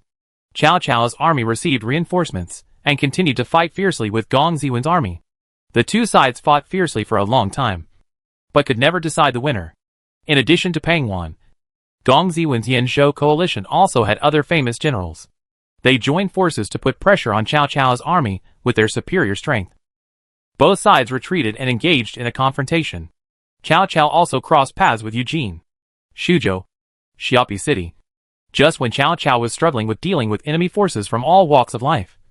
Chu Tian was very comfortable. He has sent Zhou Yafu, Xuerengui, and Li Guang to lead 5,000 Langya soldiers and 30,000 Shuzhou soldiers to attack Pingcheng Kingdom. The lords of Pingcheng Kingdom had exhausted their main force because of their participation in the coalition. Chu Tian believed that a mixed army of 35,000 people was enough to sweep across Pingcheng Kingdom, without the need for him to go out personally. If Zhou Yafu and others cannot defeat them, Chu Tian will supplement their forces in the rear, and they can use their superior strength to overthrow Pingcheng Kingdom. Chu Tian finally experienced the benefits of military superiority, continuously organized troops, and food to be transported to the famous generals on the front line. And those famous generals will capture one city after another for you. The Yanzhou allied forces, and Cao Cao cannot win or lose. Cao Cao has to divide his forces to deal with it. The situation has not been broken yet. Chu Tian received information about the Yanzhou battlefield. Cao Cao was badly tricked by Chu Tian this time. He faced an attack from 3 directions, with 300,000 soldiers and horses. It would be okay if Cao Cao could concentrate his troops. But if he divides his troops at this time, his military disadvantage will be even more obvious. I'm sorry. I will farm slowly. Brother Mengde, please break the situation. Whenever you break the situation, I will come to deal with you. After Chu Tian sent out his army to attack Pingcheng Kingdom, he concentrated on rectifying the internal affairs. As long as Shuzhou is managed well, Chu Tian can harvest a large amount of money and grain every year, which can be used to recruit soldiers and horses, and then use the soldiers and horses to conquer wider land and continue farming, forming a virtuous cycle. Chu Tian summoned all civil servants and governors to determine Shuzhou's development plan for the next 3 years. Shuzhou has plains, hills, oceans, rivers and other terrains, and its development directions are also diverse. Not just farming. Chu Tian currently controls 3 teleportation arrays: Langya City, Tan City, and Xiapi City. Important civil servants can reach Xiapi City immediately through the teleportation array. Chu Tian could still accept the cost of urgently summoning civil servants from all over the country to come to Xiapi City. Time cost is also a cost. Li Kui came directly from Langya Kingdom to Xiapi City. There are many talents in Xiapicheng County government, including Fang Xianling, Li Kui, and Xiao Liang, 3 elders of Langya Kingdom, Mi Zhu, Chen Gui, and Chen Ding, and Tao Qian's disciple Xiao Yu, a famous scholar. Chu Tian has tried his best to win over Tao Qian's capable people. Tao Qian actually has a lot of internal affairs talents, but Tao Qian is not good at using them. Instead, he likes to use Xiao Bao, Zuorong and others. Li Kui brought 2 people from the prison in Xiacheng. One was Dongzhuo's General Su Rong, and the other was Wang Lang. When Wang Lang was in prison in Xiacheng, he learned that Tao Qian, the former Shuzhou pastor, had died of illness. After a day of silence, he volunteered to surrender. Tao Qian died of illness instead of being killed by Chu Tian. This slight difference caused celebrities and aristocratic families in Shuzhou to have different opinions. They can convince themselves to play for the new Shuzhou Mu. Wang Lang is no exception. Wang Lang is also a qualified internal affairs talent. So Chu Tian ordered Li Kui to bring Wang Lang. Wang Situ. When Chu Tian saw Wang Lang, he couldn't help blurting out, which surprised everyone. Wang Lang is not old yet, and he is not a Wang Situ. Even if Wang Lang was called this by Chu Tian, he was confused. Wang Jingxing, please take a seat. Chu Tian concealed his embarrassment. Only Xiao Liang, who was also a player, almost laughed out loud and couldn't help but pursed his lips and suppressed his laughter. She knew why Chu Tian directly called Wang Lang Wang Situ. Prime Minister Zhuge angrily rebuked Wang Situ. I am afraid everyone knows the plot in the novel. Chu Tian glared at her before Xiao Liang sat upright. Chu Tian returned his attention to Wang Lang. He could now see Wang Lang's attributes. Name, Wang Lang, alias Jingxing. Talent, Diamond level civil servant. Commander, 55, Force, 35, Intelligence, 79, Politics, 81, charm, 75. Faciality, calm. Characteristic 1, prison management, A-level trait. When trying cases, the case-solving efficiency and accuracy are improved, and public security and public sentiment are improved. Characteristic 2, reputation, B-level trait. Increased attraction to aristocratic families and special talents, and increased public support. Chu Tian didn't expect that Wang Lang's ability was quite good. If you think about it carefully, it doesn't make sense that Wang Lang could become Situ of Chao Wei without any ability. Chu Tian recruited Wang Lang mainly for his grandson's consideration. Maybe he could let his grandson marry Wang Yuanji in the future, who was a virtuous queen. I wonder if the jailer treated Wang Jingxing badly in prison. If so, I will punish them severely when I turn around. No. The jailer took good care of me and everything was fine. Wang Lang still didn't know that Chu Tian was plotting against his unborn granddaughter Wang Yuanji, and he couldn't help but wonder why Chu Tian treated him well. That's good. I'm calling you here today because of the future of Shuzhou. Shuzhou has outstanding people, and all of you here are extraordinary talents. We should govern Shuzhou better and make Shuzhou a place of prosperity. Shuzhou is at your fingertips. With only 2 counties left, Zhou Yafu, Shuarengui, and Li Guang are attacking Pingcheng Kingdom, and it is only a matter of time before they capture the entire Pingcheng Kingdom. Chu Tian has already begun to build Shuzhou, using Shuzhou as a stronghold for construction, and raising a main force of 100,000 troops, excluding the defensive forces of various counties. Public administration, farmland, roads, trade, workshops, military. Shuzhou all needs to be reorganized. Since Chu Tian regards Shuzhou as his basic base, he must manage it according to his own wishes. There is not much resistance to change now, because Chu Tian defeated the Shuzhou coalition twice and has unprecedented prestige. With his military exploits, he can force some aristocratic families to make compromises. If we don't take advantage of this rare opportunity to determine the framework, it will be difficult to change it after everyone gets used to the existing system. Mi Zhu, Qin Gui, Qin Deng and others couldn't help but be moved. It seemed that Chu Tian was determined to initiate changes. They don't know whether their interests will be compromised. The first is the administration of officials. In addition to the group of officials I appointed before, the supervision department was formally established and expanded from 30 people to 150 people, of which 120 people belong to the Northern Division and 30 people belong to the Southern Division. The Northern Division appoints employees from time to time, inspecting various counties and counties. If corruption or rebellion is discovered, they have the power to detain anyone. The Southern Division is responsible for monitoring the Northern Division and preventing the Northern Division from abusing its power. The IG reports directly to me. In order to strengthen the centralization of power, Chu Tian took the lead in establishing a supervisory department for surprise inspections to inspect various counties on his behalf. After all, as a state pastor, Chu Tian had to deal with many things every day, and it was impossible for him to personally inspect every county. The IUD is his eyes. Originally, Xiao Liang was the supervisor of Lengge Kingdom, but now he was deprived of power by Chu Tian. She did not express any objection, because the duties in her hands were already heavy enough, and it was impossible to supervise all officials at the same time. Chu Tian was also able to take back the power he had handed over when he was short of manpower. Chapter 245 Changes in Shuzhou. The time and number of inspections by the supervision department in each county are uncertain. As long as each prefect and county magistrate can work diligently, the supervision department will not embarrass you. In addition, if you have any objections to the supervision department's practices, you can appeal directly to me, and I will send a special human trial. Chu Tian considered that the supervision department might become a mad dog that would bite anyone he saw. In order to protect the chiefs of various counties and avoid causing panic among civil servants, Chu Tian gave his subordinates the right to appeal. If the inspectorate bites people randomly, once the appeal is successful, the inspectorate will get burned. This is a kind of check and balance. Hearing that he could appeal, the expressions of the civil servants softened slightly. They all understand that the supervision department is a double-edged sword used by Chu Tian to supervise subordinate officials. If they are accidentally targeted by the supervision department, they will all be in danger. Even Xiao Liang, who had been following Chu Tian for more than 3 years, did not want to be targeted by the supervision department. However, the supervision department did not dare to cause trouble for her. Otherwise, if she went to Chu Tian to appeal successfully, the entire 150 people in the supervision department would be dismissed. Chu Tian would not let the supervision department bite people everywhere.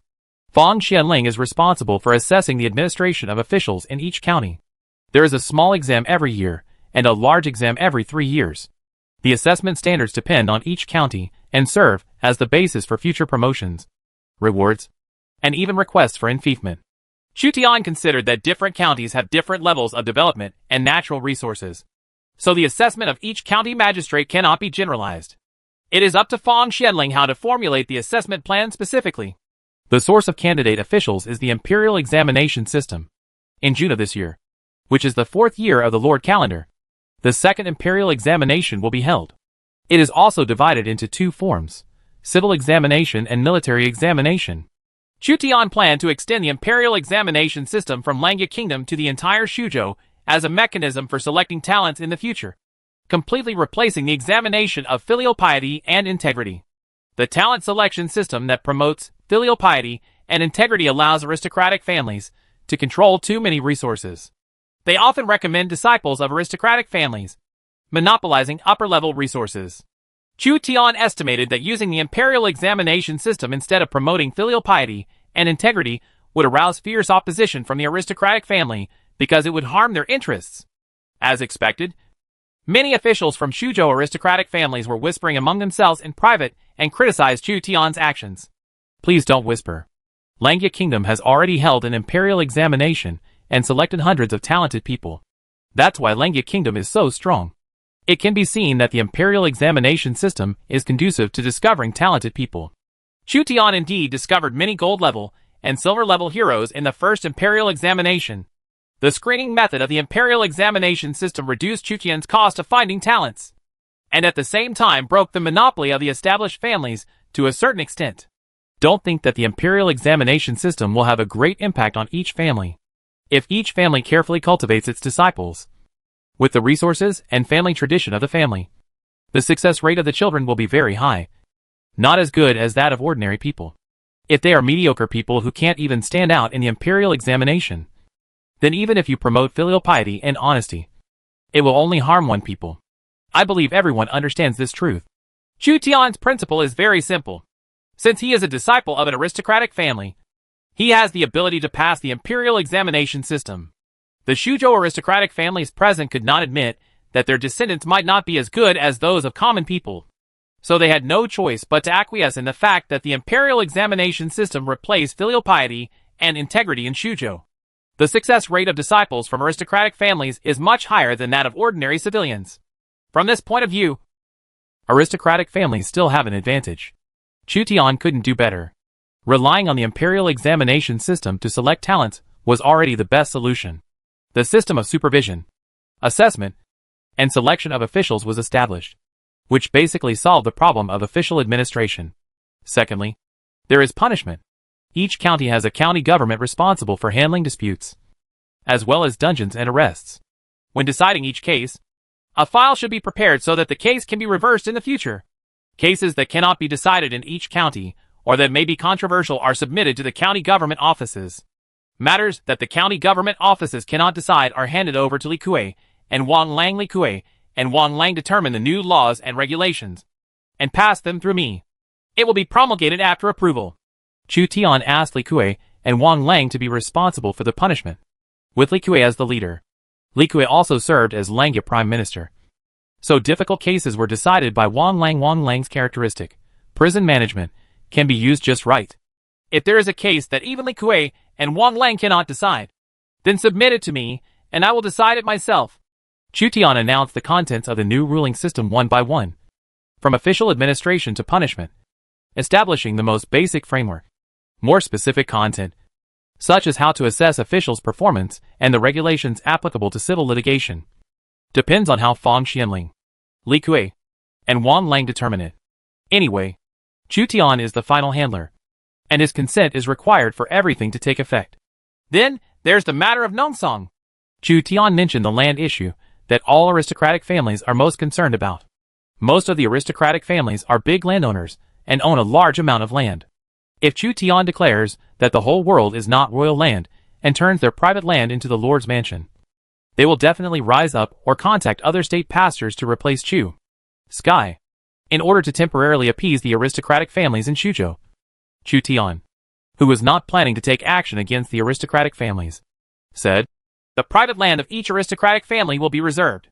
The ownership of the farmland reclaimed by the refugees and the originally abandoned farmland arranged by the Lord's Mansion belongs to the Lord's Mansion. Privately owned, the sale and purchase of fields is temporarily prohibited."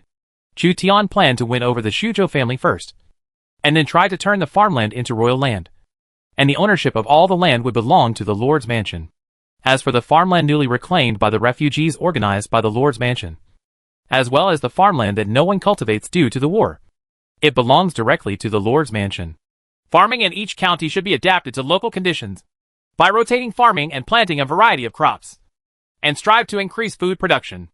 Li Kui and Miss Ya have already experimented with a one-year rotation arrangement of new crops in Langya Kingdom, and have learned about the habits of each new crop. Know it like the back of your hand. In the future, all counties can learn from the experience of Langya Kingdom, especially the experience of Kaiyang County of Langya Kingdom. The best governed county under Chu Tian was Kaiyang County. They tried to plant new crops such as sweet potatoes, corn, peanuts, potatoes, etc. They already had detailed information on their growth habits, and then arranged agricultural production.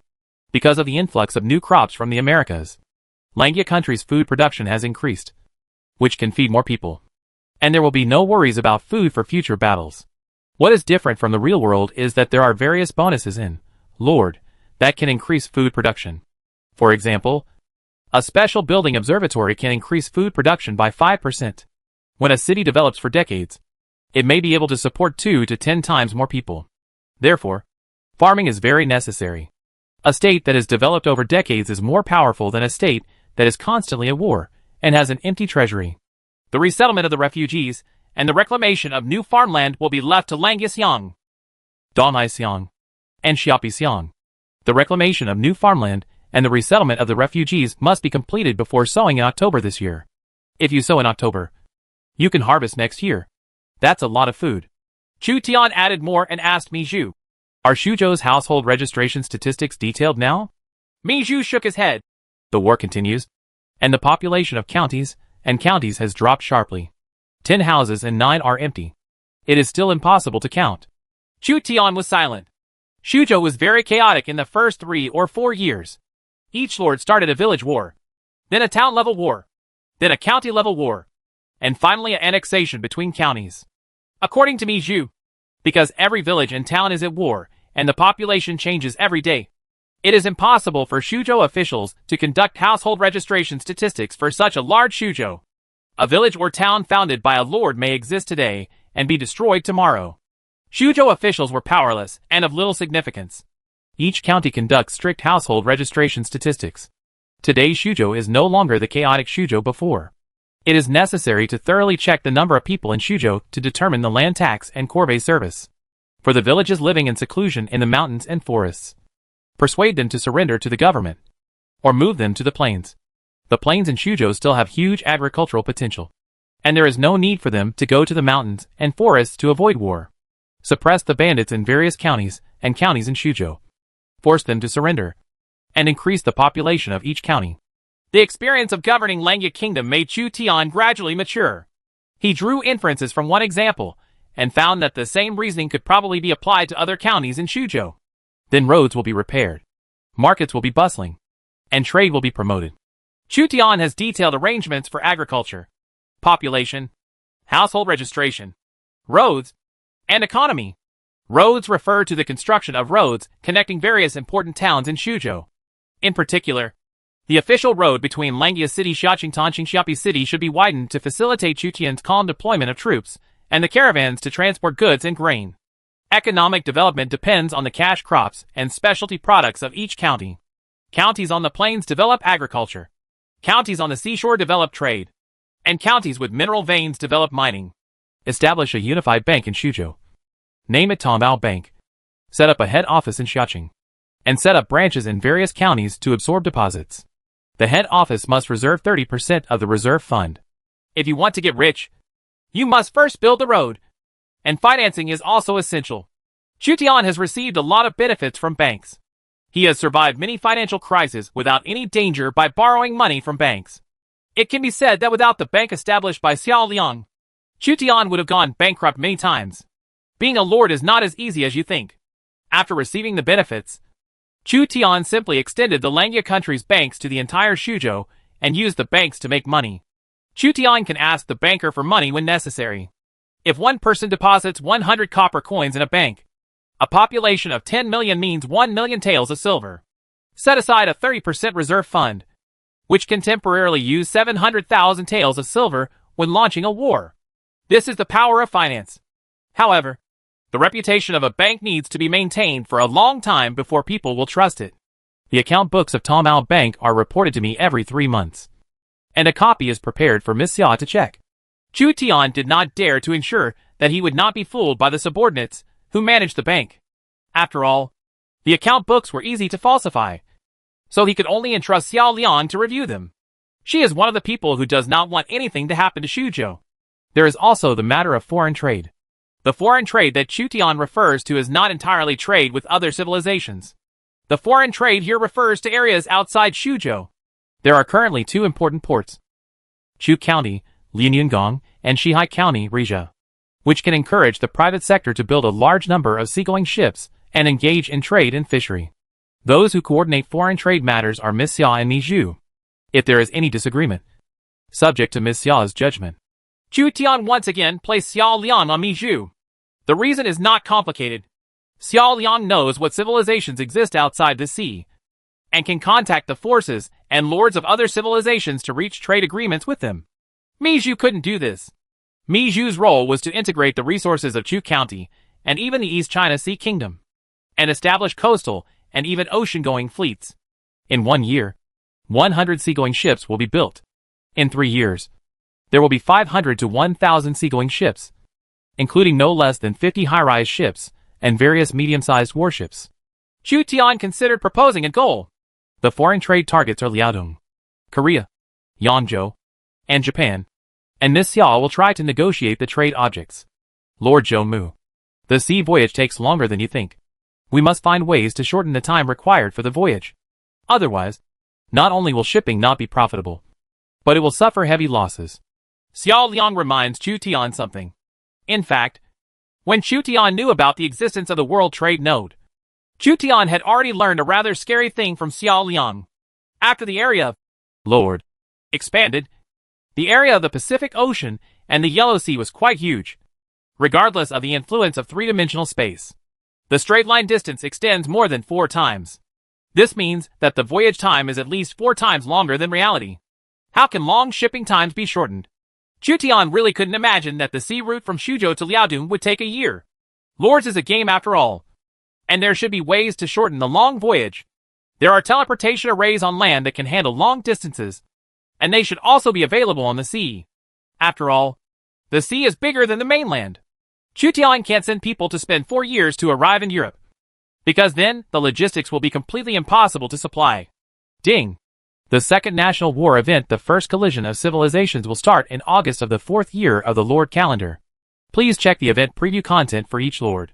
This national war covers all civilizations, and only the great lords of each civilization can participate. Ding!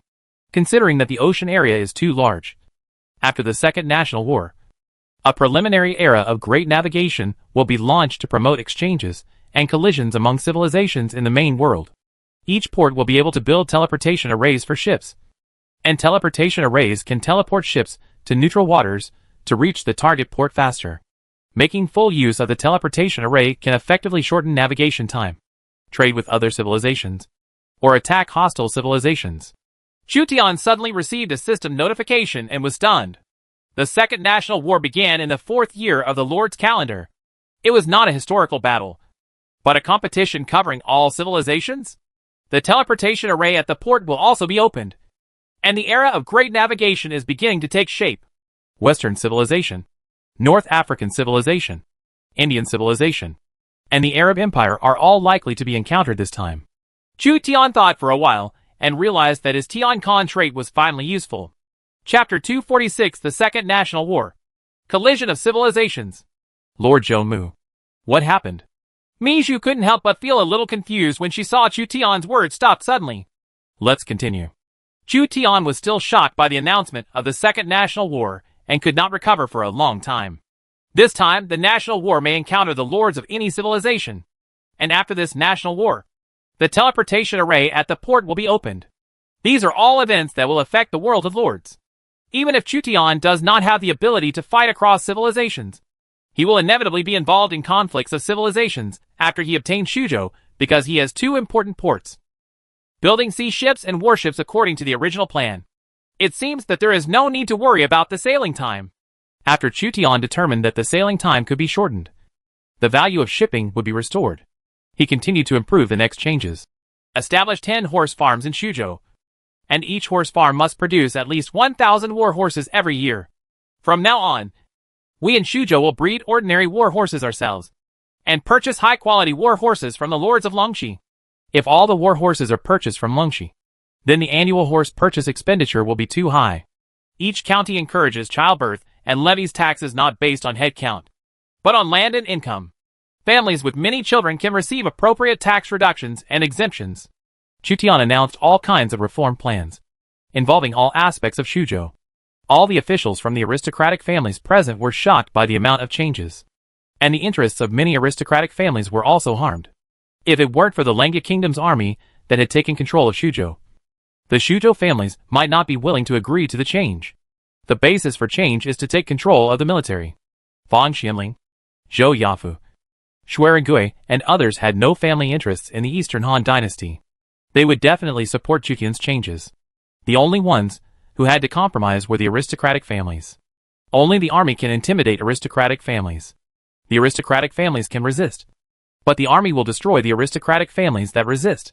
Chu Tian estimated that it would take at least a year to implement the changes, and he couldn't rush it for a while.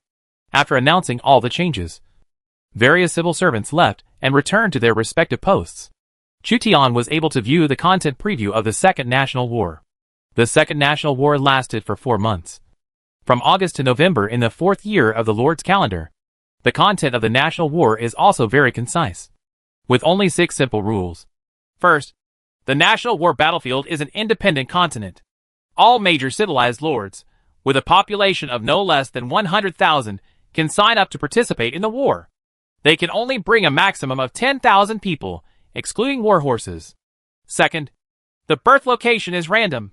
Points can be obtained by occupying towns and destroying other civilized armies. Every 10 days, a village produces 3 points, a town produces 30 points, and a city produces 300 points. Third, lords can use the towns on the National War battlefield to recruit troops and obtain supplies, and the recruited troops can be brought back to the main world. Fourth, rewards are settled according to the global rankings.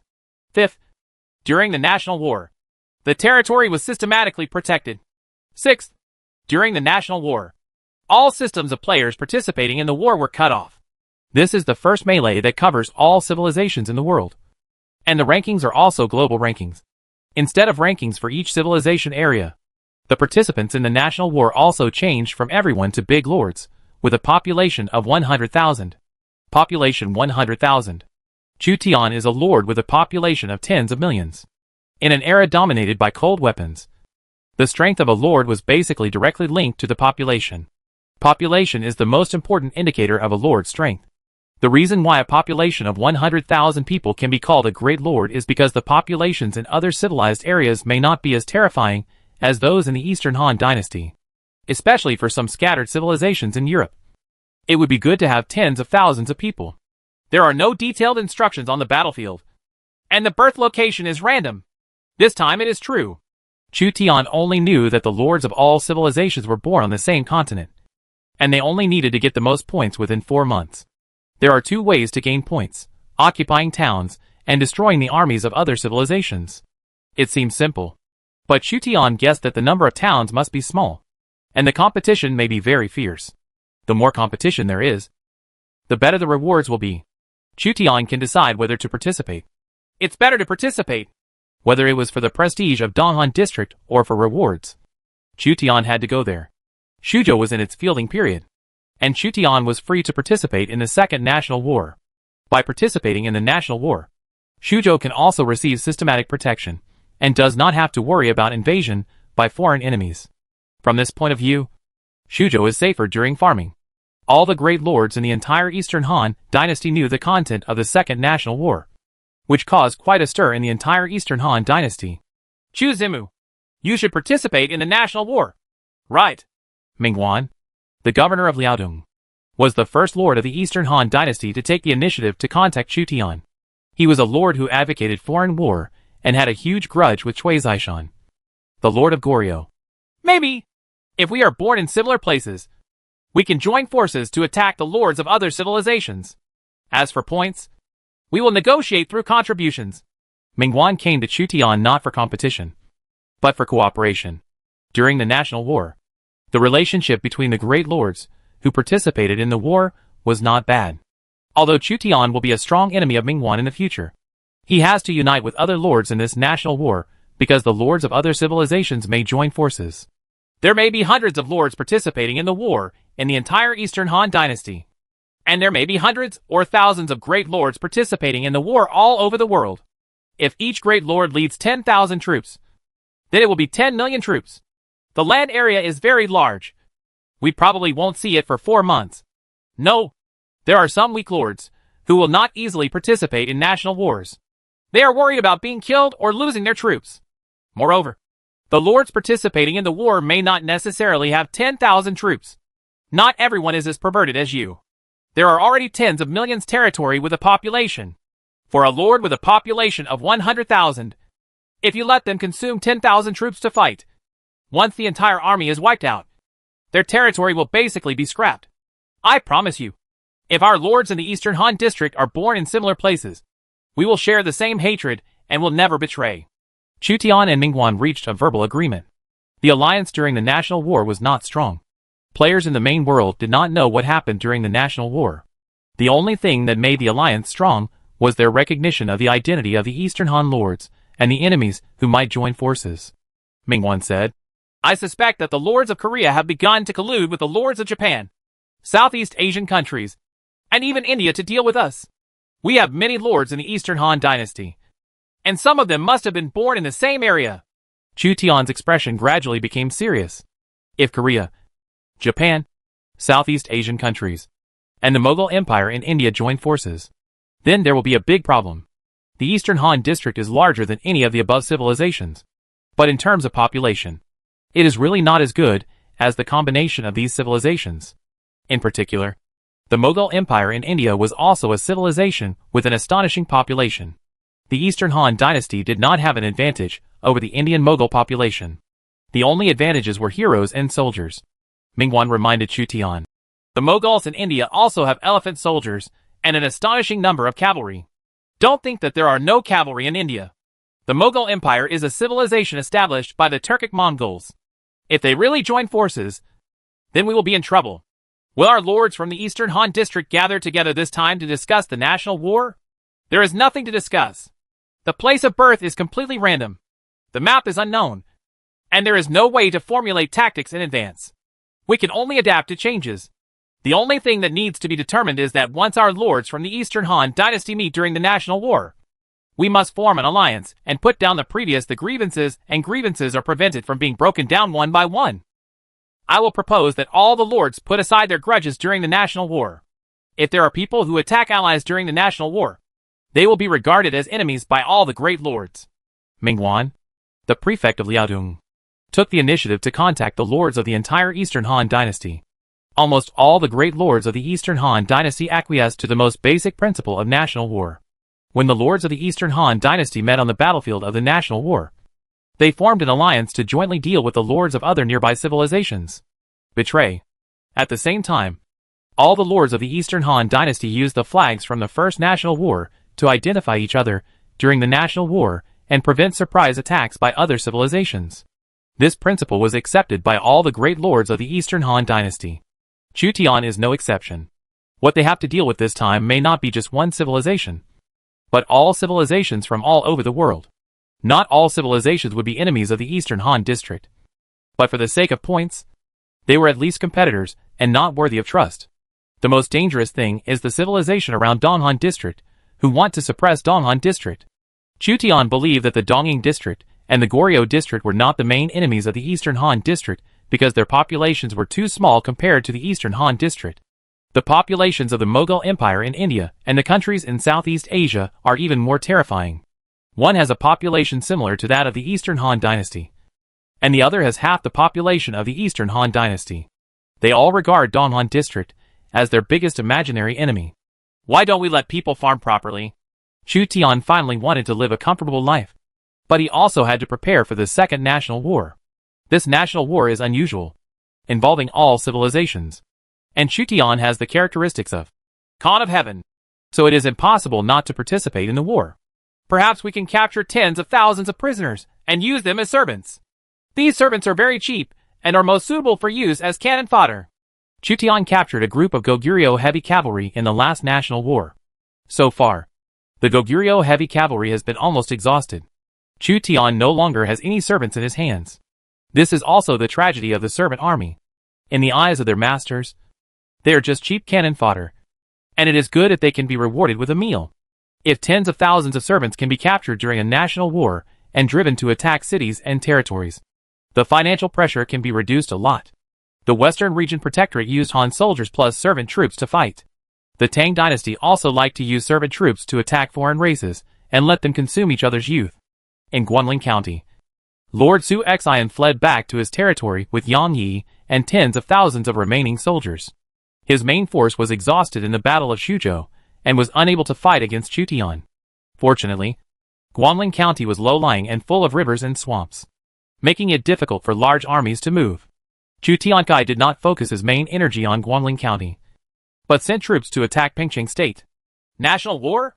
If I participate in the National War, Guanling County can get systematic protection, at least until December. We don't have to worry about Chu Zimu going south. He seemed to be grabbing the last life-saving straw. National war was a kind of protection for small and medium-sized lords, and they had time to breathe. The big lords will all flock to it because of the generous rewards of national wars.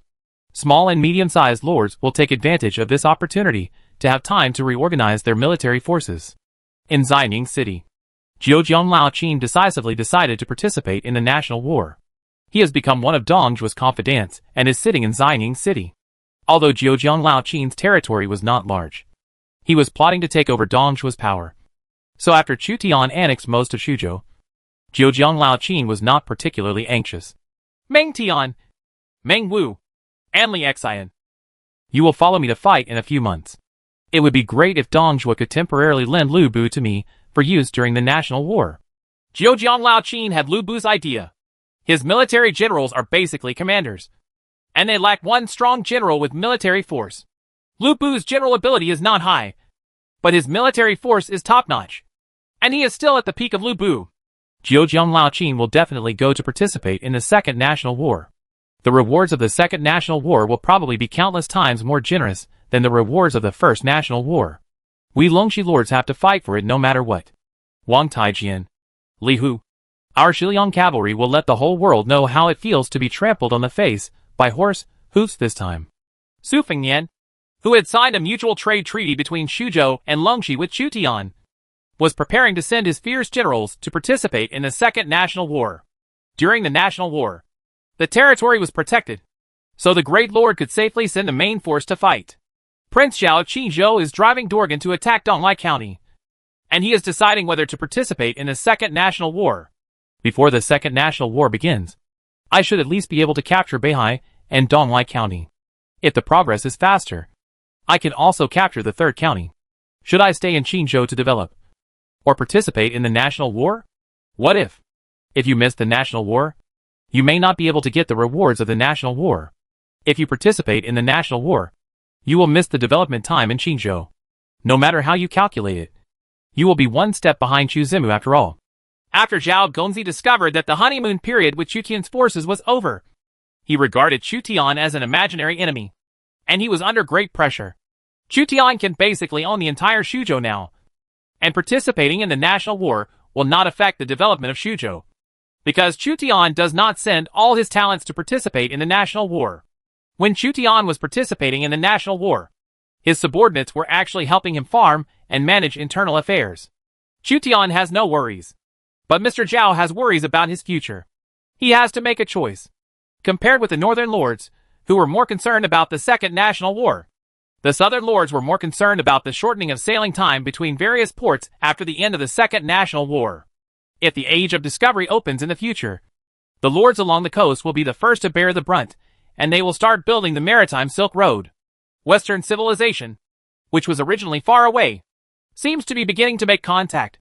If any Western fleet dares to enter the South China Sea, I, the governor of the South China Sea, will scuttle them. The 6 counties in Jiangdong may be able to trade with Qinzhou, Suzhou, and Liaodong, and they can also establish a triangular trade route between Jiangdong, Goryeo, and Japan. Chapter 247. Our opponent is the Eastern Han Dynasty. Japan District, Hirado City. Lords from different civilizations gathered in this port city in Japan District. Hirado Castle was once a prosperous trading port in history. Merchant ships from the Ming Dynasty, the Netherlands, and Portugal once traded here with the shogunate and Kyushu daimyo.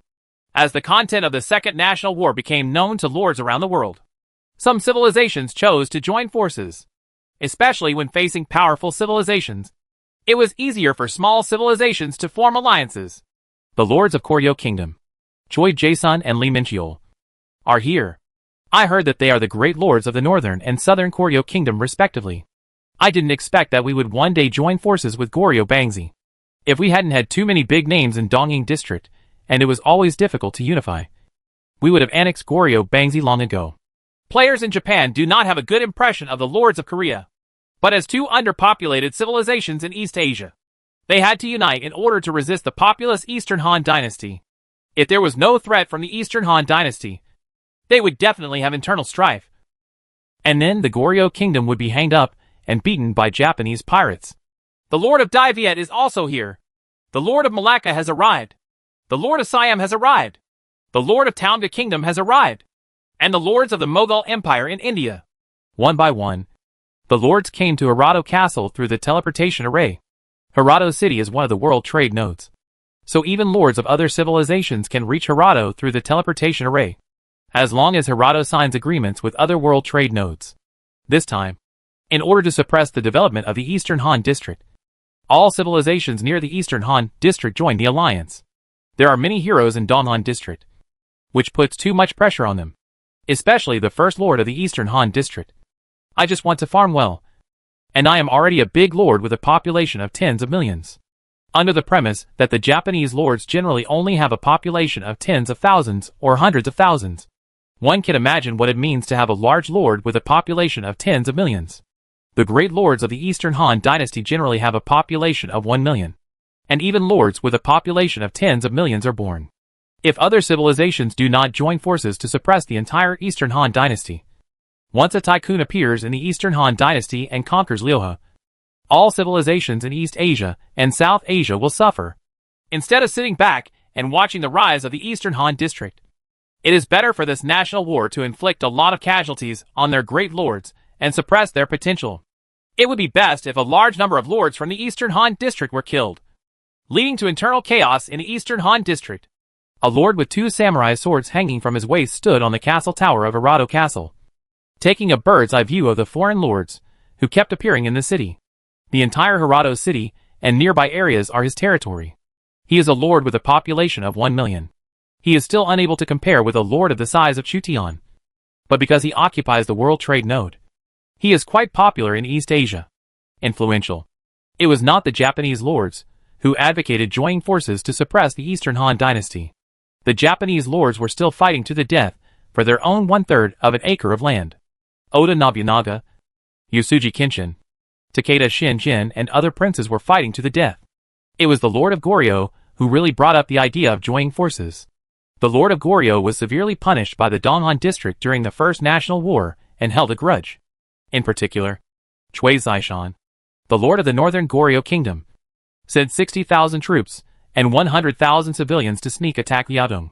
However, he was defeated by Chang Yechen, the #1 general of the Liaodong governor, and fled, making Chui Zaishan feel an unprecedented threat.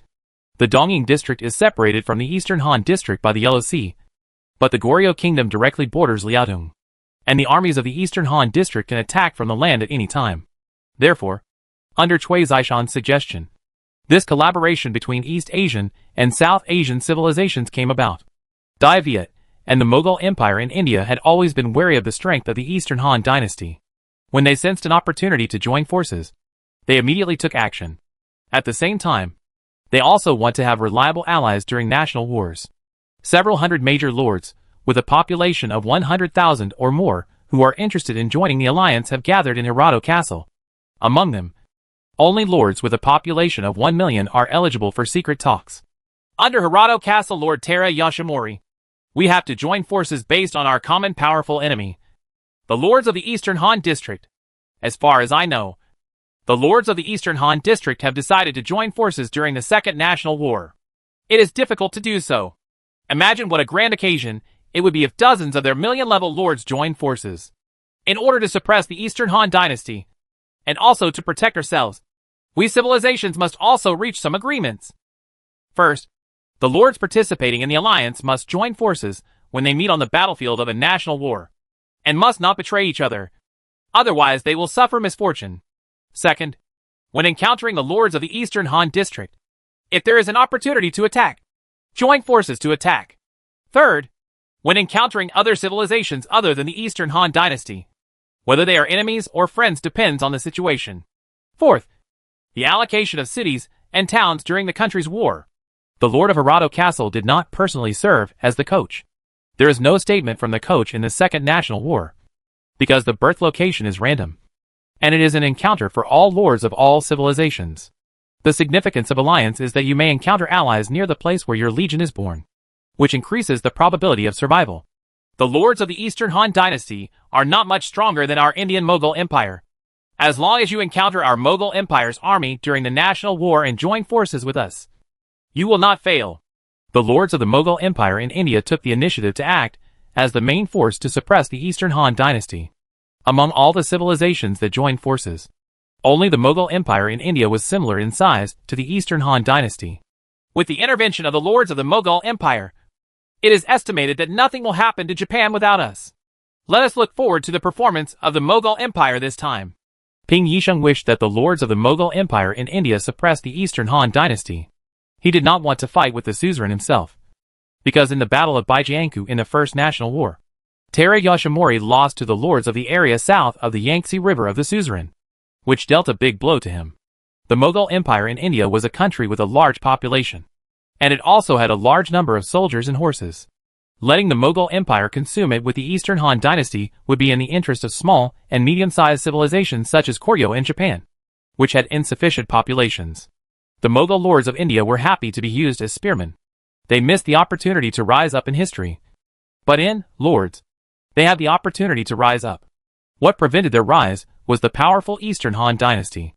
If we can inflict a large number of casualties on the lords of the Eastern Han dynasty in the Second National War, and the vitality of the Eastern Han dynasty will be greatly damaged, the Indian Mughal Empire can replace the Eastern Han dynasty and become the most powerful civilization in Asia, allowing the curry culture to spread throughout Asia. This group of idiots with a large population are best suited to suppress the Eastern Han dynasty. If our country of Goryeo had the territory and population like the Mughal Empire in India, how could I lose to the Liaodong governor of the Eastern Han dynasty? Choi Jaesian, the northern lord of Goryeo, was still brooding over his defeat to Myung Kwan. After all, the kingdom of Goryeo was too small, equivalent to a state in the Eastern Han dynasty. There are already lords in the Eastern Han dynasty who are trying to unify a complete state. So how can he not be afraid? Asan will be the main force to suppress us in this national war.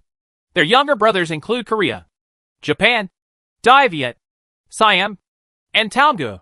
There are players in Donghan district who have spies in Japan. And the big news that happened in Hirado City in Japan cannot escape their spies. Soon, the lords of the Eastern Han dynasty such as Chutian, Mingwan, Jiujiang Laoqin, etc. all learned about the loose alliance formed by the Koryo Kingdom, the Indian Mughal Empire, and the Japanese countries. The Eastern Han district faced an alliance whose total population exceeded that of the Eastern Han dynasty. If the lords of the above-mentioned alliance are found near the place of origin of the national war, attack them immediately. All the lords in the Eastern Han district felt each other's hostility, since the other party blatantly regarded the Eastern Han dynasty as its imaginary enemy. The lords of the Eastern Han dynasty could not remain indifferent. If they want to fight, Then fight. Sure enough. As long as you are strong, you will always be feared by the weak.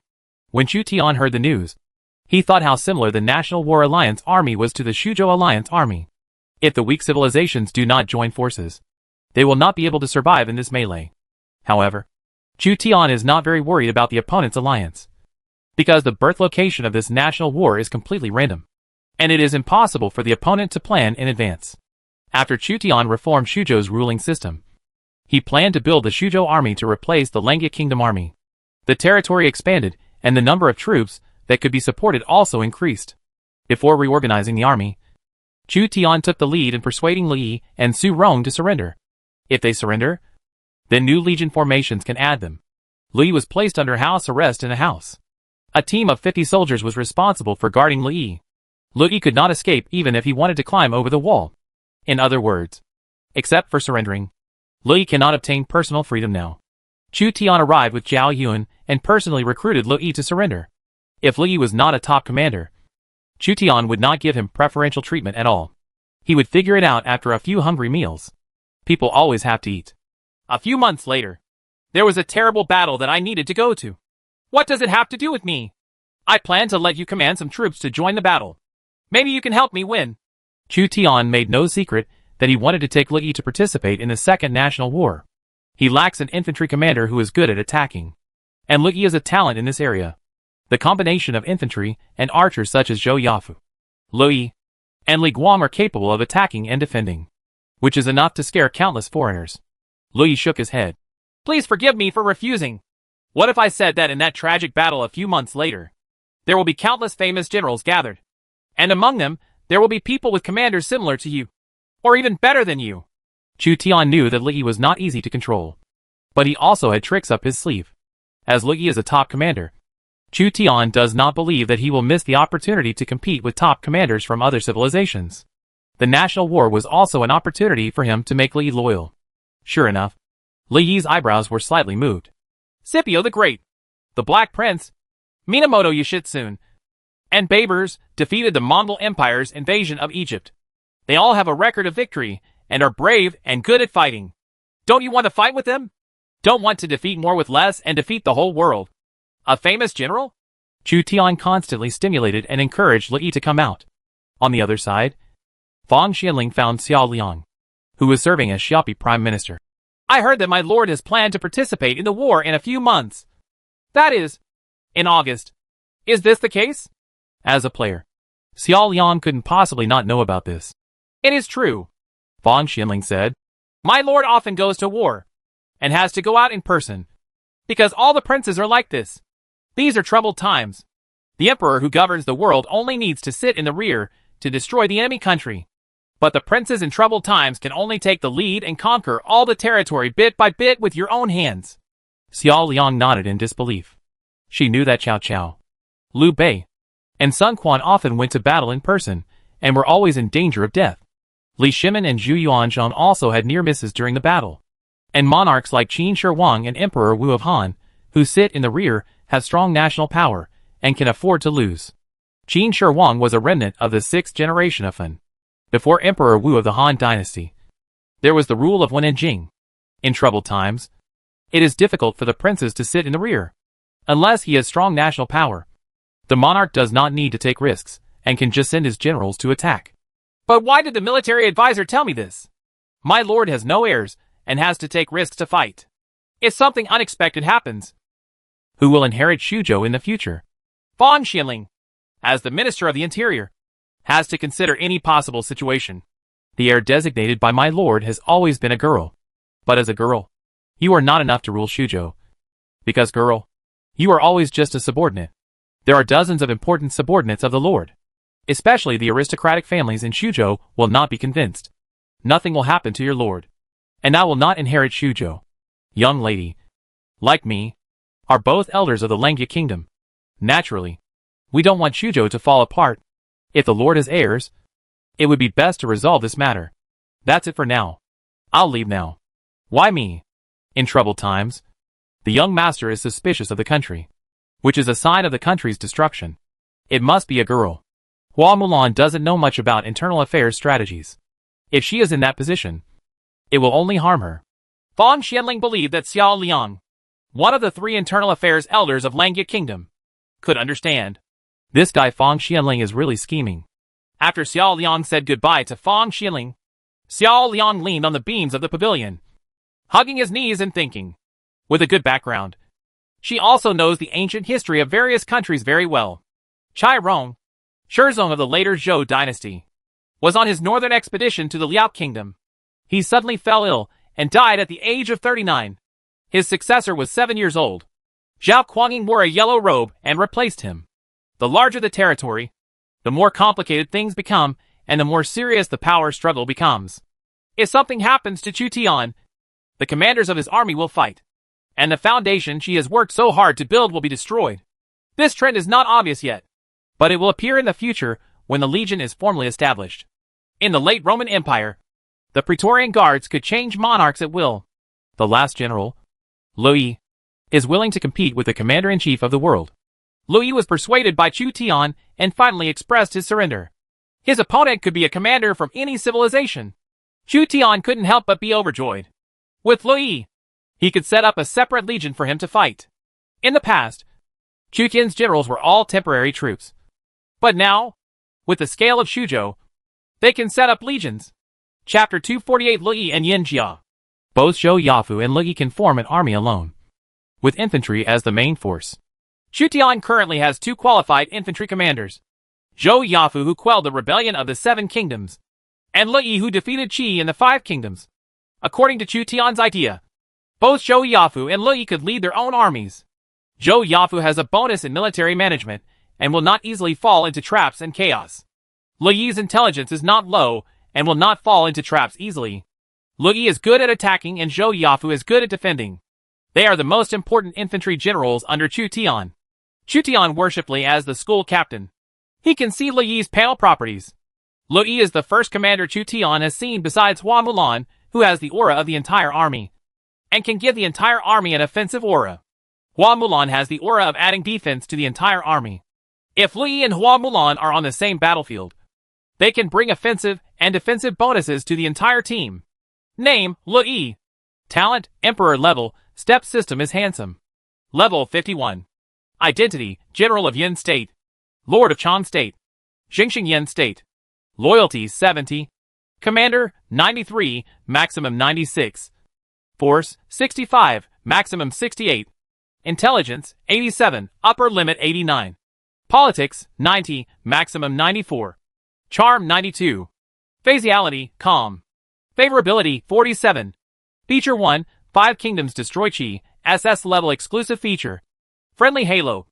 Friendly forces attack power plus 10% on the same battlefield. Formation maintenance plus 10%. Own army attack power plus 20%. Formation maintenance plus 20%. Feature 2, lower 70 city, S level feature. When attacking a city, unit attack power plus 18%. Feature 3, Lin Zhan Lin Ku, A level characteristic. During battle, can improve morale twice in a row. Can only be used once in a month. Special arms, you can recruit Yinjia, the 7th level heavy infantry of Yin State Liaodong. The maximum number is 10,000. No wonder the Battle of Shuzhou is so difficult. Lu Yi can attack more and maintain the formation. Only after Chu Tian saw Lu Yi's panel did he realize how strong Lu Yi was. His aura could cover the entire battlefield, causing a large number of casualties to the Langya Kingdom army at that time. Even the Xiliang cavalry dropped sharply from 1,000 to 300. Lu Yi is also a fierce siege general. The attack power of siege troops is plus 18%, and he can restrain many defenders. Zhou Yafu's defensive army has 5,000 Shilio battalion as the core, with low-level infantry, crossbowmen, and heavy infantry, with a strength of 40,000. Chu Tian determined the size of the first army, with 5,000 high-level troops and 35,000 mid and low-level troops. The strategic task on the battlefield was to defend the central army. Lu Yi's offensive legion. Chu Tian discovered that Lu Yi's unit was the 7th level heavy infantry, Yin Jia. This is the heavy infantry from the Liaodong region of Yin State. It's a pity that now I only have a 6th level infantry battalion, so I can't recruit 7th level Yin Jia. Chu Tian is eager to recruit 7th level heavy infantry Yin Jia. He now has a Shiliang cavalry, but no heavy infantry. If there are 10,000 Yin Jia soldiers, they can easily defeat a county, or even a state in the middle, and early stages. I wonder who will win if the Shiliang cavalry attacks Yinjia head-on. Chu Tian compared the Yinjia and Shiliang cavalry. They were both 7th level heavy armored soldiers. But one was a heavy infantryman, and the other was a heavy cavalry. Li Yi's army is temporarily composed of 4th level heavy infantry as its main force, combined with low-level infantry and archers. With a strength of 25,000, Lieutenant General Li Guang will lead 15,000 long archers, totaling 40,000. Chu Tian transferred Li Guang from Zhou Yafu's army to Li Yi for the first time to strengthen the attack of Li Yi's army. The 2 legions of Zhou Yafu and Li Yi, with a total of 80,000 infantry and crossbowmen, became the 2 main forces in Shuzhou. Then came the cavalry corps. Xuerigui and Zhao Yun formed the White Robe Legion and transferred all white horses to the White Robe Legion. If there are no pure white horses, furry horses can also be used. There are 12,000 light cavalry, including 1,500 high-level cavalry from Xuerigui and Zhao Yun. Hua Mulan formed a guerrilla army and organized 8,000 light cavalry, including 1,500 Iron Eagle scouts. Hua Xiong's heavy cavalry regiment is under my personal command, equipped with 1,000 Shiliang cavalry and 1,000 ordinary heavy cavalry. As the decisive force, there are also 3,000 people from Shiliu camp and 5,000 people from the detachment of women. According to Chu Tian's establishment, there were 88,000 infantry, 20,000 light cavalry, and 2,000 heavy cavalry, totaling 110,000 people. In addition, each county also has reserve defense corps. Zongba and Sun Guan's Langya Defense Corps numbered 15,000 men, Qin Deng's Donghai Defense Corps numbered 10,000 men, Mi Fang Xiaopi Defense Corps numbered 10,000 men, and a naval camp estimated to have 20,000 to 30,000 people. There are still a small number of garrison troops in each county. The combined total strength of Ling Zone totaled more than 100,000 troops. Recruiting and training the legion will take time. Excellent war horses must be purchased from the lords of Longxi and Liaoxi in order to form the White Robe army of Xuerigui and Zhao Yun. Chu Tian signed a mutual trade treaty with Prince Yan, the lord of Western Liaoning, to purchase the white horses of Western Liaoning. Most of Gongsun Zan's white horses come from Western Liaoning. Chu Tian can completely follow Gongsun Zan's standards and create white horses for Zhao Yun. Shuzhou's war horses now come from 3 sources. Shuzhou Ranch breeds war horses suitable for 1st to 4th level cavalry. The fine war horses purchased from Longxi and Liaoxi are suitable for 5th to 7th level cavalry. The Cunning Rabbit has 3 caves. Even if the lords of Longxi or Liaoxi unilaterally tear up the mutual trade treaty, Chu Tian can still obtain excellent war horses from another place. Chu Tian even considered buying Western Region horses from the Western Region Protectorate. But the distance to the Western Region Protectorate was too far, and the cost of the teleportation array was high. Chu Tian introduced Li Yi to the generals. Many generals still had resentment towards Li Yi because Li almost destroyed the previous Langya kingdom. If Li had won at that time, the generals of Langya kingdom would not have their current status. My lord, I cannot tolerate him. If my lord insists on making him the commander-in-chief, I will want to live in seclusion. Hua Mulan's tone was cold and private. She had strong opinions on Li Yi and couldn't get along with him. Langya country is very important to her. Li Yi's own charm is very high. But unfortunately, he was once the enemy of the generals of Langya kingdom. How to deal with internal conflicts among generals is also a test for Chu Tian. Hua Mulan is very stubborn when she is paranoid. Chu Tian had no choice but to ask Fang Xianling for advice on how to quell Hua Mulan's dissatisfaction with Li Yi. Fang Xianling whispered his suggestion. Chu Tian looked a little strange, and finally decided to try Fang Xuanling's method. Mulan, I need Li Yi to command the infantry to conquer the enemies for Shuzhou. But I can't do it without you. Following Fang Xuanling's suggestion, Chu Tian recruited Hua Mulan to his temporary residence and forced her into a corner. Hua Mulan's mind went blank, and she nodded repeatedly. When Hua Mulan left her residence and found that she was forced to allow Li Yi to exist, she couldn't help but regret it. Chu Tian watched Hua Mulan leave and probably noticed something. He found that Hua Mulan's favorability level for him had reached 95. No matter what. Even though many old Langya generals had objections to Li Yi, after Chu Tian managed to resolve them, Li Yi reluctantly integrated into the Shuzhou army. All that was needed was time to get used to it. During this period, a major lord from Wu County came to look for Chu Tian and discuss trade with Shuzhou. Wu County and Guangling County are separated by the Yangtze River, and the two sides can use ships to conduct trade through the Yangtze River and seagoing ships. The lords of Wu County took the initiative to request a mutual trade treaty. and Chu Tian was naturally willing to agree. Wujuan is located south of the Yangtze River, and Chu Tian is not interested in the land south of the Yangtze River yet. There was no conflict of interest between the two parties, and they hit it off immediately. There are Yuan Shao, Yuan Shu, Chao Chao, Liu Bei, Mingwan, Xiao Long, Hu Ma, Xiao Gongzi and other princes in the north who have not been pacified. Unless Chu Tian's head is caught in the door, he will choose to attack the land south of the Yangtze River. During this period, Xiao Liang took the initiative to propose trade to some lords of Korea and Japan, and the specialties of the Eastern Han Dynasty were very popular in these places. However, due to the imminent Second National War, trade between the lords of both sides was difficult. So Xiao Liang came into contact with the NPC princes and businessmen across the sea. These businessmen had no concept of the country. As long as they had money, they would flock to him. Some player merchants are no exception. Everything is going on in an orderly manner. In the kingdom of Pengcheng, Shuerigui held the divine ghost Fang Tian's painted halberd and killed all the enemy troops. Fang Tian's painted halberd directly cut off the head of an enemy soldier, which was majestic. The lords of Pengcheng Kingdom resisted desperately, but they were unable to withstand Shuerigui's troops. Zhou Yafu, Shuerigui, and Li Guang were sent by Chu Tian to attack Pengcheng Kingdom. The temporary army of 35,000 people was invincible wherever they went.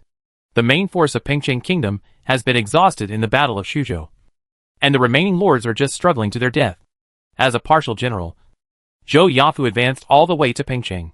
Pengcheng was once the capital of Chu overlord Xiangyu and was located in a plain. The lord of Pengcheng State retreated to Pengcheng and defended the city. Zhou Yafu urged the army to besiege Pengcheng. As long as Pengcheng is captured, Pengcheng Kingdom has basically been declared captured. I heard that Li has joined our Shuzhou camp. What an unpleasant guy. Shuerigui and Li Guang also don't have much favorable impressions of Li. Li was in the hands of the enemy and caused a large number of casualties to the Lenga generals.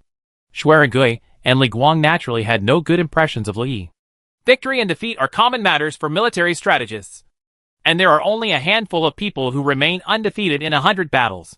Zhou Yafu didn't feel anything at all. Li is a good opponent, and after becoming a colleague, he is also a reliable teammate. His infantry phalanx is second only to Wu Qi, Bai Qi and others. I personally led 20,000 people to besiege them, and you led 15,000 people to pacify the counties. Zhou Yafu made final preparations for the capture of Pengcheng Kingdom.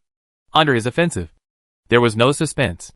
Pengcheng has been besieged for a while, and will surrender sooner or later. Chu Tian was busy inspecting farmland and water conservancy in the Xiapi area. Near Xiapi there are many rivers and lakes such as Luoma Lake and Yi River, and there are hundreds of thousands hectares of fertile land, making it a rich area. The second imperial examination is about to be held. Originally, the imperial examination system was the only way to select talents, but Shuzhou is full of waste and is under special circumstances.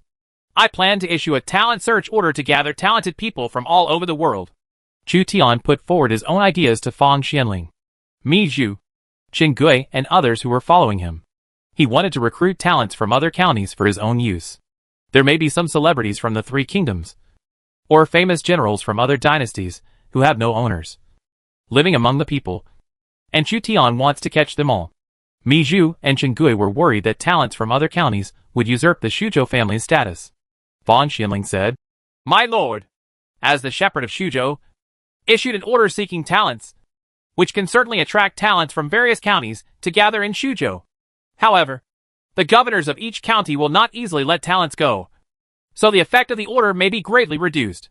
It makes sense. Chu Tian thought that the governors of various counties controlled the teleportation array, and it was unlikely that they would let go of the talents in their own counties. Even Chu Tian swept away all the talents from various counties in Shuzhou. Tao Qian has left him a group of internal affairs talents.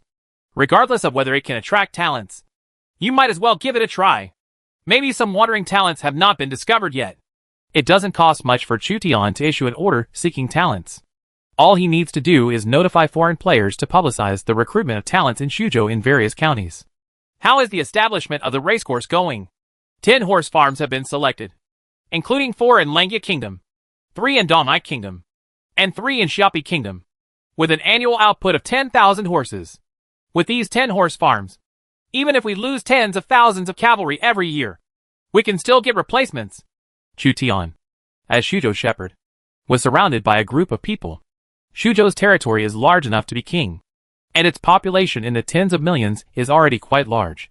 Now when Chu Tian travels, he is surrounded by hundreds of people. The famous General Li was also taken by Chu Tian. Chu Tian needs to improve his loyalty and favorability before he can safely use it during the national war. Xiao Liang, who is the Prime Minister of Xiaopai, and Hua Mulan, who is the captain of Yingyang, also came out to inspect the farmland. I don't know why my lord wants Li to be loyal. He almost destroyed Langya Kingdom. Hua Mulan is still a little bit disgruntled. I don't like him either. But he can expand the territory and make achievements for the lord. So we have to let go of our previous hatred. Xiao Liang holds Hua Mulan's hand. Her political ability is obviously much higher than that of Hua Mulan. She knows that sometimes even if she doesn't like it, she can't show it. She also hated Lu Yi, who almost defeated Chu Tian. But for the sake of Chu Tian, she still managed to integrate Lu Yi into the small circle of the original Langya Kingdom. Lu Yi is miserable. He is just a general. He will definitely not hold back during the war. He is just doing his duty. But he is resented by two powerful women.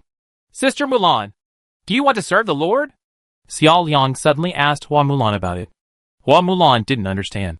Sister Xia, I will always be loyal to the lord. Please leave no doubt. I don't mean service by loyalty, I mean service. Dot. Hua Mulan's face turned red after listening to Xiao Liang's low-pitched description. Xiao Liang whispered, My lord undoubtedly favors you. If you take the initiative to attack, maybe you can. Chu Tian and Li always felt a chill behind them. One was being remembered, and the other was being resented. My lord, I'm afraid everyone in Langya Kingdom won't be able to tolerate me. Lu Yi realized that he was in a bad situation. He was too ruthless in the Battle of Shuzhou. Please don't be anxious. If you risk your life in the next battle, everyone will slowly accept you. Chu Tian knew about the conflict between Zhou and Lu Yi. He saw this conflict in his eyes, but he couldn't be anxious about it. In the past, the generals of Langya Kingdom all had fatal friendships, so it was normal for them to collectively exclude Lu Yi. Only when Lu Yi experiences a life-and-death battle with them can Lu Yi truly integrate into this group. This is called a petition.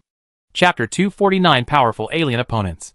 In the Great Plains of Eastern Europe, an area equivalent to half of the Eastern Han dynasty, a blonde female lord led 30,000 waves of Cossack cavalry and defeated the Polish cavalry on the opposite side, showing a devastating trend.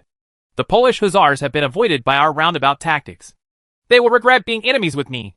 Catherine, the forces of the Grand Duchy of Moscow will point directly at the Danube River in the future. Count Catherine of the Grand Duchy of Moscow reined in her horse, and her cavalry surrounded 10,000 Polish cavalry. The Grand Duchy of Poland-Lithuania is a federation composed of multiple civilizations, which has become an obstacle to the Grand Duchy of Moscow's march into Western Europe. Ekaterina was one of the most powerful lords of the Grand Duchy of Moscow. She united with other great lords of the Grand Duchy of Moscow to launch a massive attack on the Polish-Lithuanian Federation, and the two sides fought on the plains of Eastern Europe.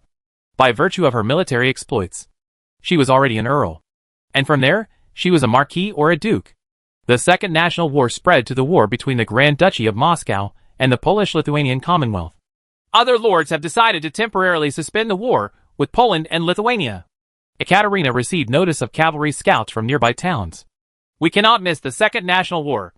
Otherwise we will miss out on generous rewards, which will affect the future of the country. We may encounter interesting opponents this time.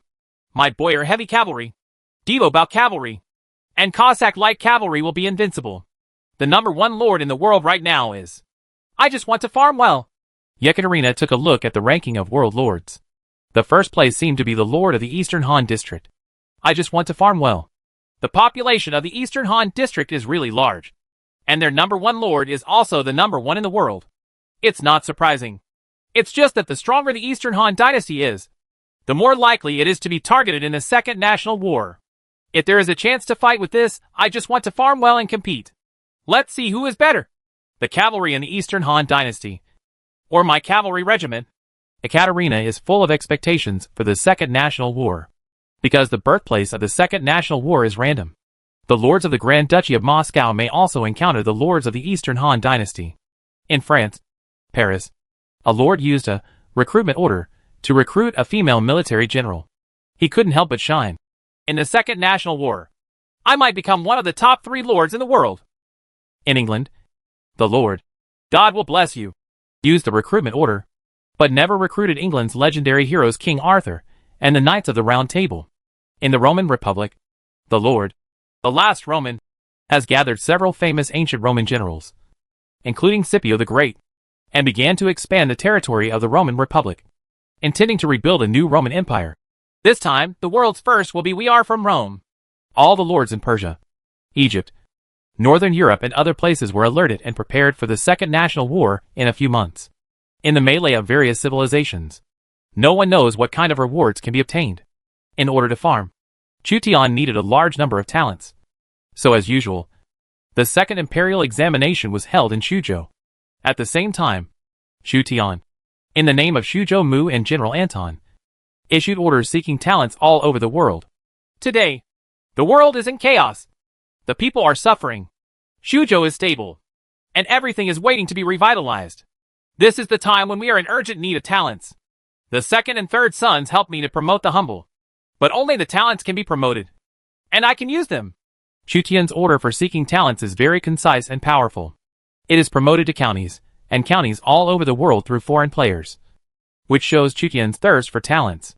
In the late Han Dynasty, when filial piety and honesty were generally promoted, meritocracy was promoted, which was already a bit rebellious. In troubled times, talent is more important than morality. In Guanling County, Zhang Hong was moved when he learned about this order seeking talents. Please, sir, please stay. But he was stopped by the Lord of Guanling County, and did not give him a chance to leave Guanling County. All the lords realized that Chu Tian's order to seek talents would attract talents from their counties. Chu Tian also had a family background of 4 generations and 3 dukes, and was the youngest state pastor in the late Eastern Han Dynasty. He was attractive to many talents, and the influence of the Qi Xianling was considerable. In order to respond to Chu Tian's order seeking talents, various prefects tried their best to retain their talents, or prohibited special talents from using the teleportation array. Sure enough, as Fang Xianling said, all the lords intentionally implemented the talent-seeking order and strictly prohibited talents from leaving their territories. Chu Tian learned that various lords had various means to target the order of talents, and he couldn't help but secretly thought that these lords were difficult to deal with, because the lord covers a large area. Once each prefect strictly controls the teleportation array and prohibits contact with the teleportation array in Shuzhou, it will be difficult for special talents to reach Shuzhou. Fang Xianling explained to Chu Tian the number of people in the Second Imperial Examination. A total of 70,000 people signed up for this Imperial Examination, most of them people from Langya Kingdom, because the people of Donghai Kingdom and Xiapi Kingdom don't know much about the contents of the Imperial Examination. Hopefully we can recruit someone special this time. Chu Tian promoted the Imperial Examination. In addition to selecting ordinary talents, there was also a trace of luck. Shuzhou is so huge that if you can recruit 1 or 2 historical generals through the Imperial Examination, you will make a profit. The Imperial Examination was an unprecedented event, involving 3 counties, with the Langya Kingdom having the largest number of people, because the civilians of Langya Kingdom had already experienced their first Imperial Examination. In the school grounds of Xia City of Langya Kingdom, a tall man with a black face and beard could easily lift the heaviest stone. The official responsible for the assessment was surprised and allowed the person to pass. Their state pastor, Chu Tian, still admires this type of tough guy. I heard that Shuzhou Mu has many powerful generals under his command, but I see that there are not many capable people in the entire school. The giant man glanced contemptuously at the other warriors participating in the martial arts competition and sneered at them. Last year, our Langya Kingdom has selected a group of people with high martial arts to serve Lord Zhou Mu. So there are fewer people with high martial arts this year. Now that the generals are in Xiapi City, you will naturally not see capable people. Hopefully there will really be a group of tough guys. The giant man obviously hopes to have a group of colleagues who are no less powerful than his. The official glanced at his name. Zhou Tsang. The Imperial Examination in Shuzhou was divided into County Examination and Palace Examination. After the County Examination, only a small number of the best people were qualified to meet Chu Tian. Chu Zimu, I heard that you issued an order to recruit talents from all over the world. You are trying to cut off our retreat. Mingguan found Chu Tian again. But this time, he didn't come to complain, but to inform Chu Tian of information. Among the lords of the Mughal Empire in India, one lord owned the Indian hero Shivaji, a Maratha warrior. Historically, He had an army of 1,260 war elephants. So the special arms he may have are like soldiers. Where did you get this information? As long as you have money, there is no information that cannot be obtained. In addition to the Mughal Empire in India, we should also pay attention to the Lord of Hirado City, Tara Yashimori. He seems to have several ancient Japanese generals under his command. Moscow, Poland, Rome, many lords of England, Gaul, France, Germanic, Viking, Persian, and other civilizations were very powerful. Are there any notable lords? Seeing that Mingwan took the initiative to remind him, Chu Tian simply followed Mingwan and asked. A female lord in Moscow, Ekaterina, is very powerful and is currently one of the great lords of the Grand Duchy of Moscow. There are many lords in the Grand Duchy of Moscow, and she can stand out from them. The territory has at least 5 million people. Lords of England, God will bless you. You can already recruit English longbowmen in batches. The Lord of Rome, the last of the Romans, he had raised the Roman legions. Lord of France, France will never surrender. He seems to have recently recruited Joan of Arc. Mingwan informed Chu Tian of many powerful foreign lords. Joan of Arc, isn't this a hero in the eyes of the French? Chu Tian noticed the global ranking of heroes, including Scipio the Great, Joan of Arc, Edward the Black Prince, and Selena, the famous general of the Parthian Empire. These are all powerful enemies. They either have extraordinary records or have a very high reputation in their respective civilization areas, and their attributes must be very high. Joan of Arc's popularity in France is no less popular than that of Hua Mulan and others in the Eastern Han Dynasty, and she is still a historical figure. I hope I won't encounter them. I just want to improve my points. Our enemies already include Korea, Japan, Southeast Asia, and the Mughals of India. It would be unwise to make enemies of the European, Persian, and Arabian lords again. Chu Tian thought for a while. It would be unwise for the Eastern Han District to be an enemy of all civilizations in the world. The population of Donhan District only accounts for about 1/5. Because your territory has too many people. Your territory ranks first in the world. I'm afraid that even if you don't take the initiative to cause trouble for the European lords, they will take the initiative to cause trouble for you. If you can defeat the world's #1 in this national war as a lord, you can become famous in your own civilized area, and maybe take the opportunity to unify the civilized area. So you should be prepared to be besieged by everyone. Or, you can remain anonymous when the time comes. Mingwan couldn't help but sympathize with Chu Tian. As a benchmark in the Eastern Han Dynasty, even if the European lords had no grudges against Chu Tian, they would still come to provoke Chu Tian. Being famous can be troublesome. Chu Tian didn't know any lords of other civilizations, so naturally there was no possibility of forming an alliance. The advantage is that he doesn't have to worry about the alien lords, and can attack the alien lord's troops without any psychological burden. That's probably it. If you meet the lords of the Mughal Empire in India, you must give Asen a good beating to make them understand who is the #1 in Asian civilization.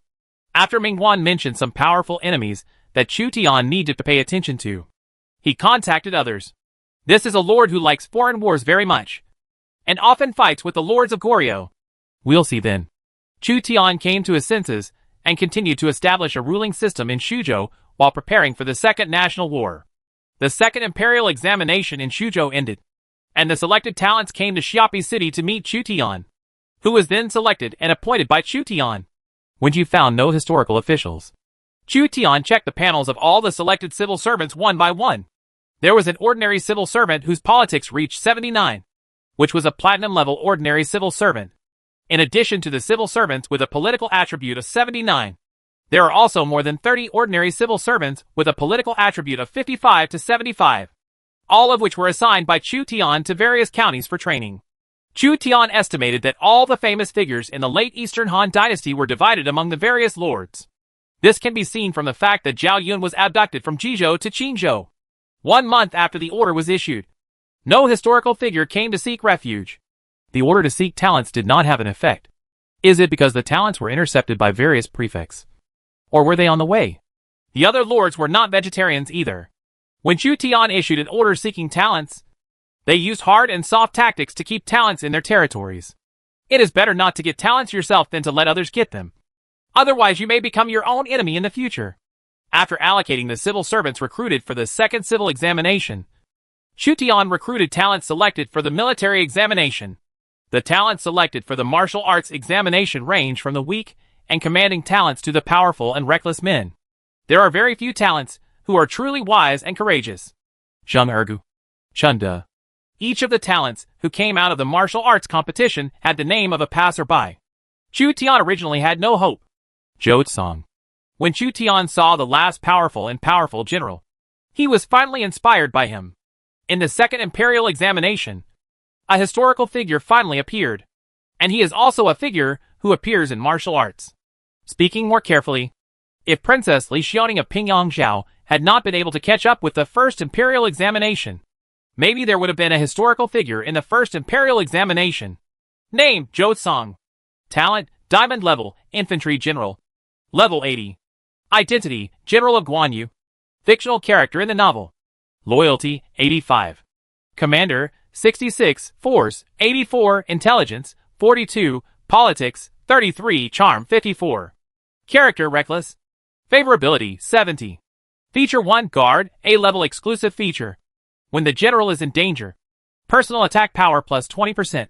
Characteristic 2. Shouting, B-level trait. During battle, enemy morale decreases at a plus 5% rate. Special unit, Yellow Turban Soldiers. Why can't civil examinations recruit special civil servants? But military examinations can recruit special generals. After Chu Tian thought for a moment, he probably understood the reason. Historical facts indicate that most civil servants have aristocratic family backgrounds and can self-recommend, and do not need to study the content of the examination. Military generals prefer to prove their strength by showing off their force. At the same time, many of them come from rough backgrounds and cannot recommend themselves. Zhou Song, who got 84 in martial arts in this imperial examination, is also good, and he is still an infantry general. Zhou Song. Have you ever been loyal to the Yellow Turban Army? Chu Tian found that his characteristics of great sage and good teacher were working. As a general from the Yellow Turban Army, Zhou Song was extremely fanatical about Chu Tian. When we first met, the loyalty level was 85, and the favorability level was 70. Zhou Song was afraid that Chu Tian would drive him away, so he hurriedly said, "Please, Master Shuzhou Mu, take me in. I am willing to go through fire and water for you. You serve as a guard in Zhou Yafu's army." Chu Tian considered that Li Guang gave Li Yi, who was good at offense, the deputy general, so Zhou Song could serve as a guard for Zhou Yafu, who was good at defense, to prevent Zhou Yafu from being killed by the enemy in the tens of thousands of troops. Zhou Song also has the effect of accelerating the decline of enemy morale, which complements Zhou Yafu's defense.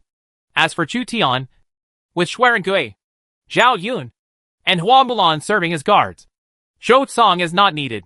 Why did Guan use Zhou Song end up in Shuzhou? Could it be that the order-seeking talents played a role? Chapter 250 Gifts from the Miracle Doctors Hua Tuo and Lu Ji. Su Rong doesn't plan to surrender yet? Chu Tian recently conquered Lu Yi and Zhou Song, and there were many powerful generals. But he still couldn't conquer Su Rong. Su Rong was quite loyal to Dong Zhuo, and was still struggling in his heart. Chu Tian originally planned to let Su Rong assist Hua Mulan in commanding a guerrilla army of 8,000 cavalry. But Su Rong was unwilling to surrender, and Chu Tian really had nothing to do with him. This national war can only bring 10,000 people. You can recruit troops locally, but you may not be able to recruit doctors. Recruit doctors throughout Shuzhou, starting with mid-level doctors, preferably senior doctors or special doctors. Subsidies and pensions will be provided during the national war. Gold. In addition to soldiers going into battle, Chu Tian also had to consider the candidates for doctors. Without physicians, the mortality rate among wounded soldiers was high. It's not just doctors. The content of the order for seeking talents is expanded to include any special talents. It is a true meritocracy. Chu Tian emphasized this point. Although the governors of various counties tried their best to keep talents in their territories, there would always be fish that slipped through the net. Chu Tian also needs to determine the candidates for the expedition. With 10,000 people, how to select candidates for the expedition must be carefully considered. Lord, Pingcheng has surrendered. When Chu Tian was considering the issue of national war, Zhou Yafu, Xuerengui, and Li Guang had already occupied all the land of Pingcheng Kingdom.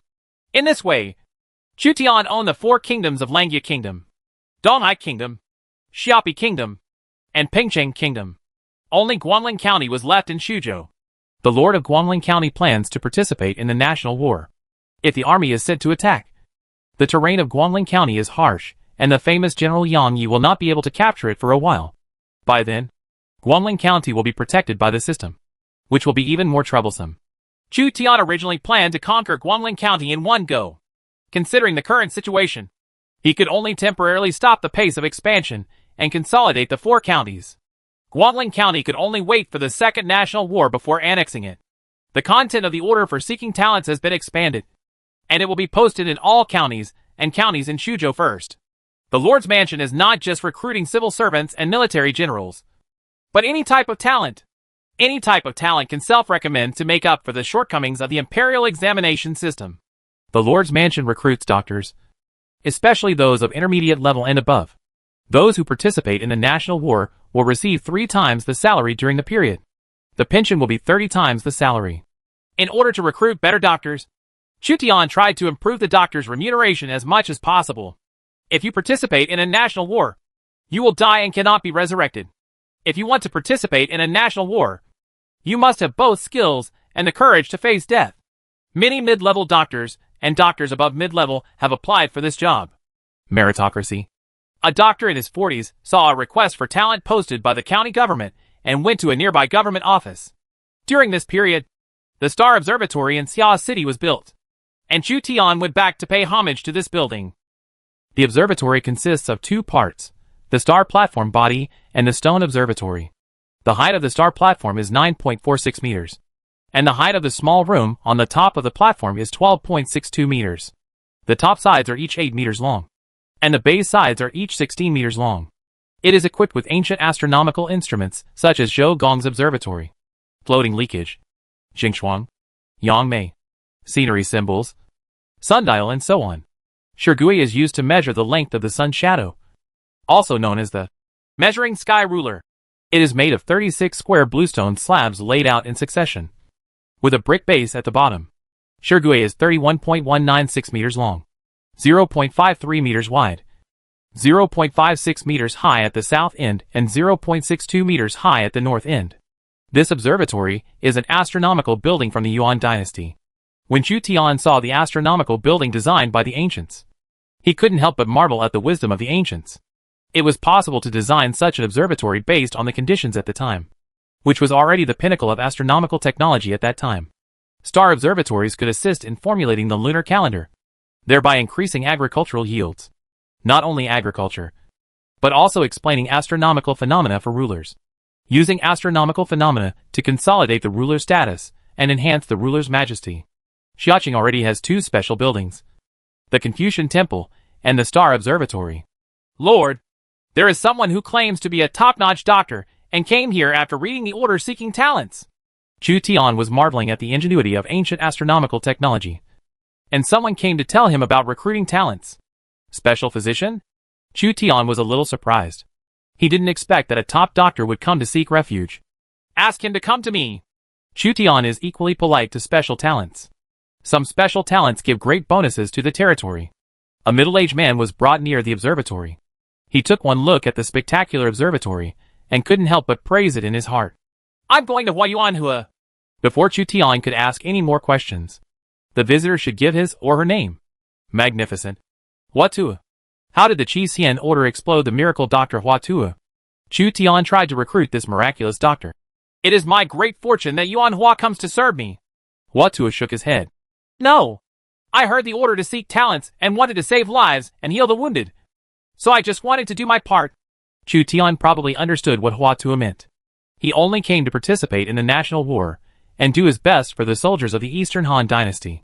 He had no intention of seeking refuge with Chu Tian. Huatua was a wanderer and would not become an official easily. When he was young, Prime Minister Chen Gui promoted Xiao Lian and Taiwei Huangwanpi, but they both refused.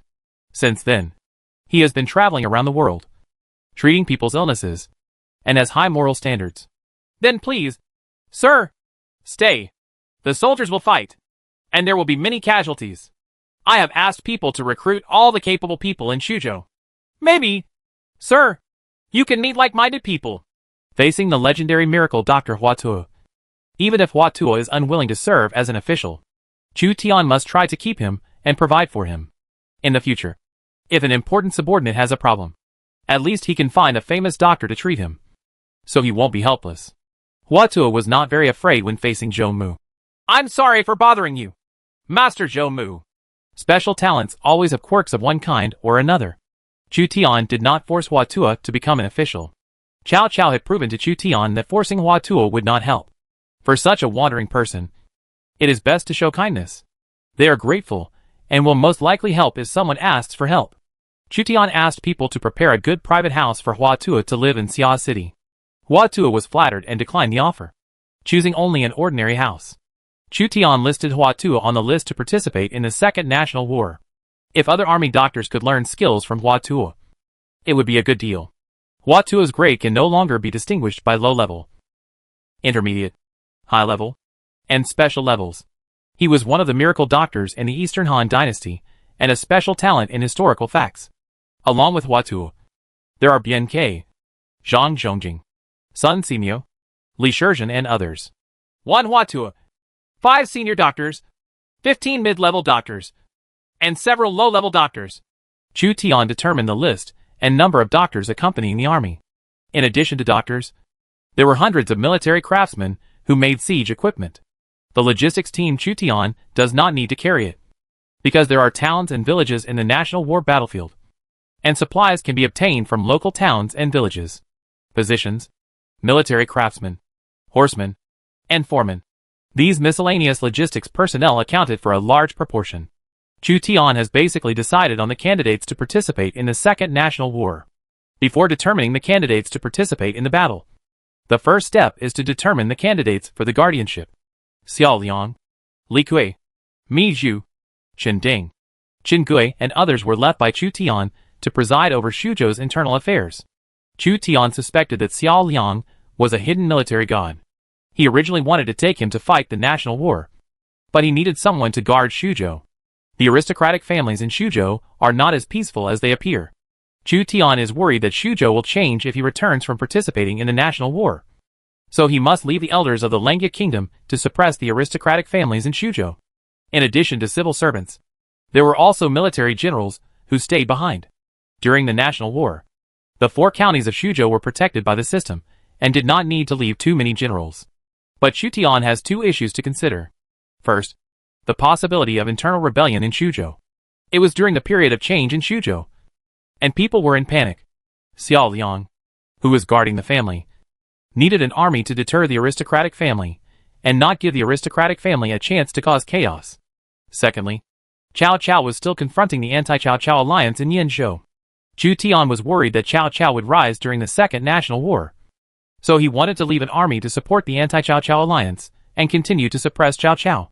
Chu Tian saw the rise of Cao Cao and became his powerful enemy. If a war breaks out between Xuzhou and Yanzhou, it's hard to say who will win.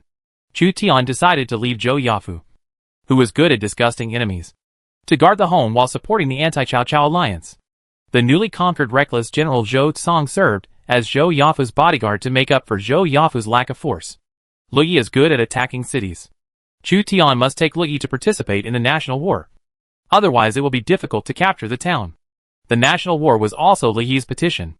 Zhang Ba and Sun Guan continued to guard the northern part of Lengya Kingdom and peaked at Beihai Kingdom. Li Xiaoning's women's army was originally the force Chu Tian planned to use to defend his home. But this time Chu Tian wanted to take her with him.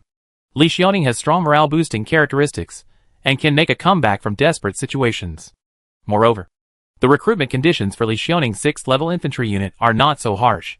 In the towns on the battlefields of the national war, if you can replenish thousands of women's troops and bring them back to Xuzhou, you will earn thousands of high-level soldiers with your blood.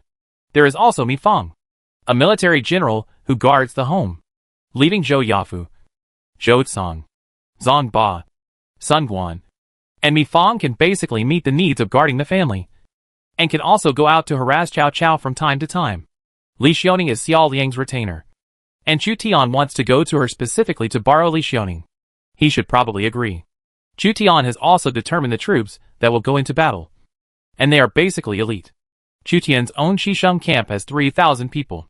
Li Xiaoning's detachment of women has 1,000 people. Li Yi's heavy infantry consisted of 1,000 men. Huaxiong Shiliang Iron Cavalry has 1,000 riders. Mulan's Iron Eagle Scout has 1,000 riders. Zhaoyan's White Horse Eats Song, Xuerenggui's Horse Archers, and Li Guang's Horse Archers each have 1,000 cavalry, for a total of 3,000 cavalry. Exactly 5,000 infantry and 5,000 cavalry, 2,000 of which are heavily armored troops. Chu Tian's lineup of 10,000 people was enough to defeat several lords who joined forces to attack. Supplies can be obtained for this national war, in theory, on the battlefield of the national war, by occupying the city and using the city's barracks to recruit soldiers. Food and wealth can be obtained. Chu Tian notified the generals and advanced to prepare for the national war. Some generals were depressed when they did not receive the notice.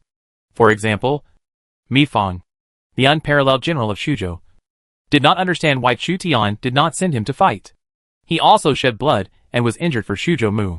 Chu Tian specifically calmed down Mi Fang's emotions and explained to her that guarding the home was also a very important job, and he could be promoted to the prefect or something like that in the future.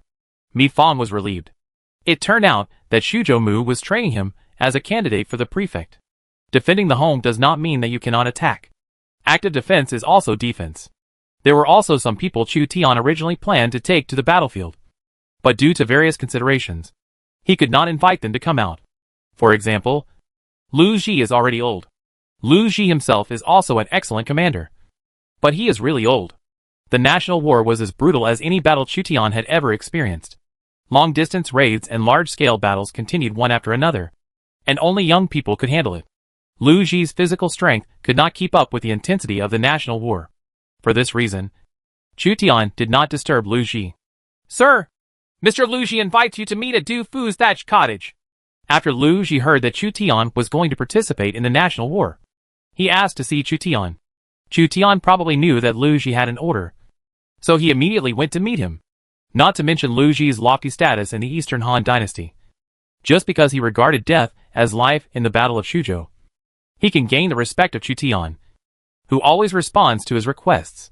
In Du Fu's thatched cottage, Chu Tian met Kai Wenji, who came out and asked, Miss Kai, is Mr. Lu in the thatched cottage? Kai Wenji replied softly, Mr. Lu seems to have something to give to you. Sir, please come in. Lu Ji has something to give to him?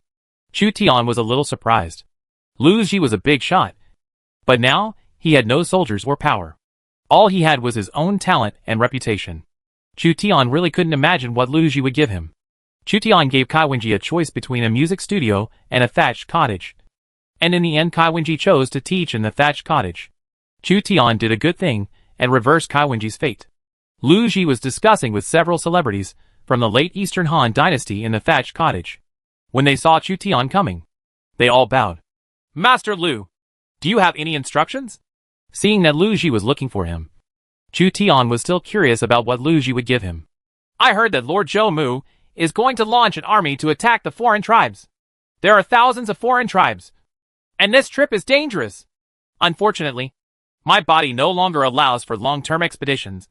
Otherwise, I really want to meet the foreign generals for a while. If Lu Ji had been a few years younger, he would have wanted to go on an expedition with Chu Tian. But even the miracle Dr. Hua Tuo could not reverse the natural aging. Lord Lu, stay in the thatched cottage, waiting for the news of my triumphant victory. Even if there are tens of thousands of foreigners, I will kill them without leaving a single piece of their armor. Gold will wear golden armor in 100 battles, and Lulan will not be returned until it is broken. Chu Tian shamelessly resorted to Tang poetry to express his ambitions. From what Lu Ji and others heard, there was actually a bit of excitement. I have nothing to contribute. This tiger talisman was given by the late emperor. It can recruit 5 schools of the Northern Army, each with 3,000 men, perhaps in the hands of Mr. Zhou Mu. The military power of the Han army can be restored. Lu Ji handed a tiger talisman to Chu Tian, and several famous people in the Eastern Han dynasty couldn't help being surprised. This was the last hope to revitalize the Han dynasty. But after all, Lu Ji's lifespan was limited, and he was no longer able to revitalize the Han dynasty. There were princes everywhere in the world, so Lu Ji could only give the tiger talisman to Chu Tian, his closest prince. Thank you, Master Lu. I will definitely regain the military power of the Han dynasty. Chu Tian unexpectedly received the tiger talisman. Whether this tiger talisman existed in history is another matter. But in, Lord It is a prop used to obtain special arms. With this tiger talisman, in addition to the Xishun Battalion, Chu Tian can also recruit other units from the 5 schools of the Northern Army. The 5 schools of the Northern Army refer to the 5 battalions of the Northern Army's forbidden troops, including the Tumki, Yuechi, Infantry, Changshui, and Xishun battalions. Chapter 251, Scheme by Fang Xianling. Lu Zhi's special unit. The 5 schools of the Northern Army, with a total establishment of 15,000 people, turned out to be my special unit. After Chu Tian came out of Du Fu's thatched cottage, he couldn't calm down for a long time. The 5th school of the Northern Army is the Imperial Guard of Luoyang in the Eastern Han Dynasty. It is a 6th level special unit with a total of 15,000 people. Now Chu Tian's exclusive military branch has changed from the Xishun Battalion to the 5 schools of the Northern Army, which is 5 battalions: Tumki, Yuechi, Infantry, Changshui, and Xishun, 1 infantry battalion, 1 archer battalion, and 3 cavalry battalions. The cavalry battalion is divided into Han cavalry and Hu cavalry. The Eastern Han Dynasty also had the tradition of using Huqi to control Huqi. The 5 schools of the Northern Army were not only imperial guards, but also often carried out conquests, conquered the countries in the western regions, suppressed the Yellow Turban Uprising, and made great achievements. Lu Zhi was unwilling to let the 5th school of the Northern Army disappear from now on. So he gave Chu Tian the Tiger Charm, an important prop that could be used to recruit the 5th school of the Northern Army. Name: Eastern Han Dynasty Tiger Talisman. Effect: 5 schools of the Northern Army can be recruited, with each battalion having a strength of 3,000, totaling 15,000. The function of this prop is very simple, but it is extremely valuable. Lu Zhi is really speechless. Chu Tian was very grateful to this talented scholar. Lu Zhi gave Chu Tian some help in the Battle of Guangzhong, and turned the tide in the Battle of Xuzhou. Now he also presented the Tiger Talisman of the 5th school of the Northern Army. If Lu Zhi were 20 years younger, he would definitely be a commander who fought in all directions, and Chu Tian would definitely reuse him. The time for the national war is getting closer and closer. After having the 5th school of the Northern Army with special arms, Chu Tian had no time to recruit the 5th school of the Northern Army in Xuzhou. He could only prepare to go to the battlefield of the national war, and see if he could use the barracks in local towns to recruit the Northern Army. The 5th Military School. The 5 schools of the Northern Army include infantry. You can use infantry crossbows, longbows, and cavalry, although they are 6th level arms. Considering the practicality of their cooperation, you can treat the 5 schools of the Northern Army as 7th level arms. Chu Tian and the entire Eastern Han lords were preparing for the Second National War, except for Cao Cao, who was still struggling with the anti-Cao Cao coalition forces in Yinzhou. The war in other areas had eased slightly. The national war also gave all the princes a chance to breathe. Thousands of people have been exhausted in the civil war in recent years. As the national war approached, Chu Tian came to Xiapi City, where the main force was stationed to celebrate the victory of Zhou Yafu, Xuerengui, and Li Guang. Zhou Yafu, Xuerengui, and Li Guang led 35,000 people and easily pacified Pingcheng Kingdom without Chu Tian's command. Chu Tian temporarily detained the civil servants of Pingcheng Kingdom, who were unwilling to surrender, and let them calm down for a while. After Chu Tian comes back, he will surrender one by one. In order to stay awake, Chu Tian did not get drunk at the celebration banquet, but stopped in moderation.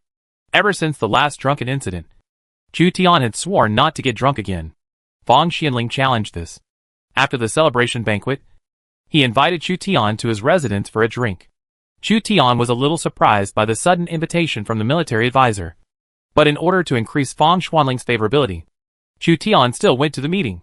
Fang Xianling took the initiative to pour wine for Chu Tian. Has my lord already thought about the list of guards and soldiers? The list has been decided. Chu Tian named the candidates for Fang Xianling's reference. As in the past, Fang Xianling still agreed to join the army. Master leaves Miss Xia to guard the house. Aren't you worried that she will betray? If Miss Xia betrays, when the master comes back, all the territory will be lost. The foundation will be destroyed, and all the achievements will be lost. Chu Tian was slightly shocked by Fang Xianling's words. The possibility of Xiao Liang's betrayal is very small, but not impossible. The people who guard the home must be of extremely high quality. First of all, you must be loyal. People who are not loyal to the family are prone to rebellion or self-reliance. Secondly, you must have enough prestige to convince the public. Xuzhou is still undecided, and many aristocratic families have just surrendered, and their hearts are unpredictable. If the people who guard the family have no political ability, it can easily lead to the family becoming more powerful, or even colluding with foreign enemies to plot Xuzhou. Thirdly, he has the ability to command operations and respond to changes in the situation near Xuzhou. It is not enough to keep Xuzhou. We must also observe the situation around Xuzhou and send troops appropriately. For the above considerations, Chu Tian decided to make Xiao Liang guard his home. But if according to what Fang Xianling said, if there is a problem with loyalty, then there is no need to consider the subsequent abilities. Miss Xiao will get married sooner or later. If a woman gets married, her loyalty will definitely be affected. Can the Lord still trust her to keep the house? How will the Lord feel if she transfers Xuzhou to someone else? Fang Xuanling's words made Chu Tian inexplicably irritable. Fang Xuanling's judgment was too realistic. He couldn't reuse Xiao Liang forever, especially when she got married. This is also the reason why there were few women in high-level positions in ancient times. If Xiao Liang marries another man, Chu Tian felt inexplicably uncomfortable. Very uncomfortable. As if someone he had known for several years suddenly turned into a stranger. Also, Li Xiaoning is Miss Xiao's retainer, and the detachment of women also obeys Miss Xiao's command. This time the Lord brought Li Xiaoning and 1,000 detachment of women to go, and there are still 4,000 detachment of women under Miss Xiao's control. It would be easiest for her to rebel. Therefore, the Lord can appoint other officials to guard the house, gradually taking away Miss Xiao's power, and successfully completing the transition of power. It's too late to seize power now. Otherwise, the more power Miss Xiao gets in the future, the harder it will be to control her. She is now the Prime Minister of Xiapi, the captain of the military governor, a powerful person in Xiapi and Lengia countries, and the heir. As long as she colludes with others, she will set off a rebellion can easily succeed. Fang Xianling is well aware of power struggles, and his worries are not groundless. Miss Xiao fought many times for the Lengia kingdom, and almost lost her life. She should not betray. If she wanted to betray, she had already betrayed the last time the Lengia kingdom was in danger. As long as she controlled the teleportation array, I would not be able to return to the Lengia kingdom. Lengia kingdom, it's hers. Lord, people's hearts are unpredictable, and they will always change. Don't be afraid of 10,000. Just be afraid of what happens. Do you really have to be so cruel? Chu Tian drank a few more drinks, knowing that as the territory expanded, a power struggle would also follow. Politics is pretty brutal. In history, Zhou Yafa put down the rebellion of the Seven Kingdoms, worked hard and saved the country of Han Dynasty. But in the end, because of his great achievements, he was involved in political struggles and did not end well. That's why Chu Tiankai didn't attack Hua Mulan for a long time, because Hua Mulan didn't understand politics at all, and being in such a position would only harm her. Fang Xianling has put forward a proposal to reduce Xiao Liang's power. It looks like a cut, but in fact it is more serious than a cut. He suggested that Chu Tian vigorously suppress Xiao Liang's forces, and maybe even abandon them in the future. This is the cruelty of politics. Fang Xianling replied, those who achieve great things don't stick to trivial matters. Why worry about sacrificing a woman who will get married sooner or later to maintain the stability of the territory? As the Lord, if I ask for your order, a large number of talented people will come to join me. The Lord can just choose a few more people to jointly take charge of the overall situation. Fang Xuanling's suggestion is perfect, but it was difficult for Chu Tian to find capable and loyal subordinates to replace Xiao Liang. If Xiao Liang is not trustworthy, are others trustworthy? Zhao Yun is very loyal, but Zhao Yun cannot handle complex internal affairs. Li Kui was capable of handling internal affairs, but Li Kui lacked the ability to deal with foreigners, and his military prestige was not enough to suppress everyone. Moreover, Fang Xianling was putting pressure on Chu Tian, asking Chu Tian to cross the river and burn the bridge. Crossing the river and demolishing the bridge would be too chilling for everyone. Does the military advisor have any other good ideas? Although he knew that the power struggle was cruel, Chu Tian still couldn't bear to do so and completely ignored and abandoned the hero who had followed him for 4 years. Fang Xianling shook the porcelain cup. It's not that there are no other countermeasures. If Miss Xiao's son is the heir of Xuzhou, does the Lord still think that she will betray her? It is basically impossible, because in the future this vast territory will be the territory of her descendants. And what reason is there for betrayal? Chu Tian was not a mediocre person. He understood what Fang Xianling meant when he saw Fong Xuanling's troubles. After listening to him talk for a long time, it turned out that he was here to force a marriage. Chu Tian was panicked after hearing Fong Xuanling's tense rhetoric before. He was worried that Xiao Liang, the veteran of internal affairs, would rebel. He thought Fong Xuanling had found evidence of Xiao Liang's rebellion. But it turned out that Fong Xuanling's purpose was to rush the marriage. Fong Xuanling's suggestion is very simple. As long as Xiao Liang enters the Lord's mansion, the power in her hands will become Chu Tian's power, and her retainers will become Chu Tian's retainers. Everything seems to be solved. Fong Xuanling continued to encourage. Miss Xia is alone and has no support. She has been living in Xia City. In the future, my lord does not have to worry about his relatives making trouble. Isn't it wonderful? After Chu Tian understood what Fong Xuanling meant, he speculated on the purpose of Fong Xuanling's move. Fong Xuanling should hope that the Chu Tian forces would have a legal heir based on the eldest son inheritance system. Secondly, if Xiao Liang is pushed to the position of the principal wife, Xiao Liang, who is well versed in the rules of political exchange, will remember Fong Xuanling's kindness, and Fong Xuanling's position in Chu Tian's influence will become stronger. At least the position of prime minister will no longer be available. What a cunning guy! After Chu Tian sat in his lord's position for a long time, he also became aware of these doorways. While helping Xiao Liang ascend to power, Fong Xuanling not only solved the problem of his power having no heirs, but also gained political rewards. Killing two birds with one stone. Hua Mulan may not understand the rules. It would be very dangerous for her to be in that position, and she may not be able to give Fong Xuanling political rewards. People who play power games are dirty at heart. Chu Tian sighed in his heart again. Although he understands it, Fong Xuanling's fundamental starting point is to solve the power problem between the first and second leaders. If the number 1 and number 2 become a family, there is no chance of a power struggle breaking out. This is probably a compromise. I will consider this opinion carefully. Chu Tian had no objection to Fong Xuanling's opinion. This problem that could break out at any time must be solved sooner or later. Chu Tian had no objection to solving the problem in a peaceful way. If Xiao Liang and Li Xiaoning were to defect to other princes, the problem would be serious. It would be equivalent to Xuzhou losing an interior minister, a general who could make a comeback at any time, and a women's army. As for Hua Mulan, as long as the Lord likes it and discusses it with Miss Xia, I think Miss Xia will not object. The personable Fong Xuanling has a bad temper and has already figured out the complicated relationship between several people. Let's not talk about this matter. Please ask the military advisor to review the material arrangements for this national war. Chu Tian temporarily put aside discussing personal disputes with Fong Xuanling, and instead focused on the national war. In addition to arranging candidates to guard the home and go into battle, Chu Tian also needs to determine the military resources for the army. 10,000 people, except for the support personnel, are all equipped with the most sophisticated weapons and armor. In addition, Chu Tian plans to take the carriage and crossbow to participate in the national war. Among them, there are 15 double-bow crossbows and 300 crossbow arrows.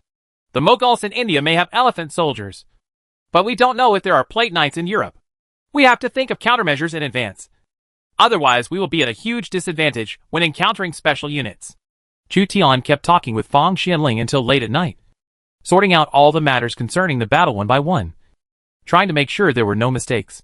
During this period, Fong Xuanling poured wine on Chu Tian intentionally or unintentionally. Chu Tian didn't pay attention because he trusted Fong Xuanling and was focused on talking.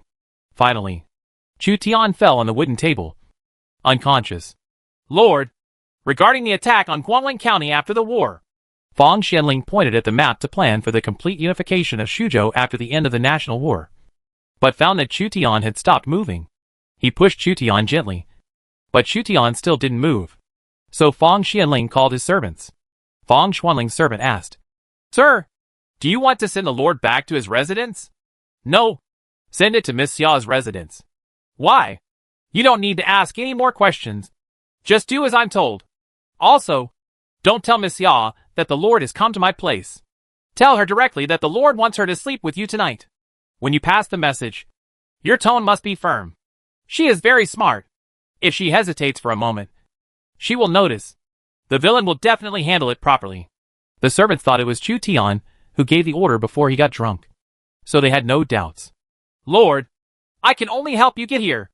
In the future, If your power expands, you cannot have no heirs, but designate an unnamed woman as the heir.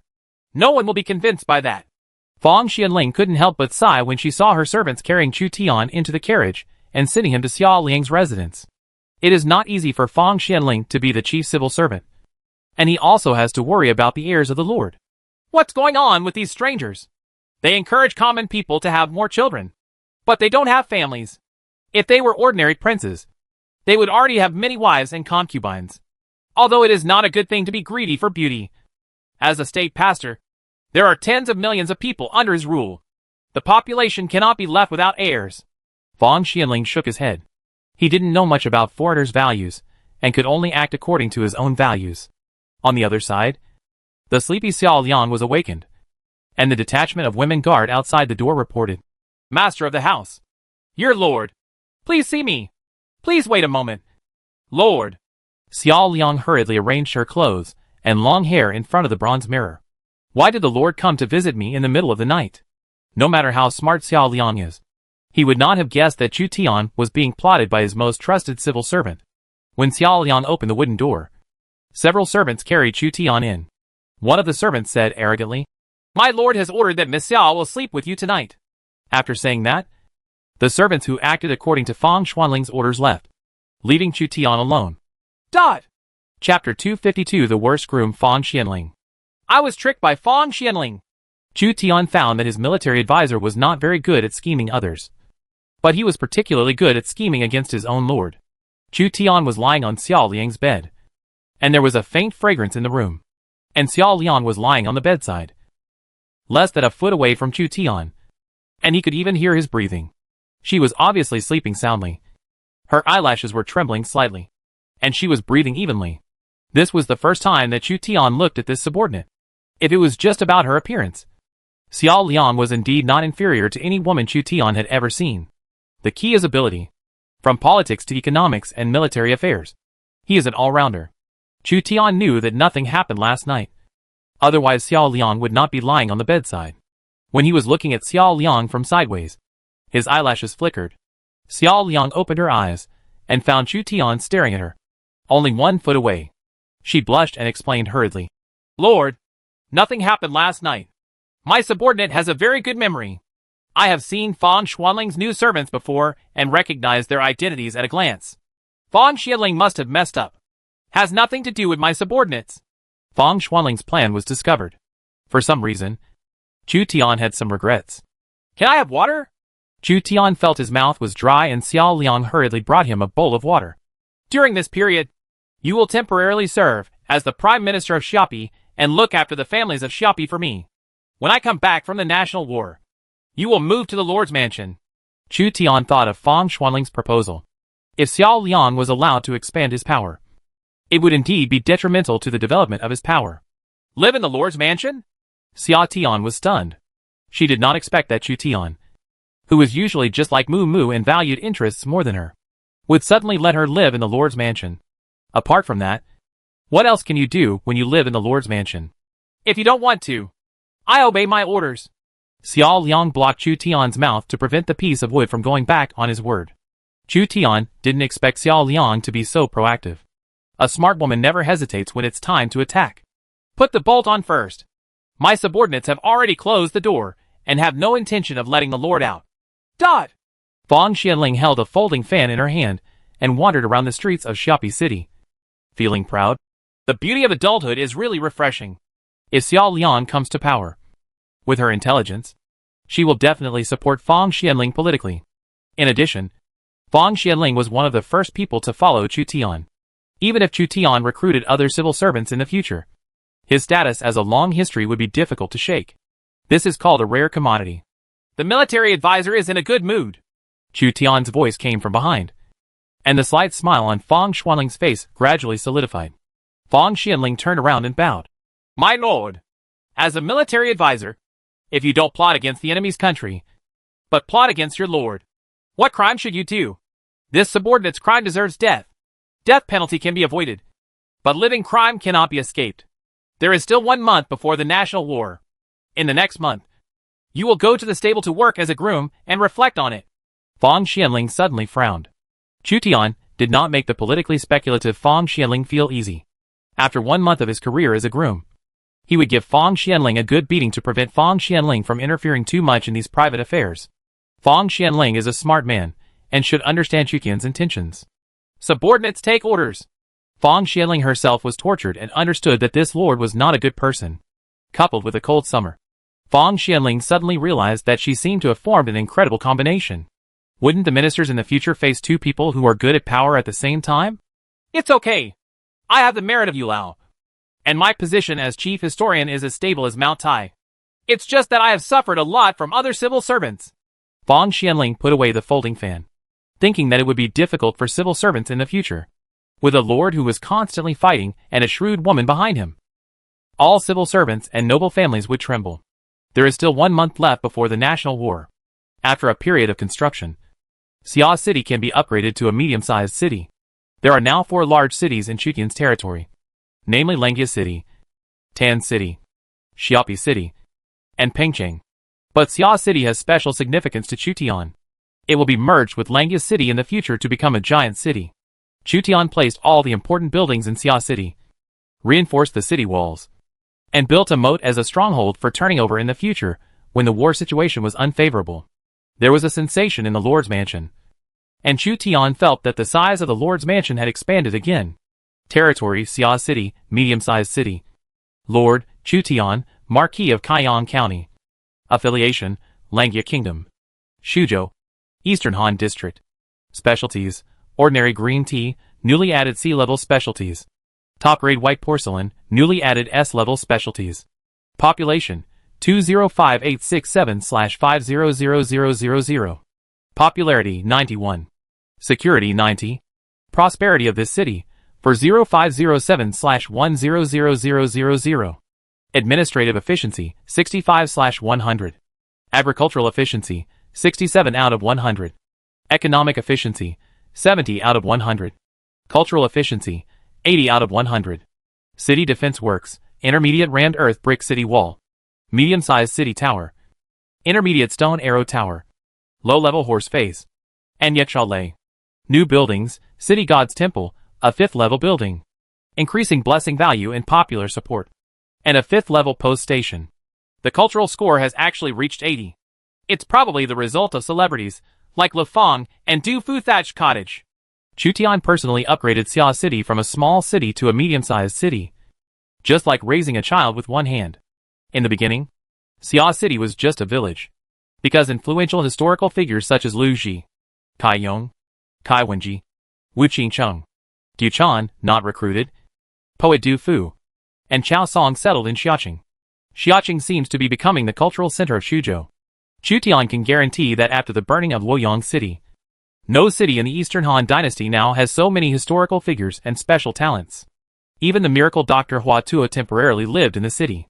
Shuzhou was stable, and more people and big figures flowed into Langia Kingdom and into Xia City. The population of Xiaqing has reached 200,000, and because it has been in business for a long time, the public support and public security of Xiaqing are above 90. It can be said that it is the most trustworthy city by Chu Tian. Even if most of the cities in Shuzhou fall, there is still Xia City that can be relied on. In addition to being busy with reforms, Shuzhou as a whole was also preparing for the national war. Fang Xianling was punished by Chu Tian to work as a groom in the stable for scheming against his lord. The groom at the stable discovered that Fang Xianling, who was engaged in animal husbandry in Shuzhou and the director of General Anton's office, had to go to the stable to do some heavy work in person. What Fang Xianling has to take care of is not ordinary war horses, but Chu Tian's Liang'o horses and high-quality Turkic war horses. When the groom saw Fang Xianling carrying a bucket of water and wanted to wash the horse himself, he quickly stopped Fang Xianling and said, "What do you want? Sir Changsher? Just let us servants do these dirty work. That's not right.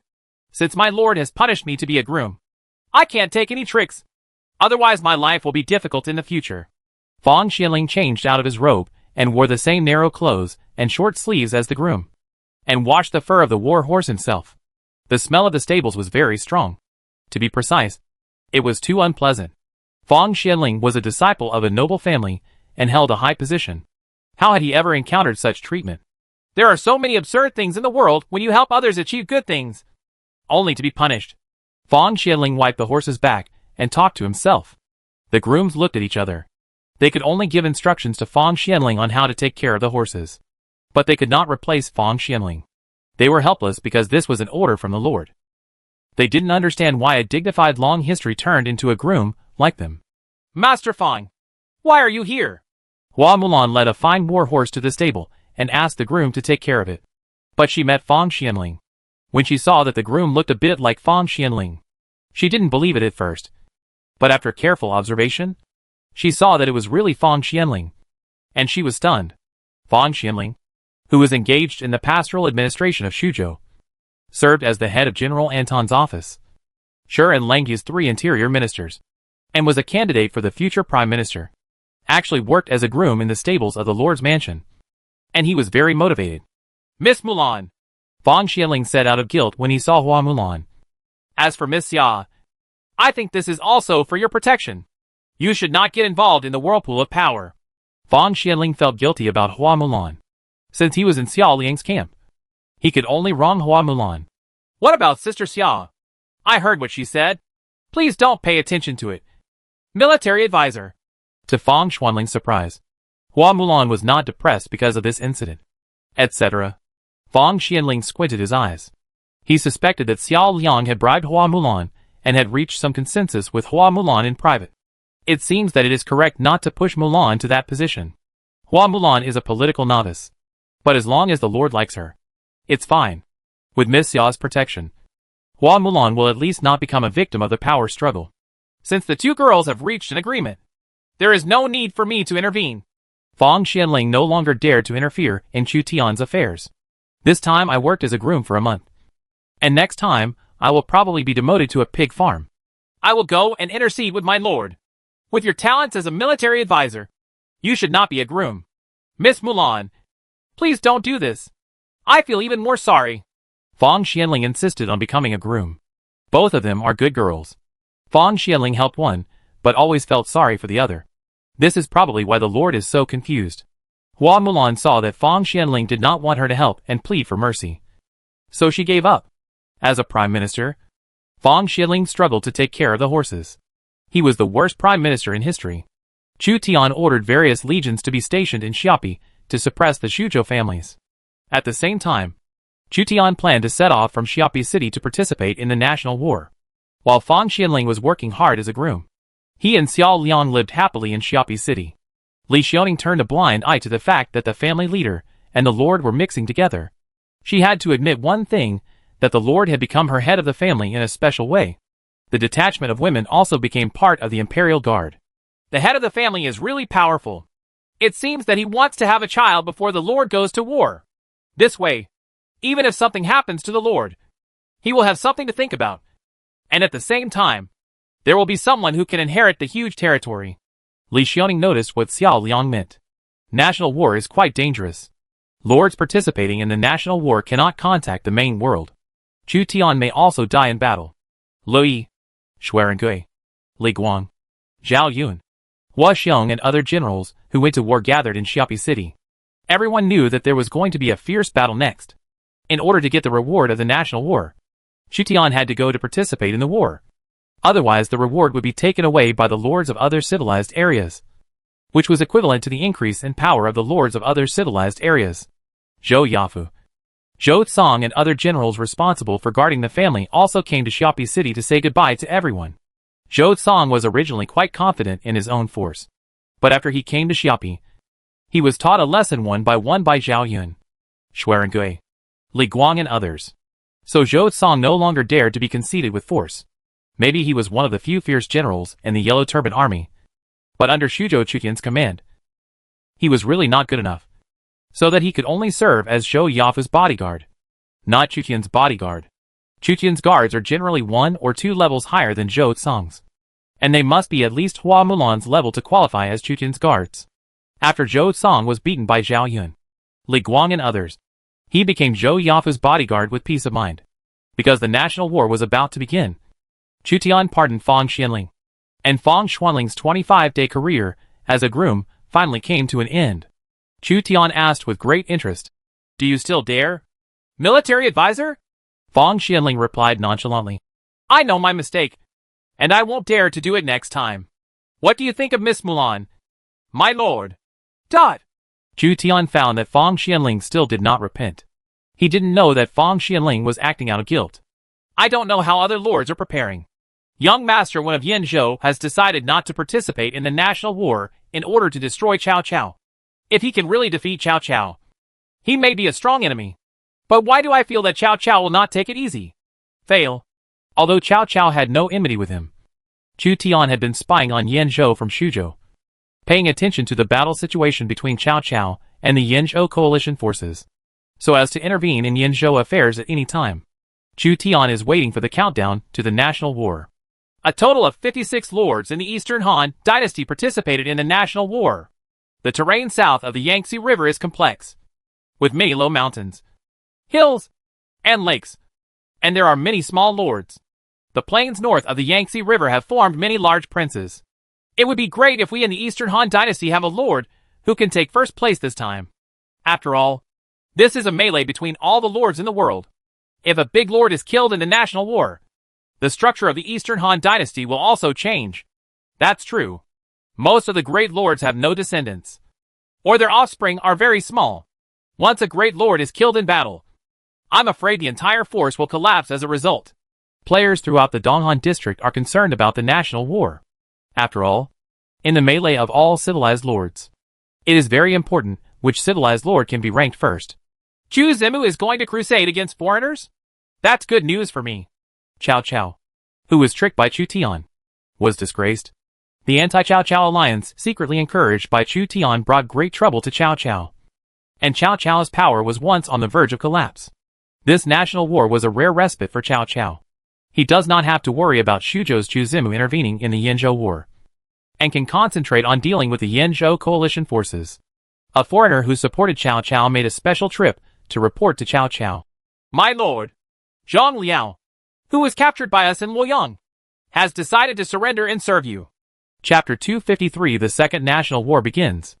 In Liaodong, a group of 7th-level Guanning cavalry were displayed, wearing iron armor and holding three-eyed fire blunderbuss. In uniform, with flags hunting, the real commander of the Guanning cavalry and the historical commander-in-chief of Liaodong in the Ming dynasty, Li Chengyang, personally commanded this Guanning cavalry. The predecessors of Guanning cavalry were soldiers of Qi Jiejun and Li Chengyang. Zhu Dasho and Wu Sangui both stood back in front of Li Chengyang. In addition to the Guanning cavalry, there are also Liaodong cavalry and Liaodong heavy infantry. This is the military strength of Mingguan, the prefect of Liaodong, under the escort of Chang Yechen, the second founding general of the Ming dynasty. Mingguan inspected the elite divisions used to participate in the national war. It's a pity that the world of Lord has too many restrictions on firearms. Otherwise, the three-eyed fire blunderbuss of Guanning's cavalry could be more powerful. Gunpowder cannot be improved and can only be produced with skills and raw materials. Mingguan used the excellent horses from Liaodong racecourse to form 1,000-man Guanning cavalry, and paid a huge price for this. Guanning's cavalry is powerful in combat, but also very expensive. In order to seize the first place in the global rankings, Mingguan sent his own main force. He is determined that Cui Zishan, the enemy of Goryeo, will also participate in the national war, so there is no need to worry about Cui Zishan launching a surprise attack on Liaodong. In addition to the fierce General Chang Yechen, he also brought a military advisor to participate in the national war. Korea Bangzi, don't let me see you on the battlefield of the national war. Otherwise your heads will be blown off. Mingguan would not normally speak in such a vulgar manner, but he had become enemies with the Lord of Goryeo, and the two sides were fighting to the death. In Bingzhou, the Lord Huma took Lianpa to participate in the national war. His integrity was the same as that of Chutian's Lo Yi. They were both famous generals in the Warring States period and had high hopes in the Eastern Han dynasty. In Jizhou, Lord Zhaolong took Shi Wan Sui to join the war. In Guangzhou, Zhoujian Lao Qin led a group of Qin generals, as well as the fierce General Lu Bu borrowed from Dong Zhuo and his subordinates.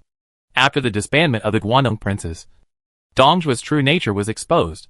He settled in a corner, enjoying himself in Chang'an, drinking wine and meat, and not thinking about progress. Dong Zhuo was also unable to conquer the Central Plains.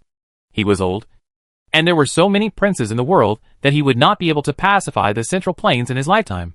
For Dong Zhuo, It was better to enjoy himself in the last period of his life than to carry out a meaningless crusade. Chu Zimu, Chao Mingde, Mingguan and other princes in Guangdong made Dong Zhuo fearful as a tiger. If you attack Guangdong, you will be defeated and die. But if you retreat to Guangzhou, you can live in a dream. With Lu Bu's help, we might be able to hit the #1 spot in the world this time. Zhejiang Laoqin tried to control Lu Bu for the first time. If Lu Bu can control it, he may be able to serve as a cavalry commander in the future. If Lu Bu can't control it, then he can only bear the pain and kill him. The Lord of Longxi gathered together an elite Xiliang cavalry to join the battle. The leader of Hanzhong, Zhang Dao, was overjoyed about this national war. Almost all of his heroes are leaders of the peasant rebel army. The Second National War can recruit troops by occupying towns. So his explosion flow strategy can be fully utilized in the Second National War. He takes 10,000 soldiers to participate in the Second National War, which may grow into an army of hundreds of thousands within a few months. This is the terrifying thing about the rogue army. Maybe I am the one who leads the world this time.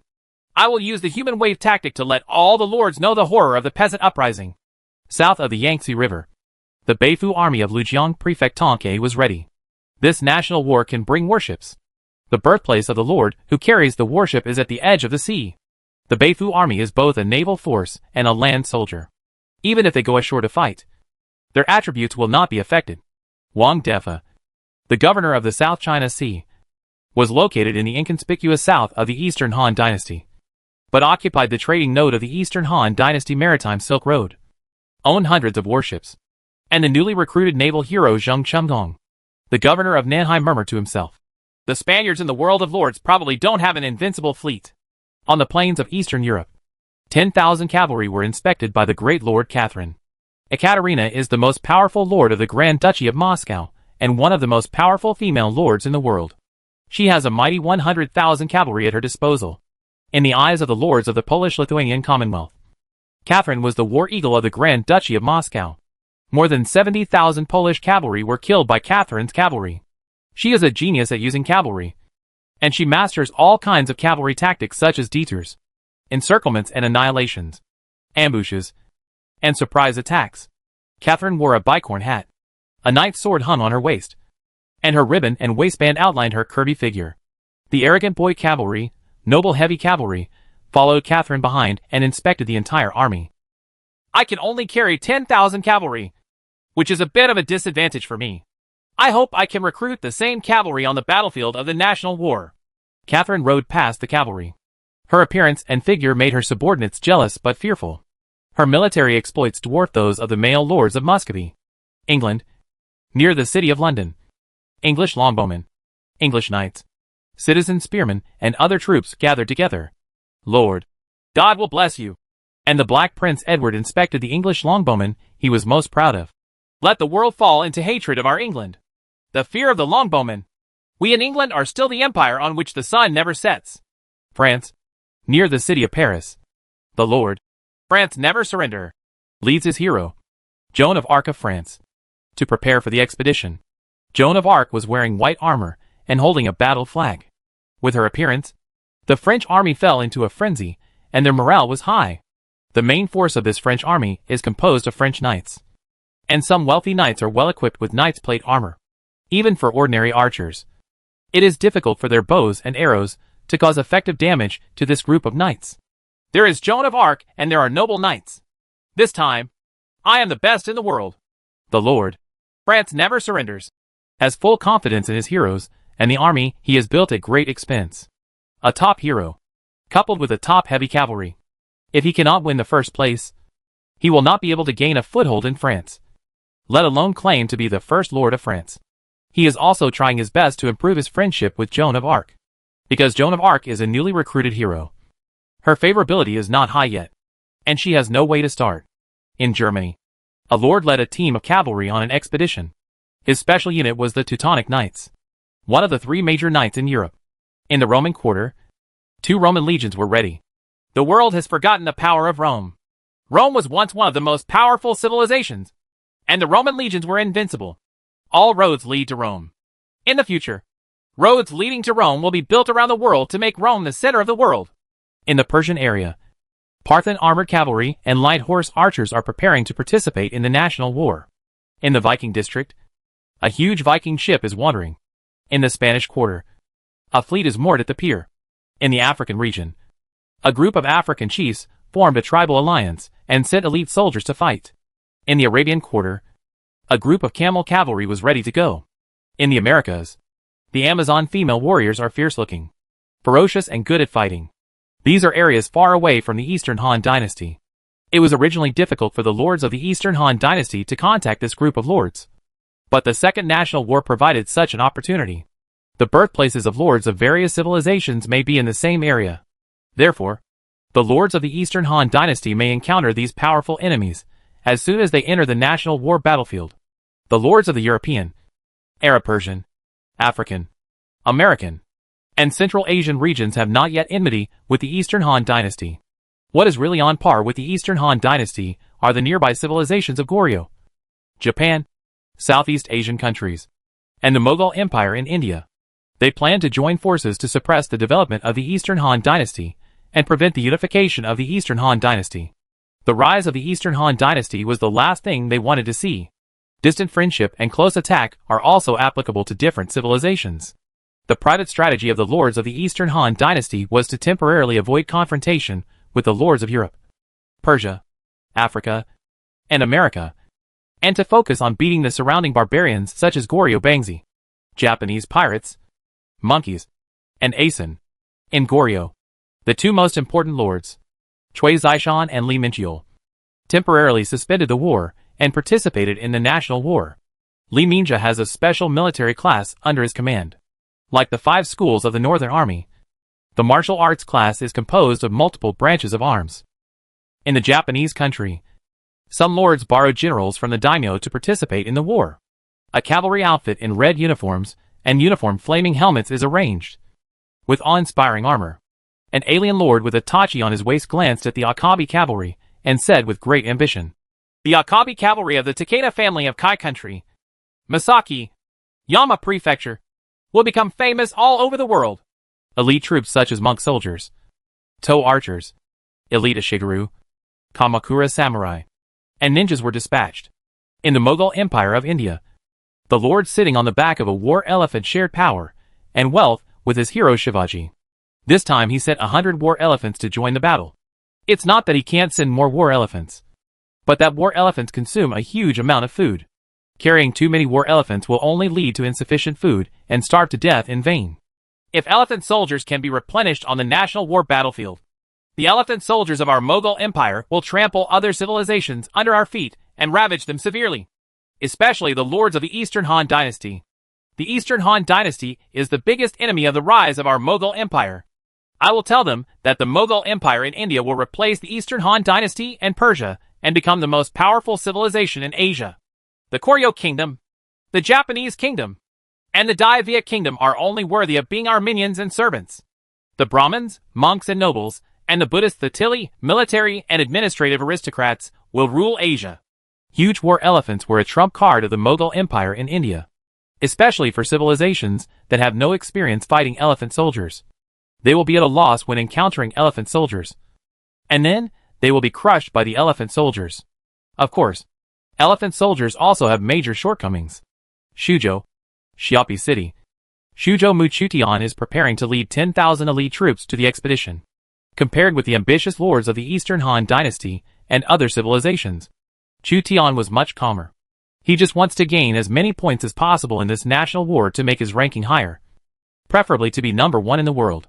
Shujo Mu went on the expedition in person and expected to be away for 4 months. Prime Minister Xia Pai, Lieutenant Commander Xiao Liang, and officials from Shujo came to say goodbye. "Lord, please be careful. I will guard Shujo. Don't worry. You should also take care of yourself and wait for my triumphant return." Chu Tian felt guilty for her.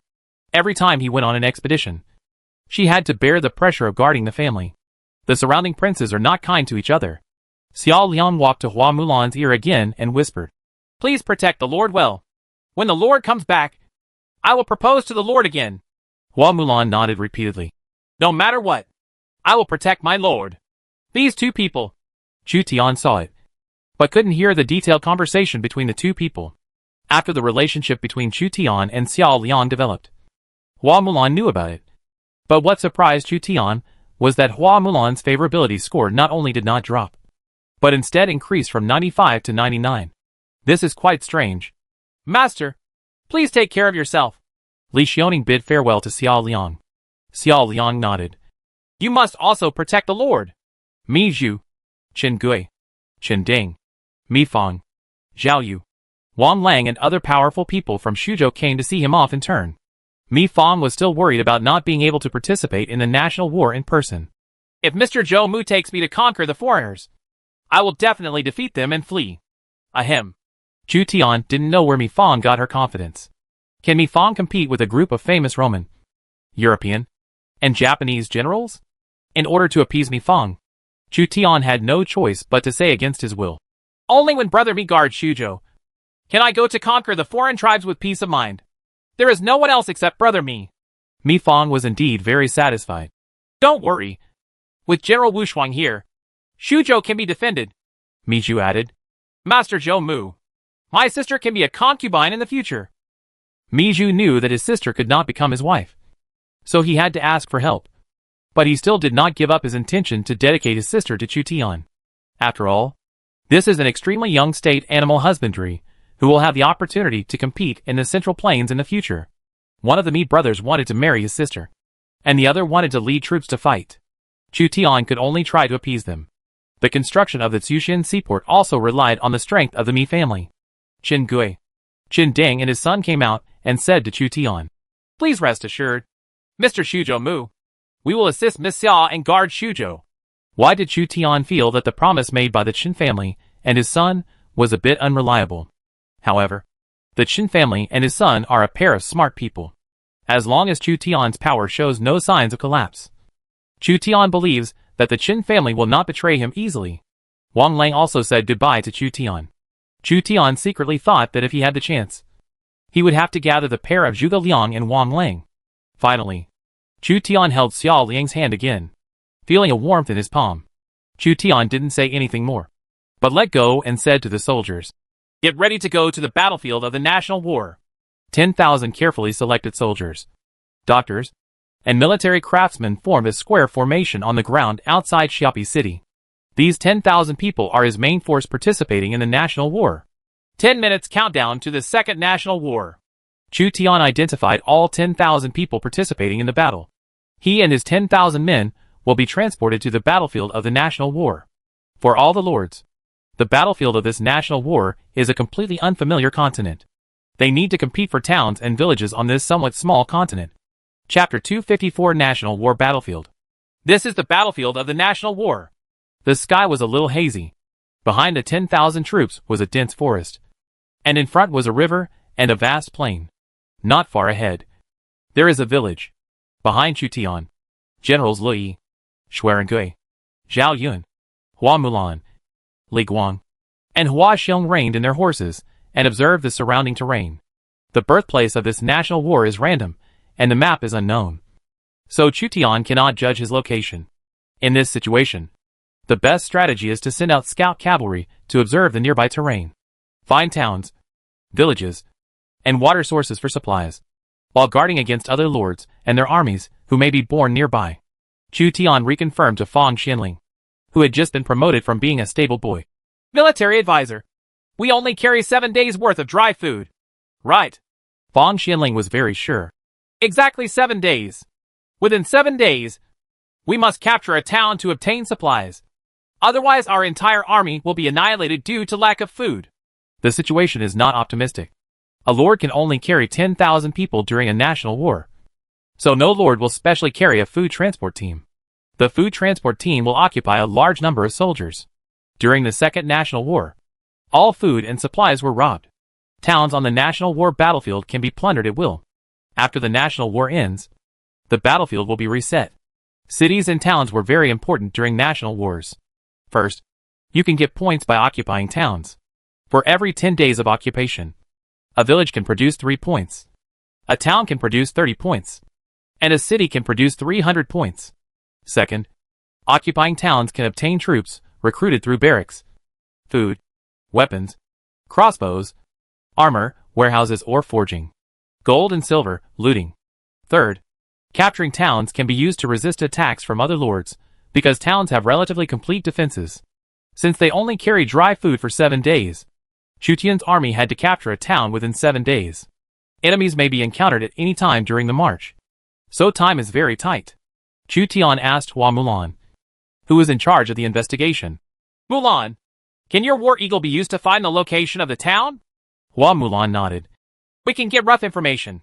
All 10 of the Iron Eagle Scouts' war eagles are put into use to confirm whether there are enemy troops or towns within a 10-mile radius. At the same time, the Iron Eagle Scout Cavalry personally explores the nearby terrain. After the investigation is completed, they gather in the village ahead. Chu Tian pointed at the village ahead with his riding crop. Before finding the town, Chu Tian planned to rest in the village. A village with only a few hundred people is overwhelmed by an army of 10,000 people. But it is better than sleeping in the open air, because it was only a national war battlefield. Chu Tian had no intention of showing mercy and directly obtained supplies in the village. The Iron Eagle Scouts wore Eagle Sword in the sky, and the Iron Eagle Scout Cavalry also personally conducted reconnaissance around the village. The information that the War Eagle can convey is limited, so the Iron Eagle Scout Cavalry must explore the terrain in person. Hua Mulan's cavalry are the best scouts, so Chu Tian often takes Hua Mulan with him to obtain reconnaissance information in time. After dispatching 10 war eagles and 100 reconnaissance cavalry, the main force of the 10,000-strong army approached the villages on the plain. The villagers of this village surrendered immediately when they saw the mighty army, especially the majestic white horse Kong. They knew they could not withstand this army. Chu Tian's army was temporarily stationed in the village, without knowing the location of the town and the nearby terrain. If you march rashly, you might be ambushed by other lords, or you might end up in a swamp and be wiped out. Fang Xianling reminded. You may be able to get useful information from local residents. Chu Tian immediately ordered people to coerce nearby villagers. There is a city 50 miles to the north. Under threat, the villagers revealed the information that Chu Tian was interested in. It's 50 miles away. As long as we march tomorrow, we can reach that city. How many defenders are there in the city? How many people are there in the city? There may be 8,000 defenders, and a population of 150,000. 8,000 defenders. Chu Tian pondered. Because each lord can only carry 10,000 people. The battlefield area of the national war is not large. The city size is small, and the population is not large. If a city could be captured and all the able-bodied soldiers among the population of 150,000 were converted into professional soldiers, 30,000 to 40,000 soldiers could be obtained quickly, which was not a small amount. With 8,000 defenders and a strong city wall, we may not be able to defeat it easily. In Chen's opinion, it is only suitable for outsmarting them. Fang Xianling learned of the strength of the northern city and thought it inappropriate to attack by force. As a top strategist, he has always opposed strong attacks. Even though Li Yi's S-level characteristic, Xiaqisher City, can increase the attack power of siege troops by 18%.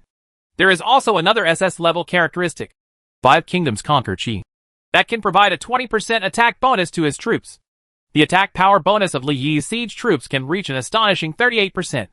But Fang Xianling still does not advocate a strong attack.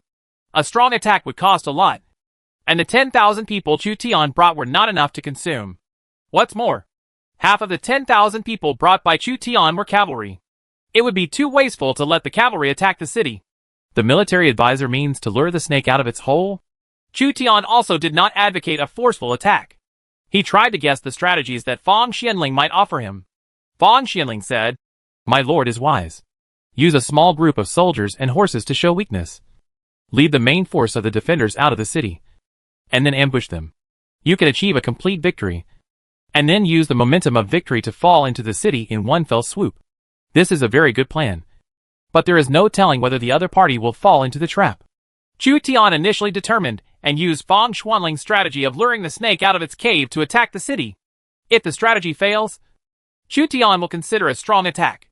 In any case, the time limit for taking the city is 7 days. Chu Tian also learned from the villagers that the nearby terrain consisted of forests and swamps to the west, valleys to the south, and plains to the north and east. Towns were generally on plains, so it was possible to march in 2 directions. After 10,000 troops were stationed in the village, the Iron Eagle Scouts, who went to investigate, returned one after another. At the same time, 10 war eagles returned. At least 2 lords are nearby. Chu Tian learned that there were 2 lords discovered within a radius of 10 miles, including Chu Tian himself. There are 3 lords in total. Obviously, the space on the battlefield is not large. Otherwise, there would not be at least 3 lords within 10 miles. One of the lords was discovered by War Eagle. It is impossible to know which legion of civilization it is. Another lord was discovered by the cavalry, and was using the Taegyuk flag of Goryeo. The Lord of Goryeo? Chu Tian's first national war was with the Lord of Korea. Unexpectedly, he would encounter the Lord of Korea again this time. Chu Tian's most direct reaction was to eliminate them. But then I thought, maybe now is not the time to start a war with the lords of Korea. Other lords will definitely find the northern city and try to attack it. We will fight with the snipe and the clam, and the fishermen will benefit. Continue to explore. We will follow them to attack the city. Chu Tian temporarily adjusted his strategy.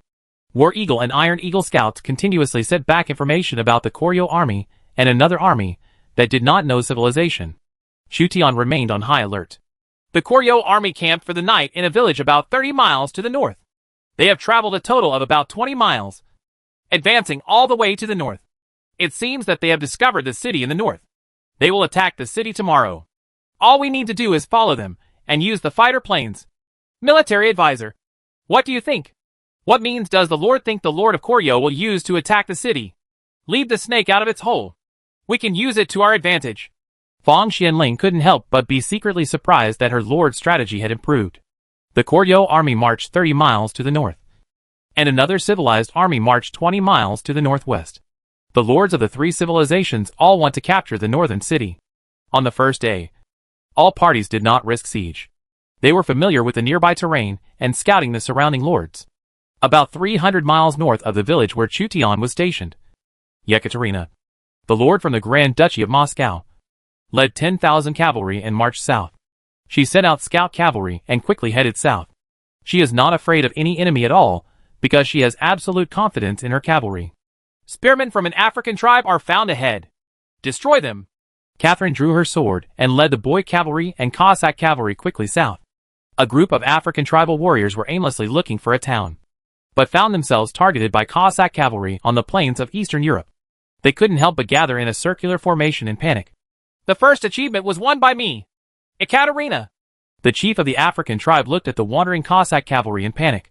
He knew that the infantry had almost no chance of winning when encountering cavalry in the plains. His tribal warriors would most likely be wiped out by the Cossack cavalry. Where is this place? Mingguan led the Guanning cavalry and the Liaodong cavalry to appear in a valley.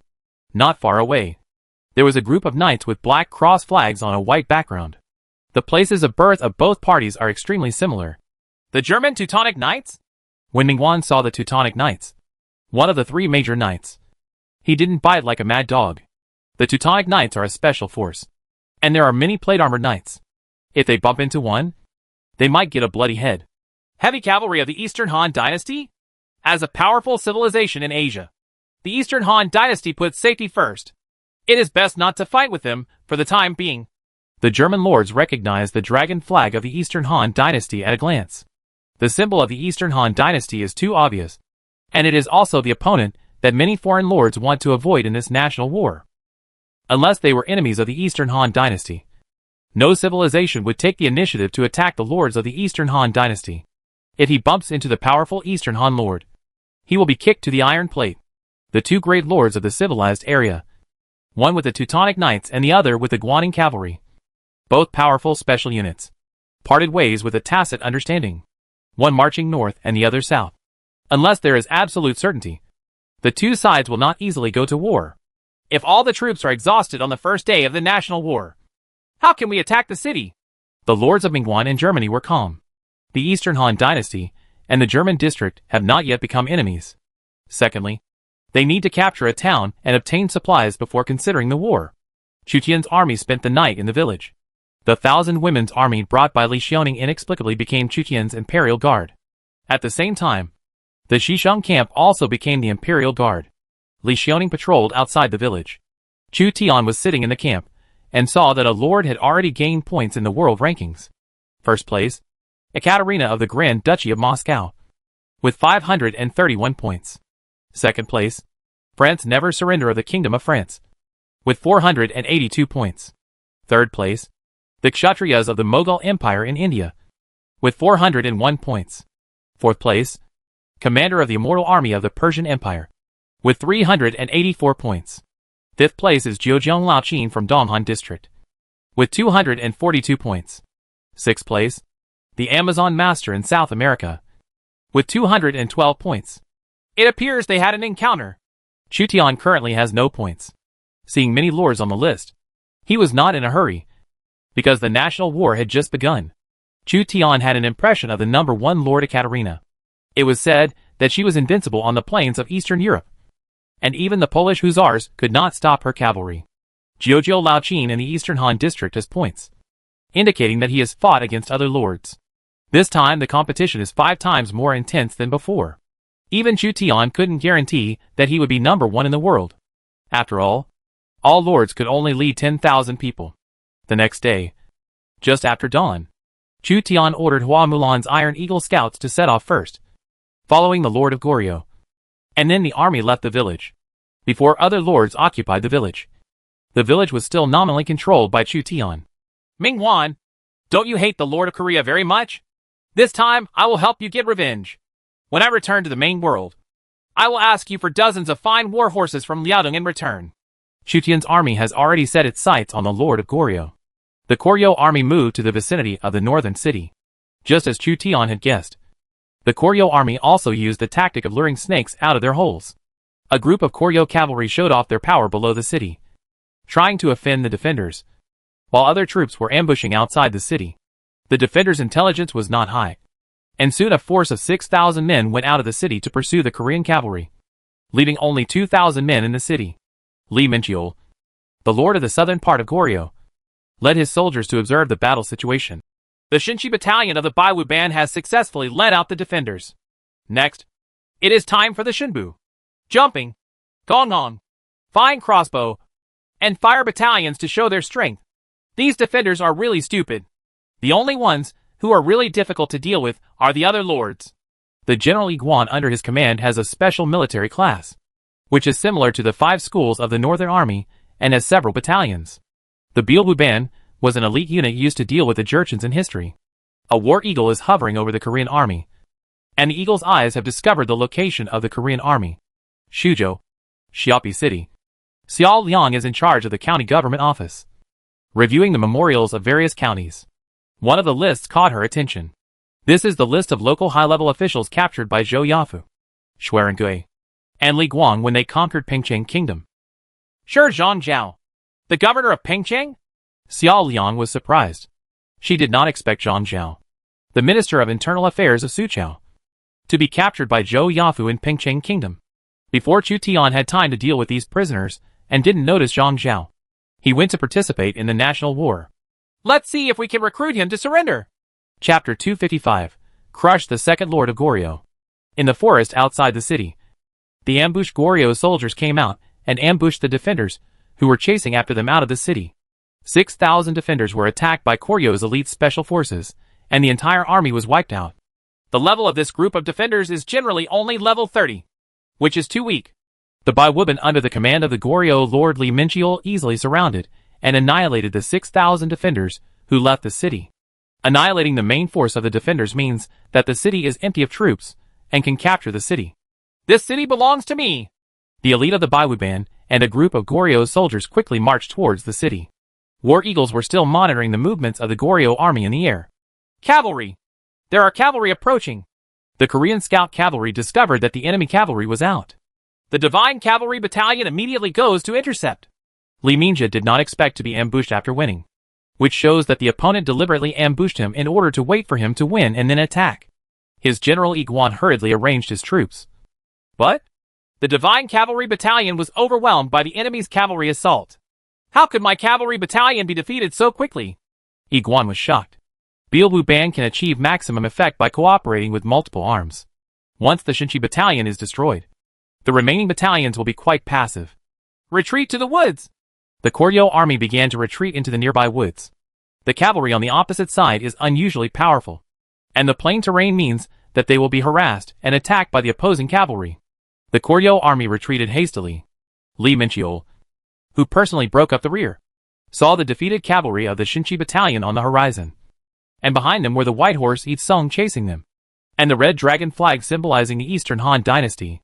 As the vanguard, Beima Song took the lead in defeating the Shinchi battalion of the Bielwu Ban. Zhao Yun, wearing silver armor and white robes, followed behind the defeated troops of the Divine Cavalry Battalion to pursue him. East, the army of the Eastern Han dynasty. Li Mingzhe was very familiar with the military flags used in the Eastern Han dynasty's wars. It was obvious that the army that ambushed him was the army of the Eastern Han dynasty lords. Goryeo and the Eastern Han dynasty were enemies in the First National War. This time they united with the civilizations around the Eastern Han dynasty to suppress the Eastern Han dynasty. The two sides were already like fire and water. Beima Song overran the Shinchi camp and used mounted fire to interfere with the retreating Shinbu camp. Hua Mulan led the Iron Eagle Scout cavalry to deter from the flank, trying to cut off its retreat. Shuerigui and Li Guang's cavalry appear. With the appearance of Li Guang's flying general characteristics took effect, and the morale of the Goryeo army dropped. The Goryeo army that was attacked by the cavalry was like peeling potatoes, and the peripheral troops were constantly killed and reduced. Fortunately, long-range weapons such as stem bows, fine crossbows, and fire weapons used arrow rain and low-level firearms to contain the attacks of the Eastern Han cavalry. Otherwise the entire army would have collapsed. Flying General Li Guang even rode forward and fired 3 arrows in a row, killing 3 soldiers from the Jingnu battalion opposite. The formation must not be broken up. Li Mingzhe, who was in a hurry to command, suddenly felt a frightening aura, and he and his army fell into panic. This feeling seems familiar. During the First National War, Li Mingzhe, who was trapped in Umshi City, once felt this momentum in a person, Li Shimin, the head coach of the Tang army at the time. The characteristics of Tian Khan are suppressing the Goryeo army. Chu Tian led the Shisheng battalion, detachment of women, Shiliang cavalry, and heavy infantry to catch up later. He personally went to fight, so that the Khan of Heaven and the soul of the Han army would be effective. One of the top 2 lords in Goryeo was completely suppressed by Chu Tian's army. The lords of Goryeo are not weak at all. They were able to barely maintain their formation even when they were attacked. I really underestimate the heroes in the world. Chu Tian's expression became more solemn when he saw that the army of 10,000 people on the opposite side had not fled, but was still retreating in a certain direction. He must be more cautious and not make any mistakes during the national war. Only later did Chu Tian realize that the person in front of him was the second-ranked lord of the Goryeo kingdom and the special military unit, Bielwu Ban, not an ordinary lord of the Goryeo kingdom. Even so, as soon as the national war began, Li Mingzhe was directly disabled by him. After losing part of his troops, the unlucky Li Mingzhe finally fled to the woods and used the cover of fences and woods to prevent the Eastern Han army from approaching. Wooden fences and woods could effectively deter cavalry charges and mounted fire. Lord, please let the last general lead the heavy infantry and the Shisheng battalion to encircle and suppress the remaining soldiers of the other party, in order to establish a certificate of surrender and fully integrate into the Shuzhou camp. Lu Yi volunteered to encircle and suppress Li Mingzhe. In his eyes, the second lord of Goryeo was just a barbarian. Chu Tian originally planned to agree to Lu Yi, who was good at attacking, to completely destroy the Korean army. But Hua Mulan urgently reported to Chu Tian, "Another lord's army is coming quickly, and the scout cavalry has detected their flag. The flag is a 4-shaped rhombus. Partially use Chinese characters for the flag. 4-shaped rhombus." Chu Tian judged the other party's civilization based on the flag. Not all legions with Chinese character flags are legions of the Eastern Han dynasty. The Japanese army also likes to use Chinese characters. This is the flag of the Japanese daimyo Takeda family. Soon Chu Tian came to a conclusion. Takeda Shinjin, the first strategist of Japan's warring states period, the Tiger of Kai. He drew lessons from The Art of War by Sun Tzu and used the tactical concept of as fast as the wind, as slow as the forest, as aggressive as fire, and as immobile as a mountain, which made him famous in Japan. Chu Tian didn't know what Takeda Shinjin was like in history. But in Lord, the Takeda family had one of the most powerful cavalry in Japan, and they would not be too weak. If Goryeo and Japan collude, then the Japanese lord will most likely assist the Goryeo lord. Take the prisoners and go to attack the city. Chu Tian retreated in time after the opponent's reinforcements arrived. It was not pleasant to be attacked by the Korean lord and the Japanese lord. Chu Tian's luck was not very good. The two lords who appeared in this area were the best in their respective civilized areas, and brought special troops to join the battle. Chu Tian has the ability to destroy them all. But losing too many troops will only lead to two endings. Either not having enough troops to attack the city, or being attacked by a fourth lord wandering nearby. The top priority is to capture the city and obtain supplies. After Chu Tian's army left with more than 1,000 Korean prisoners, Li Mingzhe sat on the ground and gasped for air. He was almost annihilated by Chu Tian's army, and he was about to become Chu Tian's prisoner. With the grudge between him and the Eastern Han dynasty, he didn't think Chu Tian would let him go. The army of the suzerain country is so powerful, and my martial arts squad is helpless in front of them. Which lord of the Eastern Han dynasty is he? Li Mingzhe has a deeper understanding of the terror of the overlords of. Although the Chu Tian army had elements of a surprise attack and caught Li Mingzhe off guard, Li Mingzhe could see the huge gap between the two sides. If the gap between the two sides hadn't been too big, his army wouldn't have been defeated so easily. White robes and white horses. There are two lords in the Eastern Han dynasty who have such a cavalry. The lord of Western Liaoning, Prince Yan, and Chu Zimu of the Eastern Han dynasty. Li Mingzhe trembled when he thought of that terrible man. That was a great lord with a population of tens of millions. Chu Zimu's name had replaced "I just want to farm well" and spread throughout the Goryeo and Japanese countries. It's really unlucky to meet him. But he had a chance to eliminate me. Why would he withdraw his troops?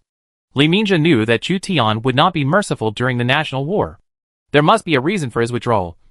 So there was only one possibility that other lords would arrive. An army composed of 500 red cavalry, thousands of Takeda samurai, and a Shigeru, low-level infantry, appeared on the horizon to replace the retreating Chu Tian army. It is best for both the lords of the Eastern Han dynasty and the lords of Goryeo to suffer losses. There is no need to sacrifice precious red cavalry to rescue the lords of Goryeo. If the Japanese lord alone leads the red cavalry to advance quickly, he may be able to intercept the Chu Tian army. But he did not want to fight with the Chu Tian army. Rather than contributing personally, it would be better to let the Eastern Han and Goryeo consume them. Li Mingzhe was on guard against the red cavalry. He has already recognized that this is one of the most advanced cavalry in Japan. And I am afraid it is the 100 battles cavalry borrowed from the daimyo Takeda Shinjin. Out of distrust of the Japanese lords, he and his general Iguan negotiated with each other at a distance of 20 meters with hundreds of soldiers. I am Li Mingzhe, the lord of the capital of Goryeo. I was attacked by the lord of the Eastern Han dynasty not long ago. My legion was defeated by him. Japanese Lord Takeda Tadayoshi. I heard that you are the second-ranked lord of Goryeo. You are really embarrassed. The Japanese lord's eyes were obviously disdainful. A lord who ranked second in the civilized area was defeated as soon as the war started. It really damaged the image of a civilized area. But the lords of Goryeo were just like that. Strong on the outside but weak on the inside. Perhaps sensing the disdain from his allies. Li Mingzhe explained. The legion that attacked me is the legion of the world's first lord. You should know what this means. Chu Zimu of the Eastern Han dynasty? Takeda Tadayoshi was finally moved. If it was Chu Zimu's army that attacked Li Mingzhe, then it is not incomprehensible that Li Mingzhe's army was defeated. Li Mingzhe ranked second in Korea. But that may not be enough in the world. We can only fight it by joining forces. Okay. But before that, we have to capture a town to get supplies. The lords of two different civilization areas officially joined forces. After Chu Tian withdrew from the battlefield, he immediately went to attack the empty city. The lord of Korea, Li Mingzhe, was tricked, and Chu Tian took advantage and let Li command the siege. At the same time, Hua Mulan's cavalry were exploring the surroundings to prevent other lords from taking advantage of the city when it was breached. In order to reduce the loss of troops, Chu Tian personally persuaded the soldiers of Goryeo to surrender before attacking the city. When Chu Tian came to the Korean captives, the Korean captives were as afraid of Chu Tian as if they were seeing the real Tian Khan. In the battle just now, thousands of Korean troops were killed and wounded, and thousands were captured. As the defeated, your lives already belong to me. If I say a word, your heads will fall to the ground. Only by serving me and driving me can you survive. Chu Tian personally made an emergency landing. Approximately 700 Goryeo soldiers were shocked by Chu Tian's invisible pressure. They knelt down and surrendered, treating Chu Tian as the common master of the world. They will be at your disposal. At your disposal. Chu Tian handed 700 Goryeo soldiers into Li Yi's hands to be used as cannon fodder for the siege. The troops Chu Tian brought from Shuzhou were all elite, and it was not cost-effective to use them to attack the city. For Chu Tian, using Korean soldiers as cannon fodder didn't hurt at all. Lu Yi was surprised by Chu Tian's ability to tame foreign races. But since he got a team of excellent cannon fodder troops, he used Korean soldiers as the main force to storm the city. If Li Mingjia knew that his elites were captured and used as cannon fodder for sieges, he would definitely be heartbroken. This is a 5th level unit recruited at a high price. Li Yi's siege ability was extremely powerful. Li Guang volunteered to be the first to ascend the city wall, leading a group of Goryeo infantry to climb the city wall and kill more than 10 enemy soldiers in one fell swoop. Then he seized the city gate, and the cavalry entered the city in large numbers. It was only thanks to the generous Lord of Goryeo that we could seize the city so easily. Chu Tian captured a city effortlessly. Once he has a city, he won't have to worry about food for the time being. Fang Xianling quickly understood the resources of this city. This city has 6-level barracks, as well as a lot of gold, silver and weapons. Recruit a group of low-level soldiers as cannon fodder. Chu Tian forcibly recruited 20,000 young men in the city and transferred them to low-level soldiers. The training period for low-level arms is short, which is suitable for forming a strength advantage in the early stage. The second step is to set up a grain transport team of 10,000 people to prevent insufficient food supplies during long-term operations. Chu Tian gathered all the horses and grain in the city. He does not need to build the city, so he can use all the resources in the city without worry. The last step is to recruit high-level troops. High-level cavalry requires qualified war horses. Chu Tian only found dozens of qualified war horses in the city, and was unable to recruit more high-level cavalry. So he recruited qualified detachment soldiers from all over the city. The detachment of women only has a limited number of troops, and does not need to consider equipment, so it can expand its troops on a large scale. Under Chu Tian's coercion and inducement, 1,000 qualified women in the city were all rushed to the 6th level barracks for training in order to train them into a women's army as soon as possible. Chu Tian did not need to worry about the people's support, so he could recruit so many soldiers. This is a bit like forcing good people to serve as soldiers. Chu Tian used the weapons and armor he collected to recruit soldiers for his 5th School Infantry Battalion of the Northern Army. The Infantry Battalion is a battalion of the 5th School of the Northern Army. Like the Shisheng Battalion, it is a 6th level arms type, and is a 6th level light infantry. Arms, Infantry Battalion, 5th School of the Northern Army. Level 6 light infantry. Attack power, 20, defense power, 10, speed 6. Skills, Advanced Fenchuan, Advanced Shield Array, Advanced Spear Array. Han Soul, plus 10% damage to aliens. Military pay, 6 taels/month. Required equipment, gold level swords, spears, and halberds. Silver level crossbows, silver level shields. Qualified soldiers, etc. Training period 2 months. Maximum quantity, 3,000. The equipment looted in the city could only recruit 1,000 infantry battalions. 1,000 infantry battalions, 1,000 women's troops, plus dozens of high-level cavalry, and 20,000 low-level soldiers. Chu Tian carefully counted the gains from capturing this city. It is a pity that this city does not have many qualified high-level cavalry horses. Chu Tian scored 351 points in this battle, and is currently ranked 13th in the world. During this period, conflicts broke out among many lords. Ekaterina, who ranked first, had reached 800 points. What a bunch of war maniacs! Can't everyone live in peace? Chu Tian couldn't help but sigh. Lord, an Indian Mughal Empire army was discovered in the east.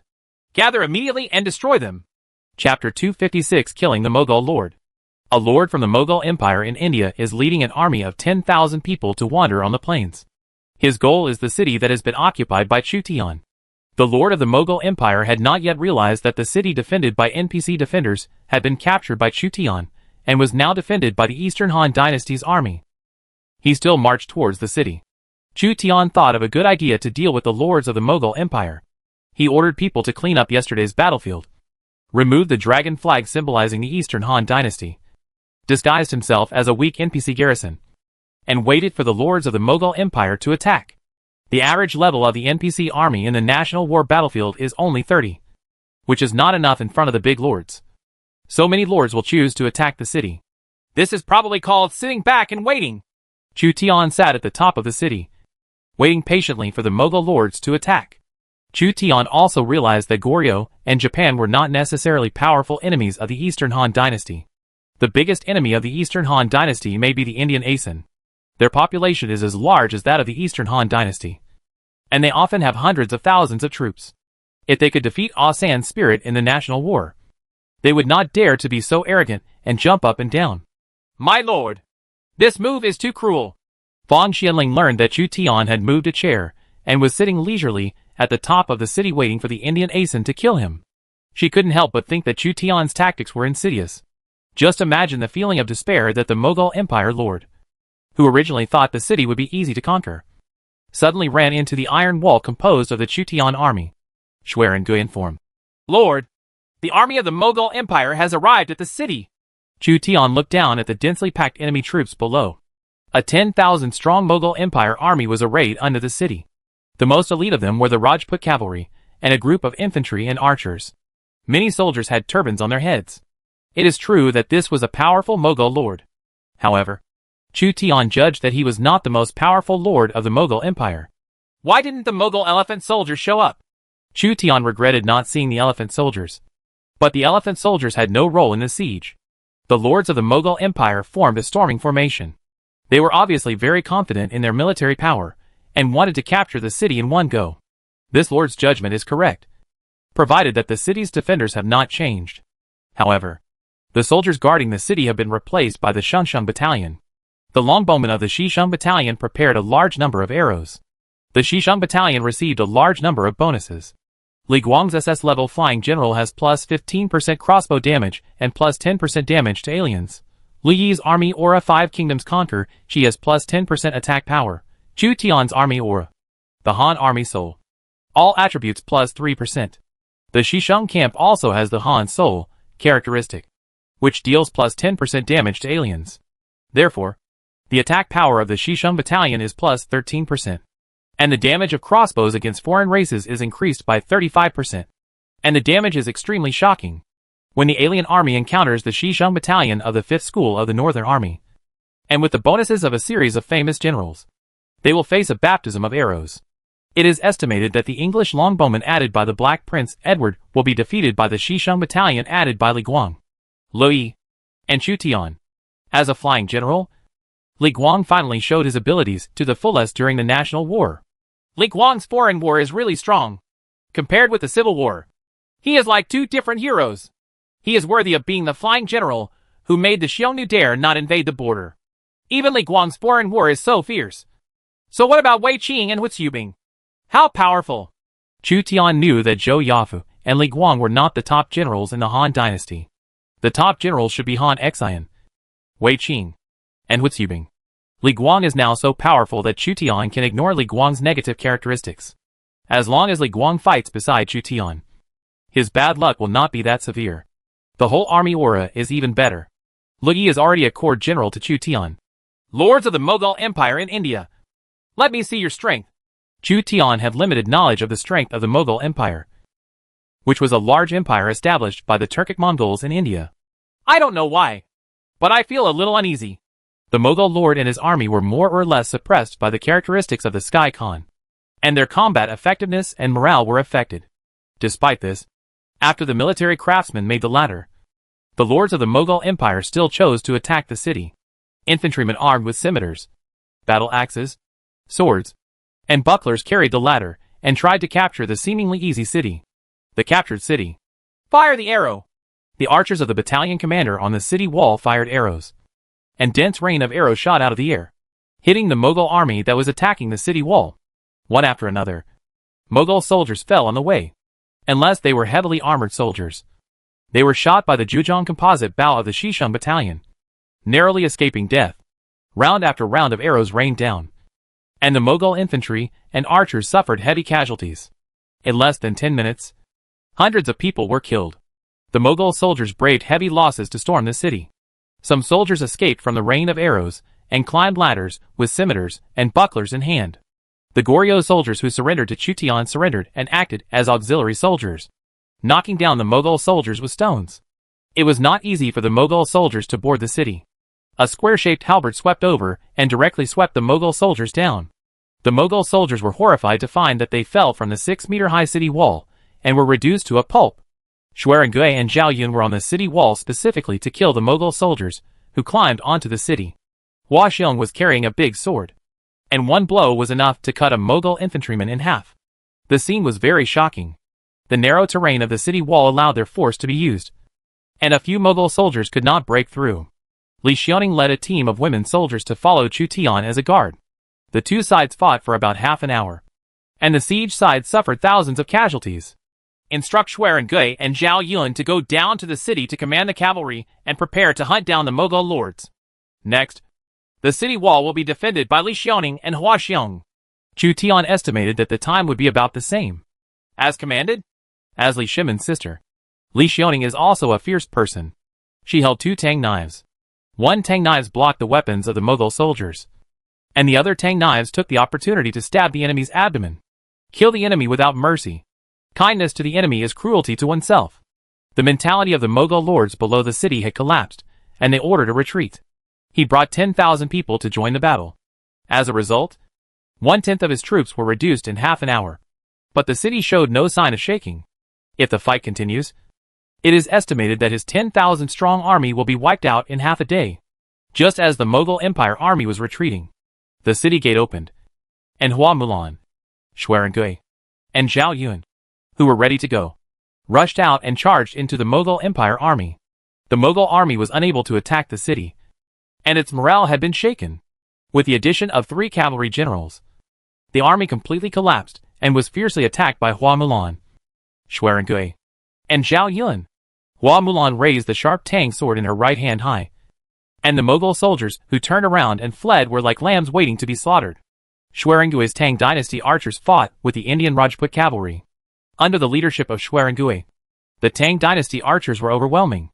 Xuerengui took the lead and won the title of the 3 armies. None of the oncoming Rajput cavalry were any match for Xuerengui. Fong Tian drew his halberd and killed him with one move. A Mughal cavalry general came to challenge him, but Xuerengui shouted at him and threw him off his horse. The Mughal army was so frightened that the Rajput cavalry's morale collapsed, and they turned around and fled. Xuerengui sent troops to pursue him from the rear, rushing left and right, killing hundreds of people in one battle. The only thing that can stop him from killing the enemy is the physical limit of him and his horse. When the lord of the Mughal Empire saw a white-robed young man chasing him from behind, he was so distraught that he abandoned his army and fled. Hua Mulan's light cavalry is faster than Xuerengui and Zhao Yun's cavalry. When Xuerengui and Zhao Yun were attacking the shaken Mughal Empire army head-on, Hua Mulan used the mobility of the Iron Eagle Scout cavalry to carry out a roundabout attack. If you take a bird's-eye view from the air, you can obviously find that Hua Mulan's cavalry has detoured from the flanks to the rear of the Mughal army, and happened to meet the Mughal Empire lord and his Rajput cavalry. Although Hua Mulan's Iron Eagle Scout is often used for reconnaissance, it is still a 6th-level light cavalry, and it is not inferior to ordinary light cavalry in a head-on confrontation. Hua Mulan itself has a 25% attack and defense bonus. Coupled with Chu Tian and Li Yi's army halo, the Iron Eagle Scout can have an additional 38% attack bonus and 28% defense bonus, making up for its combat effectiveness as a reconnaissance cavalry. Inadequate flaws. The Iron Eagle Scout easily cut into the Rajput cavalry, whose morale was collapsing. The combat effectiveness of the Rajput cavalry is not weak, but they encountered the more powerful Eastern cavalry. Hua Mulan caught a glimpse of the opponent's lion flag and knew that there might be a big shot of the opponent under the flag, so she went straight to the lion flag with great momentum. All the Rajput cavalry along the way died under the swords of Hua Mulan and her cavalry. Hua Mulan felt like she was in a deserted land. No! The Mughal Empire lord saw that dozens of cavalrymen riding black horses had broken through in front of him, and his face was twisted in horror. Hua Mulan's Tang Dao thrust forward, and the sharp Tang Dao pierced the armor of the Mughal Empire lord. This armor cost 100 taels of gold. The lord of the Mughal Empire found that his chain armor was useless against Hua Mulan's Tang sword, because the one who stabbed him to death was a king-level general. Hua Mulan's Tang Dao was also stuck because of this, but she had 2 Tang Dao on her waist, so she immediately pulled out the second Tang Dao and continued to kill the enemy. The Mughal lord fell from his horse and died with his eyes open. He just wanted to capture the first city, and this national war was too difficult. The opposing lord was killed by Hua Mulan, and the Mughal Empire's army collapsed completely. The Chu Tian army captured more than 3,000 people. and the remaining Mughal soldiers fled in all directions. Chu Tian once again came forward to persuade more than 3,000 Mughal soldiers to surrender. After the death of the Lord, it was easier for Chu Tian, as the Khan of Heaven, to conquer the foreign tribes. More than 3,000 Mughal soldiers all surrendered and became the servants of Chu Tian's army. Fang Xianling made a detailed inventory. Currently, there are 1,026 Goryeo soldiers and 3,425 Mughal soldiers. Among them, there are 1,121 Fifth Order Light Cavalry Rajput Cavalry. Unconsciously, the size of Chu Tian's servant army reached 4,000 people. It's still a little far away from Chu Tian's goal. Chu Tian planned to capture tens of thousands of servants and return to the Eastern Han Dynasty to serve as cannon fodder and attack Cao Cao. As long as the servant army is prohibited from multiplying in the Eastern Han Dynasty, they will be used as cannon fodder until they die in battle. This is the fate of the servant army. Goguryeu's heavy cavalry has been used up to now, and almost all of it has been exhausted. Why do I feel that capturing prisoners is more efficient than directly recruiting soldiers? Chu Tian thought that at this speed, he might be able to piece together the 8-Nation Alliance army in 2 months and sweep across the nearby area. After this battle, Chu Tian's total points reached 781, ranking 5th in the world. The lords in front of Chu Tian probably experienced more brutal battles. Chu Tian severely damaged a Goryeo lord and annihilated a Mughal Empire lord before ranking 5th. However, if you compare the battle-loss ratio, Chu Tian's losses were smaller than those of the previous lords. And he also had 4,000 servants. And the more he fought, the more troops he had. Hua Mulan used the straight edge of Tang Dao to assassinate the lord of the Mughal Empire. The other lords of the Mughal Empire knew that a lord of their own civilization had died in battle, and they couldn't help but be shocked. They can see that a large lord with a population of 2 million in their own civilized area disappeared from the rankings, and his territory fell apart. Many great lords, like Chu Tian, lack legal heirs. Once he is killed in battle, his territory will be divided by his subordinates or surrounding enemies. Fang Xuanling's worries are not unreasonable. A great force must have an heir to be considered reliable. Otherwise, if something unexpected happens while the lord is away fighting, such a huge force will collapse immediately. Therefore, Fang Xianling would rather risk being punished to solve this problem. The largest lord of the Mughal Empire, the Kshatriya, also discovered that a great lord had died in battle. Who killed our Mughal lord in India? If I, a Kshatriya, meet him, I will trample him into pulp.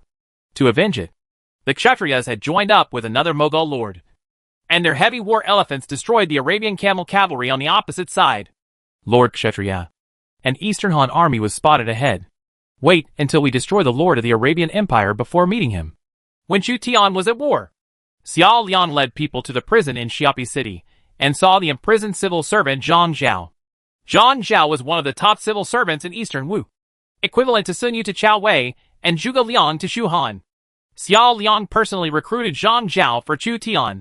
I've heard for a long time that Mr. Zibu is a great talent. It would be a pity if he was buried in prison. It's better to be loyal to Master Shuzhou Mu. Your Excellency went to conquer the foreign tribes.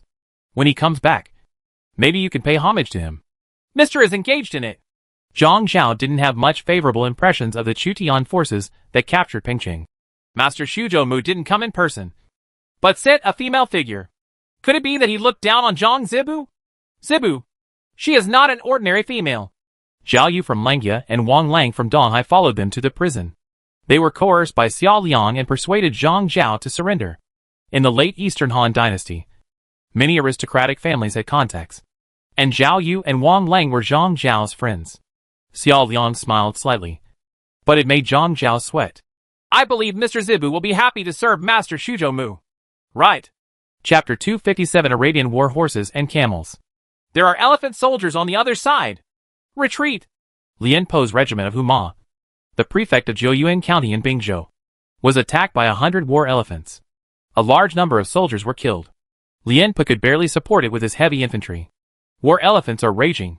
Huge war elephants were trampled among the rebels, with poisonous blades attached to their tusks, and the infantry fell one after another.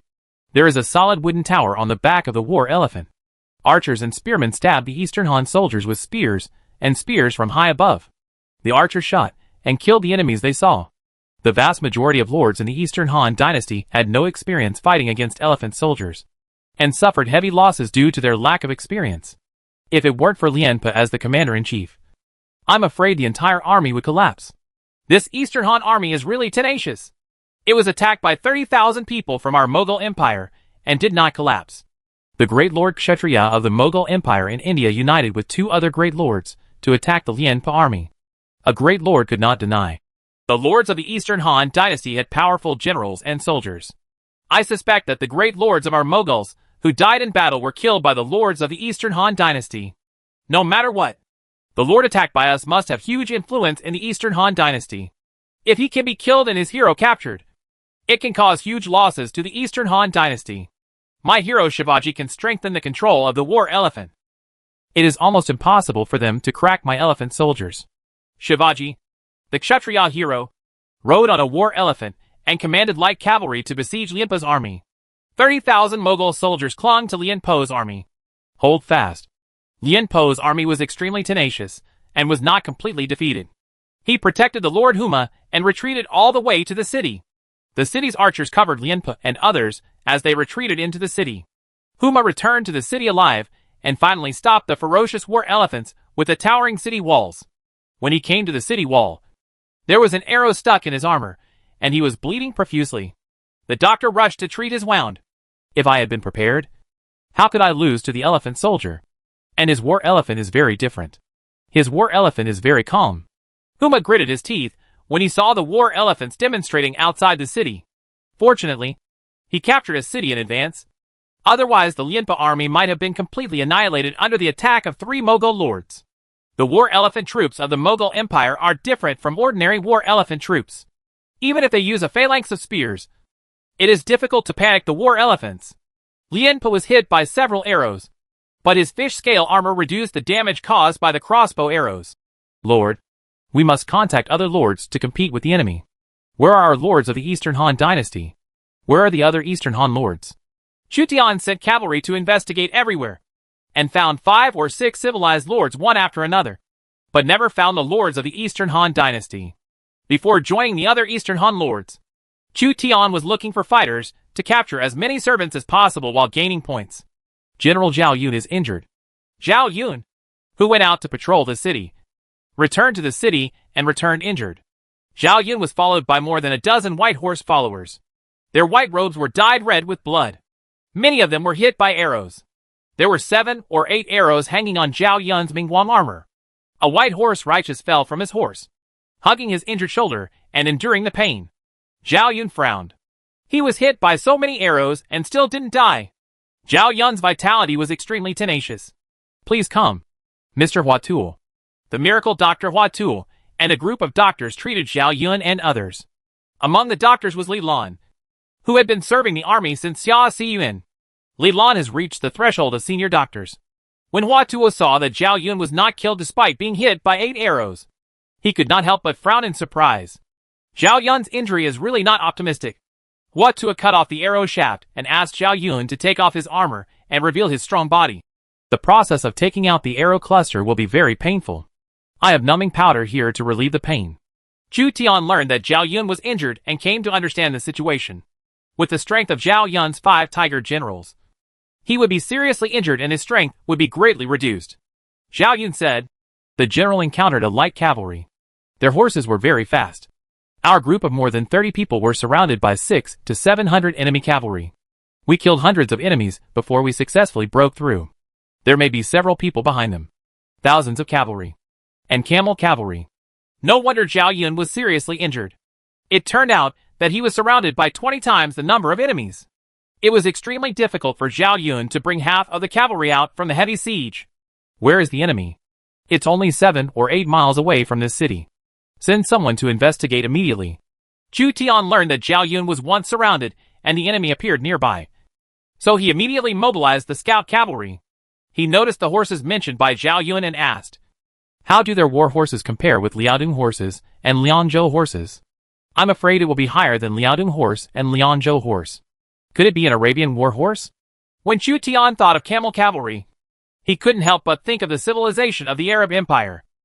The civilization of the Arab Empire had an extremely excellent war horse, the Arabian horse. After modern times, both the West and the East introduced Arabian horses to improve the quality of local horse breeds. In addition to Arabian horses, there are also particularly excellent war horses such as Dewan horses and Wusun horses. During the period of Emperor Wu of the Han Dynasty, Emperor Wu of the Han Dynasty even asked for war horses from the western regions. The breed of war horses is determined by the geographical environment and has nothing to do with the quality of civilization. The more Chu Tian thought about it, the more likely it became. If a group of tall Arabian horses, body height 144 to 152 centimeters, were captured and returned to the Eastern Han Dynasty to improve the local horse breeds in Shuzhou, it might be possible to improve the breed of Shuzhou war horses. However, Arabian horses may not be able to breed in Shuzhou. After all, the soil and water support the people. Catch him first and then talk about it. Chu Tian ordered Zhao Yun to rest well and decided to recruit troops to attack the cavalry of the Arabian Empire. Thousands of Arab cavalry occupied a town and used scimitars, spears, and javelins to loot the townspeople. The whole town was filled with black smoke and wailing.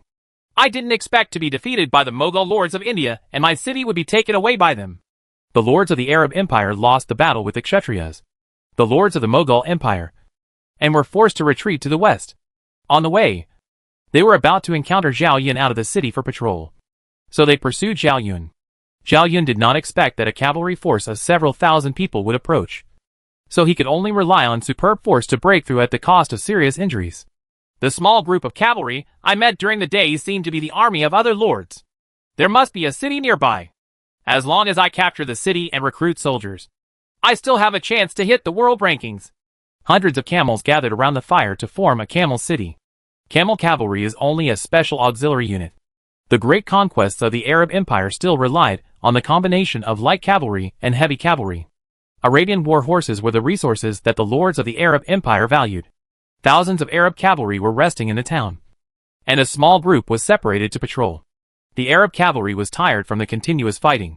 Before dawn in the morning, a group of soldiers and horses secretly surrounded thousands of Arab cavalry. Before the Arabs realize the danger is coming, death has already stretched out its sickle to them. The rockets will light up the night, and the neighing of the horses will wake up the sleeping soldiers. Chu Tian talked to himself like a Western bard. What is the Lord saying? Li Xiaoning, who temporarily served as a guard, was confused. Chu Tian ordered the Xisheng camp to ambush, and he also brought 4,000 servants. The scary thing about the God of Heaven is that when he attacks foreigners, as long as he can win, his army of servants will continue to grow. It doesn't hurt at all to use the servant army as cannon fodder. Lu Yi, who was good at siege, led 1,000 heavy infantry and 4,000 servants to attack the city. When the Arabs in the town were lax in their defenses, a siege force of 5,000 people launched a strong attack on the town. A hail of arrows killed the patrolling Arab cavalry. Li Guang led the infantry to advance again, killing more than 10 enemies with his own hands and seizing the city gate. Xuerengui, Hua Mulan, and Hua Xiong's cavalry marched straight in. Knowing that they could not defend themselves, the Arab soldiers fled through another gate of the town. Chu Tian personally led the Xisheng battalion and Li Xiaoning's detachment of women to set up an ambush early. The Arab cavalry was ambushed and was covered by the Xisheng battalion's rockets, causing them to fall off their backs. The rockets and the pale sky left the Arab soldiers, who tried to escape with nowhere to hide. Hundreds of Arab Empire soldiers were shot dead by rockets, and there were galloping horses and camels everywhere. This is regarded as revenge for Zhao Yun and also to accumulate points. The Arab Empire and the Eastern Han Dynasty have no grudges for the time being, but it does not mean that Chu Tian cannot take the initiative to attack. About 1,000 Arab soldiers were killed in the battle, and 3,000 Arab cavalry were captured. The size of Chu Tian's servant army increased to 7,000. Chu Tian was not interested in the Arab soldiers wearing turbans and partial robes. He was interested in Arab war horses and camel cavalry. Camel cavalry is far inferior to cavalry except for its miraculous effect in the desert. On other terrains, various stats will drop. At least the camel soldiers were of little use in Shuzhou. Fang Xinling continued to work as a statistician. There are about 5,000 horses, including war horses and pack horses, and 400 camels. How many heavy cavalry are there? About 300 heavy cavalry, including the heavy cavalry captured before. There are 600 heavy cavalry in the servant army alone. Chu Tian found that he had a powerful force in his hands. Chu Tian specially attacked these lords, who owned war horses, and then captured the war horses from them. and could earn an income of more than 100,000 taels of silver. Among the 5,000 war horses plundered from the Arabs, there was actually a king-level war horse. Name, Top Arabian War Horse, King Level. Load A, Speed S. Endurance A, Impact SS. Grain and Grass, 20 units/year. Description, a fine breed among Arabian war horses, but not cold-resistant and unsuitable for swamps and other terrains. Chu Tian saw a king-level war horse for the first time. It would be a pity for him to ride such a war horse. Chu Tian rarely charged into battle in person, so he planned to reward the heroes with war horses. Which of you wants this war horse? Xuerengui, Li Guang and Hua Xiong couldn't help but move when they saw the king-level war horses.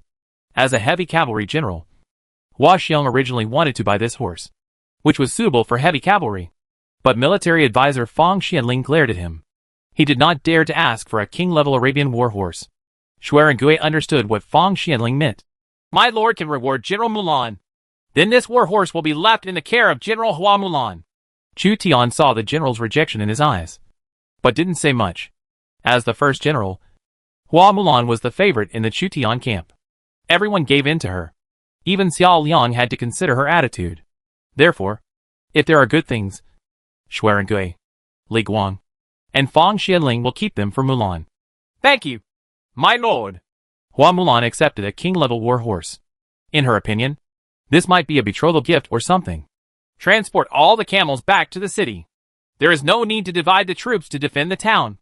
Although Chu Tian didn't know the use of camels, and Chu Tian didn't want to use camel cavalry, Chu Tian still kept the camels. After the national war, you can make a lot of money by taking it back and selling it. Chu Tian returned to the city, and at the same time he began to make plans to capture the second city. When all 20,000 low-level soldiers are recruited and there are extra troops to defend the city, we will attack the second city north to obtain more points. Chu Tian's strategy is also very simple. Occupy a city, recruit low-level soldiers to defend the city, and then attack another city with the main army and servants. In this way, the main force and the servant army can always be vacant for decisive battles with other lords.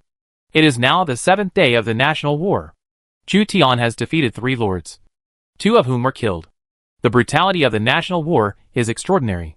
In other words, Chu Tian's subordinates were too cruel. Hua Mulan killed the lords of the Mughal Empire in India directly in the formation, while the lords of the Arab Empire were shot to death by random arrows from the Xisheng battalion.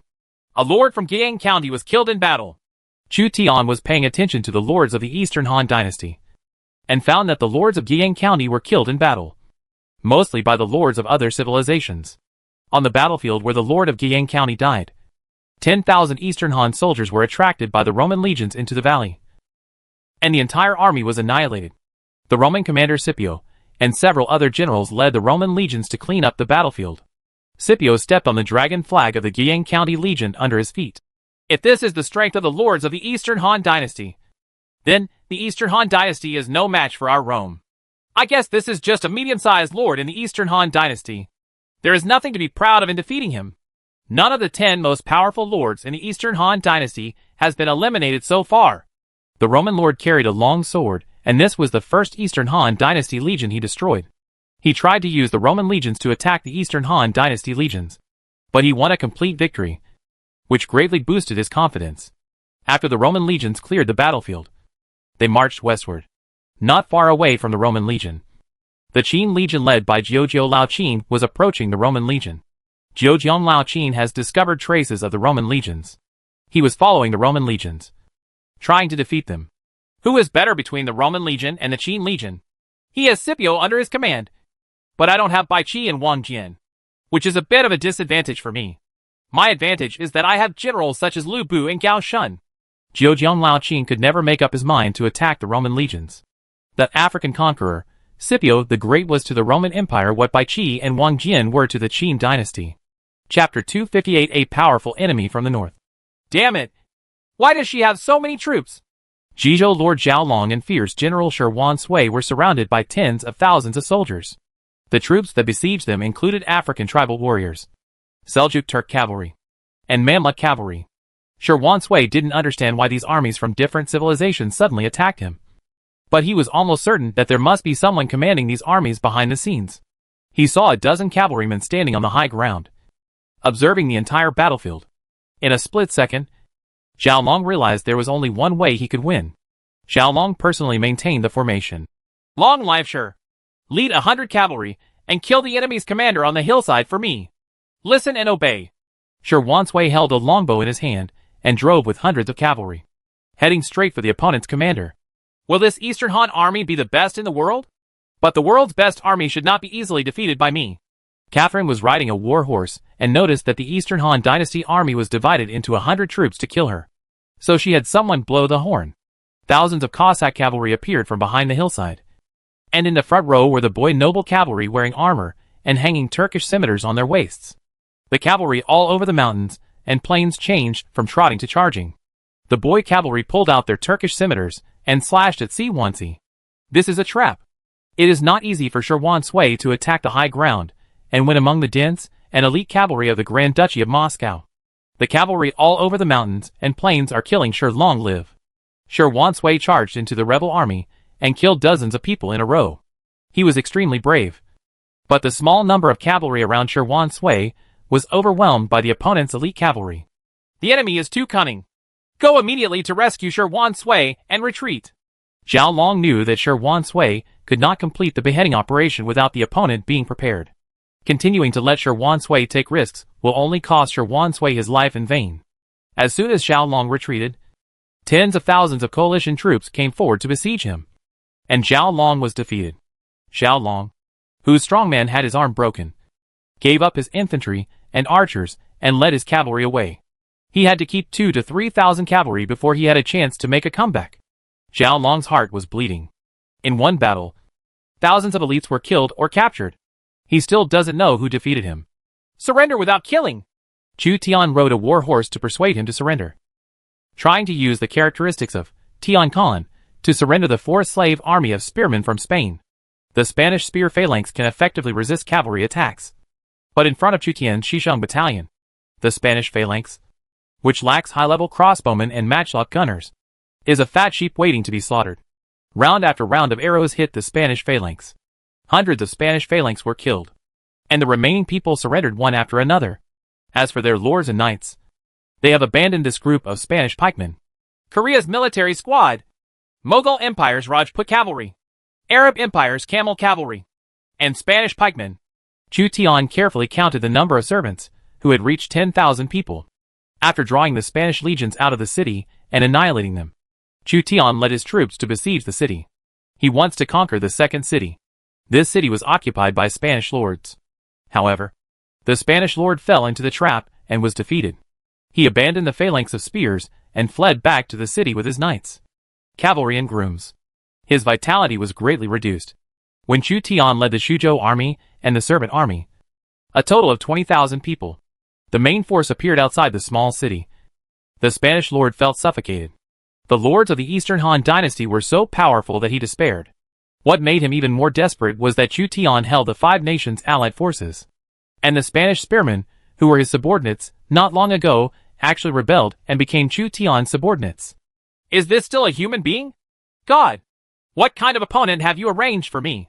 The Spanish lords could only hope that the main force of less than 5,000 people and 10,000 low-level soldiers could defend this relatively strong city.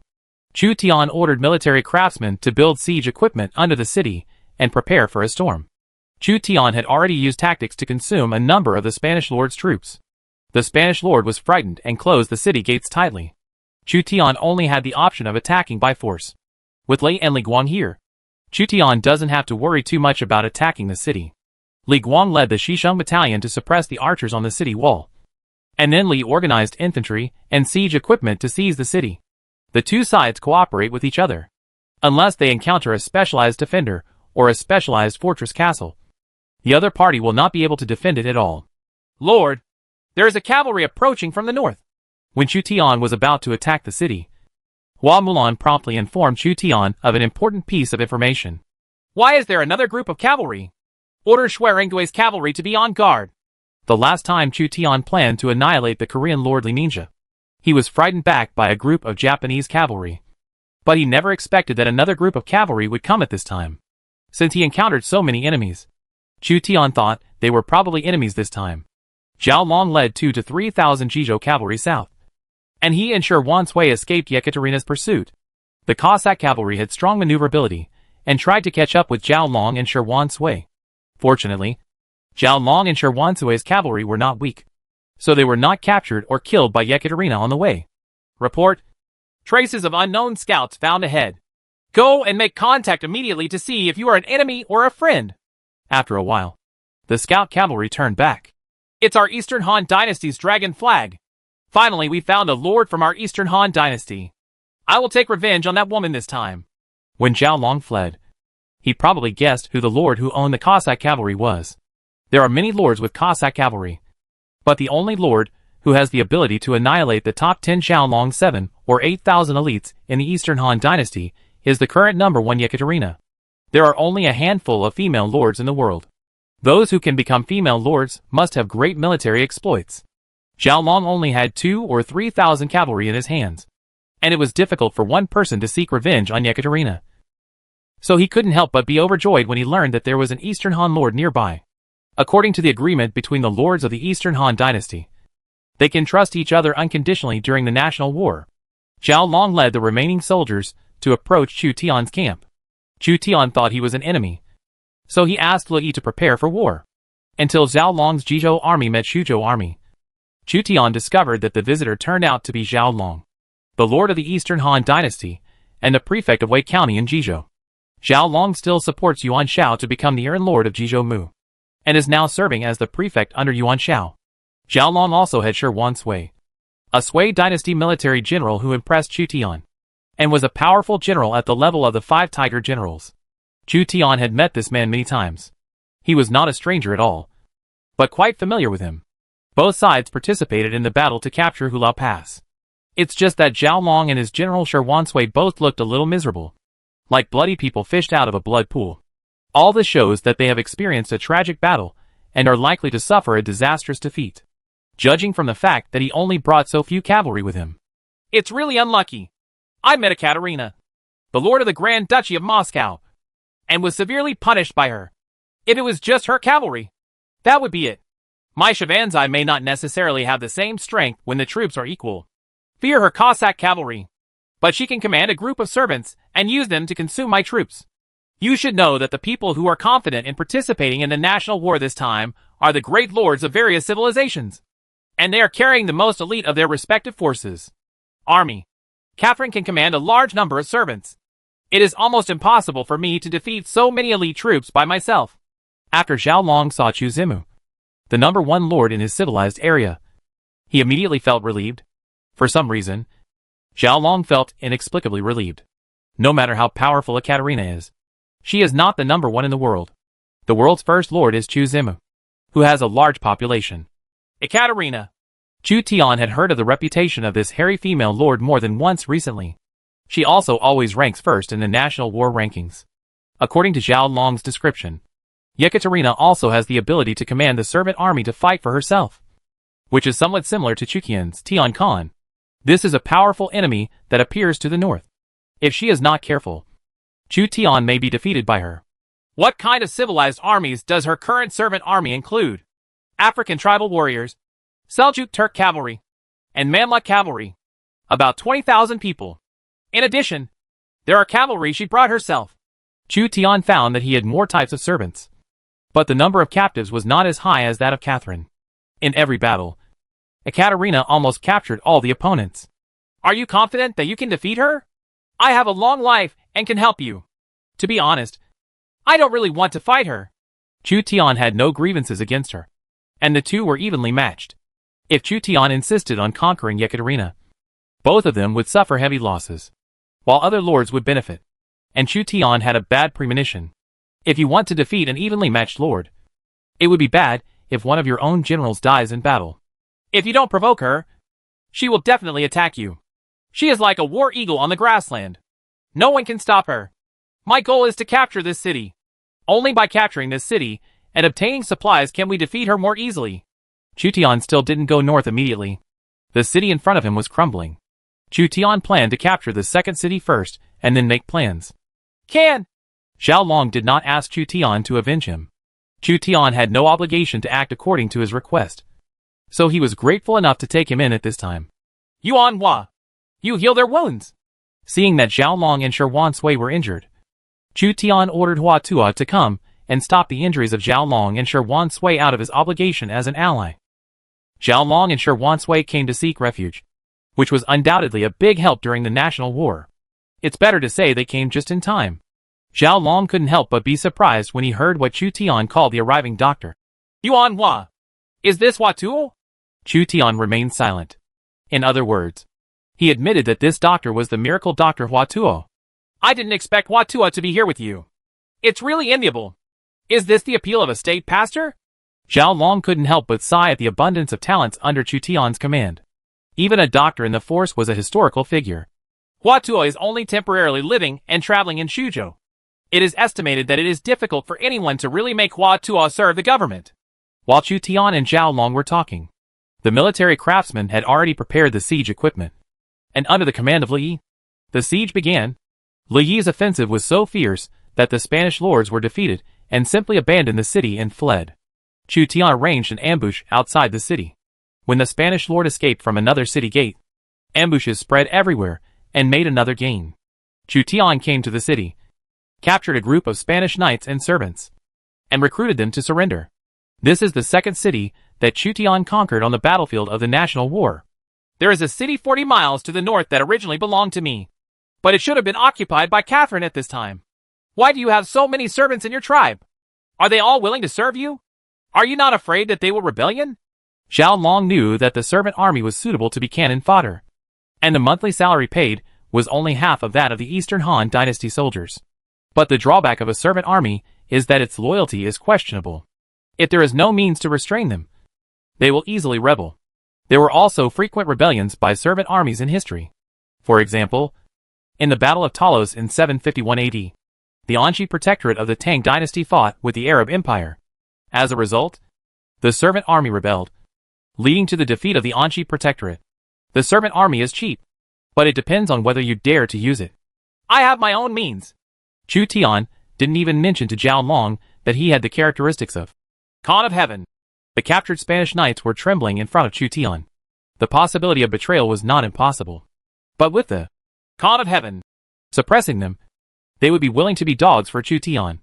Since the Spanish knights are willing to be dogs, Chu Tian will also use them to deal with Yekaterina, who may go south at any time. Chu Tian occupies 2 cities in the south, while Catherine has occupied 3 cities in the north. The spheres of influence of both sides are bordering each other, which means conflict. The battlefield of the national war was not just a confrontation between 2 people. There were also 2 lords nearby. Li Minqiu, the lord of Korea, and Takeda Tadayoshi, the lord of Japan, who occupied a western city. Before we can face Ekaterina, we must completely eliminate Li Minqiu and Takeda Tadayoshi to eliminate any worries. Otherwise, they will become the final winners. Chu Tian proposed the strategy of first going northwest and then going north. By destroying Li Minjia and Takeda Tadayoshi, not only can the 3rd city be obtained, but the Takeda family's red cavalry can also be captured to serve as cannon fodder. Zhao Long was still brooding over the failure. As long as you help me deal with Yekaterina, I can send Shi Wansui to help you. Isn't your General Zhao Yun injured? Shi Wansui can temporarily replace him. After a short weighing, Chu Tian finally agreed. Deal.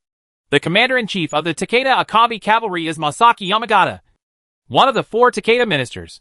He is a brave man personally, but my General Sherman Zai will let him know what a true warrior is. Zhao Long reminded the other party of the generals they had. Chapter 259 Cao Cao's Counterattack. It's a blessing that Chu Zimu is not in Shuzhou. Otherwise he would ruin my good deeds again. When Cao Cao went to Chu Tian to participate in the national war, he was plotting to counterattack the Yanzhou coalition forces. Chu Tian's plan deceived Cao Cao, and Cao Cao was delayed for at least half a year. Without Chu Tian's support for Prince Wan, the governor of Jin, he would not have been able to mobilize so many lords to oppose Cao Cao. Chu Tian's appeal among player lords is really too great. Gongzi Wan, who had the support of Chu Tian, had the right say in the anti-Cao Cao alliance, so he could mobilize the troops of various lords in Yanzhou to besiege Cao Cao. Cao Cao was very worried about this. It's not that Cao Cao doesn't want to launch a massive counterattack, but once he launches a massive counterattack, Chu Tian will definitely invest Shuzhou's main force to assist Gongzi Wan. and Cao Cao will still fail. But no matter what, Chu Zimu took away the main force in order to participate in the Second National War. This was Cao Cao's opportunity. The foreign staff reported, "The 500 Tiger and Leopard cavalry secretly recruited during this period can be put into use. And the 30,000 Qinzhou army recruited for General Eugene is also ready. Whoever kills the young master will receive a reward of 1,000. In order to boost morale, Cao Cao did not hesitate to offer a large reward to Gong Ziwen, the leader of the anti-Cao Cao alliance. Gong Ziwen and Chu Zimu worked together to suppress him in Yinzhou, which prevented him from developing. So far, Cao Cao is only a prefect of Dongjun, and half of Dongjun's territory is occupied by the anti-Cao Cao alliance.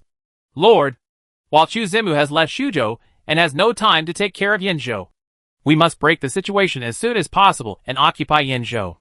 Otherwise, once Chu Zimu comes back, he will definitely not stand idly by. This is the only chance." The foreign staff spoke with sincerity. They took refuge in Cao Cao because Cao Cao was more meritocratic than other princes and could listen to many suggestions. "Our troops are still insufficient. Is there any way to win quickly?" "Yes. My lord only needs to surrender to Yuan Shao. Ask Yuan Shao to withdraw his troops, or even borrow his troops. First defeat Gong Ziwen, occupy Yinzhou, and then wait for an opportunity to break with Yuan Shao. My lord, please don't care about temporary inferiority. Improving your strength is everything." Cao Cao listened to the suggestion of the foreign staff and finally said slowly, "If you surrender to Yuan Benchu, you can get Yinzhou. So why not? I'm going to lobby sue you, and I will definitely succeed." The anti-Cao Cao alliance leader Gong Ziwen met with the lords of Yinzhou and declared their determination. "Chu Zimu went to participate in the national war, and we must defeat Cao Cao as soon as possible. Otherwise, when Chu Zimu comes back and we work hard to defeat Cao Cao, we will become someone else's marriage." Close. All the great lords in Yinzhou recognized Gong Ziwen's proposal. They also knew Chu Tian's purpose of supporting them to suppress Cao Cao. But they had no choice. "Starting tomorrow, we will attack Cao Cao day and night until we defeat him. If he is willing to serve us, that would be great." The Yinzhou coalition forces once again fought against Cao Cao's army outside Puyang City. Cao Cao led Yanwei, Xiaohou Dun, Xiaohou Yuan, Cao Ren, Cao Hong, Eugene, Li Dian, Lu Jin, Zhang Liao, and other generals to the battle. With the support of Iran, Cao Cao's power recovered slightly, and he decided to invite the Yinzhou coalition forces for a decisive battle. The two sides faced each other in formation. Cao Cao's side only had tens of thousands of people, but the Yinzhou coalition forces were supplemented and gathered more than 200,000 troops under Puyang City. The war drums were beating, and the Yinzhou coalition forces took the initiative to attack Cao Cao's army. Their numbers gave them an absolute advantage. The two side shouts of killing shook the heaven and the earth, and they fought under the city of Puyang. Hundreds of thousands of people in Puyang City were terrified. This big battle may decide the ownership and destiny of Yinzhou. Gong Ziwen was originally the lord of Dongjun. In order to avoid Cao Cao's attack, he moved to Dingtao in Jing County. Now he returns to Dongjun to compete with Cao Cao for the position of Yinzhou Mu. The battle between the two sides was in full swing, and Eugene led 30,000 Qizhou troops to press forward. Cao Chun led 500 secretly recruited Tiger and Leopard cavalry to charge from the rear. Zhang Liao personally led 800 cavalry to fight with the Yinzhou coalition forces. Shocking Dongjun. "It's cold. Something bad happened. The Yinzhou coalition forces were defeated, and the morale of the army was shaken." Gong Ziwen led the coalition forces to retreat from Dongjun, intending to retreat to Dingtao in order to counterattack. After Xiao Liang managed to recruit Zhang Zhao, she had something to worry about again. Shui Yu, who is responsible for using players to gather information, reports important news. The thing Chu Tian was most worried about before leaving Shuzhou happened. Cao Cao defeated the Yinzhou coalition forces and had the potential to sweep the entire Yinzhou. After Chu Tian's victory in the Battle of Shuzhou, he took advantage of the victory and successively captured Shuzhou's Dahai Kingdom, Xiaopi Kingdom, and Pengcheng Kingdom, and became the Mu of Shuzhou. In the same way, if Cao Cao wins, he will have the ability and reputation to unify Yinzhou. Gong Ziwen can be regarded by the Lord as a pawn to delay Cao Cao's development. He must be superior. He has many troops and a general named Pangwan. So why did he lose to Cao Cao? It's so cold in summer. Cao Cao secretly surrendered to Yuan Shao and was willing to pacify Hunan for the Yuan family. So Yuan Shao ordered Yin Liang to stop attacking Cao Cao. Cao Cao was able to send all his troops to deal with Gongzi Wen. Most of the players from Yuan Shao's influence don't want to see our lord dominate the south of the Yellow River. So they want to support Cao Cao to fight against us. Xiao Liang speculated that the players of Yuan Shao's influence contributed to the reconciliation between Yuan Shao and Cao Cao. Otherwise, with Yuan Shao's character, he would not give up attacking Cao Cao easily after breaking up with Cao Cao. Cao Cao became Yuan Shao's younger brother again. Seeing that his goal was achieved, Yuan Shao let Cao Cao control Yanzhou and threaten Xuzhou. The war north of the Yellow River continued, while the lords south of the Yellow River were dominated by one family. Except for Cao Cao, there were no powerful princes south of the Yellow River to check and balance Chu Tian. Therefore, Yuan Shao's forces temporarily ignored their past grievances and continued to cooperate to check and balance Chu Tian. Xue, is Mr. Wen capable of guarding Dingtao? Although the Yanzhou coalition was defeated by Cao Cao during the battle, it did not completely collapse and the losses were not great. They can probably hold on. You tell Gong Ziwen that if he holds on, Xuzhou will send troops to support him. Are you planning to send troops? Yes. The Lord has left me the power to send troops appropriately. I can't sit back and watch Cao Cao annex Gongzi Wen. Cao Cao, who unifies Yanzhou, will be very powerful. But your opponent is Cao Cao. Can you compete with him? We have Zhou Yafu here. All we need to do is assist Mr. Wen in guarding Dingtao in Jing County. I see. After ending contact with Shuiyu, Xiao Liang recruited Zhou Yafu, who was currently stationed in Xiapi. General Zhou Yafu, I order your army to move to Pengcheng, and then attack Pei Xian and Feng Xian from Pengcheng. After capturing Pei Xian and Feng Xian, support Dingtao. When you arrive in Dingtao, I will personally use the teleportation array to go to Dingtao City to take command. Zhou Yafu had no objection to accepting Xiao Liang's order, but he had objections to Xiao Liang personally going to Dingtao to command. Miss Xia, please don't put yourself in danger. Once Cao Cao besieges the city and the teleportation array fails, Miss Xia, you will be in danger. Just follow the orders. I will obey my orders. Zhou Yafu left.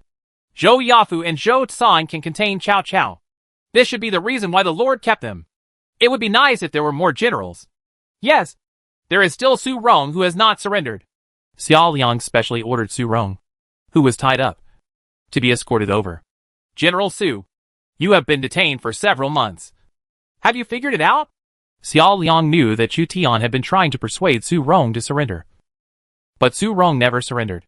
If your Lord Domzhua was granted the title of Prime Minister and deposed the Han Emperor, would you continue to be loyal to him? If your lord lived in a corner of the country with wine ponds, meat forests, and no determination to help the world, and no ambition to conquer the Central Plains, would you continue to be loyal to him? After General Hua Xiong took refuge with our Lord Xuzhou Mu, he has already established a harmonious relationship with the generals and made great achievements. Why should General Su pretend to be reserved? Even worse than me. A female prostitute? Xiao Liang's words stimulated Su Rong, and Su Rong finally wavered. Has Domzhua really lost his ambition? He is old and has been unable to make progress for a long time. There is also cholera in the court, so there is really no need to follow him. In contrast, Mr. Zhou Mu is young and promising. Xiao Liang originally wanted to say that he was handsome, but it seemed that this characteristic had nothing to do with Su Rong. So he said, it's also a meritocracy. That's all. I really didn't expect to be scolded by a woman today. She hurriedly recruited me at the last moment. She must have had orders.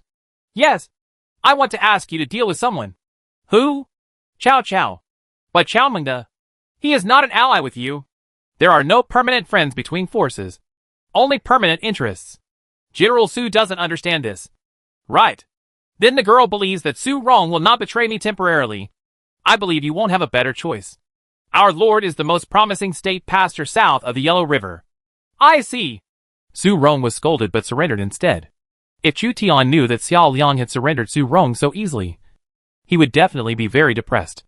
Xiao Liang sent Su Rong to assist the Yanzhou coalition forces in resisting Cao Cao's offensive. Su Rong was a formidable enemy to Cao Cao. Since I am trusted, I will go to Dingtao now. After Su Rong left, Xiao Liang held his chin and thought for a while. Let Qingui present the map of Guanlin County. order Chen Deng to recruit 10,000 new soldiers in Tancheng, and order the attacking legion that Li did not take with him to move to Huayin County. Mi Fang's legion moved to Chu County. When the national war is over, immediately attack Guangling County and capture the last county in Suzhou. Regardless of whether we can stop Cao Cao, our speed of unifying Suzhou will definitely be faster than Cao Cao's speed of unifying Yinzhou. When the lord of the Yinzhou coalition was heartbroken, he was defeated in the Battle of Puyang. He did not expect that Yuan Shao would betray his promise and stop attacking Cao Cao from the direction of the White Horse. Cao Cao also received the assistance of Generals Zhang Liao and Eugene, secretly recruited Tiger and Leopard cavalry, and finally defeated the loose coalition of Prince Wen. I originally thought that the situation would change after Chu Zimu left Suzhou, but I didn't expect that it would be even worse. Without Chu Zimu, who is in charge in Suzhou? Will that person send troops to support me? Now I am in a state of despair. Gong Ziwen turned to the defensive. He was worried that he would not be able to defend Dingtao, and Suzhou refused to send reinforcements. Shuiyu took the initiative to contact Gong Ziwen. Our Xiaopai Xiang in Suzhou has decided to send Zhou Yafu's army to support, and appointed Su Rong as the cavalry captain to assist your coalition forces in commanding the cavalry. I was also worried that the person who was in charge of Suzhou's internal affairs didn't know what it meant. I didn't expect her to react so quickly. It seems that I was overly worried. With the help of Zhou Yafu and Su Rong this time, Cao Cao will definitely not be able to capture Dingtao. Gong Ziwen couldn't help but breathe a sigh of relief when he heard that Suzhou had sent Zhou Yafu and Su Rong. After Cao Cao's army defeated the Yinzhou allied forces, they pursued 30 kilometers south, killed 20,000 Yinzhou allied forces, and made enforced landing of 30,000. The remaining troops retreated towards Dingtao City. Just like Chu Tian lost half of his elite in the Battle of Suzhou, Cao Cao lost half of his elite in the Battle of Yinzhou. Sun Yu, the mastermind who was recruited by the player to Cao Cao's camp, suggested, although our army has suffered a lot, the enemy's morale has been lost. We can take advantage of the victory to pursue Yinzhou in one fell swoop and achieve unparalleled achievements. A group of players encouraged. Take this opportunity to annex the entire Yinzhou, especially the coalition's stronghold Dingtao. Cao Cao finally won and passed the most difficult period. As long as Dingtao is laid and Gong Ziwen is captured, the anti-Cao Cao alliance will naturally collapse, and no one can stop him from occupying Yinzhou. Cao Cao couldn't help laughing when he thought that the anti-Cao Cao alliance called by Chu Zimu was about to collapse.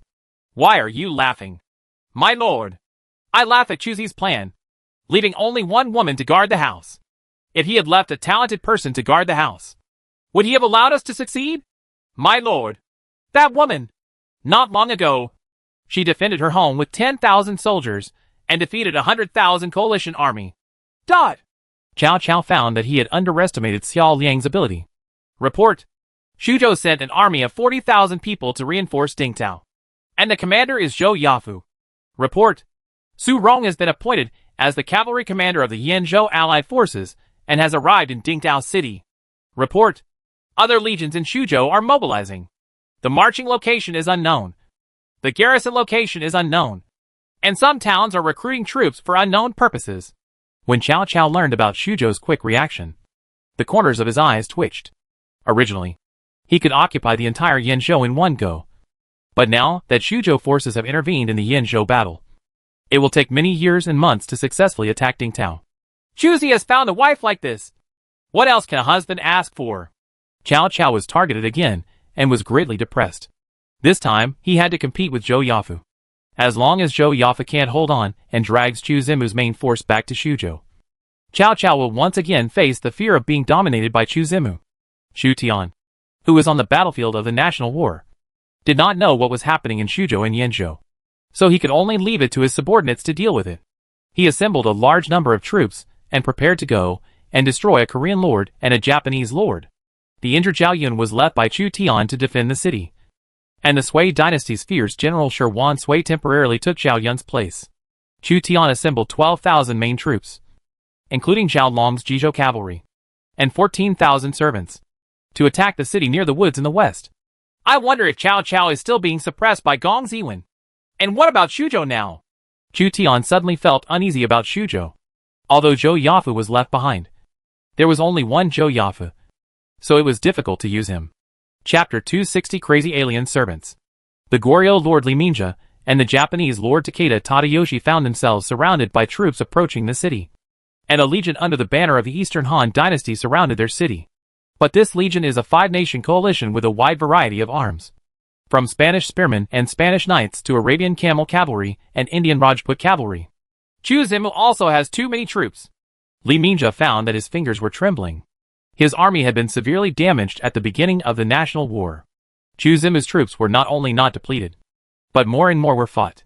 The legions under the city began to make siege equipment and prepared to storm the city.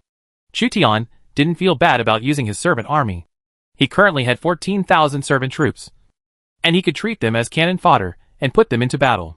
He even had his Arabian camel cavalry dismount their camels and join the battle on foot. This may be Chu Zimu's ability.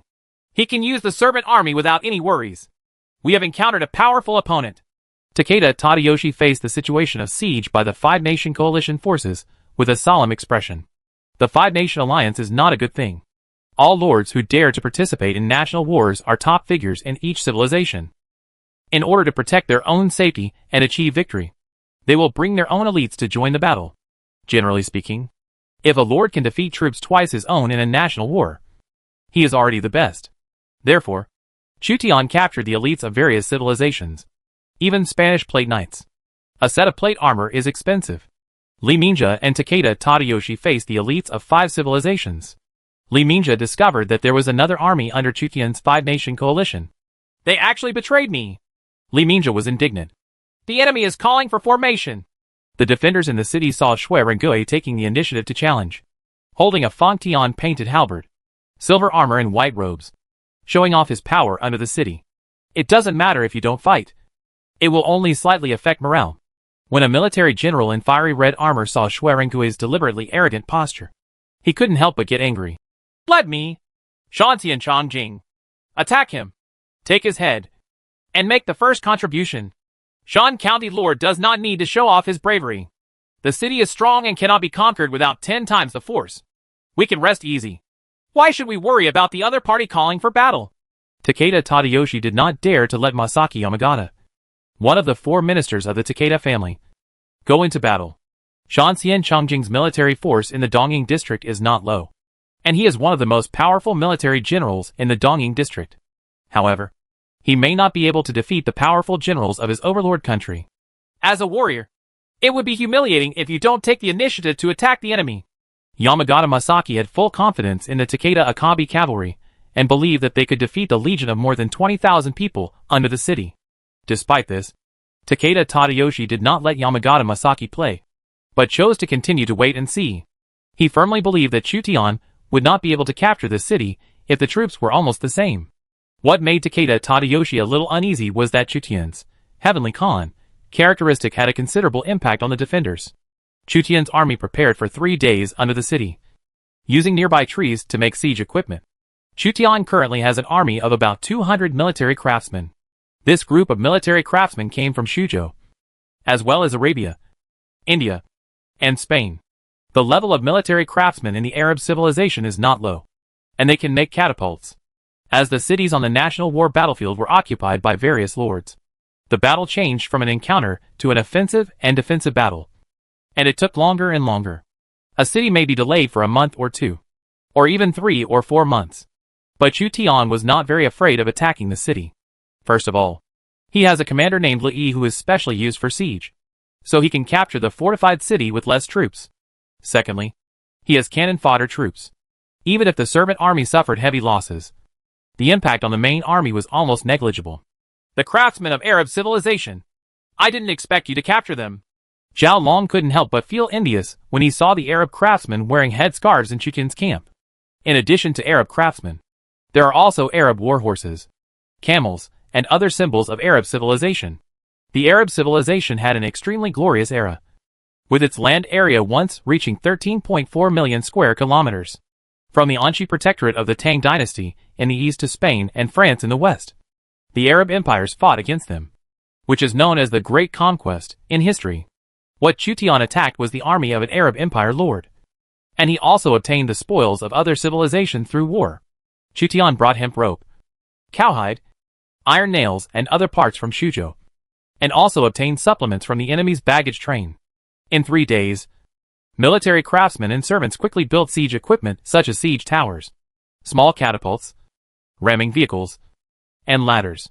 Lee Minja and Takeda Tadayoshi, who were trapped in the fortified city, saw that the siege equipment outside the city was gradually complete and could no longer remain calm. The city wall of the National War Battlefield is only 6 or 7 meters long. It is not particularly tall, and there is a possibility of it falling. Siege the city! On the 4th day, Lui urged the entire army to attack the city jointly guarded by 2 lords. Chu Tian and Zhao Long watched the battle together. Zhao Long took the initiative to ask for help. Zhi Wanshui can serve as the first team. He has always been brave and good at fighting. No less than the 5 tigers. Xuerengui and Zhi Wanshui will be the first to ascend together. Let's see who can be better. Chu Tian said General Xuerengui. Now Xuerengui has grown up, and his military strength has reached 97. At the same time, he ordered Li Guan to command the Xisheng camp and assist Lui in attacking the city. Hua Mulan and Hua Xiong commanded the cavalry. Once the enemy came out of the city to attack the siege equipment, they would go forward to fight. Dozens of carts covered the long archers of the Xisheng battalion as they approached the city wall. The defenders' arrow rain kicked off the siege. The Korean, Arab, Spanish, and Mughal infantry were forced to carry ladders to attack the city and fight for their masters. Fire the arrow! Takeda Tadayoshi led the samurai and Ishigaru archers to shoot at the siege troops. The Xisheng battalion under the city wall showed great power, and a stray arrow directly shot the soldiers beside Takeda Tadayoshi. Takeda Tadayoshi found that the morale of his regiment was declining rapidly. Whether it was the flying General Li Guang or the Tian Khan Chu Tian, they had an additional suppressive effect on the foreign races, causing the morale of the Takeda Legion to drop rapidly. The level of morale may affect the outcome of the war. The bows of Xisheng camp were shocked like thunderbolts, and the archers on the city wall were suppressed and found it difficult to take the lead. Impossible! Takeda Tadayoshi was shocked to realize that the damage done by the long archers on the opposite side was too high. Unless they were wearing iron armor, they could barely block the arrows fired by the Xisheng battalion. Takeda Tadayoshi does not have full body armor, which means that he may also be hit by an arrow and then be shot dead by the Xisheng battalion. The noisy infantry of the 4 kingdoms climbed the city wall. They were directly under the command of Li Yi, with Li Yi's 18% siege bonus and 20% attack power bonus. They were like mad dogs and ants attacking the city. Tian Khan also has an additional 10% attack bonus, aura of the whole army, against foreign soldiers, resulting in a very high attack power of this group of foreign soldiers. As for defense, they are cannon fodder troops anyway, and if they die, they will die. If a foreign soldier attacking a city is replaced by a defender, then you will make a profit. The crazy alien servants rushed to the city wall, and the Arab infantry armed with round shields and scimitars fell into a state of frenzy. When they were stabbed to death with samurai swords by the warriors guarding the city wall, the scimitar slashed on the warrior's neck. The Arab infantry, numbering in the thousands, caused huge casualties to the opposing defenders. Fortunately, when we captured the Arab Legion, we did not confront them head-on. Chu Tian could see the attributes of the Arabian sword and shield hand. Name, Arabian Empire blade and shield bearer. Level, 3rd level light infantry. Attack power, 12, defense power, 5, speed 6. Skills, intermediate Fenchuan. Intermediate shield array. Intermediate sacrifice. Believer, significantly increased damage in a short period of time. Reduce pain. Morale minus 40% after the state ends. If he encounters a group of Arab Empire swordsmen and shield men who are not afraid of death, even if Chu Tian eliminates them, Chu Tian will still have to pay a heavy price. Now that they were in the hands of Chu Tian and Lui, the sword and shield players of the Arabian Empire showed even more terrifying combat power, fighting desperately against the samurai and Ishigaru defending on the city wall one by one. If 100,000 Arab infantrymen launched the believer effect together, it is estimated that even a first-rate commander will have to avoid it. Chu Tian knew that some civilizations had religious soldiers. Their equipment was not necessarily very good, but they could exert powerful combat effectiveness in a short period of time, which was terrifying. The Eastern Han Dynasty had a similar military unit, the Yellow Turban Army. However, the Yellow Turban Army was just a peasant rebel army and was not comparable to the regular soldiers of the Arab Empire. The only people who can defeat the professional soldiers of the Arab Empire are regular imperial soldiers. Xiaolong also noticed the madness of Chu Tian's servants, especially the madness of the Arabian Empire's sword and shield men. I used to underestimate the Arab Empire's civilization. I didn't expect that their soldiers could burst into such a powerful fighting force. In the future, the Arab Empire said he may be a formidable enemy. Not necessarily. Nearby the Arab Empire are the Mamluk dynasty of Egypt, the Persian Empire, the Roman Republic, the Kingdom of Macedonia, and the Greek city-states. Chu Tian didn't know what kind of monsters would be cultivated in the Gu farms in the west, compared with East Asia, where the Eastern Han dynasty is the only one, and there are many civilizations in the Mediterranean area. It is difficult to see which civilization can stand out. Chu Tian continued to return to the siege, because the Arab Empire's swordsmen and shieldmen fell into a state of fanaticism, causing heavy losses to the defenders. The defense line on the city wall was crumbling. Even samurai are afraid of followers, who are not afraid of death. Xuerengui and Shi Wansui are preparing to board the city. Chu Tian saw that the servant army had depleted the morale of the defenders, so he ordered 2 fierce generals to lead the team to attack the city. Xuerengui and Shi Wansui each selected a group of elite soldiers from the servant army. The Spanish knights were forced to dismount and fight on foot, following the fierce generals from the east to attack other eastern civilizations. The Spanish knights were high-level cavalry, but Chu Tian still didn't feel bad about using them and directly used them as cannon fodder for sieges. The knights died in battle, but their horses were still there, and their armor and weapons could still be recovered. So the loss to Chu Tian was not big. So Xuerengui and Shi Wansui led a group of knights, Arab soldiers, Korean divine infantry battalions, and other special units to climb the city wall. Zhao Long relied heavily on his general Shi Wansui. Shi Wansui put on a heavy shield. The heavy iron shield didn't seem to have much impact on his movements. He walked like a dragon and a tiger, braving the rain of falling arrows to attack the city. Iron arrows kept falling on the iron shield, causing sparks, but they could not penetrate the iron shield and were bounced off by the iron shield. Shi Wansui's armor is equally strong. It is the Mingguang armor that Zhao Long obtained during the First National War. Xuerengui on the other side is also wearing bright light armor and is unstoppable. The 2 fierce generals boarded the city almost at the same time, killing all directions and buying time for the continuous reinforcements behind them. One after another, the servants ascended the city along the ladder to expand their occupation of the city wall. Yamaxi and Chongjing and other Japanese generals led their warriors to fight hard to recapture the city wall. They killed a large number of enemies. At least 1,000 or 2,000 enemies were killed by them in the siege. However, the effect was very little, because those they killed were servants, who were not important to Chu Tian, except for Xuerengui and Shi Wansui. All the other servants were killed, and Chu Tian didn't blink an eye. But for Li Mingjia and Takeda Tadayoshi, the ones they killed or injured were their elite troops. And every time a soldier was killed, they felt heartbroken. With the end of this national war, it is estimated that their legion will be declared scrapped. Most of the people they brought were veterans, with the training speed of Lord. It would not take more than a year or 2 to recover. If we delay development for 1 or 2 years, we will fall far behind other civilizations. The city wall has been lost, and we can't hold it any longer. Li Mingjia had been severely wounded by Chu Tian in the previous battle. At this time, he lost several hundred elites. Coupled with the pressure brought by Chu Tian's army, he had the idea of giving up defense and preparing to retreat. Chu Tian's elite army has not yet been dispatched. If the fight continues like this, they will definitely lose. Rather than waiting for defeat, it is better to retreat proactively and preserve troops.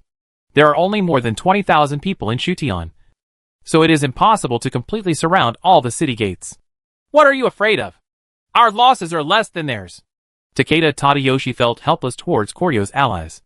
Li Mingjia was obviously the second lord of Goryeo, and there were millions of people in the territory. After being defeated by Chu Tian once, he actually lost the courage to continue fighting. He, one of the top 10 lords of the Japanese kingdom, dared to fight Chu Tian fiercely with a strong city wall. But in the end, the second lord of the Goryeo kingdom took the initiative to retreat. He knew that the city wall could still resist Chu Tian's army. In the wild, with Chu Tian's army's superior strength, they were even less likely to be Chu Tian's opponents. Li Mingjia revealed his trump card. I sent cavalry to the east to investigate. The Kshatriyas, the lords of the Mughal Empire in India, have gathered 5 or 6 lords to form a coalition. We go to him, and he can defeat Chu Zemu. Kshatriya? Takeda Tadayoshi knew this lord. The Mughal Empire in India had a population second only to the Eastern Han dynasty, and was the Eastern Han dynasty's biggest rival in the east. Kshatriya was the largest lord in the Mughal Empire in India, and he was the only one who could compete with Chuzemu of the Eastern Han dynasty. However, he was a little reluctant to ask Takeda Tadayoshi, a Japanese who thought highly of himself, to seek refuge with Asen, whom he despised from the bottom of his heart. There is no time to think about it. If you don't escape, your red cavalry will be captured. How will you explain to Takeda Shinjin when you go back? Instigated by the Lord of Koryo, who was afraid of death, Takeda Tadayoshi, who had originally planned to inflict heavy casualties on Chutian in the city, could not help but waver in determination.